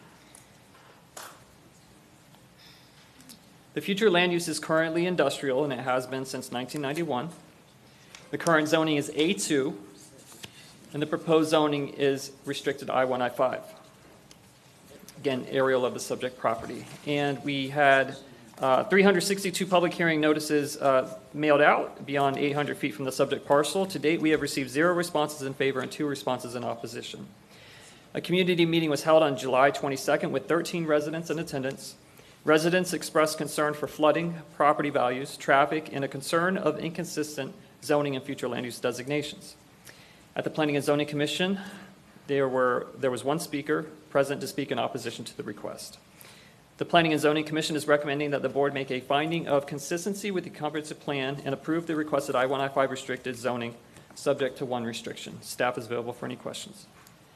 All right, thank you, Mr. Sorensen. Is the applicant on this item present? If so, she's coming forward. Good afternoon. Good Afternoon. evening, I guess. All of the above. I have a brief presentation. I also noticed that I was supposed to say if I had spoken to anyone about this, and I did have a call with Commissioner Bonilla, and I did reach out to a couple of the other commissioner's staff in case anyone wanted to talk to me about it, but no one did. So I just want to say that since it tells you to identify that information in your handout. My name is Rosemary Hayes, 499 Montgomery Place, Altamont Springs, Florida. This is the same presentation I gave to the planning and zoning folks with a little bit more information that I added to it. This property, let's see, which thing do I push? You know? Okay, thank you. So we were there August 15th. Here we are today, October 29th, to present this to the commission. I'm general counsel to the owner of the property, which is an LLC that is affiliated with a large general contractor that I work for. So this will be developed and built basically by the same people. We are asking for the change to 7100 Astro Street from the A2 to the I-1, I-5 light industrial. If the zoning change is approved, Astrograb, which is the name of the property owner, will work with the county and state to meet all requirements for combining the 7090 and 7100 lots. We own both of those. 7090 is already industrial, and the 7100 is what we're on here today. We will meet all requirements, including special septic requirements. Right now on these 2 properties, there are 2 old septic tanks that are in the ground that we would be replacing and updating to meet all of the state codes, all of the county codes for the special septic requirements. The properties haven't been combined pending this zoning approval. So we have plans for the development, but they are not final because we're still waiting to get through this process of just getting the zoning changed. The industrial septic prohibition allows the septic system as long as we meet certain local and state requirements, which we will do. It will improve what's out there now because it will remove the polluting old storage tanks that haven't been serviced from the ground. This just goes through the height and the setbacks. We're going to meet all of these building standard requirements. Obviously, we're not here to get a building permit today. We're just here to change the zoning. So we will have to address all of this in the future, or Orange County isn't going to let us put anything on the property. This zooms in to show you that most of the area around this is in fact industrial. I'm going to show you a couple more pictures that are interesting about this area. The dotted line, of course, is our property. The one immediately to the left, as you're looking for it, is another property that we own that's already zoned industrial. At the end of the street, there's an industrial property as well. And next to that A2 on the right, that gentleman is selling his property to make it also industrial. So this entire street is headed for the I-1, I-5 use.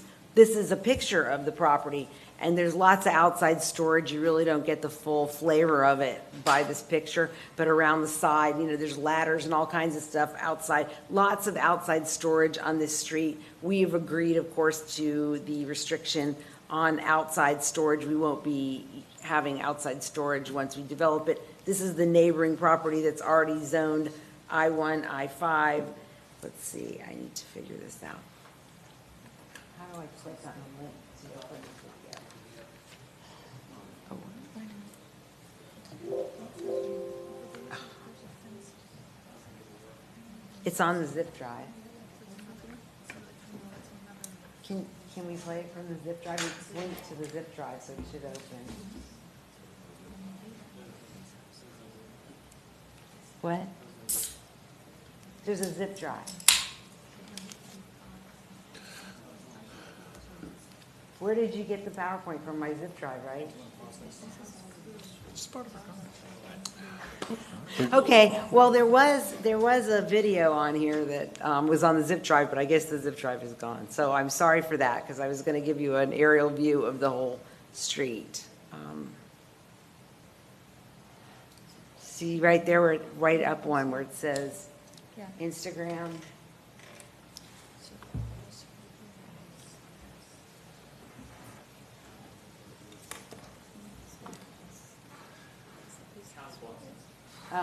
Okay, well, but it's on the zip drive. I played it the last time I was here. I'm sorry.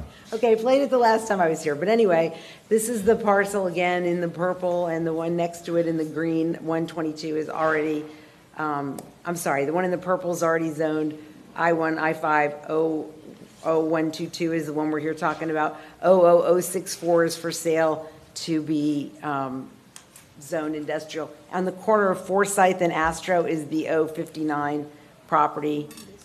That one is an actual warehouse that I'm showing you that faces Forsyth. It's pretty industrial, as you can see. Behind these properties, there's a big sheet metal place where they take scrap metal and do whatever they do with it.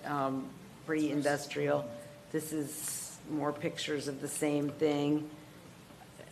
This is a, industrial location behind us, another industrial spot. This is we are up in the air about exactly what building we're going to put, but I brought some of the things that we're tossing around and discussing. It'll look really nice when it's done. These are some of the ideas that we have for the property. This is the speculative site plan, which shows you that we're also going to add a retention pond. I know there was reference to drainage.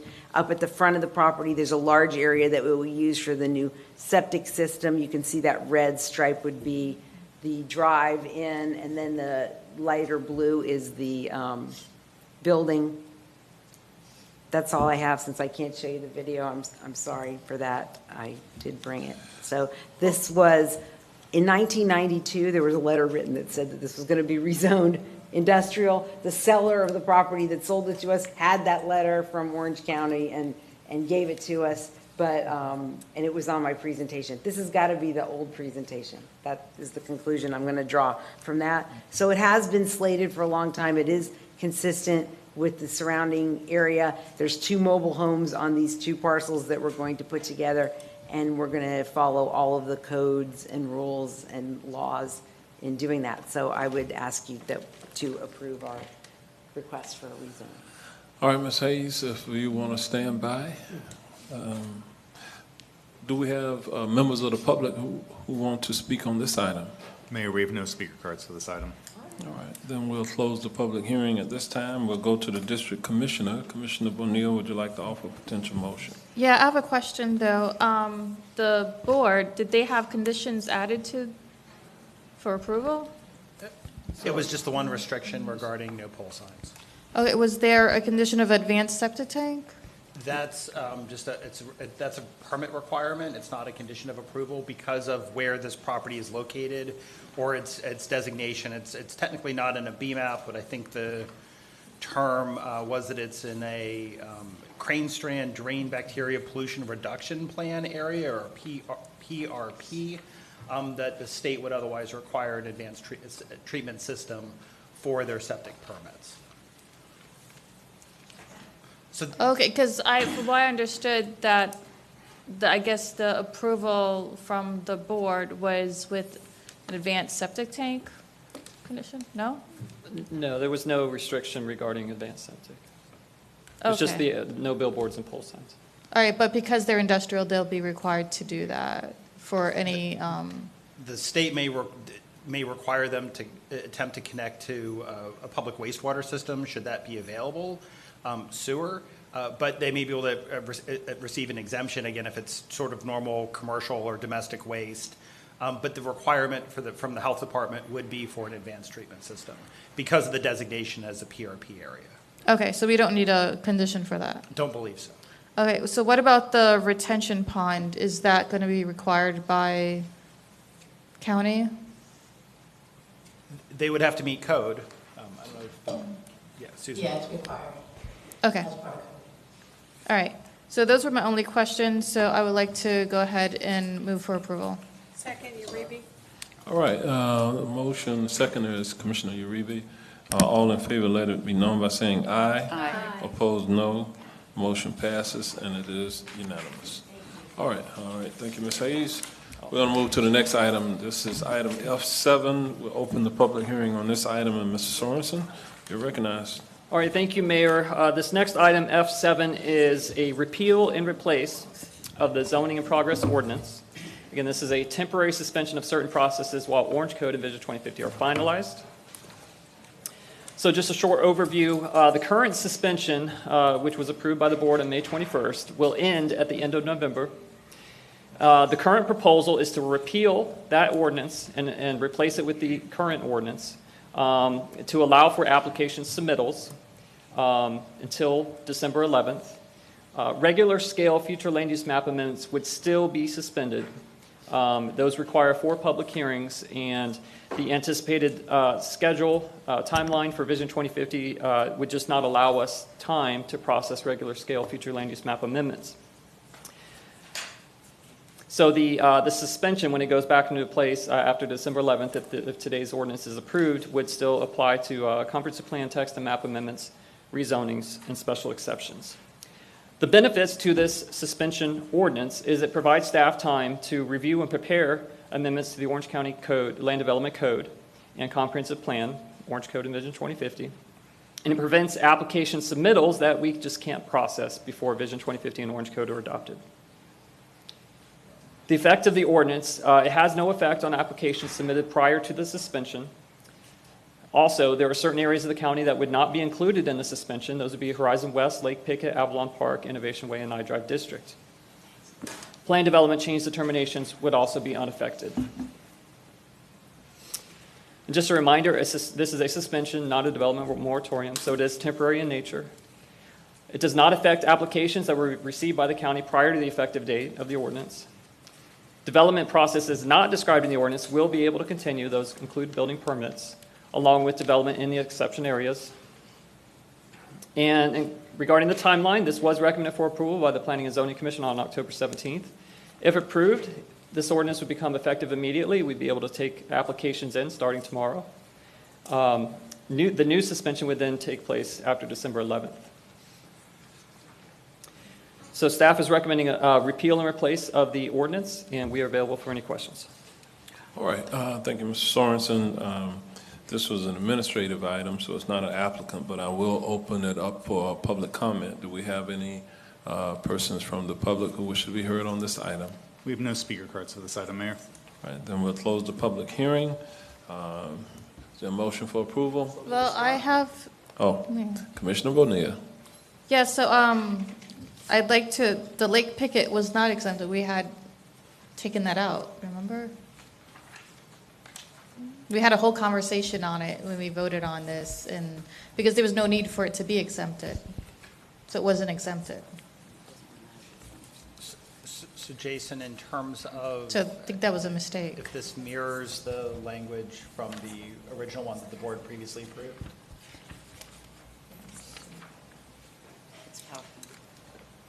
That is correct. Yes, that's my bad. So the actual ordinance, it's Horizon West, Avalon Park, Innovation Way, and iDrive District. So Lake Pickett should be stricken.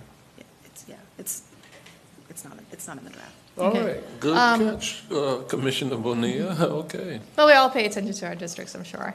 And so my concern is too that, what if we have to then extend it again? What if it doesn't happen this summer? I'm kind of hesitant to extend this and allow people to put in the application so they could move forward with their projects. And that's just the kind of concern I have, is like the timeline. What if it doesn't work out and then we have to extend it again? You know, like what's going to happen to these projects? I'm just getting this blank stare from John. I'm trying to figure out if that's a question for staff or just sort of rhetorical for the board's consideration and debate on the issue. Again, I mean, I think Jason was clear. I mean, the board's certainly familiar with the ZIP that was approved by this board previously and why, with respect to, the difficulty and the challenges in intaking and processing applications that are amending the comp plan that we're trying to amend and zoning with Vision 2050 and Orange Code. And so the pause was intended to give staff space and the ability to work on the comp plan and code amendments. And obviously the project has not proceeded on the schedule that was originally communicated, which is why staff did bring this amended ZIP back forward to repeal the old one, provide for that narrow window where we can intake certain applications that are likely to make it across the finish line with the schedule that we're currently intending and committing to work through. So I think we've been sensitive. We've tried to be sensitive to the fact that there's folks in the development community that are either kind of sitting on the sidelines waiting for their opportunity to apply, or alternatively, and probably just as many, waiting for Vision 2050 and Orange Code to get across the finish line. And so we have communicated sort of a worst case schedule, we hope, to next summer with respect to Vision 2050 and Orange Code. We believe this ordinance allows, again, certain applications to come in, get processed, and hopefully get across the finish line in the interim. And should Vision 2050 and Orange Code slip past that anticipated deadline, we will certainly communicate with the board what that schedule is and reconsider whether or not repealing this ordinance.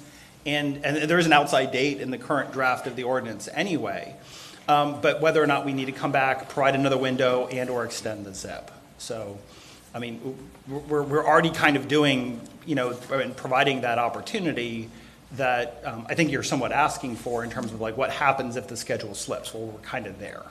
Okay. And this is the way that staff is recommending to respond. Okay. So there's going to be a window for at least some that could get their applications in before that summer time. I think the exclusion is large-scale comp plan amendments, but certainly for small-scale comp plan amendments, which you only require the 2 public hearings, rezonings and special exceptions, those are the ones that are kind of put on pause for that period. All right. Thank you. Mayor, I withdraw my motion to approve the recommended action and resubmit a motion for approval with the removal of Lake Pickett. Okay, you can make that modification. I don't think you have to. It was a Scrivener's error in the PowerPoint. It's not in the ordinance, so I certainly apologize for the confusion. No worries. Yeah, so. All right, so your motion is still good. Who was the seconder? Did someone second? Second, Myra. Second, you read it. All right. All in favor, let it be known by saying aye. Aye. Opposed, no. Motion passes and it is unanimous. All right, we'll move forward to item G8. We'll open the public hearing on this item, and Dale Murdock, our manager from Development Engineering, will come forward and he'll be framing this item with that. Mr. Murdock, you're recognized. Thank you. Good afternoon, Mayor, Commissioners, and happy birthday, Commissioner Bonilla. Thank you. This is updates to Chapter 30 of our Land Development Code. And this is in response to some legislative mandate. This is Senate Bill 812, which mandated an expedited approval process for residential building permits. So we needed to make a couple of code changes to be compliant with it. A little bit of background about Senate Bill 812. It was approved by the governor on May 29th of this year, and it became effective October 1st. It has a two-step process.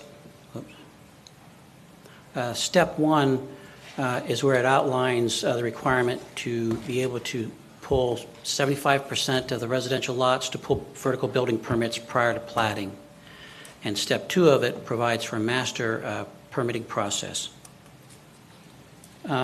Matt Callis from our section was here about a month ago, and he presented kind of the same issues with the Senate bill, and he went over the changes to Chapter 34. I'm here to talk about the changes to Chapter 30.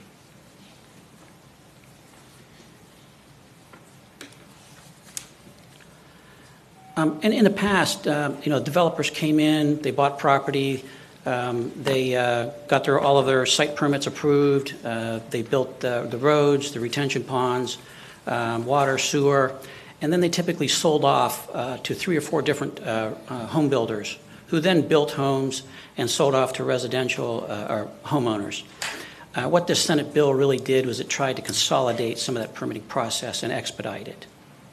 So currently in our code, Section 3083, Section A deals with the those permit issuances in coordination with your platting process. Section B deals with obtaining those vertical permits prior to platting when there's extenuating circumstances. And this is very rare in our development. Just happened a couple of times in my memory here. Section C deals with issuing those vertical permits prior to platting for commercial projects like your multifamily, your apartment complexes, and it also has a requirement for a hold harmless and indemnification agreement.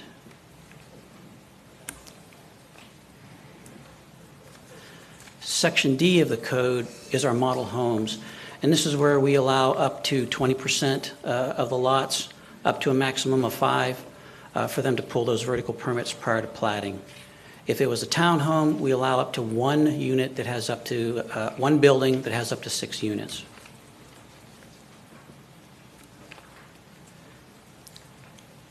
And in that process, we have a lot of requirements to follow. And they're outlined in this section, and there's more requirements, and then some more requirements. And I'm skipping over this fast because this is kind of technical. If you would like, I'll go over it through it line by line.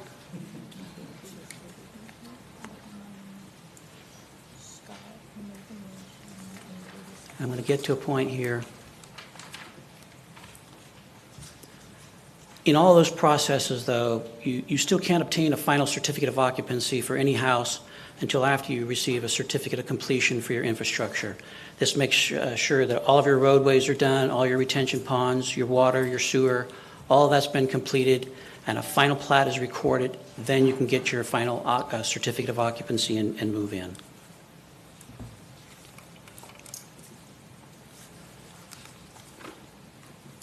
So what are we going to change to the code? Well, we're adding paragraph E. This paragraph E will outline how you can get those vertical permits for those 75% of the lots. Section 1 of it will deal with that master building permit process, which the county already has a process for that. And Section 2 is where these details would come into play. And these are details like stabilized road access prior to your permit, fire hydrants, your water systems, your sewer systems, hold harmless agreements, temporary or permanent street signs. And in this section, actually this is another error on my part. There's a little bit more to this section. It really should read, a certificate of occupancy shall not be issued for residential homes until a certificate of completion for the infrastructure has been issued for the subdivision or phase thereof, and a final plat has been recorded in Orange County official records. Official records of Orange County.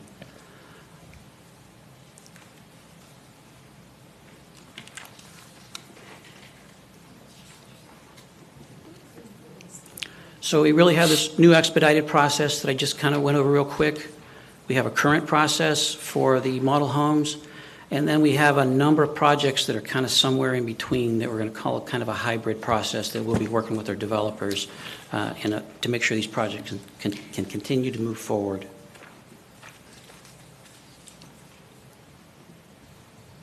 We did go to the Planning and Zoning Commission on October 17th, and we obtained a recommendation of approval. But in the ordinance itself, there's a couple places that I refer to model homes instead of residential homes, and we do need to make that change. And then we also added a hold harmless and indemnification agreement. So we're really asking for, the action we're requesting is to make have a finding of consistency with the comprehensive plan and approval of the ordinance pertaining to the land use in Orange County, amending section 30-83, plats, vertical construction prior to plat approval and vacation, and to provide a process for expedite approval of residential homes prior to final plat, and providing an effective date. And this is where we should be adding in as amended, because I need to make that minor amendment, and approval of a resolution adopting a form hold harmless and indemnification agreement to be used when Orange County approves the issuance of vertical building permits prior to final platting pursuant to section 3475 of the Orange County Code, and authorizing the Director of Planning, Environmental and Development Services or authorized designee to execute this agreement.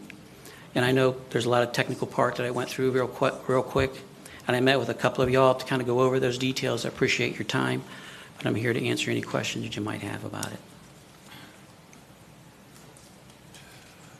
All right, thank you very much. Another administrative item, so there's not an applicant, but we will open it up for any public comment. Are there members of the public present who wish to be heard on this item? We have no speaker cards, Mayor. All right, then we'll close the public hearing at this time. Is there a motion for approval? Mayor, I'm sorry, if I may, I apologize for jumping in. So to be clear to the change that Dale presented on slide 27, in your ordinance on page 4, section 3 towards the bottom of that page has the word, and I was incorrectly copied on the slide, but it reads, a certificate of occupancy shall not be issued for a model home, ... That word model should be replaced to residential home. With that change, staff is, I'm sorry, page 4. So paragraph 3, where it starts, a certificate of occupancy shall not be issued for a model home. Because we copied this from the model home section, unfortunately that word carried over. So that word, just the word model on that second line, line 166, should be residential. And so with that change, staff is requesting approval. So therefore, the action requested ultimately should read approval of the ordinance as amended with that change. And then, of course, everything else in the slide is fine.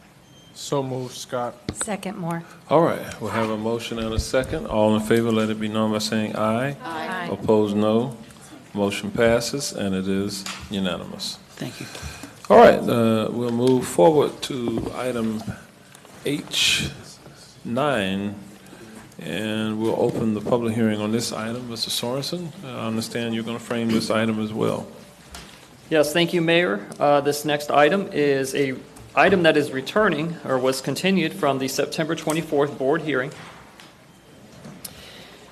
This is a request to change the future land use as well as a rezoning in order to allow the applicant to do up to 76 townhome units. There is a proposal, though, as part of a condition of approval to do less than, to do 68 units. The subject property is located in District 5. This is an aerial of the subject property showing it west of North Dean Road.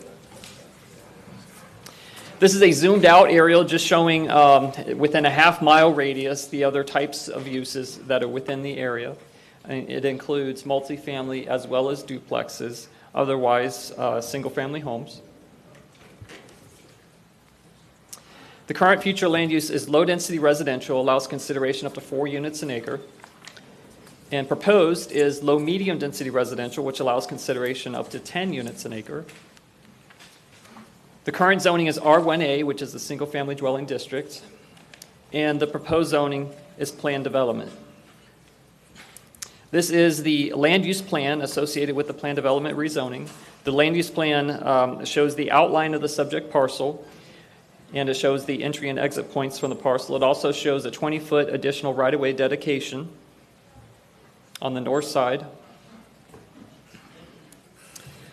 468 public hearing notices were sent to an area extending beyond 500 feet from the subject parcel. To date, we have received 0 responses in favor and 6 responses in opposition.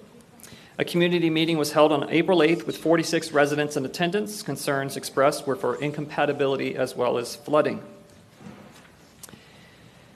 Since the board hearing on September 24th, there are a number of additional conditions. There are 2 screens, which I will go over. This may be the first time that some have seen these conditions, so I will quickly go through each one of them. Development would be up to 68 dwelling units. Impervious surface for each individual lot would be 75%, no more than 75%. Number 20, there shall be a minimum building setback of no less than 115 feet from the western PD boundary. Number 21, within 75 feet of the western boundary, it should be an undisturbed buffer. Number 22, the development plan or PSP shall include a tot lot and dog park amenities. 23, the stormwater pond should be located adjacent to Dean Road. 24, development shall be limited to 2 stories and 35 feet in height. Number 25, the additional right-of-way identified on sheet 6 should be dedicated to the county prior to or concurrently with plat. Number 26 has to do with stormwater management, would meet 100-year if it's demonstrated that the receiving water body is not landlocked. Number 27, the site shall be graded to slope to the northeast. This one has to do with where the water will run off to. Number 28, a swale shall be constructed along the north property line. And number 29, there should be an opaque fence 6 feet in height provided along the north property line of the site. These conditions started at number 18 because there are 17 conditions in the staff report.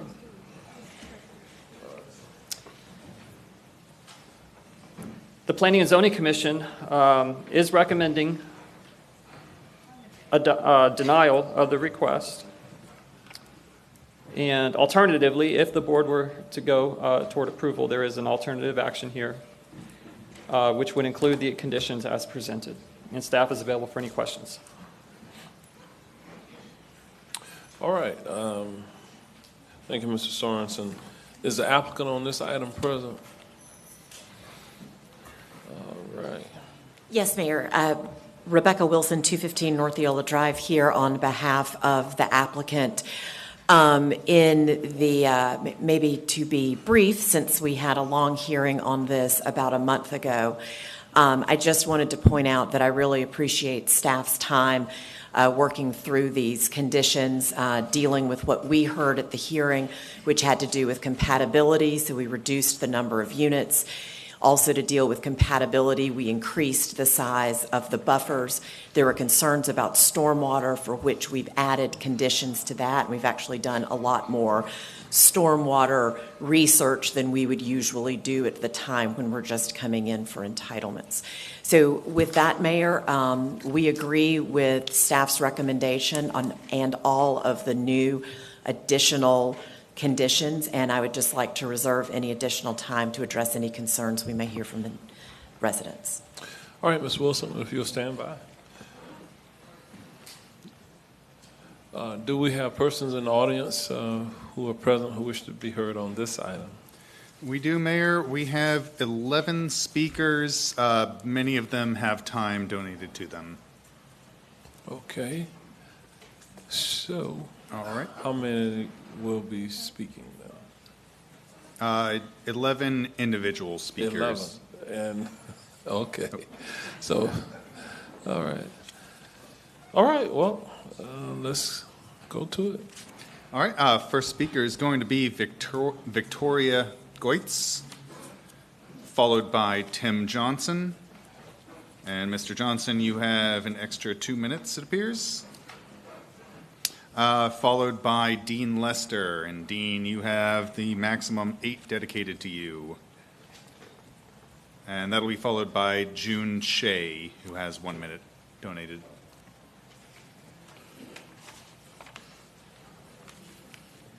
All right, ma'am, you're recognized. Hello, my name is You're good. My name is Victoria Goitz, and I live at 2766 Logandale Drive, Orlando, Florida 32817. And I'm presenting a letter from the principal of Arbor Ridge K-8 School to the Honorable County Commissioners. As a cornerstone of our community, Arbor Ridge serves students from pre-kindergarten through 8th grade with a current enrollment of 757 students, just below its capacity of 770. While the school provides an excellent education and nurturing environment, additional housing developments may result in an influx of families that could overburden the school's resources and negatively affect the quality of education. Arbor Ridge prides itself on maintaining a low student-teacher ratio, which allows for a more personalized and effective learning experience. This ratio is already better than the district average and essential to the school's success, helping 75% of students achieve proficiency or above in math and 72% in reading. However, even a slight increase in the student population could strain this balance, leading to larger class sizes and reduced individual attention for students. The school also serves a diverse and economically varied community with 69% minority enrollment and 39% of students coming from economically disadvantaged backgrounds. Maintaining the current sources is critical to supporting these students, ensuring they have access to the appropriate opportunities they need to succeed. Furthermore, Arbor Ridge offers a unique magnet program for grades 6 through 8 that provides a vigorous and personalized academic experience. This program fosters leadership, self-organization, responsibility in students preparing for the challenges of high school and beyond. With its current infrastructure, the school is well equipped to manage this specialized program. However, an increase in enrollment due to new housing could overwhelm the program and diminish its effectiveness, as well as limit access for students who would greatly benefit from its offerings. All right, thank you, Ms. Goetz.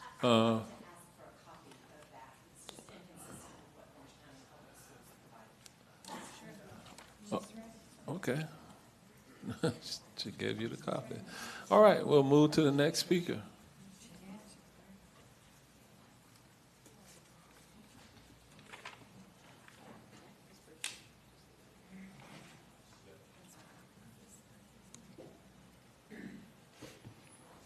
All right.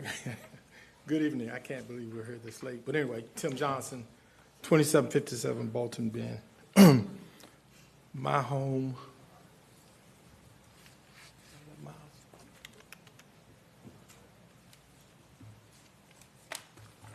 Miles is pulling up a little PowerPoint. I only have 7 pages. My home is directly to the west of this development.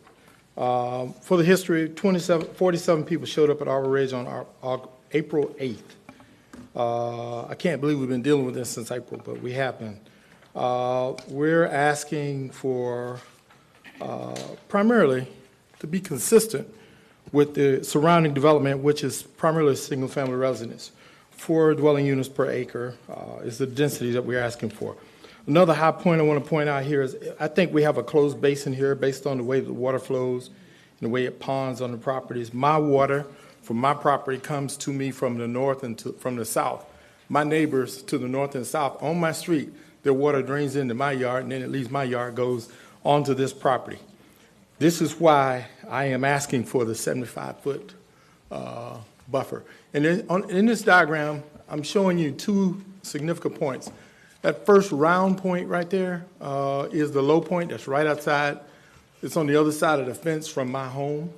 And the one at the bottom here is a high point. It's the highest point on the property. There's 13 feet of difference between those 2. 13 feet. I look up the hill looking at that point on the hill. It's beautiful property. Also want to point out those low areas. There's a line that they've actually drawn. This is the survey for the engineering firm. And you can see the line that they've shown where the property is kind of lowland, but it's beautiful property. It's primarily open in some parts of it, but does have a lot of trees. This map actually shows an existing aerial. As you can see, there are a lot of trees on this property. You can see the rooftops on this aerial, But you also see that there is a conservation area and there's wetland that abuts and actually drains onto this, this property. And let me also mention the triangular shaped retention pond and the big retention pond there, which is conservation area. They're actually one now. They were developed as two separate items. They're now one item. Boy, my time's going. This is what they've proposed. Basically, we don't want any flooding. We want to respect the existing wetlands. We want to preserve existing trees, as many as possible, reduce the ISR impervious surface ratio. I want to hit on that later. Don't abuse non-delete road. In other words, don't touch it. Don't bother with it. Control the lighting. Offsite draining continues, which means property from my property, water goes onto their property. Let that continue to happen. It has no other place to go. And remove the north-south connection. That's something that the county staff asked for. I'm respectfully asking the county staff to back away from that. And here's what we have asked for. 8-foot fence, 8 foot, not 6 foot, not a 6-foot gate or a wall, an 8-foot concrete block wall with columns in it. Why? What we recognize and what you all may not know, and it's going to happen, and code enforcement is going to have to deal with it. If you build these townhouses, people will come down non-delete and they'll turn across the property and go to their back door. We want to block that. We also want a retention swale, which helps their drainage along that edge of the property. The 75 foot to the west is shown. We want to decrease the ISR from 75 to 50, and we can do that by separating the buildings a little bit further. Okay? The other thing I want to point out, you might see there, that retention pond, that one unit is a little close. You might want to deal with that, and moving on. And then this is just a closer diagram. This is what that 75-foot needs to remain. It needs to remain. I'm just showing you what that looks like. And then I took the time to draw this little cross-section that shows non-delete road. You can see it. And then I gave you a copy of my proposal so you can read the rest of it. That's the 11 conditions I'm asking you all to consider. Thank you. All right, thank you, Mr. Johnson. We'll move to the next speaker, please.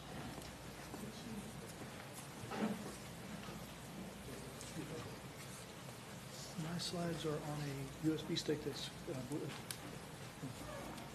the slides that I'm going to present are on a USB stick. Has a long manual.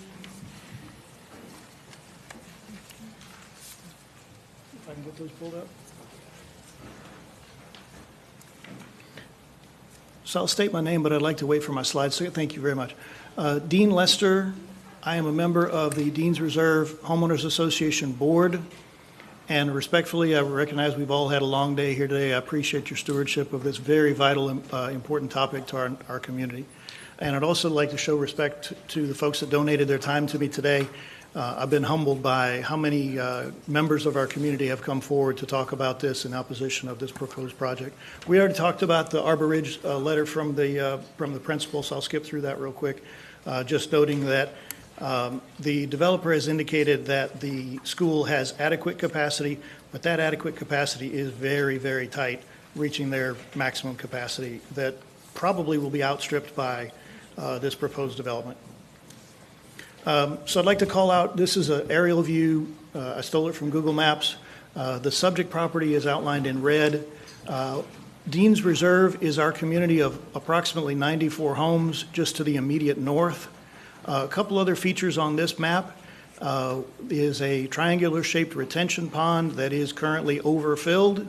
Also to the north, that brown area is our conservation area. That started as a grassy area that today is essentially another retention pond, and it has been so for quite some time due to the increased, as we've seen, the increased size, the flooding of those storms that are not representative of what we saw in the past, but are now basically normal.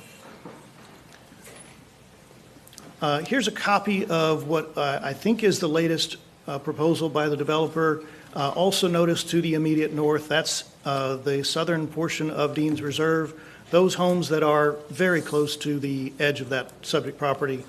Also call out Non-delete Road. That is basically a one-lane road. That road is not a county road. That road was put in by the homeowners of the two homes that are towards the west and just north of the subject property. And that's why we're suggesting that exit to the community should be closed off, because that's so close to those homes that are to the north, and also because we expect that the overflow parking from this proposed development that doesn't have enough parking, that's where that parking would end up being, is on Nondalee Road. This map represents, and the big square that I'd like to call out is University Boulevard south to East Colonial, and Dean Road to the west, all the way to Goldenrod, is effectively a sea, an ocean, if you will, of single-family detached homes, single-story, with the only exception being what I've called out as the single-story duplexes and the condos to the south.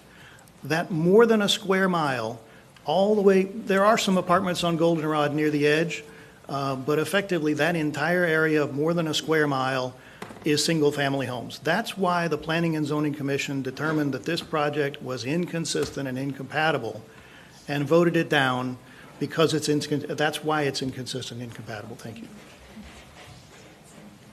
So this slide is a view of that southern cul-de-sac of Dean's Reserve. Those three homes that abut directly up to the property line of Dean's Reserve.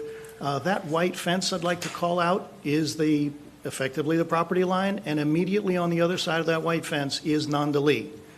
About 10 feet of Nondalee, and those trees that you see rising up in the distance, that's approximately 30, 35 feet.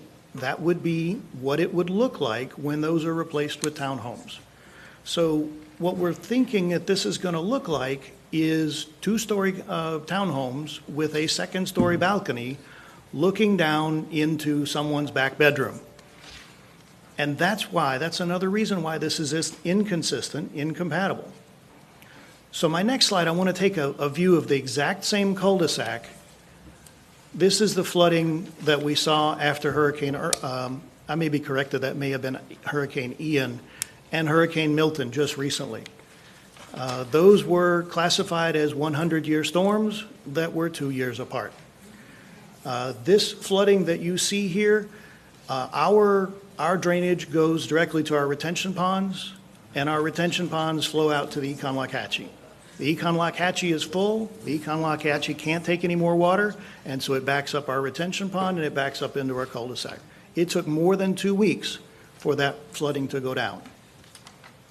Here's some more pictures. The Subject Weaver property on the left, Subject Weaver property on the right, with significant flooding. Our retention pond on the bottom, and one of the properties along Nondalee Road. That's after Hurricane Milton.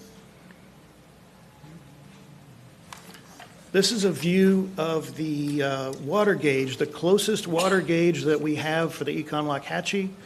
And here you can see it took 2 days to reach a peak for the water to crest of 29 feet. That's for Hurricane Milton, and then we had 33 feet for Hurricane Ian just 2 years prior. It takes approximately 10 days for that level of water to recede from the Econ-Lockhatchee. So if the Econ's not going to drain in 2 weeks, neither is our property. We don't have capacity for any more water to flow onto Dean's Reserve property. Here's an interesting bit of information I found in some research. So the project developer for this project, the buyer for this project, a big deal was made about in the previous meeting that this was for affordable home ownership. The project buyer for this property is doing their previous project as build for rent. This is not a path to affordable home ownership. You will rent and you will like it. The developer is related to private equity, and that brings corporate landlords. We've all heard the stories of what happens when corporate landlords come in and private equity comes in. The rent is not low. The rent is, well, too darn high, shall we say. I found a similar development nearby, about 1.5 miles away, off of Union Park Drive. Here's several photos of that similar development. Townhomes, crammed in as close as they can get them, parking that's double parked, triple parked. Also notice I'm standing at road level on Union Park Drive, and we're looking up at the subject property because the grade has been raised. What happens when the grade is raised and you have significant impervious surfaces? Well, you get standing water, and there it is, outside the development. That's what we're looking at. That's what's going to happen. Also, this is the overflow parking. There's just not enough parking in the subject property in the proposed plan. So you're going to have overflow parking somewhere. It's going to be street parking. It's going to be outside the development. It's just not a good look. That's what we're looking at. That's what this kind of development turns into. And here's a view of the setback with a minimal setback. That's from that similar property. And so that's what that's going to look like just on the other side of our property line. So we met with the developer yesterday, and we had several conditions. Many of those conditions, some of those conditions were listed, but not all of our conditions were represented. And we didn't find very much willingness to concede or agree or find any agreement. We basically heard, we'll get back to you. And so what we talked about as a brick concrete wall is turned into a 6-foot fence. We've asked for reduced ISR down to 50%, and that hasn't been addressed. We also asked for an increase in the retention pond to match the 100-year storm events, and we haven't seen anything about that. That water storage is going to be extraordinarily important because of what we're seeing of those 100-year storm events that are occurring more and more frequently. We haven't seen that been addressed at all. The ISR is because that water is impervious, those surfaces, you're going to fill that area with concrete and building and asphalt and cars, and that's not impervious surfaces, and so that's why we're asking for that increase in ISR. It's just not been addressed. So respectfully, we appreciate your stewardship of this matter. It's very important to our community. We're very concerned about the flooding. We respectfully ask that you strongly consider to vote this down. There are better projects. We don't have to approve this project if it's not the right fit for the community. It's not the right fit for the area. I'm sure this project would be great somewhere else, but it doesn't fit well here. If this project is voted down, we're not against development. We'd love to see some low density, what the property is zoned for. We'd love to see some low density residential in there. We recognize that something's going to be built there. Let it be what the zoning says it's for. So we appreciate your stewardship. Thank you. All right, thank you, Mr. Lester. We'll move to the next speaker.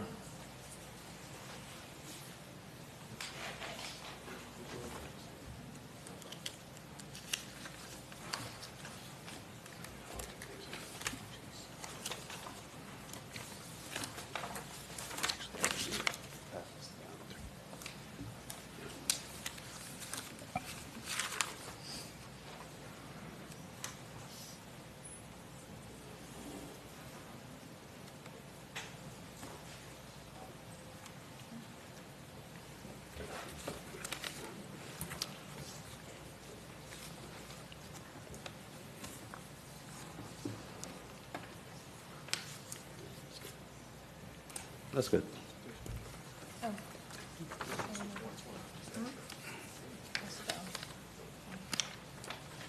Hello, my name is June Che.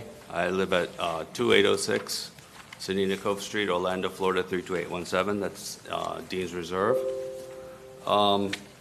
Mayor, Commissioners, I'm here today as a very concerned homeowner, trying to protect our most valuable asset, which is our homes.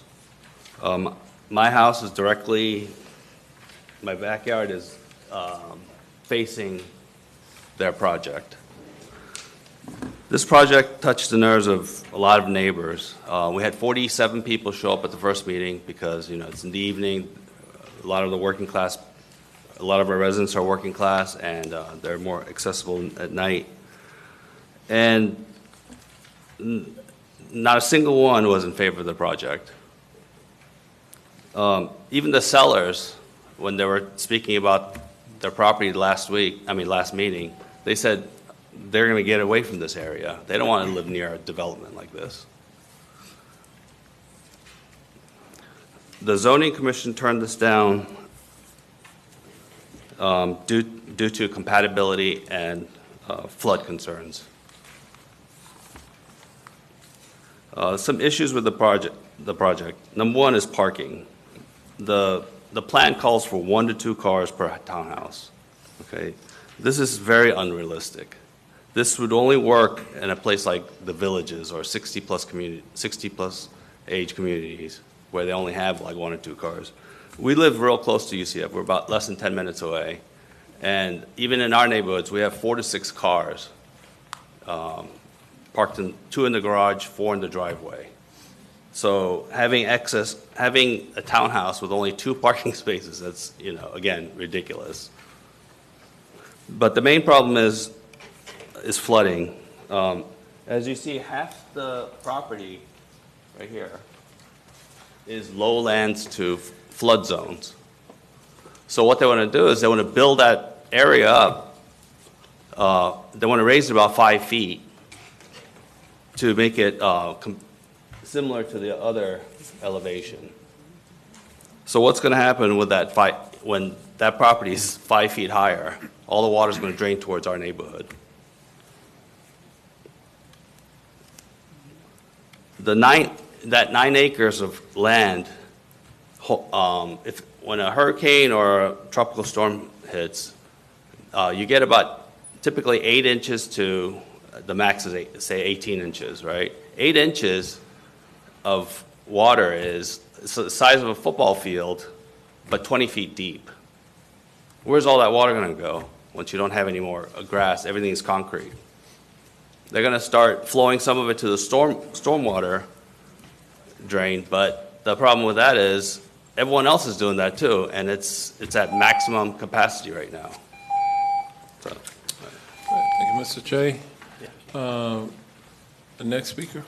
Next speaker is going to be Craig Hilliard, followed by David Wing, followed by Deborah Rivera, followed by Keith Rivera.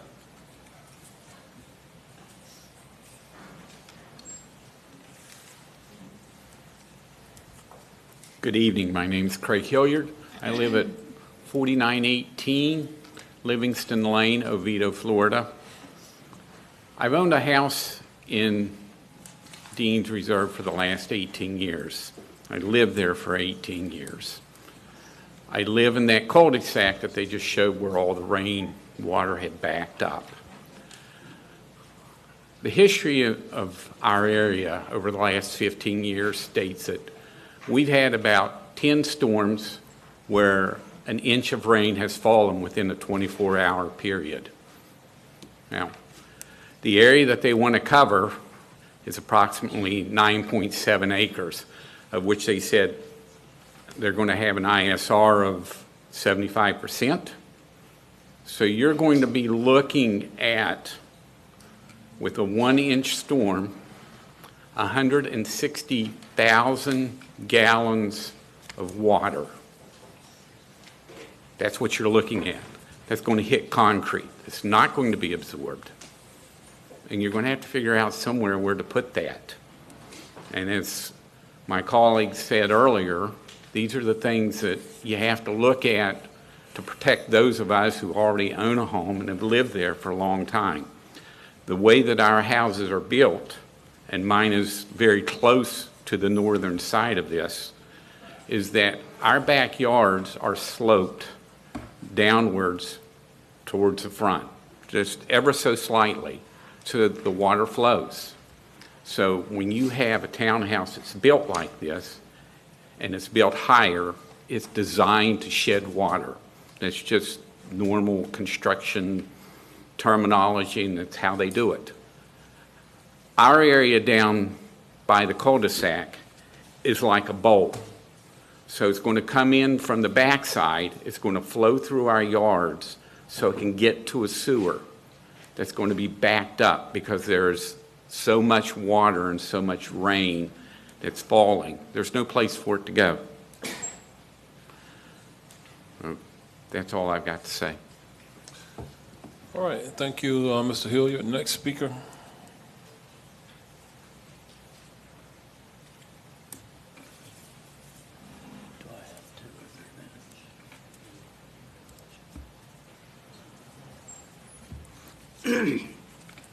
What is my time frame? 3 minutes. 3 minutes, thank you. I had 3 speeches made up for 1, 2, and 3 minutes. Good afternoon, Mayor and Commissioners. My name is David Wing, and I live at 9914 Nakoma Lane, Orlando 32817.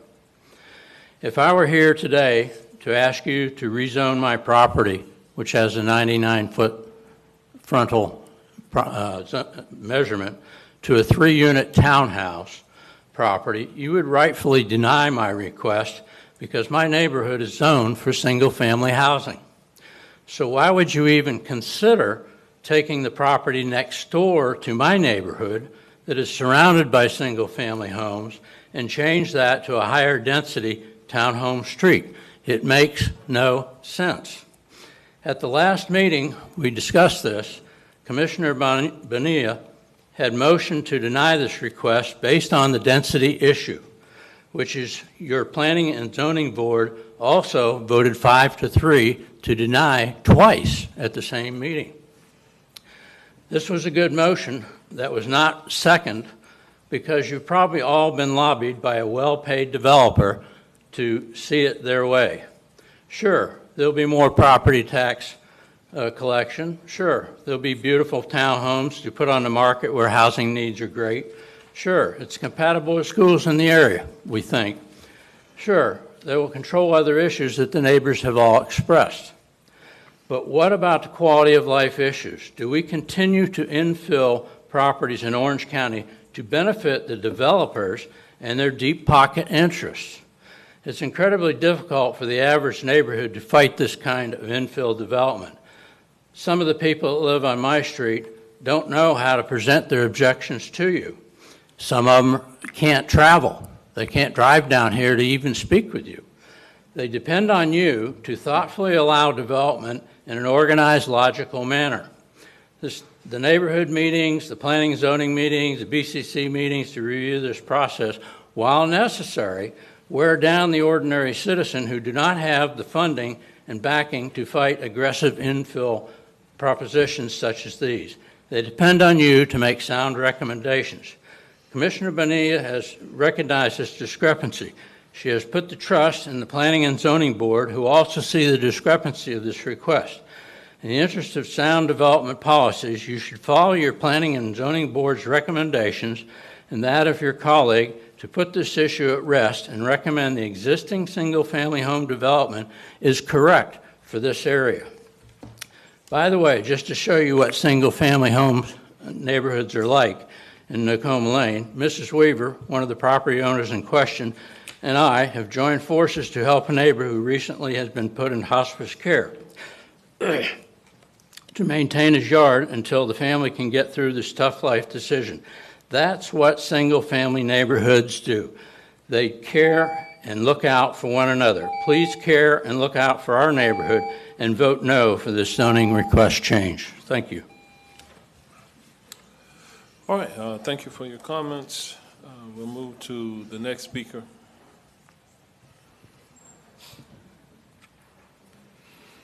Good evening, Mayor, Commissioners.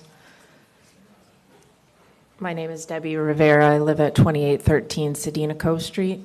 I do have a presentation here.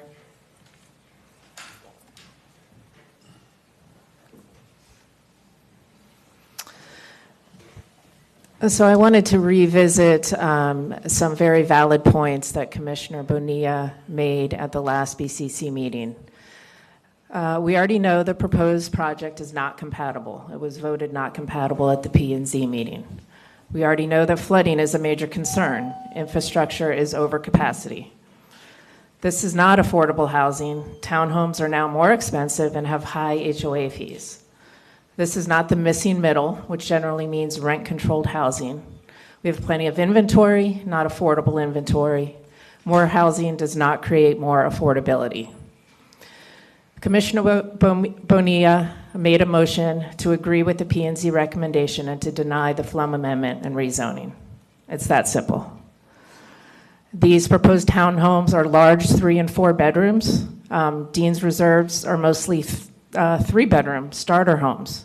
Nearby townhomes have HOA fees of close to $300 a month. Our HOA fees are $375 a year.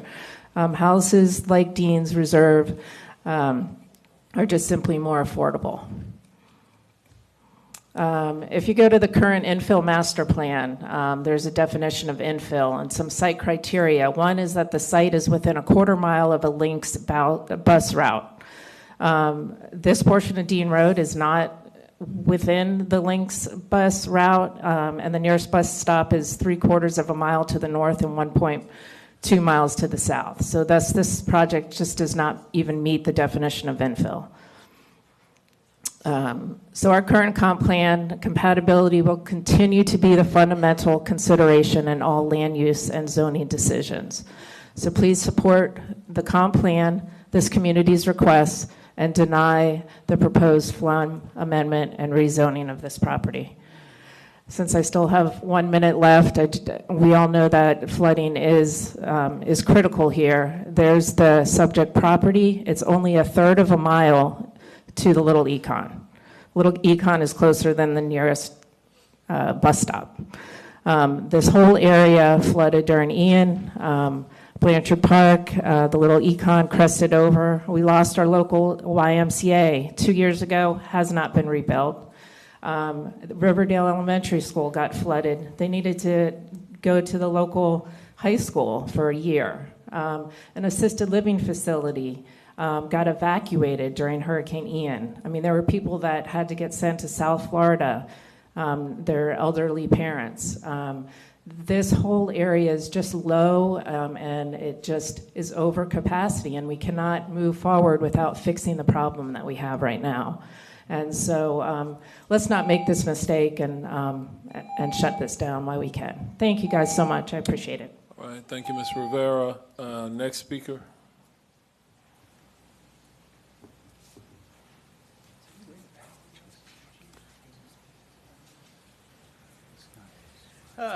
Good evening, Mr. Mayor, Commissioners. Good evening.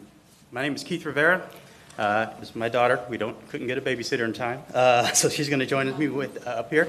We reside at 2813 St. Indian Cove Street, Orlando, Florida, 32817. And here's a picture of the pond directly behind my house. This is our stormwater detention pond. It's already over capacity. I don't know if you can see the skimmer structure is almost completely underwater. The siltation pond, which should be a separate, isolated water quality pond right behind it, is directly connected. So now that weir is just bypassing it, and that goes into our herbaceous wetland, which is now a lake. And my biggest concern is that all the runoff from the road is coming into this pond, and all the BMPs for water quality are being bypassed.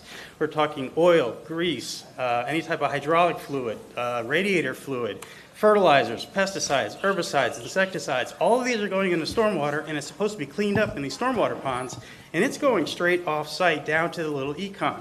The nutrient criteria loading is just going to spike in the Little Econ if this flooding isn't resolved. Let me go the wrong way.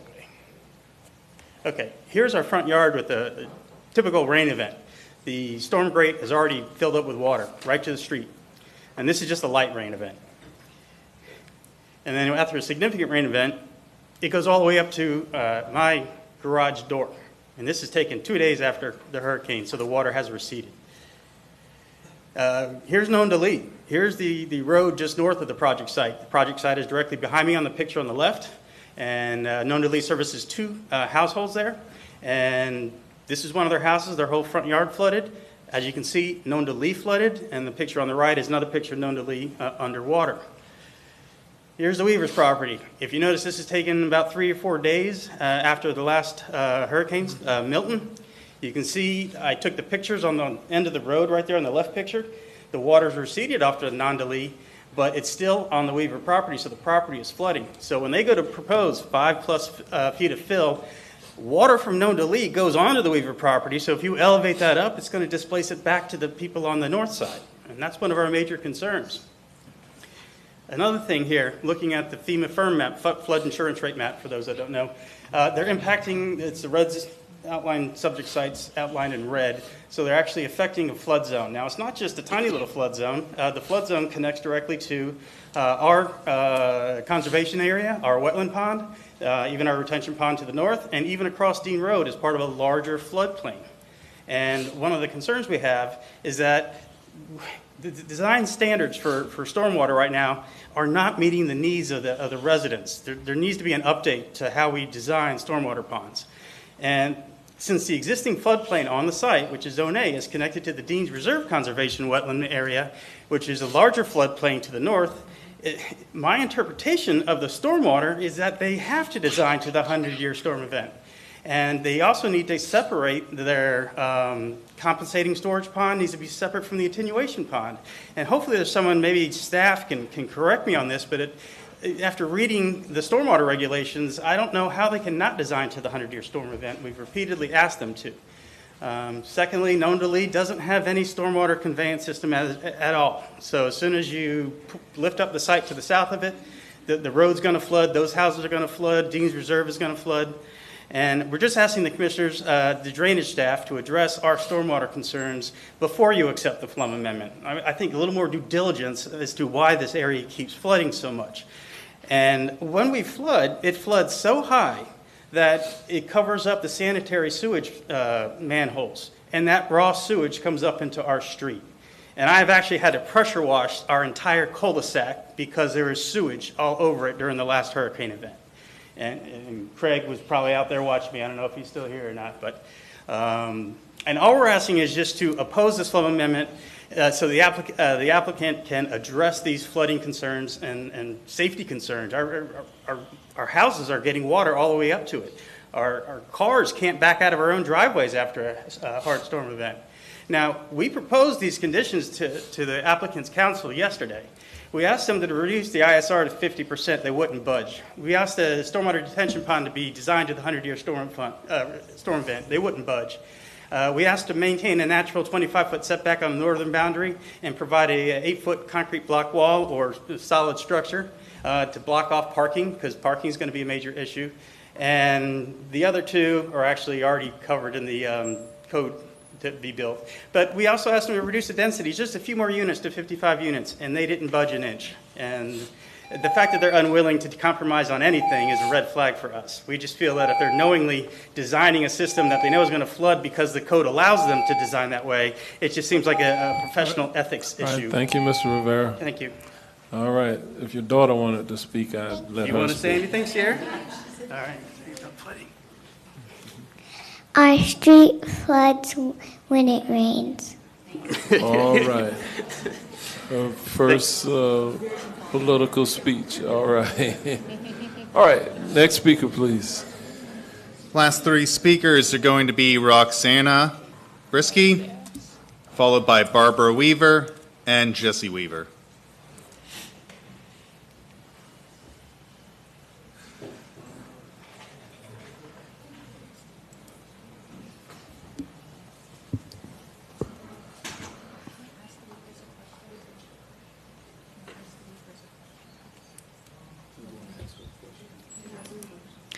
Good afternoon. My name is Roxana Brisi, and after all this, I don't know what else to say, because everything that I have here, all my neighbors, they already did. They already say it.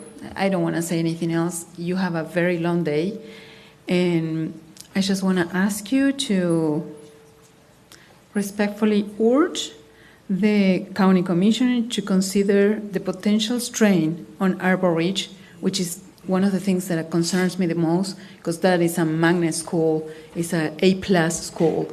Our kids have the luxury of having that school, and overcrowded the school, and Ms. DeMars explaining in the letter is not going to help. It's going to make things worse.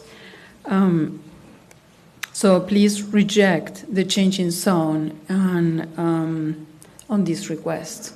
So thank you very much. All right, thank you for your comments. Next speaker. Hi, I'm Barbara Weaver, one of the owners of the property, and I've decided not to speak and let the people that are representing us do the talking. Thank you. So, Ms. Weaver, you're part of you're with the applicant. You're the applicant on this. You're represented by Ms. Wilson. I'm the property owner. Okay. The applicant is the contract purchaser, not the property owner in this Okay. case. Okay. Okay. All right, got it. Thank All you. right, I Ms. did Weaver, have a question. since you're here, Commissioner Bonilla has a question for you. Yeah, at the last public hearing, you stated that your property never flooded, but yet they're showing pictures of your property flooded after Hurricane Milton, which I can only assume if it's flooded after property Milton, it probably most likely flooded after Hurricane Ian, because we've seen similar conditions, actually worse conditions under Ian. So, Well, I went outside at 8 o'clock in the morning after Hurricane Milton, and we had a lot of standing water in one of the areas that back up to Nondalee, but none of it, it was lower than Nondalee, none of it went up on the road and over. but is this your house here in these pictures? It's showing water all over your property. I can't see that picture. Let me, if we could put it on the overhead.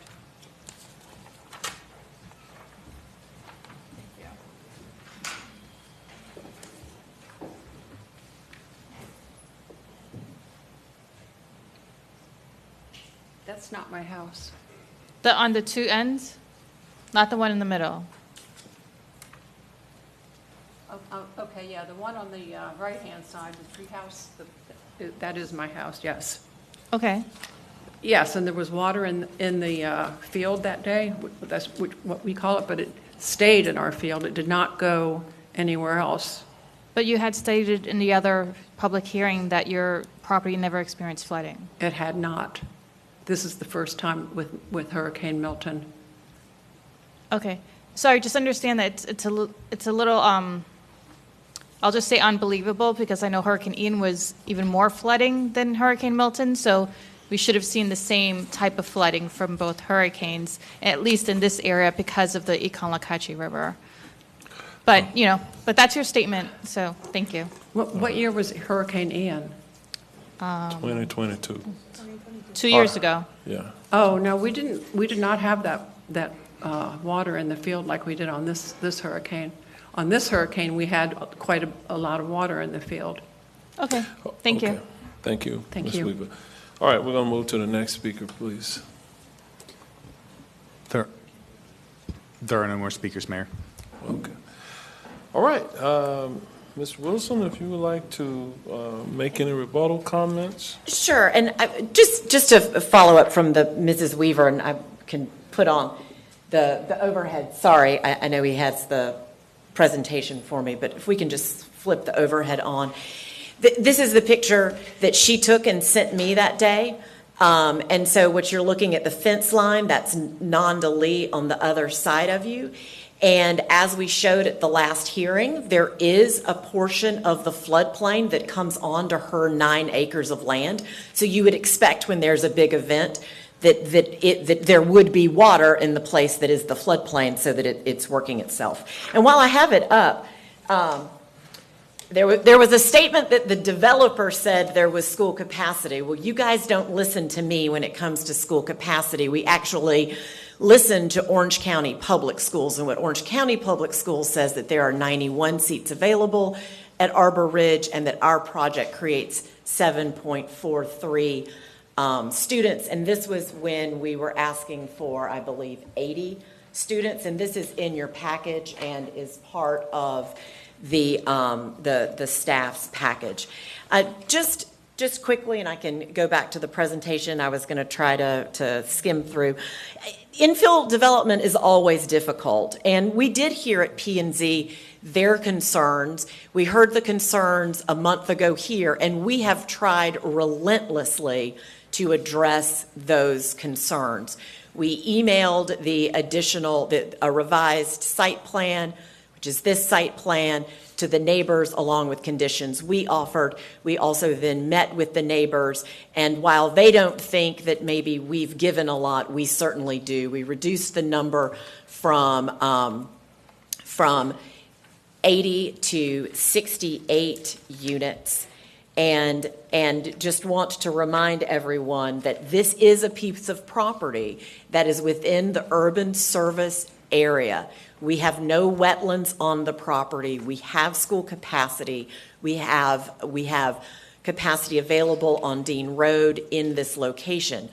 What I keep hearing are concerns about existing stormwater issues in a neighborhood that was built 30 or 40 years ago.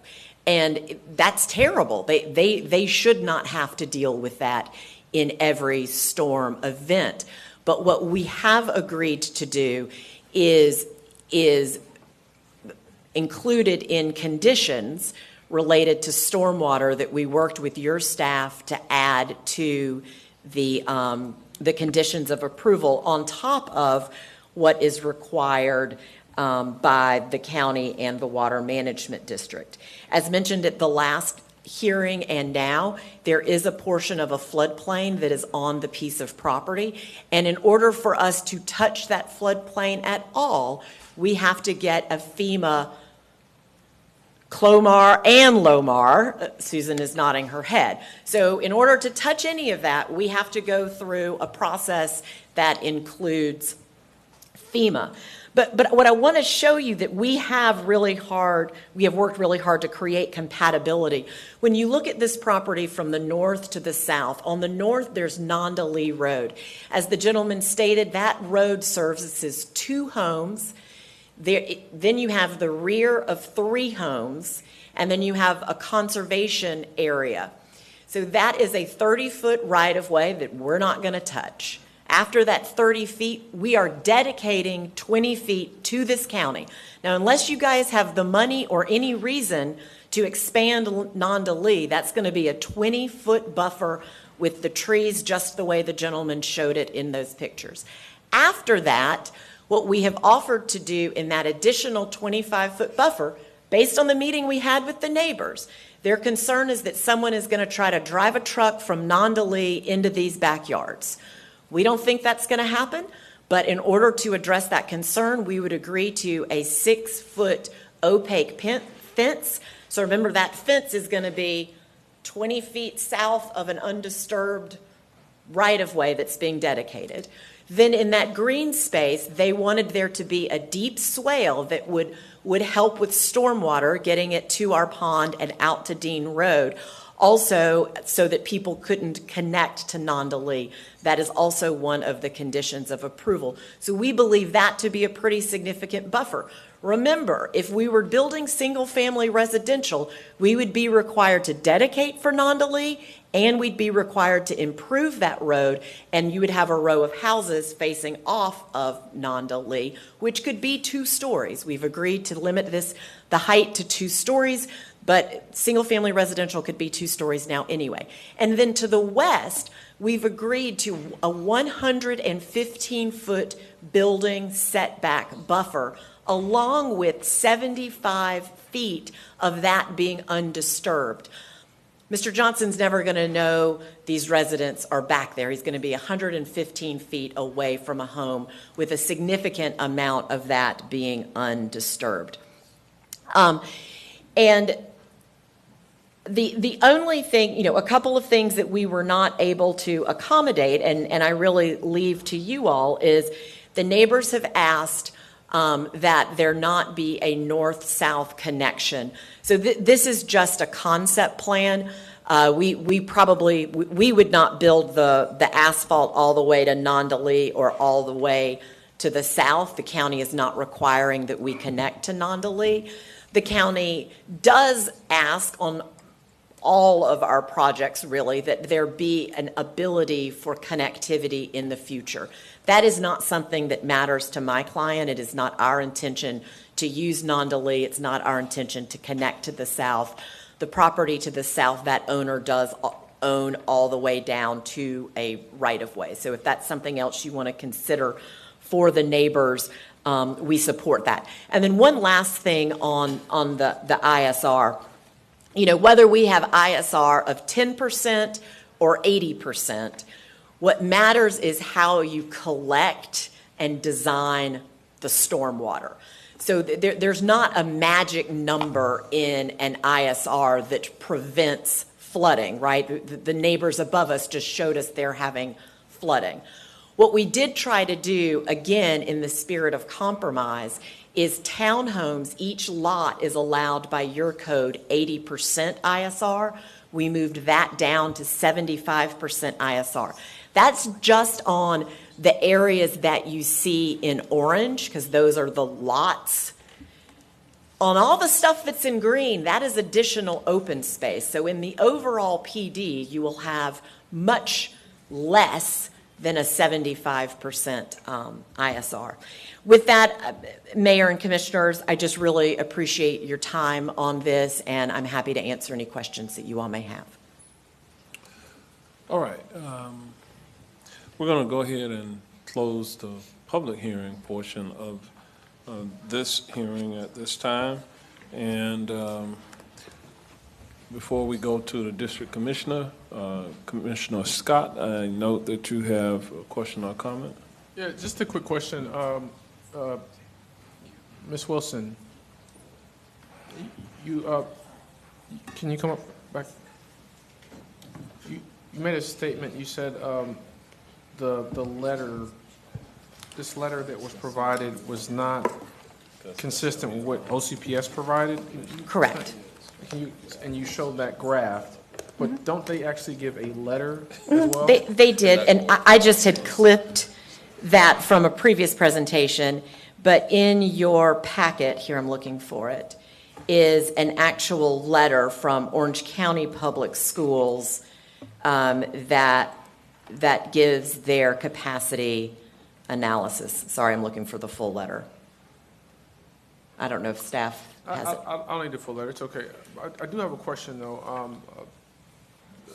The different members of the community have come up and shared varying degrees of concerns, and they've also talked about how they have engaged with you and or your colleagues relative to what would need to change to make it more palatable to them. And so I'm just curious to try to understand any reason why you didn't try to make more concessions or any like. So if staff can put up the new conditions of approval, I can go through exactly everything they asked for and how we believe we met those. So for example, Mr. Johnson asked for 75 feet of undisturbed behind his home. We agreed to that. We originally asked for 80. They've asked for 55. We compromised what we thought at 68. They've asked for reduced ISR. On each lot, we've agreed to 75%, but we've also agreed to increased buffers, which will move down the overall ISR. Mr. Johnson wanted for himself and his neighbors a larger buffer. So instead of 25 feet that's required by code, we gave 115 feet. He wanted a portion of that undisturbed so that he wouldn't see us. And in number 21, we agreed to give that to him. 75 feet of the property would be undisturbed. There were questions at previous meetings about amenities. So we agreed to amenities on our site so that people had something to use. They didn't like previously where our stormwater was. They wanted us to build the stormwater more consistent with the existing topography, so we agreed to move the stormwater to Dean. They were worried about the height, so we've agreed to two stories, which is what's allowed by code now, or actually 35 feet is allowed by code. We agreed to just 2 stories. We agreed to dedicate 20 feet of right-of-way that unless the county comes in and builds that will be a 20-foot undisturbed buffer. They keep saying that we didn't agree to 100-year. We did. The stormwater management for this site must comply with the county's landlocked basin criteria, accommodating 100-year, 24-hour storm event unless the engineer of record can demonstrate the receiving water body is not landlocked. They've asked about the grading, so that's number 27. We've already agreed how we would grade it. It is not true that we're adding 5 feet of fill. We've told them that, and I guess they just don't believe us, but we agreed to number 27. Number 28, there was concern, they asked for an 8-foot wall. Well, we don't want to build an 8-foot wall that is behind a 20-foot unopened right-of-way, right? So we said, well, we'll build a 6-foot fence. So, that's somewhere we were asking to compromise. We're not required to build a fence or a wall, and so that's what we were doing. So we believe that we have really tried our best to compromise on this and create compatibility in it. And then as far as the number of units, what that conversation, what was that like? So they asked us to go to 55 units, and we were originally asking for 80, and so we believe that the compromise is 68. The property right now would allow, what's our density? Yeah, I'll pull it. It's okay. So your contention is that you have demonstrated, or more than demonstrated, an ability or willingness to be a good neighbor? Is that? We believe so, and Commissioner, you know that this is what I do for a living, and I will tell you the developer has been very willing to meet and to compromise in ways that I haven't previously seen. And again, we don't even have the entitlements, and we've already had our engineer do significant modeling and looking at the stormwater. No, we don't want our property to flood. We don't want their property to flood. We're very, very concentrated on the stormwater, and like I said, that's an issue regardless of how many homes you put on the site. And let me say, and I tried to explain to them, if we go to fewer units, that does not mean greater buffers. If we have fewer units, we probably have bigger units, we have bigger yards, and we're not going to be able to give up things like a 115-foot setback from a home to a home. Okay. I appreciate you answering my questions. Just a thought for your edification. I do see the concessions that you've made. However, from the previous meeting until now, there are more people here. They've stayed here for several hours. We've received, I think, 4 or 5 different documents in this meeting, in addition to communications and phone calls to all of us.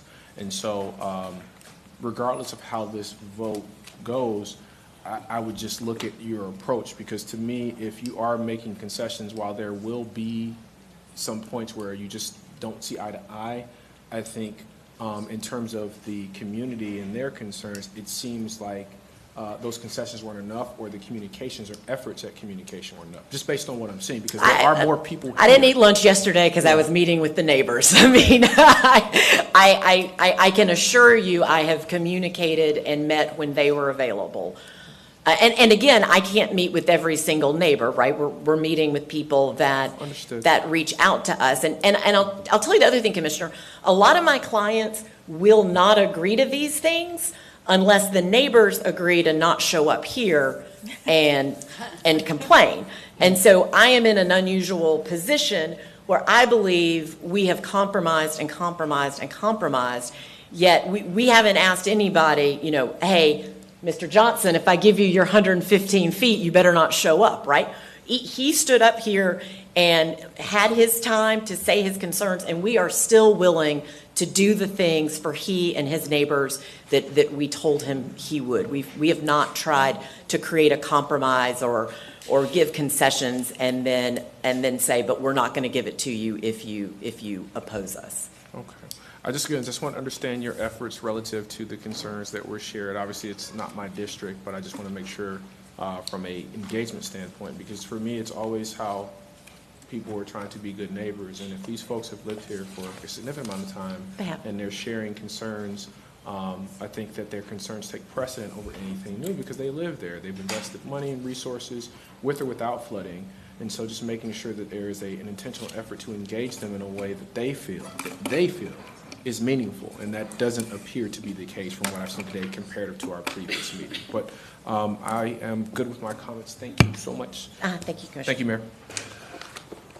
Commissioner Uribe. Okay. I'm probably, Jason, I'm going to need your assistance on this. because I had some meetings with constituents on this case, Commissioner Bonilla. They were very diligent in reaching out, and I spoke to them. One of my biggest concerns is this is an urban infill, okay? And we know that Vision 2050 is right at our back. And I'm trying to understand, with Vision 2050, gosh, is Alberto here? Yeah, he is. You know, is this, you know, one of the things that we've had these meetings out in the community a lot is we're only delaying what's going to end up happening anyways, and there's an opportunity to have some concessions for this community to help them. And so this is, again, where I'm going. I mean, this is not an undeveloped, you know, out in a rural enclave area. Could you kind of share what this kind of infill will be looking like in our upcoming Vision 2050 and the code? Good evening, Commissioners and Mr. Mayor. This particular site in Vision 2050, the place typology or the new future land use for it would be suburban mixed neighborhood, which allows a good amount of density, which would be up to 20 dwelling units per acre. So it'd actually be more than what they're requesting?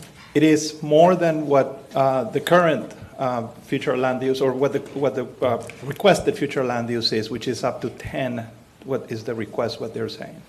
The difference is that Vision 2050 and Orange Code, once it is moved forward for a final adoption, you have a formula. You have the future land use, and you have the transect zone, which is the zoning district.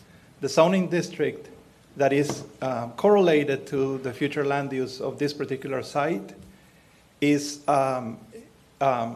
it is T32, which is the maximum lot width is 75 feet, which is consistent with the current zoning district. So it would be it would allow for single-family detached, just like the existing zoning does.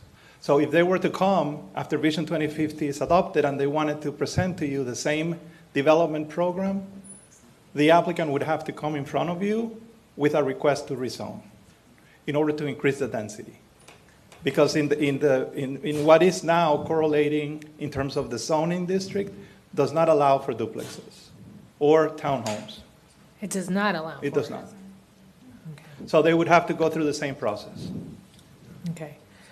I mean, I guess, Ms. Wilson, I mean, is this a hard townhome? I mean, is there anywhere a middle ground on this? Like, I mean, because we know it's an infill, but I know the applicant, your client, they have a threshold, and I try to understand this, and I think one thing that's imperative in all of this is something's going to happen. We don't want the community. Clearly, the message is the drainage and the flooding, and I think this is a very strong issue that the county we're seeing happen all over. So we're seeing this issue come up more and more.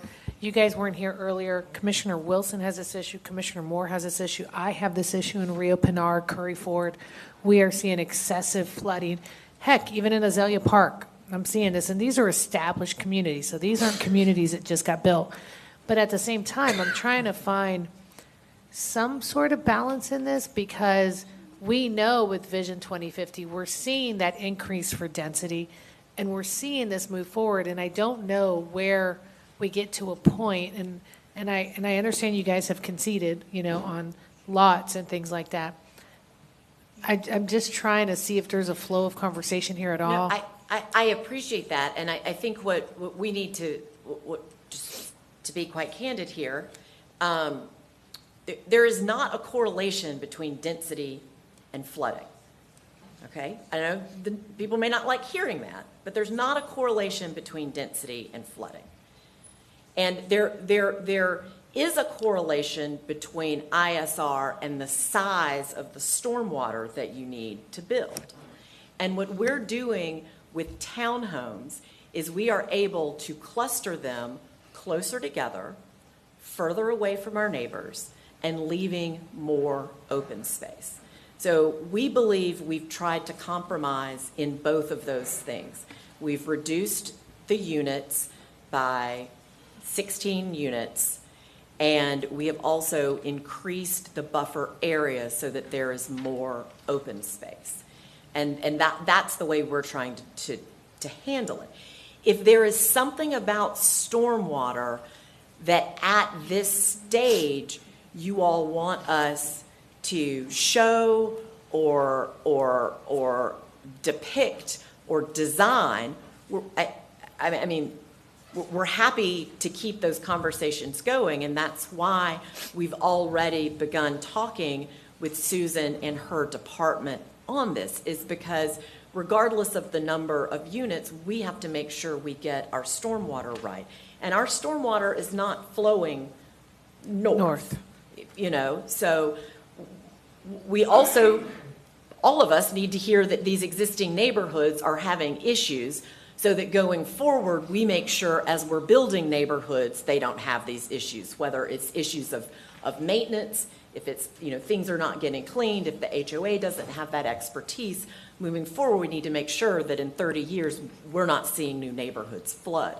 But I can't fix their current flooding because I don't know what's causing it.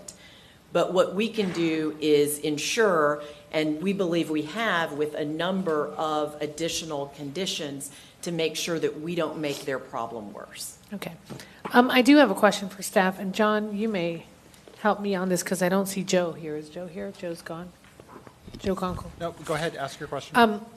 Why is this neighborhood getting so much flooding without anything developed? Has anybody looked at their drainage underneath? Has anybody looked to see, because when you're seeing this excessive flooding in that area, something's not happening. This neighborhood is 18 years old, I believe you guys said, 18, 20 years old?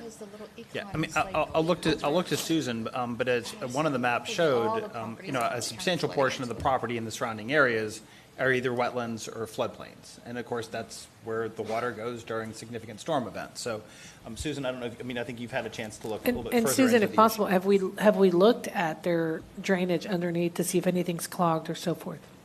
Underneath the Dean Reserve? Yeah, their drainage, their storm drainage that they have for their communities. On the development or the The Dean Preserve current. Some of the adjacent communities. So we have not looked. We didn't realize that there was flooding. I assumed the flooding was as a result of Milton and Helene. At that case, yes, staff went out there, cleared all the structures, made sure the pipe that was out there wasn't clogged. But unfortunately with Milton, there's nowhere for it to go. So that's why it was flooded, not necessarily blockage in the system. But when we saw all these examples, it was more than just Milton, aren't I correct? This is not just a Milton issue. This is a issue that's happening when you just have too much rain. But this area is also in the floodplain and also in the wetlands. So right where their neighborhood is, completely wetland. So it's So they're saturated. actually built on the wetland, on the upland of the wetlands is basically. So if you look right there, that triangular pond to the northeast of there, that's all wetland. So once that specific pond was designed for the 100-year storm. Once it reaches that point, it discharges into the wetland. The wetland right there has a 36-inch RCP pipe that connects to the wetland to the east of Dean Road. That in itself, that one wetland is isolated, so it's a landlocked system. So there's nowhere for water to go. The topography is what it is. There's nowhere for water to go. It's a landlocked system. Okay. All right, Commissioner Wilson. Yeah, so, Ms. Wilson, I know that you have been now up there a bunch of times, and I appreciate the thinking out of the box and trying to find these solutions. I will tell you the conversation we had earlier and the conversation we've had with residents over these last few years indicate to me, very anecdotally, that the county's standards, which are the standards, are getting volumetric measurements wrong in that on-site retention. So I can't speak for my colleagues. I will tell you, as somebody who is really concerned about the safety of people, that understandably we can't, rewind and make sure we're not building in this wetland or this floodplain. But if there is the possibility to engineer something that is above and beyond the standards, and it is not a deal breaker for you, I think it would bring a lot of comfort to the residents that are here and that are struggling every day.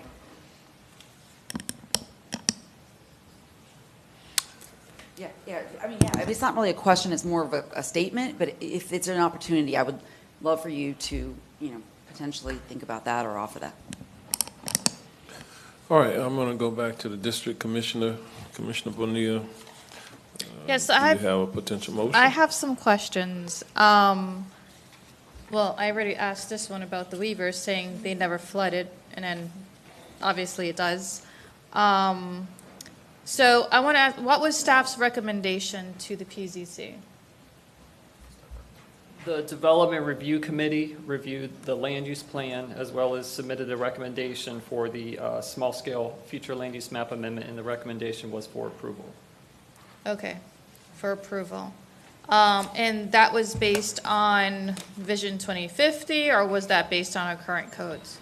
That was based on current codes. Okay, so someone showed the infill code, and it showed, they showed how it didn't follow infill code of our current code. So, can you speak to that? What is the question? I guess the question is, does it follow our current infill code or not? I'd have to see the policies to specifically comment on individual policies related to infill. Was that checked when it was going through your review? We review the policies when we submit our recommendation. Okay, well, someone just showed the policy, and it stated that it had to be within a quarter of a mile of a public bus system or transit in order for it to qualify for infill. Sure, but But that it would not doesn't. preclude staff from being able to support a request that it found to be consistent with other policies within the comprehensive plan. Okay, but if it doesn't follow, because it's not even consistent with what's around it. If you look at what's around it, it's all single-family homes. And when last time we had this, you're like, oh, we have townhomes over here, which was like miles away, so it's not. It's surrounded by single-family homes. Yeah, but it's surrounded by single-family homes. And those are duplexes. And that is all the way up towards University there, that multifamily there. And so when we talk about Vision 2050, Vision 2050 also talks about transects. Like you're supposed to go from, you have single-family, then maybe duplexes, then it goes to townhomes, like the intensity of the density increases as what's next to it. You don't have just in the middle of something all of a sudden a higher density. So in today's code, because also it's not consistent, and in Vision 2050 it's not consistent, so why did staff recommend approval? Again, so the Development Review Committee's decision to recommend approval was based on a technical analysis. And based on the policies that were presented to the Planning and Zoning Commission, and which are in the staff report and which are presented to this board, that's where staff made its recommendation for approval. Okay, and who brings those policies to staff? Staff finds those policies. So it's not the developer who's like, oh, here's these policies that we follow? We don't get the policies that we put in our staff report to support staff's recommendation from the applicant. Okay. But it doesn't also include all the policies that it falls under. And I definitely know this from, because, when we had the Lake Pickett one that came forward, it was missing a bunch of policies that it was supposed to follow, including the fiscal sustainability analysis tool, which I don't know if we're having that work session or not, but, so the policies aren't always included in the staff reports. They're not always included in the recommendations, and they're not always followed. hence the fiscal sustainability analysis tool that was supposed to be followed and, since the grow, and it just wasn't, it was just ignored, like it disappeared. So again, I guess my question is, I could keep asking it, but it doesn't follow today's code. It doesn't follow Vision 2050, yet staff recommended approval. And you're telling me it's based on technicalities and policies, which it's not, at least not all of them. Commissioner, I don't know what you're trying to get out of me, but it's in the staff report, the policies are there. But it seems to me the approval was based on selective, so it's not like, okay, we're going to follow all these policies that the board had said, okay, if you're going to do this, you have to do A, B, and C. But because it follows A, we're going to make approval, although the board made these policies that's supposed to do A, B, and C. Mayor, if I may jump in. Right. So just with respect to the comprehensive plan, as Mr. Sorensen mentioned, page 8 of the staff report does include some policies that provided the basis and the general rationalization for staff's recommendation for approval. Clearly, Planning and Zoning Commission came to a different conclusion regarding their finding of consistency, or more specifically, made a finding of inconsistency with the comprehensive plan and recommended the board consider denial. At the end of the day, a recommendation for approval and a consistency, or a recommendation for denial and an inconsistency determination, is at the absolute and sole discretion of this board. This is a comprehensive plan amendment with an associated rezoning request. And so, again, staff made its recommendation and its professional, planning, review, but, that compatibility concern, which obviously was, subject to a lot of the discussion today, is also certainly of the interpretation of this Board of County Commissioners. And so, we've provided our recommendation, PZC certainly gave theirs, and ultimately it's a decision before the Board of County Commissioners today. Okay, well, thank you for bringing that up. The PZC recommended denial on this because it wasn't consistent, and yeah. All right, let's see if we can't get Look, no one wants to land this plane more than me. I'm supposed to go for my birthday dinner. My husband's waiting outside. Okay, so let's. So no one really wants to end this faster than I do. Let's get moving. But I owe the residents, to have a proper questioning and hearing here. So I'm not going to rush it just because it's my birthday, although I would love to. So I had a concern with the Union Drive townhomes, where it was running off the property into the street. So I thought the code says that the runoff is supposed to stay on the property, go into a retention pond, be held there, and then released. But the way it was, from what I see, the way it was designed, it was just running off into the street, not the street of the townhomes, but the street, the major connector. So why was that? Is that an older townhome that was before those codes? What's going on there?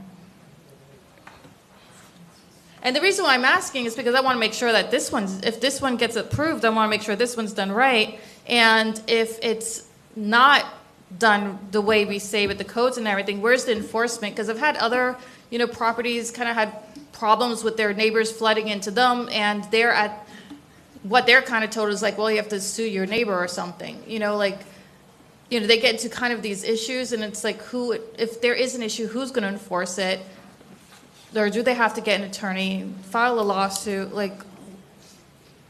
So your question, when this development was constructed, it was constructed in 1990. It was approved for construction by the Water Management District in 1996. Okay. We got Osbelt's plan based on what they constructed, so it's 30 years ago. So that was beforehand then? Before. Okay, just wanted to make sure of that. All right, and then the condition number 26, there's an exception in there. Can we go to the conditions?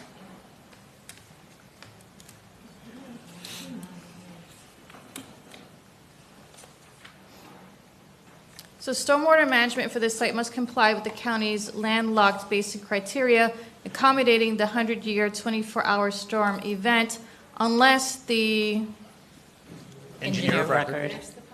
Engineer of record can demonstrate that the receiving water body wetland is not landlocked. So if it is landlocked, which it is, they have to have the 100-year, Correct. 24-hour system. In addition So- to that, they're going to impact the floodplain, right? So if they impact the floodplain, they still have to abide by the 100-year, 24-hour storm, which Becky was talking about, the submitting a CLOMAR followed by a LOMAR. So there's two criteria that still follows the 100-year. Okay.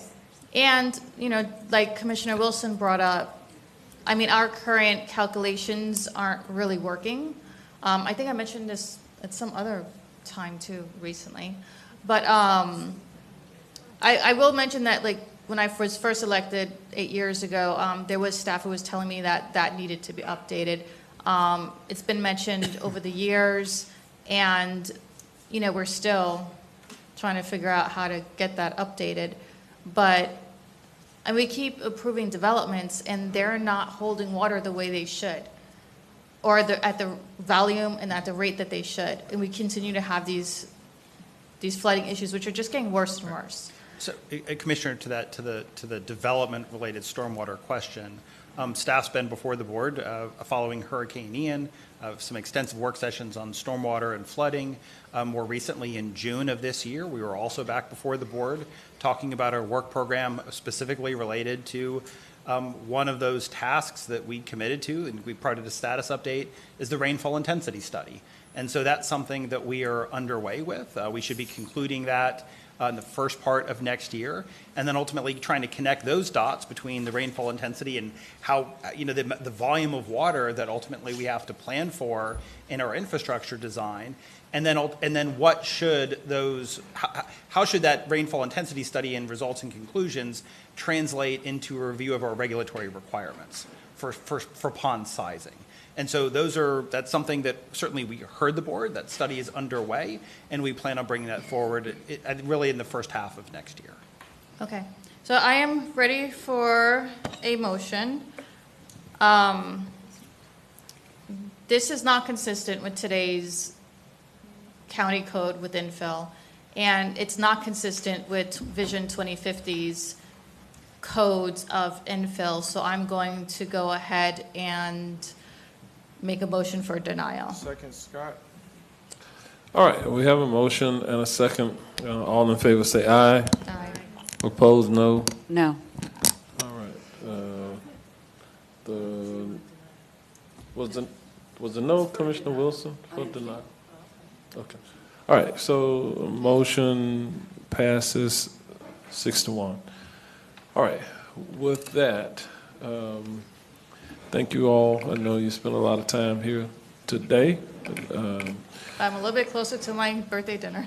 Okay, and so I'm going to go to staff. We got 2 remaining items. And on H10, how many speakers do we have for the public on H10? We have 26 speakers. Okay, so that's going to take some time.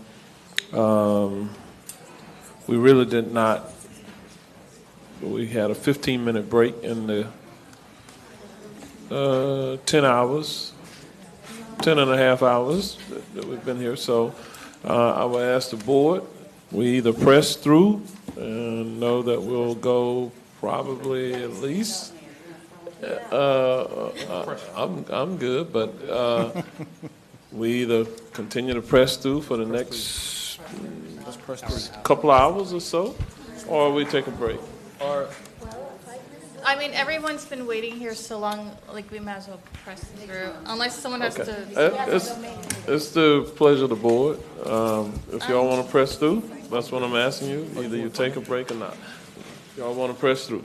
If you want to use the restroom, we have a vice Well, mayor who could. don't worry about you me. know. I'm good. I'm asking Yeah, you I'm all. good. I'm good, dude. Okay. All right. So we're going to press through. With that, we're going to move to item H10. And I'm going to go ahead and open the public hearing. I see 2 of our former county commissioners here on this one, Commissioner Mildred Fernandez and former Commissioner Ted Edwards.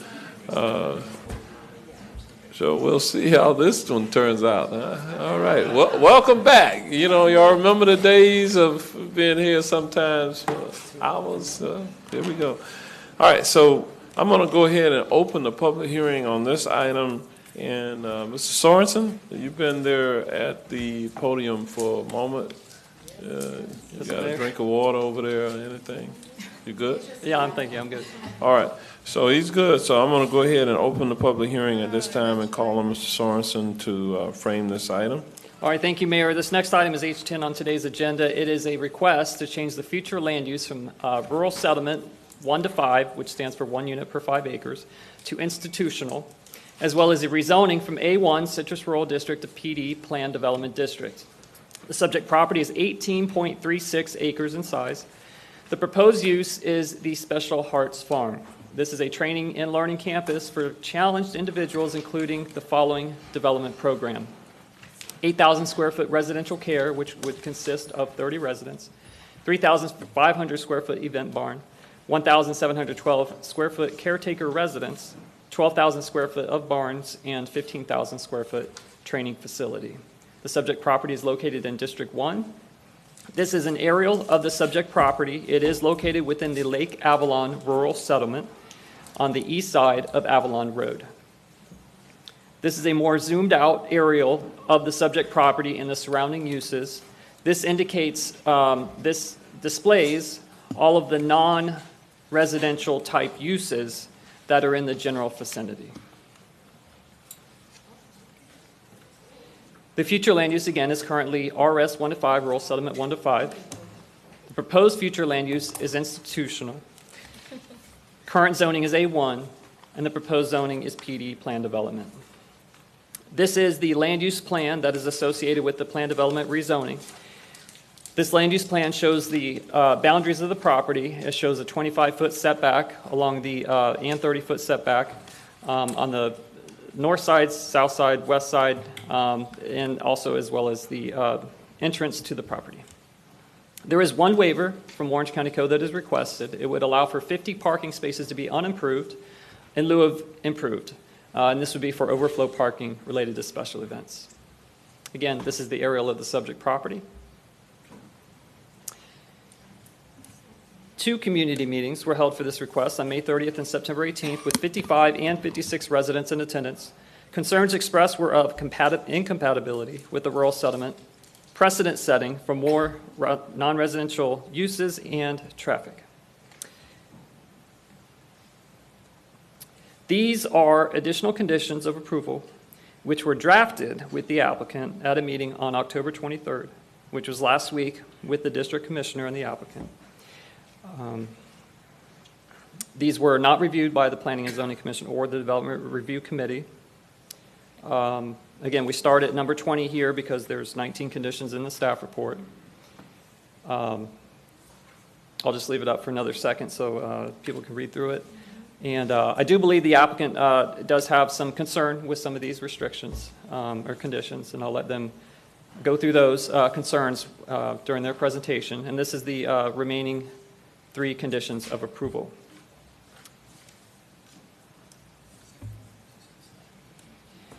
At the Planning and Zoning Commission local planning agency hearing, there were 6 speakers who spoke in favor and 6 in opposition. The Planning and Zoning Commission local planning agency is recommending that the board make a finding of consistency with the comprehensive plan and adopt the institutional future land use map amendment, adopt the associated ordinance, and approve the PD zoning, including 1 waiver from Orange County Code and the 19 conditions of approval listed in the staff report. And staff is available for any questions. All right, thank you, Mr. Sorensen. Is the applicant on this item present? If you want to come forward, sir. We need our PowerPoint, and we have no one back there manning the technology. Okay. But Miles, if you can hear my voice, we have a PowerPoint, and he'll come out in just a moment. But while we're doing that, just to use the time, could I ask everyone who supports Special Hearts Farm to please stand? All right. And then the other thing we could do while we're waiting is we could introduce the team. My name is Rick Geller. I am with Fishbeck Dominic. I represent Special Hearts Farm. My address is 1947 Lee Road, Winter Park. My name is Kathy Mina, and I am proud president of Special Hearts Farm. So since he asked all those who support the applicant, those who are opposed? We only need 5 votes, Chair. Okay. We have some people who are here who are opposed. Several, okay. So I just, we're playing fair. Even out. Okay. Ed Williams, Williams Development Services. I'm substituting as land planner for Jim Hall, who is at home, not allowed to leave for medical reasons. Ted Edwards, Law Office of Ted Edwards, 400 North New York Avenue, Suite 108. I represent Craig Mateer, who is the owner of the LLC that owns this property. They'll be dedicating it. He couldn't be here tonight, so asked me to come in his stead. All right. So we got our introductions up. We have staff that will be pulling up the presentation. How many speakers do we have on this again? 26. Okay. Any of those yielding time to others? Yes. Okay, so 26 total, and then the additional time has been added. So I think it's 26 speakers, including the extra time. Okay, so it's more people signed up, but they yield the time. Okay, so with 26 people want to speak. Minus whoever might have left. Okay.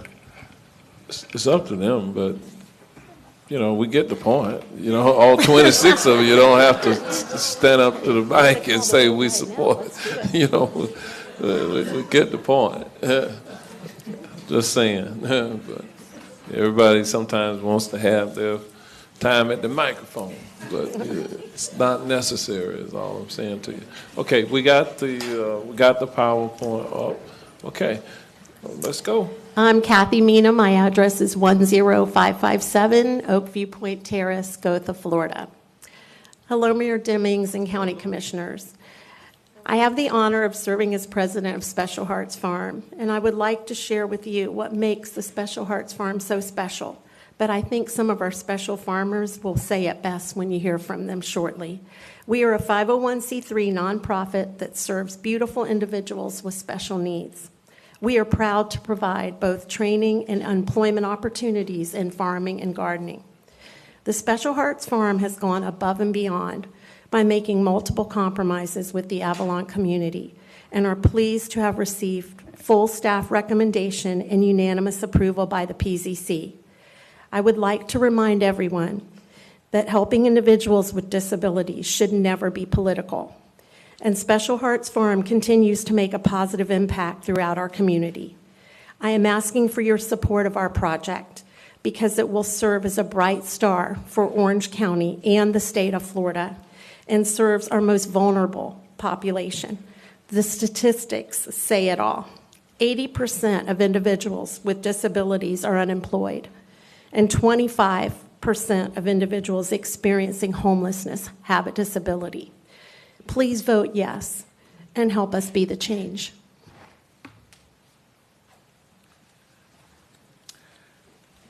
I've been asked to, analyze the application and submittals and the staff reports regarding both the small-scale amendment and the PD zoning. After my review, my opinion is the staff report and recommendation is an excellent piece of work. It was professionally done, extremely thorough, and provided clarity for the discussions of issues where we don't agree with the opposition. They looked at, their report was based on the facts, conditions related to the property, and they provided, they did base it on the current goals, objectives, and policies in the current zoning regulation. The staff conclusions for this is that Special Hearts Farm is an institutional use that is allowed in the rural service area and in the rural settlement. The Special Hearts Farm, as proposed, is compatible with the development that has occurred adjacent to and in the vicinity of the farm, and that Special Hearts Farm, as proposed, is consistent with the comprehensive plan. Naturally, I agree with their conclusions in those regards, but The 25 pages of the report, they documented it very well, how they came to that conclusion and why they came to that conclusion. In addition to the staff recommendation for approval, you did have the unanimous approval by the Planning and Zoning Commission. And this project has been considered at other sites.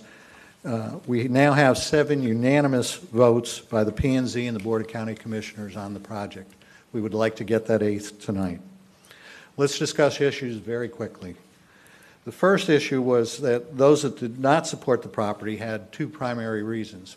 One, that this project would be used as a precedent to bring other urban type uses, and this is a rural use, and staff found that it is a rural use, but that they would use this project to bring other urban type uses into the rural settlement. County staff, the county attorney have opined that the distinct characteristics of this site and the conditions of approval that they've placed on the PD will preclude that. Some pointed to Gotha as an example of where rural uses in the rural settlement were used to justify urban uses being approved in Gotha. I went back and looked at the last few years, and there have been a large number of applications, as you well know, because you've had the public hearings, on urban and large uses that were not of a scale or character to fit in with Gotha, and you denied them all. Look at the record. People have a conception that Gotha got ruined by institutional uses and rural uses, and that's not what happened. The biggest impact on Gotha was the city of Ocoee annexing large chunks and giving higher density to the residential development. The second issue,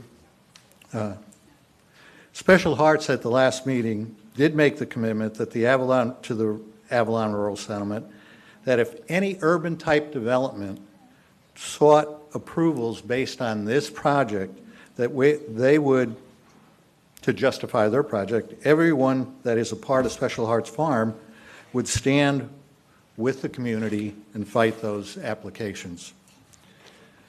My professional opinion is that the staff, the P&Z and BCC have always maintained that urban uses should not be in those rural settlements, and you've done what's necessary to deny them.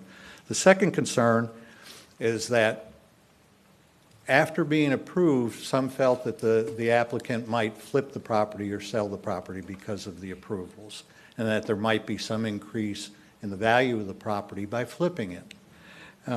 Special Hearts Farm at the public hearing committed, on the record, that they will not be flipping or selling the property.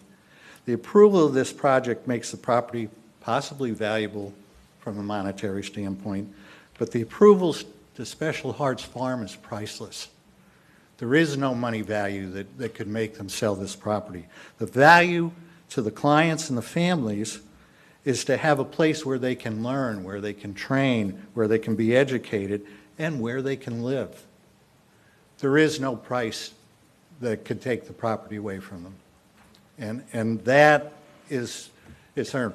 Now, in addition, if someone else did, say the property failed, the project failed, they weren't supported with donations, they weren't able to go. If someone else got control of the property, condition 4 of the PD requires the applicant to notify Orange County immediately and to address the issue, so that if they tried to use the project or the approvals inappropriately, that would happen. That would not, we have to report that. That condition is ironclad, and the county does not go away from those. We have to hurry up and close, so first I'd like to congratulate you all on meeting 100 years of operating Great Oaks Village. You have done phenomenal work for hundreds and hundreds of kids and people with special needs, and many people in the room probably are not aware of that. I'd ask that you give us the chance to meet the 100 years of making our project successful, and would hope that you would vote unanimously for the project. Can I ask for the time to stop while the PowerPoint goes back on, please? All right.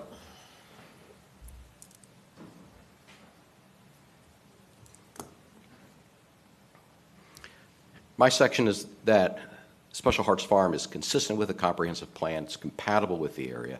This is what it's going to look like. This is a conceptual view. You'll see an agricultural training facility on the right-hand side where agricultural products such as goat soap would be manufactured. They would be sold one weekend, once a month, in the building on the far left, which would be a farmer's market. The building in the middle that you see is existing. It is a barn. It will continue to be a barn. Behind that is a caretaker's house that also is existing and will remain, together with the parking that is there currently. In the back, if you were to take your viewpoint and go down to the street level, you would not see any of the 5 cottages in the back. Those cottages are critical to this project because when the special farmers, when their parents become too elderly to care for them, when they pass away, they need a forever home. That's what this is to provide. Future land use 1.1.4 allows institutional uses in the rural service area when allowed by other goals, objectives, and policies. And we have 17 of these policies and objectives set forth in the staff report. I'm not going to read them. I'm sure you already read them. And of course, staff found it compatible because we're a farm. We're a farm with woodworking, animal care, the soap making I mentioned, the gardening, the growing and harvesting of crops, and the farmer's market. We're a farm with farmers. We need agricultural land because we raise livestock, we grow and harvest crops. The traffic impacts are nominal. I will point out this one objective here. Orange County shall continue to promote and facilitate housing to serve the population with special needs, including farm workers and physically or developmentally disabled persons. This is right on point, exactly what we're trying to do. The community residential homes in the back, those cottages, they are designed to serve residents who are clients of the Agency for Persons with Disabilities under the Florida statutes, and this is a permitted use in our county. And here it is, future land use 1.1.2, that it shall be permitted in any residential or rural agricultural future land use designation or zoning district. There is existing protection for the rural settlement, and you can trust Mr. Vargas. Everyone has great confidence in Mr. Vargas, and he testified that this will not serve as a precedent for other uses in the Avalon rural settlement, and that's based on future land use policy 6.1.4, that institutional uses such as this, operated by private enterprise such as this, shall not be an impetus for additional urban development in the rural services area. And you cannot assume that you or your successors are going to violate the law. That would be speculative, arbitrary, and irrational. We've reduced our our development program by 40% to be accommodating to the community. The FAR is minuscule, 0.05 FAR. Rural settlements allow 3 times that. The development is strictly limited to Special Hearts Farm in the PD. We very much appreciate the strong staff recommendation, and I would ask you to consider the statements made by the people who you trust the most to guide you on these issues. Those are your own appointees to the Planning and Zoning Board, the LPA, and here are all of the amazing statements that came from them at the 2 different meetings here, that it adds value to the rural settlement. It's a benefit to the community. I feel strongly it belongs right where they're proposing. This is the perfect place. This is compatible. This is a consistent use. These are people who really need to be here and families who need them to be here. It's protecting the rural character of the settlement, and it goes on. This is the perfect spot. And so our requests are to find the applications consistent with a comprehensive plan, compatible with the area, adopt the applications for institutional future land use and PD zoning per the land use plan, the PZC conditions, and then new conditions that were set forth by Mr. Sorensen 1 through 5, which we agree to. So I'd like to reserve the remaining of my time, please. All right. Thank you, Mr. Geller. If you'll stand by. Thank you. Do we have members of the public present who wish to be heard at this time? Yes, and I'll read them off in groups of 5 if that's okay. All right. So the first speaker is Lori Forrester, followed by Terry Daly, followed by Jeffrey McFarland, followed by Mildred Hernandez, and followed by Bobby Beagles. Okay, and as you all are coming forward, just remember, try to give your name and address just for the record as you start. I had several people defer their time. Yes, and I've given you 4 minutes. Okay, so he's keeping track of Okay. it. So, All right, so y'all have to pay attention. typically they get because 2 I'm gonna have to minutes, speak but if fast. they get time, they got more. Okay? Got it? Okay, Lori Forrester, 16050 Sand Hill. When we first heard about this project, we reached out to see if we could connect with the applicant. And in good faith, we met with them on at least 6 different occasions. And during that time, we made sure that they knew and understand that we were very good with the agricultural portions of this project and how important it was, and we agreed to provide individuals with a meaningful and productive day for their participants. They continually stated that they wanted to be good neighbors to us, and so we continued to see if we could find common ground in regards to the facilities that required future land use change and zoning change that would be beneficial for both us and Special Hearts. But we soon came to realize that they really didn't have an interest in making these concessions or modifications due to the aspects of their project that needed the Flumen zoning changes. And when it was shared with us that we're going to shove this down your throat was said, we knew the intent was never to be a good neighbor, but pushing their agenda was. We do not have an issue with what they do for a living, but we have an issue with what is happening right now. Our community has been damaged and vilified by having a half-truth in what has been communicated on their petitions requesting support of their farm to provide unique opportunities and abilities, meaningful things, do you know, blah, blah, blah, but they're never telling the other half of the story, which is what this is going to do to our community and what it's already done to our residents. When we received a heads-up email on Friday, we sent conditions of approval that the community was concerned about to the county. At 4:30 p.m. yesterday, the county sent us a response that said as follows. I spoke with the applicant, and the response I received is that they will follow the code, and if the code doesn't require it, then they don't agree to do it. Their unwillingness to provide mitigating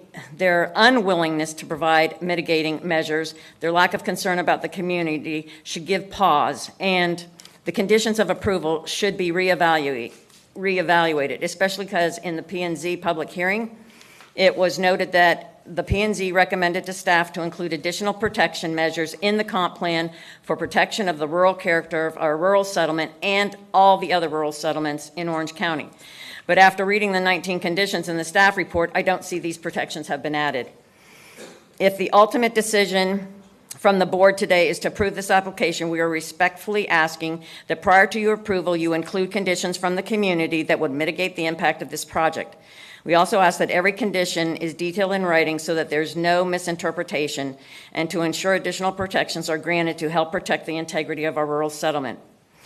Special Hearts has created their dream, but their dream disregards, dismisses, and comes at the expense of the dreams of those residents that live in this rural settlement and the promised commitment to our rural settlement for the future integrity of our county ordinance.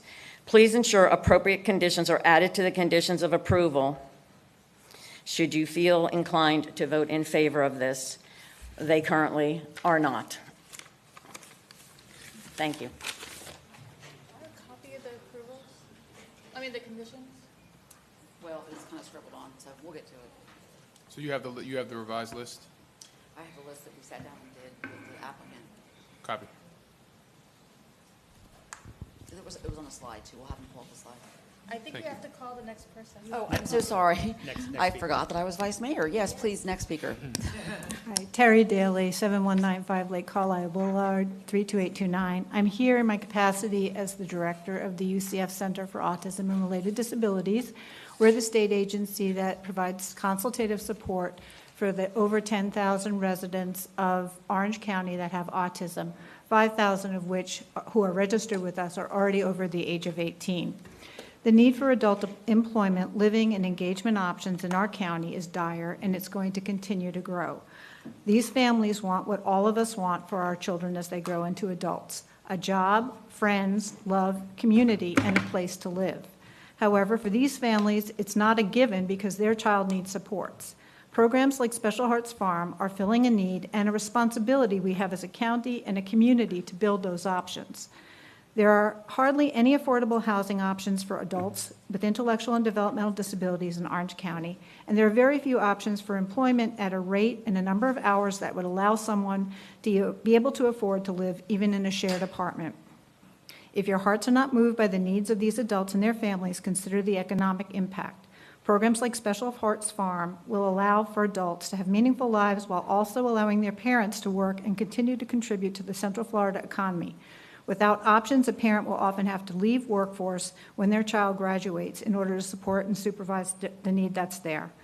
Most of these families, I've been working at UCF for 20 years, and most of them I've known since their kids were 5 or 6, and we have a whole bunch more who also are going to need these kinds of options. So I urge you to consider that we're all just one car accident, a pool accident, any kind of accident away from having a family member with a significant disability. And our community needs to do more, and we can do more to help support the needs of these individuals. Thank you. Thank you for your comments. Next speaker. Good evening. I want to be short because I know it has been a very long day for you. And I was making a comment to Commissioner Edwards. And sometimes so sorry, I know. when we were seated there, we were until 4 o'clock in the morning. So I understand that. Mildred Fernandez, 6029 Lake Point Drive, Orlando, Florida. I am in support of Special Heart Farms. It's a beautiful, beautiful project. But reading Scott Maxwell's column, it's about love and hope.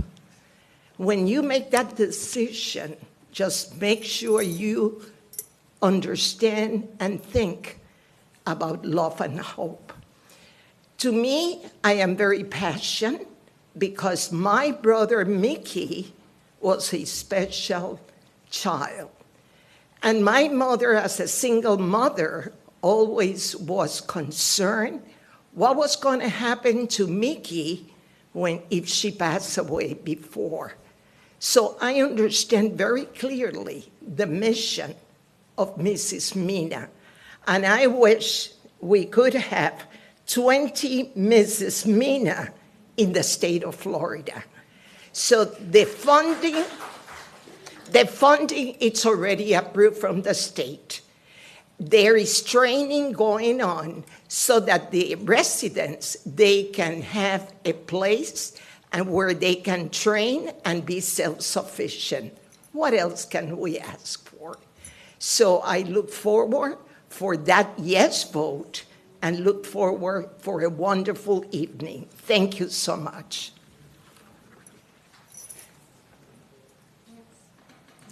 Thank you so much for your comments. Next speaker, please. Hello, my name is Jeff McFarland. I live on 2513 Faulkner Road, Orlando, Florida, 32810. Thank you guys for taking a long time and doing this. I appreciate that. My daughter is Jade McFarland. I want to say thank you for Special Art Farm. When Jade was trying to get jobs, make this up. Before Jade was in Special Art Farm, she tried to get employment. It was a lot harder for her with her autism. But until Special Art Farm came along, it was much more needed. It provided much more response and more support for her to understand to do her jobs. It was easy for her to understand and do more with understanding her work ethic, her response, her deliver for her work skills. She was able to complete everything, and also it was able to help her build confidence and build a strong relationship with her peers. Also, finally, I would like to give a copy of an article from Orlando Central. The title is Special Art Farm, Special People Deserve Support. I think this says it all. And thank you for your time. Thank you so much for your comments and for being here. Next speaker, please.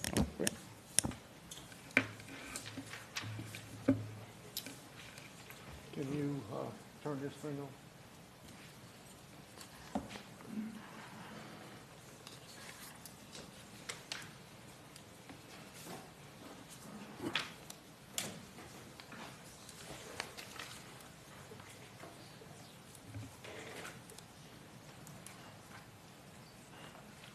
Special animals for special kids.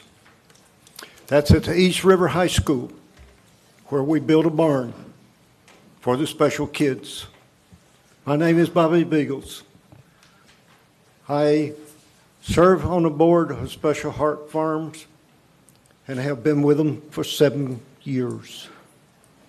We have fought tooth and nail to see that those that can't help themselves has a better life and a better way to live. You cannot deny this program much longer.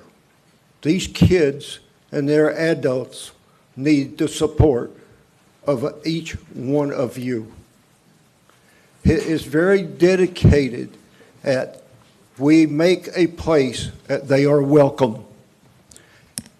As an uncle who raised a niece that was stuck in a wheelchair until the day she died, that's the reason I went to Special Heart Farms. Anybody that don't have something to do should take time to help them. It is very important that you make a decision tonight to support a program that they will have a place called home. I have stood here for 40 years asking for money, asking for help, but this is asking for these kids and their parents to have a better life at Special Heart Farms. My old boss is sitting right there, Mr. Ted Edwards. I represented him on the Ag Advisory Board as long as he was in office. And I tell you, ladies, please reach down in your heart and say yes. Thank you. Thank you so much. If we have other speakers, you can call. Yes, the next 5 speakers are Maria Casanova Baker, Marie Cuck, Tim Cuck, Kurt Val, and Ryan Alathis.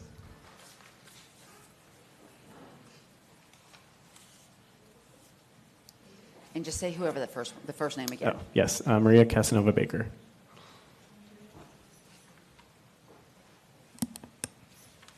Can I have Lori's 28 extra seconds? I'm just saying. Maria Estela Casanova Baker, 16112 Sand Hill Road. We strongly object to any project, regardless of the applicant, that requires a change of the future land use and zoning. Our community is composed of some of the hardest working, brutally honest, and passionate people I've met. Since the very first meeting with the Special Hearts, there was more than a contentious feel to it. They tried to convince us their vision was for the good of the community, pulling at heartstrings just like now, and in that and all the following meetings, they found out we were not easily manipulated. So they decided to involve all the other communities in the surrounding areas by having some 300 plus petitions signed in which they omitted the most important fact: the change of zoning to our rural settlement. That was not the first and only dishonest statement from Special Hearts and their representatives. The community was established and it is zoned an A1 and should not be changed for any and all applicants. Changes in the future land use and zoning become entitlements once given. They become permanent entitlements to that parcel, regardless of the owner, thus opening the proverbial Pandora's box to further zoning change in the future. The Board of County Commissioners have the right not only to respect the community in which this will affect, but to uphold its own established laws for this rural settlement. If the BCC does not uphold the wishes of our rural settlement, you will have chosen the wants and demands of one group, and I'm not speaking about the participants of Special Hearts, over the consensus and clear objections of another. This will be neither unbiased, fair, nor equal representation for the positions you campaigned for and the positions you were elected. This will be 30 seconds promise. This will be only submitting to those that play to your emotions, pull at your heartstrings the hardest, and fill your pockets. This particular location is only to serve the benefits of the current property owner and the betterment of Special Hearts Charity to the detriment of our community. We will never support those proponents who have. Sorry. Thank you so much for your comments, and I think we definitely got it. But thank you for your comments, and if we could get the next speaker, please don't forget to give your name and address.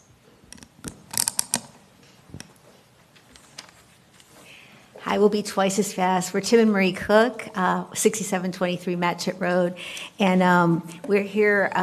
We began an organization called Nathaniel's Hope, where we serve and celebrate kids and adults with disabilities. We've been serving this community for 22 years and have about 12,000 residents or people with disabilities that we serve within the Orange County area, Central Florida community. And I have to tell you that this is one of the most dedicated, loving communities that we've ever encountered in our lives.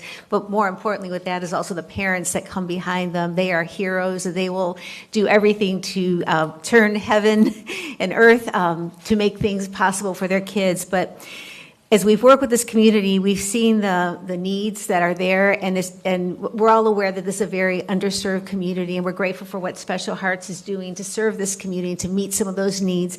And all I want to say is that we have a responsibility to help this community. We cannot just sit back and let these families struggle and this community go without. And so we support this community, and we're here to tell you that. You know, we have, as a community, we've got a responsibility to find a path forward to serve these folks. We serve the same families, and we're privileged to do so, and we're privileged to be here tonight. I think it's been 5 hours. But we're privileged to be here 5 hours to stand with these folks. And somehow we got to find middle ground, because we've got to pull alongside these families and cheer them on. That's our responsibility as a community. We have a community that's under development called Hopetown, going to do much of the same things in a different way. And so we together, we need to make this happen. So we're privileged to stand with the Special Hearts Farm and the Special Farmers. Thank you. Thank you so much for your comments. Next speaker, please.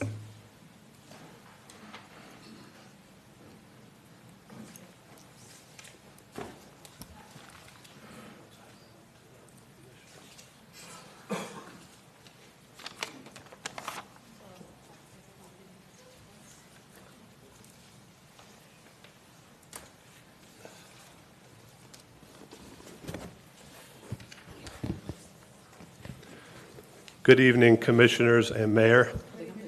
My name is Ryan Althouse. I live at 1625 Juniper Hammock Street.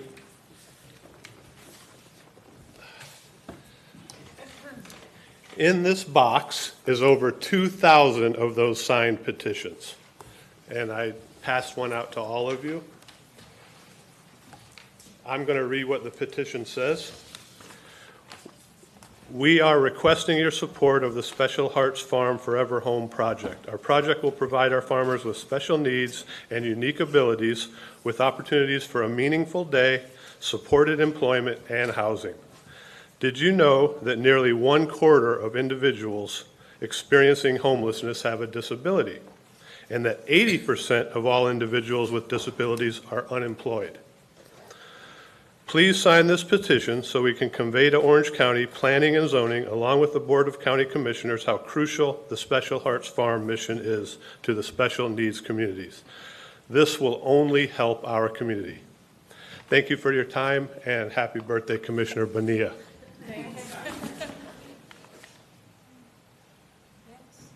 I'm sorry, next speaker, please. Is Kurt present? There was a Sorry. Donating dime to, okay. Sorry, who were you giving your time to? Okay. Okay. All right, I'll read the next group of speakers then.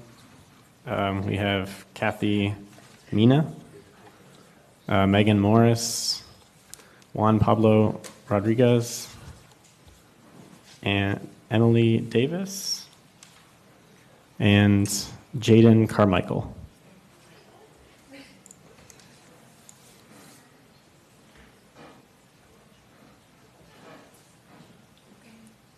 If the first speaker wants to come up to the microphone. First speaker is Kathy Mina.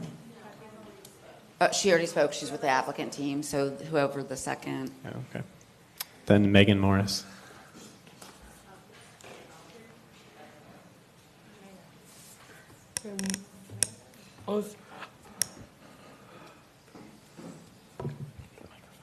And just give us your name and address for the record. Thank you. Okay, ma'am.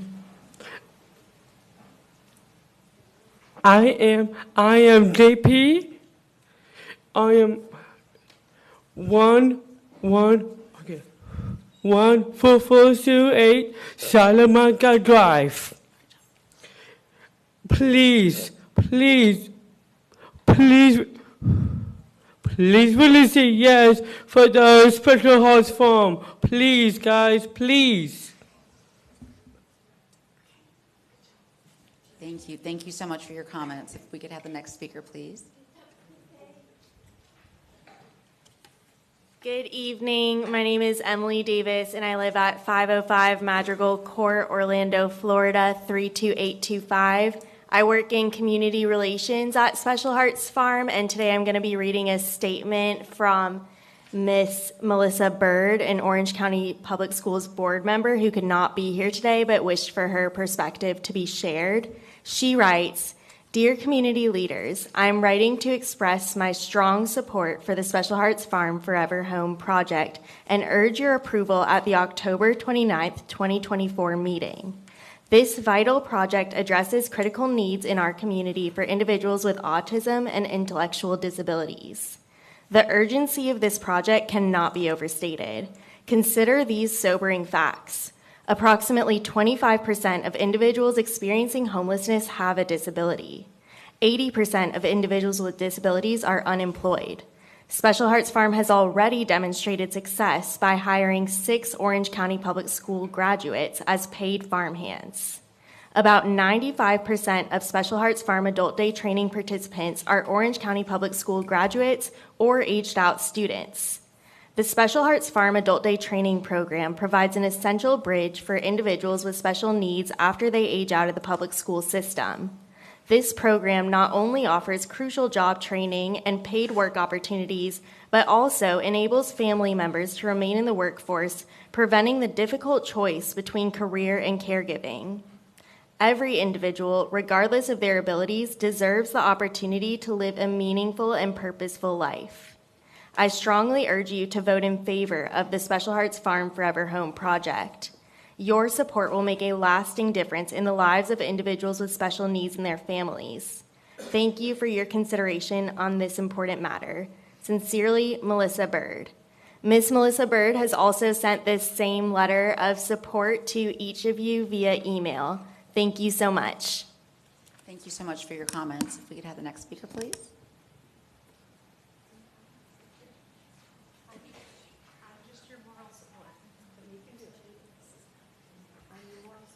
My turn. You got this. You got this. Go ahead. I'll stand here with you. You do it. Pretty comfortable. There you go. My name is. Hello, commissioners and mayor.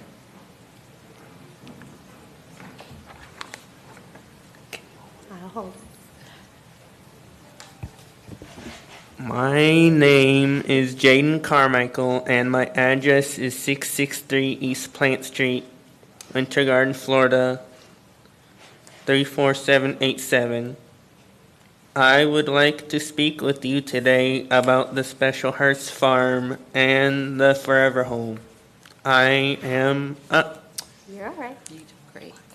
It's okay. You're good. I know. You'll do fine. I enjoy coming to the farm to see all my friends, have pizza on Fridays, and to work with the animals. My favorite job at the farm is leading the animals out of their stalls and watching the goats run to their pasture. Our animals are all very special to me. My friends at the farm are always nice to me, and that makes me feel happy. I like to deliver Meals on Wheels to our neighbors in Winter Garden and give them a hot meal to eat and enjoy. I am asking you to vote yes for our Forever Home project. One day, I would like to live at the Forever Home with my friends because I don't want to live alone. Thanks for supporting the Special Hearts Farm. The farm belongs in Avalon. Thank you so much for your comments. That was great. If I could ask for the next speaker. Megan Morris. Okay. All right. Next group, Lisa Sheriff? Schmidt? Sorry. Couldn't quite read it. Then we have John Turin. And then we have Michael Woolhouse. Ashley Sweeter. And Deanna Bleach.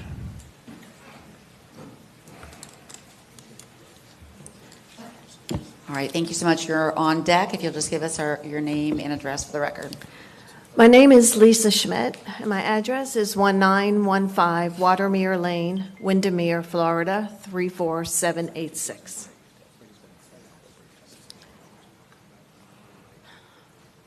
Hello, Mayor Demings and County Commissioners. I'm speaking to you today as a supporter of Special Hearts Farm and also as a mother of 2 special farmers with autism. I also live in District 1, and that is represented by my Commissioner Wilson. I have attended every Orange County zoning meeting along with both community meetings. The remarks from the Avalon residents have been both hurtful and puzzling to me. During the first community meeting that was not attended by Commissioner Wilson, one of our special farmers that was born and raised in Avalon was broke down to tears. We were also told to take our show up to the Walmart where the fair is held each year.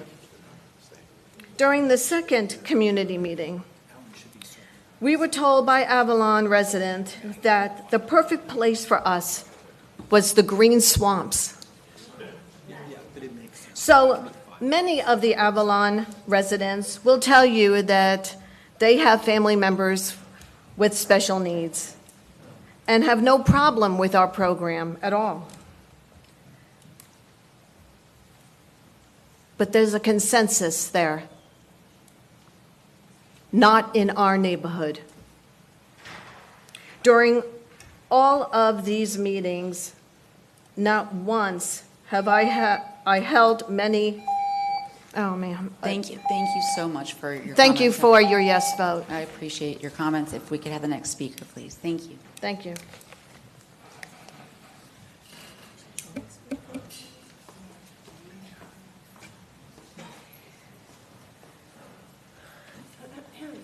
Hello?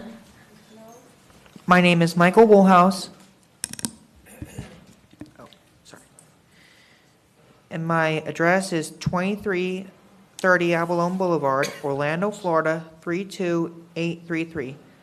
Commissioner Bonia, I live in your district and gave you the tour when you came to Special Arts Farm. I wanted to wish you a happy birthday. I would like to speak with you today about Special Arts Farm and the Forever Home. I started attending the farm in 2019 as part of the OCPS program. I then aged out and was lucky enough to continue attending at the farm for their adult day training program. Since that time, I became an employee and work on weekends as a paid farmhand. My favorite job at the farm is taking care of the animals, making sure they are protected, fed, and have their stalls cleaned. I really love our miniature cow, Clarabelle. I trained her when she first arrived at the farm 3 years ago. I also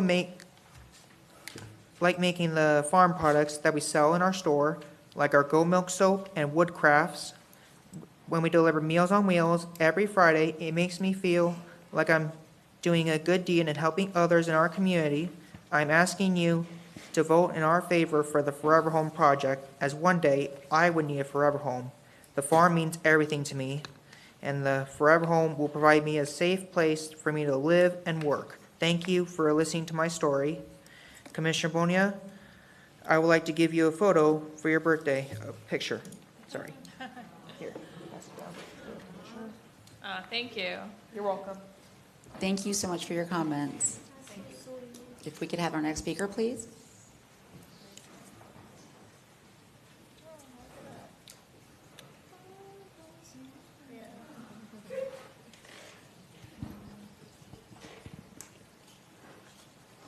My name is Deanna Blitch. My address is 17816 Lookout Hill Road in Garden, Florida. I was born and have lived in the Avalon rural community all my life. My family has lived there for 60 years. I would like to speak with you today about the Special Heart Farm and Forever Home. I like Special Heart Farm because the people are nice. I love to work with the animals. The farm makes me feel special and happy. I like making goat milk soup and being outside in the fresh air. I love going on field trips, and I enjoy delivering Meals on Wheels because I like helping other people in need.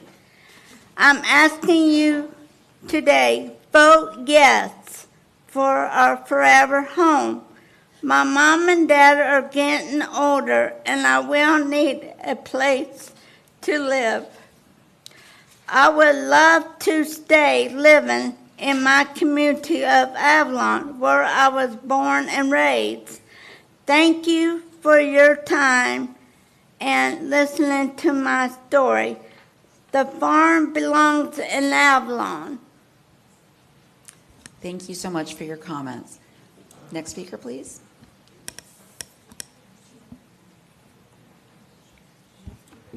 Hello. Thank you for having me. I really appreciate all the work that you all do. I am Ashley Sweeter. My address is 12916 Canopy Woods Way in Winter Garden, Florida. I am Mrs. Albanian World. I'm here today to show you the great things that this farm can do. I am a product of autism. I am an autistic adult, and I am a suicide survivor. Years ago, we didn't have the support systems like Special Hearts Farm. You've heard the statistics about homelessness. You've heard the statistics, and I don't need to repeat them, about job loss and unemployment. But what you haven't heard is the abuse and the discrimination that a lot of autistic and special needs people deal with. And I am a product of that. I did not have a place to go to. I did not have people to share and a place to live that could support me at that time. Many of us didn't. I hear so many people talking about an agenda here. I hear people saying, not here. We don't want them here. Then where? If we do not have them somewhere, if we do not put them in a safe space where they can live and they can flourish in a great community with people that love and care for them, There's nowhere for them to go. They have parents that are aging, and they do not have the support that they may need at home. So I ask you today to stand with me and approve the Forever Home so that these people have a great place to flourish and a support system. Thank you. Thank you so much for your comments. Next speaker, please. Good evening. My name is John Turan. I live at 953 Lagoon Drive in Oviedo, Florida, 32765. I am not a stakeholder in Special Hearts Farms, but I'm here to provide a business perspective. I am a professional manager and builder of these institutions. And I know there was some concern among the residents of the community of Avalon about it not being a quiet little neighborhood. And I can assure you from my professional experience, if there's a concern about noise and traffic, it is an unrealistic concern. If you'd like to do your own traffic study, swing by Special Hearts Farms any day that you'd like at whatever time you're concerned. And there are less than a handful of vans that are going to arrive around 9 o'clock in the morning, around 2 or 3 o'clock in the afternoon. A handful of 15-passenger vans are going to drive away. And once a week, a very small truck, by my calculations, they probably will not even be able to buy the minimums required from a food service provider, will come in a very small van and drop off the food. So I do not fault the residents of Avalon for fighting for their community and wanting to keep it perfect, but I really think Special Hearts Farms is going to make it just that more perfect, and it'll continue to be the quiet, rural neighborhood it has always been. There was also a concern about family members coming to visit. We've established in this forum, this demographic unfortunately loses their parents, and they're left with the people that they love and they live with. And unfortunately, they don't get the kind of visitations that you would expect the elderly get in communities like assisted living facilities. So thank you very much for staying so late. I appreciate it. I can't believe you made me go behind Mrs. Albania. That was terrible. Thank you so much for your comments. Next speaker. So the next three are Jade McFarland, Devin Brooks, and Chloe Johnson.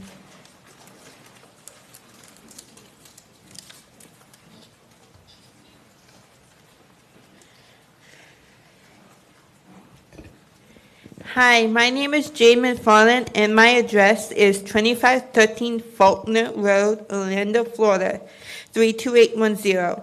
It is an honor to speak with you today. The Special Hearts Farm has changed my life in a positive way. It has taught me how to understand animals' health and helped me form one-on-one soul connection with our special animals. I am also proud to be a paid farmhand employee at the Special Hearts Farm. I just celebrated my 1-year anniversary as an employee. My favorite job on the farm is working with the beer chickens. I enjoy interacting with them and hand feeding them. I am excited for our forever home and would love to live there. Our special animals also need more room to graze. The farm is my happy place. I would like to strongly express to you and our audience the importance of our Forever Home project to me and my fellow coworkers. The Special Hearts Farm is a great place and is valuable to our community. So please vote yes on the Forever Home project and help make our dreams come true. The farm belongs in Avalon. Thank you so much for your comments and sharing with us. Next speaker, please.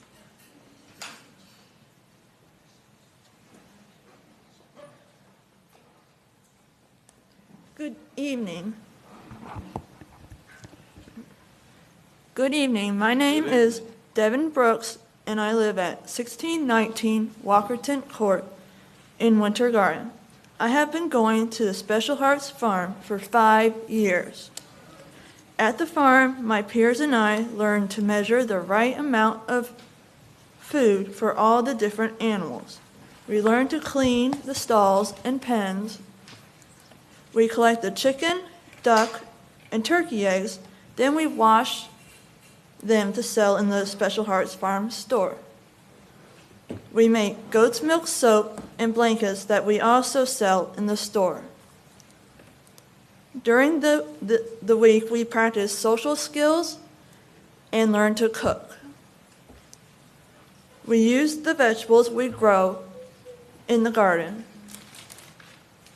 We also get to give back to our community by delivering food to people who can't get out through the Meals on Wheels program. It would be great if the Special Hearts Farm could move out to the Avalon property. It is cramped at our temporary location, and it would be nice to have permanent classrooms and a place for us to live. By living at the farm, we can help and support each other and the animals all the time. Our parents are getting older, and this would be a great place for our forever home with people who know us and understand us. Since going to the farm these last 5 years, I have more self-confidence and have learned job skills, which helped me get a paying job a few years ago.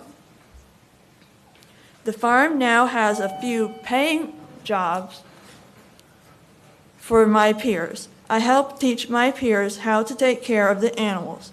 I feel like I have a purpose. The animals and my peers depend on me every day.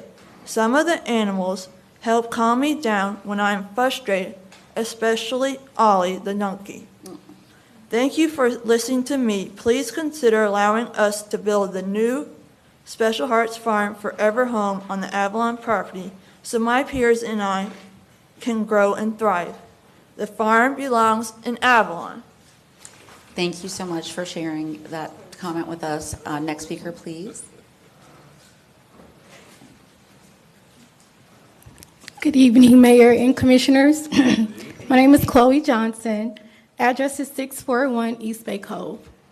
I'm honored to stand here with Special Hearts Farm. I'm sorry, I have to interrupt you, ma'am. You got to introduce yourself the proper way, Yes. please. You can use your title, please. Yes. Commissioner. My name is Commissioner Chloe Johnson for District 3 in Winter Garden, Florida. I just try to remain humble, so I'm sorry. I'm honored to stand here with Special Hearts Farm and their incredible mission they embody. Special Heart Farm is so much more than just a place for individuals with disabilities.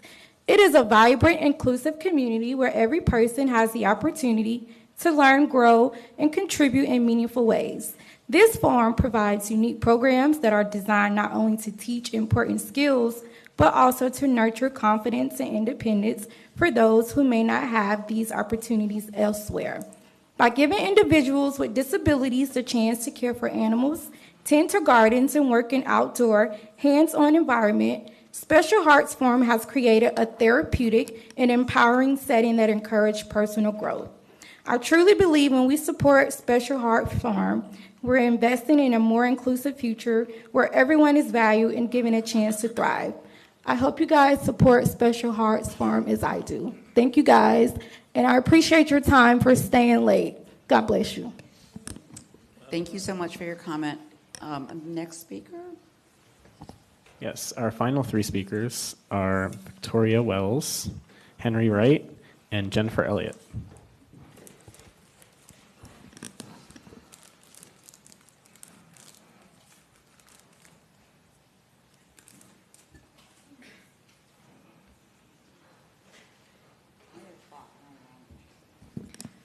Good evening, Mayor and Commissioners. I want you to know that I was here at 9 a.m. too, so I am feeling you. Thank you all for voting for the TDT funding. My name is Victoria Wells. I live at 905 Lake Lily Drive, apartment 449 in Maitland. I am here as a former employee of Center for Independent Living. I currently work at one of the arts organizations that will benefit from this morning. But I would like to start by saying that Beverly Chapman founded CIL almost 50 years ago, and she fought many battles, one of which I feel is somewhat similar to today. She had a lot of resistance towards the toll permit program that she got passed, but that program is the reason we have Sun Pass today. Yeah. So many excellent points have already been made. I would like to also say that Representative Rita Harris wanted to be here. She did write in, but she was not able to come. She texted to ask that I, quote, let them know I have had conversations with people in the disability community, and they often discuss how difficult it is to find housing that accommodates them. This will help give independence and to feel like they are part of society. I think we've heard that, but I wanted to make sure I said what she wanted to say. So I've tried to rewrite this speech since getting here so that I am not taking up quite as much time. It is clear that this is a life-changing opportunity for the participants and for Special Hearts Farm. Space is a hard thing to come by nowadays, and this is such perfect timing and such an amazing opportunity that may never come again. So I can't imagine what would happen if this didn't get approved. I would also challenge anyone to find a better use for this property. I believe one of the former uses that was proposed was a camping ground, which would have far more traffic, far more unpredictable people coming to this area, and frankly, it's a bit hypocritical, the opposition that I am hearing from the residents. I'd also like to point out that they are not the only residents in the area. These are all voting members of this community as well, and there's a lot of them here.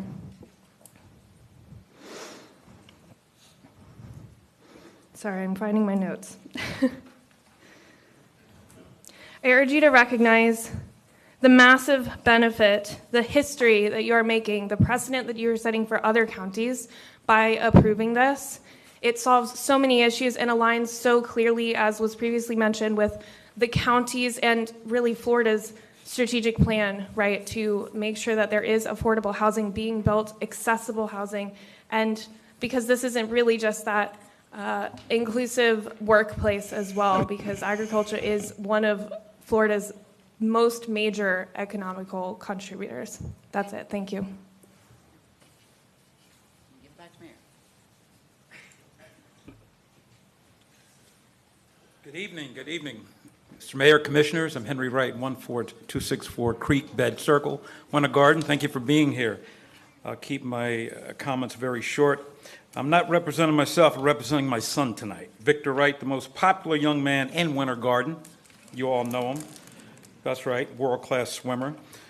Break it down to three parts. I just got some statistics first. Under OPCS, all services that include occupational therapy, speech therapy, job training, job coach, transportation, meals, Monday through Friday work site, all end at age 22. It is referred as aged out. Unemployment rate, U.S. labor statistics says disability rate for unemployment is at 22.5. That's only for folks like me who are disabled vet. In our county here, it's only 4%. I'm sure, Mr. Mayor, that would be quite concerning if it was 22.5. It gets worse. When you look at the unemployment rate for special needs, it goes up to 90%. Okay? That's when we drill down. So 18 years to 64 years of age, 90% are unemployed. The problem, what happens today in our great county here when the children age out with special needs? It's extremely limited options for us. In most cases, these young adults can't stay home alone, unsupervised, and we as parents have to make a very difficult financial, emotional decision, like one of the parents must stay home. What if there's only one parent in the household? What are they supposed to do? What happened to the wonderful, unique ability person when their elderly parents die? Where are they supposed to go? Some of the solutions, Special Hearts Farm has been a game changer for many of us of giving us hope. The daily training and hands-on supervision has been magical. In June of 2023, I have personally invited all of you out to Special Hearts Farm personally. Some of you have come out, and I want to thank you. I must address my Commissioner Wilson because you represent District 1. I've invited you out 4 times. As of today, unfortunately, as far as I know, you have not come out to Special Hearts Farm. I don't understand, but today is not the day to find out why. Today is today to find out, to step up and show up today. We need the vote today, unanimous of yes, of coming out of saying we support this measure. Any one of you can put it up for a vote. I'm asking you, my commissioner, to step up and let's bring it home today. Thank you and God bless.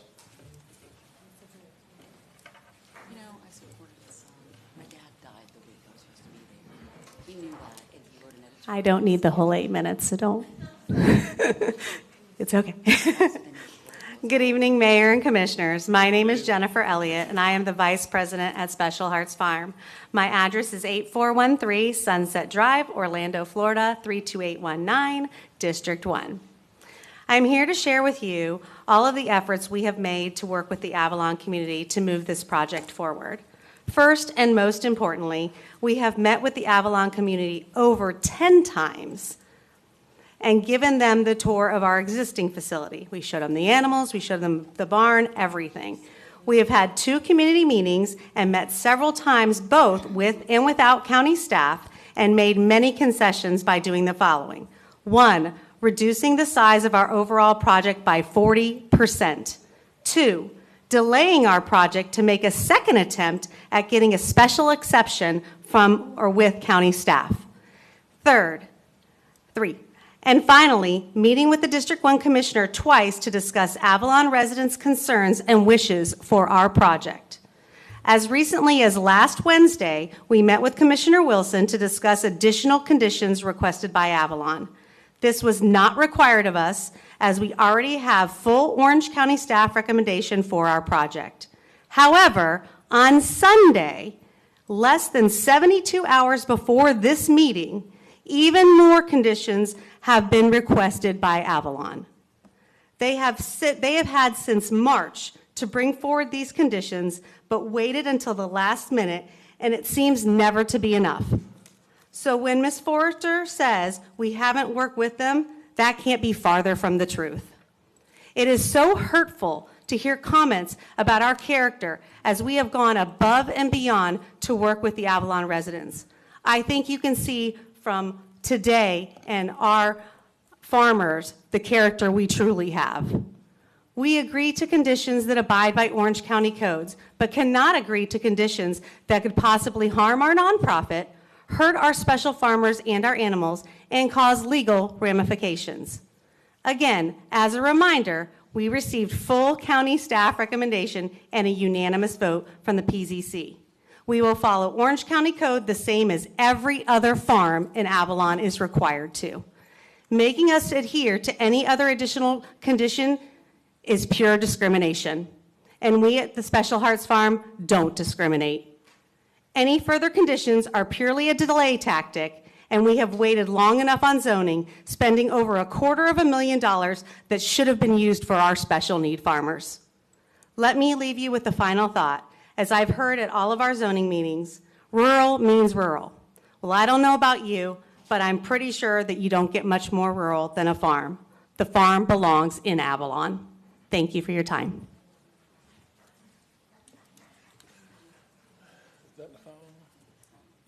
Is that the final speaker? That is the last speaker, and the applicant has 3 minutes and 19 seconds for rebuttal.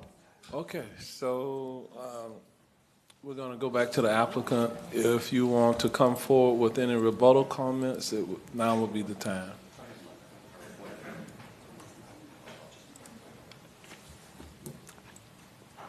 I don't have too much. This project has baked in the oven for 2 years, and it's time to bring it home and make this happen. It's the right thing to do. I do want to let me just get here. So we agreed with all the conditions that were set forth, that were properly vetted by the DRC and properly vetted by the Planning and Zoning Board. In addition to that, I want to compliment the district commissioner for trying to bring these parties together with some additional conditions. And so we received 8 additional conditions presented last Wednesday. And I can say we accept 5 of them. And here they are, that we commit to a turn lanes if warranted by a traffic study. We agree to limit building height to 1 story. I've never seen this before, a 150-foot setback. I've never seen that, but what it does, it preserves the rural character, the vistas, the open space, prohibiting outdoor amplification. We agree to that. Many of our special needs farmers are very sensitive to noise. And then the limitations to 50 students, 20 staffs, 30 residents, we totally agree with all that. There were some additional conditions regarding landscaping and fencing that are appropriate at the development plan stage that we'd like to continue working with staff and the commissioner. But we think we've really have worked very hard and tried to be very, very accommodating to the community. And I did want to give the exact number of the petitions in that box. It's 2,190. There is substantial support for this project all over Orange County, as evidenced here and from what you heard tonight. And I'm going to ask for your positive vote on both the comprehensive plan amendment and the rezoning. And I'm deeply, deeply appreciative for your consideration this evening. Anything to add? Got a minute. Yeah, Ted Edwards represent Craig Mateer, who is the owner of the property. He couldn't be here; he's out of the state. But he did ask me in his place, which I said, no one takes your place, Craig or Mr. Mateer, to speak to you. He fully supports this project. He supports it so much. He's taking his property, 18 acres with a 12,000 square foot barn, the cottage, and he's more or less donating it. He's trading some land that they had in Apopka that is not on a road, doesn't have facilities. So the difference is more than $1 million. So he is committed to this project, and he's hoping that you'll share with this commitment and support the project. There's 19 conditions up through P&Z. They've agreed to 5 out of 8 commissions that the district commissioner asked on behalf of Avalon. We actually came up with them together. You weren't there, but we actually came up with those together. We sat down and actually Mr. Geller penned almost all of them. So.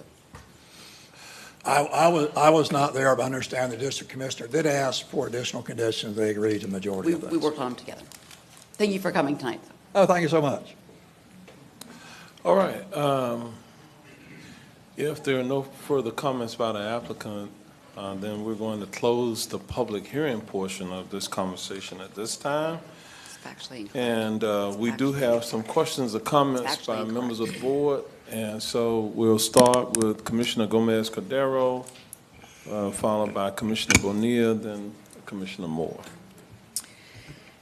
Thank you, Mayor.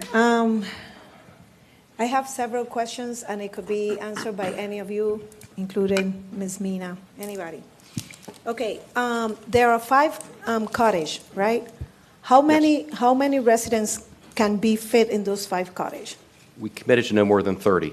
No, that's what the condition says. Oh, I'm sorry, per cottage, 6. Yes. Yes. 5 cottages, 6 per cottage. Okay, so 6 individual, rooms, or 6 in the whole cottage? I'm just saying because it was comparable with Yes. Breakdale Village, and I know we can fit more. So that will just depend on the needs of the individuals and how we comply with APD.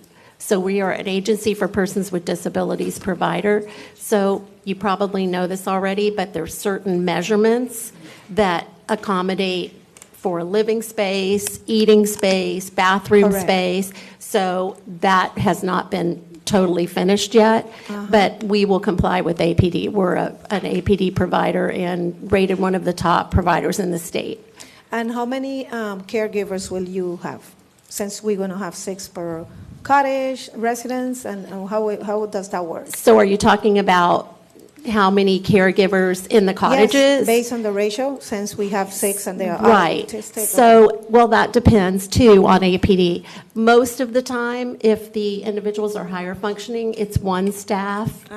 But if we have a cottage that has individuals with more needs, APD may require 2 staff at the time for that. It just depends again on the needs of the individuals that will be served in those cottages. Okay, will the cottages be individual rooms that would be divided rooms, or it would be open? So according to APD, again, depending on the size of the room, they can either have one person per bedroom or they can have two people per bedroom.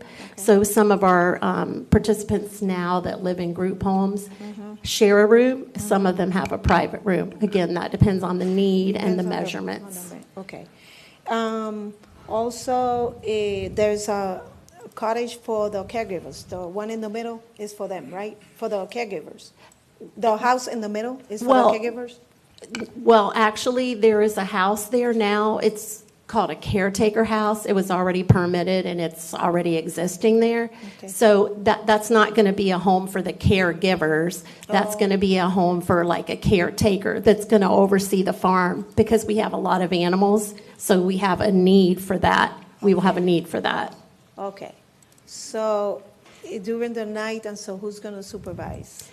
The staff. So each cottage will have a staff that comes at night, and then depending on the need will be the number of staff that needs to come to each cottage. That's what I wanted you to say. Okay, so the other thing is, let me see. Oh, okay. In condition 5, right, that it says there 50 students and 20 staff, and in residential care, 30 residents.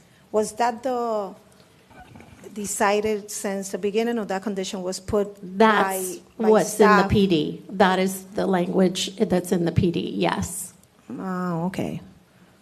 Okay, and when it says 50 students, that's including the 30 resident, because these 50 could be during the day, right? Those 20? It's separate. Okay. So the 50 students is pertaining to the day side of the The day, program, and the 30 residents is for, the night part of it. So yes, So it would they're probably going to be attendees of the farm, I would imagine, but it's two separate things. Okay, so if we're going to count them all, it would be 80 daily, 80 students daily, right? Well, because it would be no. the 50 students and the 30 residents. Well, yes, but again, the 50 is day. It's a day. So the day, when the day ends at 2 o'clock, they go home. Or if they don't go home and they live there, they'll go over to the residents. Okay, But it's so not that- a combination of 80. Okay, so that's what I asked. If it Yes. was, Yes, the it's- 30 was included in those 50, so it is. Well, it can be if they overlap. So If if they- some of okay. them come to the Yeah, day but- program, then okay. yes. But the day program, our hours are 8 to 2. So that's another positive of our program because we're really not going to impact traffic at peak times. And our residents do not drive. Okay, and then the barn is going to stay where it is? Yes, the barn okay. is already built and it was Uh-huh. already permitted, so it will stay where it is. Okay, so thank you. Thank you. Commissioner Bonilla. Yeah, what were the other 3 conditions? Because there was a total 8, right? Sure. I'm sorry. I need that back on the screen, please. Yes. Or we could look at the staff. No, there is number 6. All right. So in our discussions, there was discussion about special events, and we're entitled, at least if this is passed tonight, we'd be entitled to 12 farmers markets a year. That's one day, one weekend, once a month.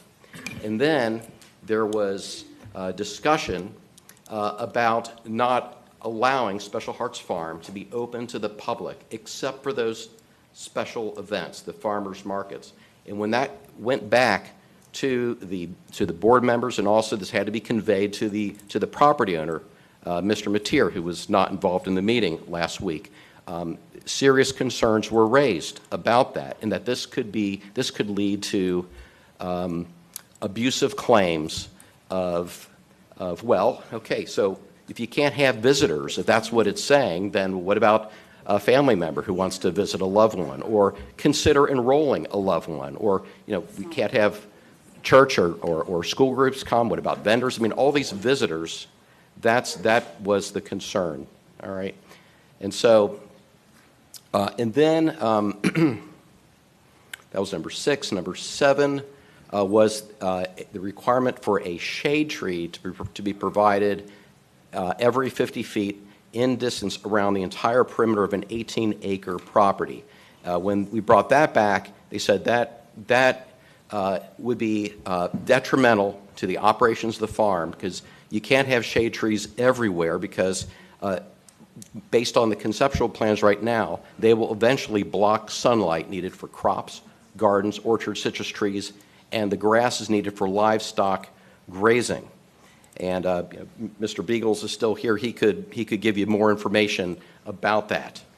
And then the entire perimeter, that just seemed unreasonable for a nonprofit to bear that. And in addition, you have the nursery to the north, and so there's a concern also, if you have shade trees the entire way around, that you could be blocking some sunlight that they need as well.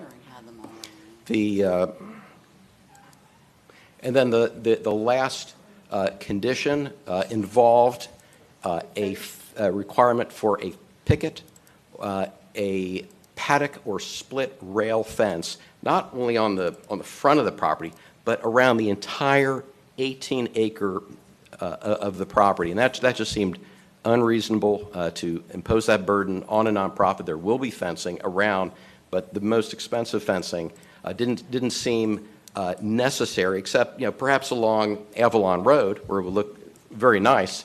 Not even the Lake Avalon Rural Settlement Overlay requires that kind of fencing around an entire perimeter of a property, if it applied. And that only applies to office and commercial development. And so at this point, I could tell you we will absolutely comply with fencing, and we think that these types of issues, the landscaping issues, the fencing issues, these are the types of issues that are typically dealt with at the development plan stage. And we would commit to discussing them at the development plan stage. But we're right now at zoning. We don't get any. Yeah, actually, these, would be conditions that zoning, because you're kind of limited to what you can put as conditions of approval at the subdivision plan stage. But go back to the slide with 1 through 5. So why did you agree to number 2? Because that was the intent. The buildings are only going to be 1 story. There was no need by the organization to have more than 1 story. And number 3, why did you agree to that one? Because it did not interfere with the vision for this property, and it would preserve in perpetuity this open space, this vista, this rural environment that the staff was so complimentary about in the staff report. It preserves that. And so that's why that was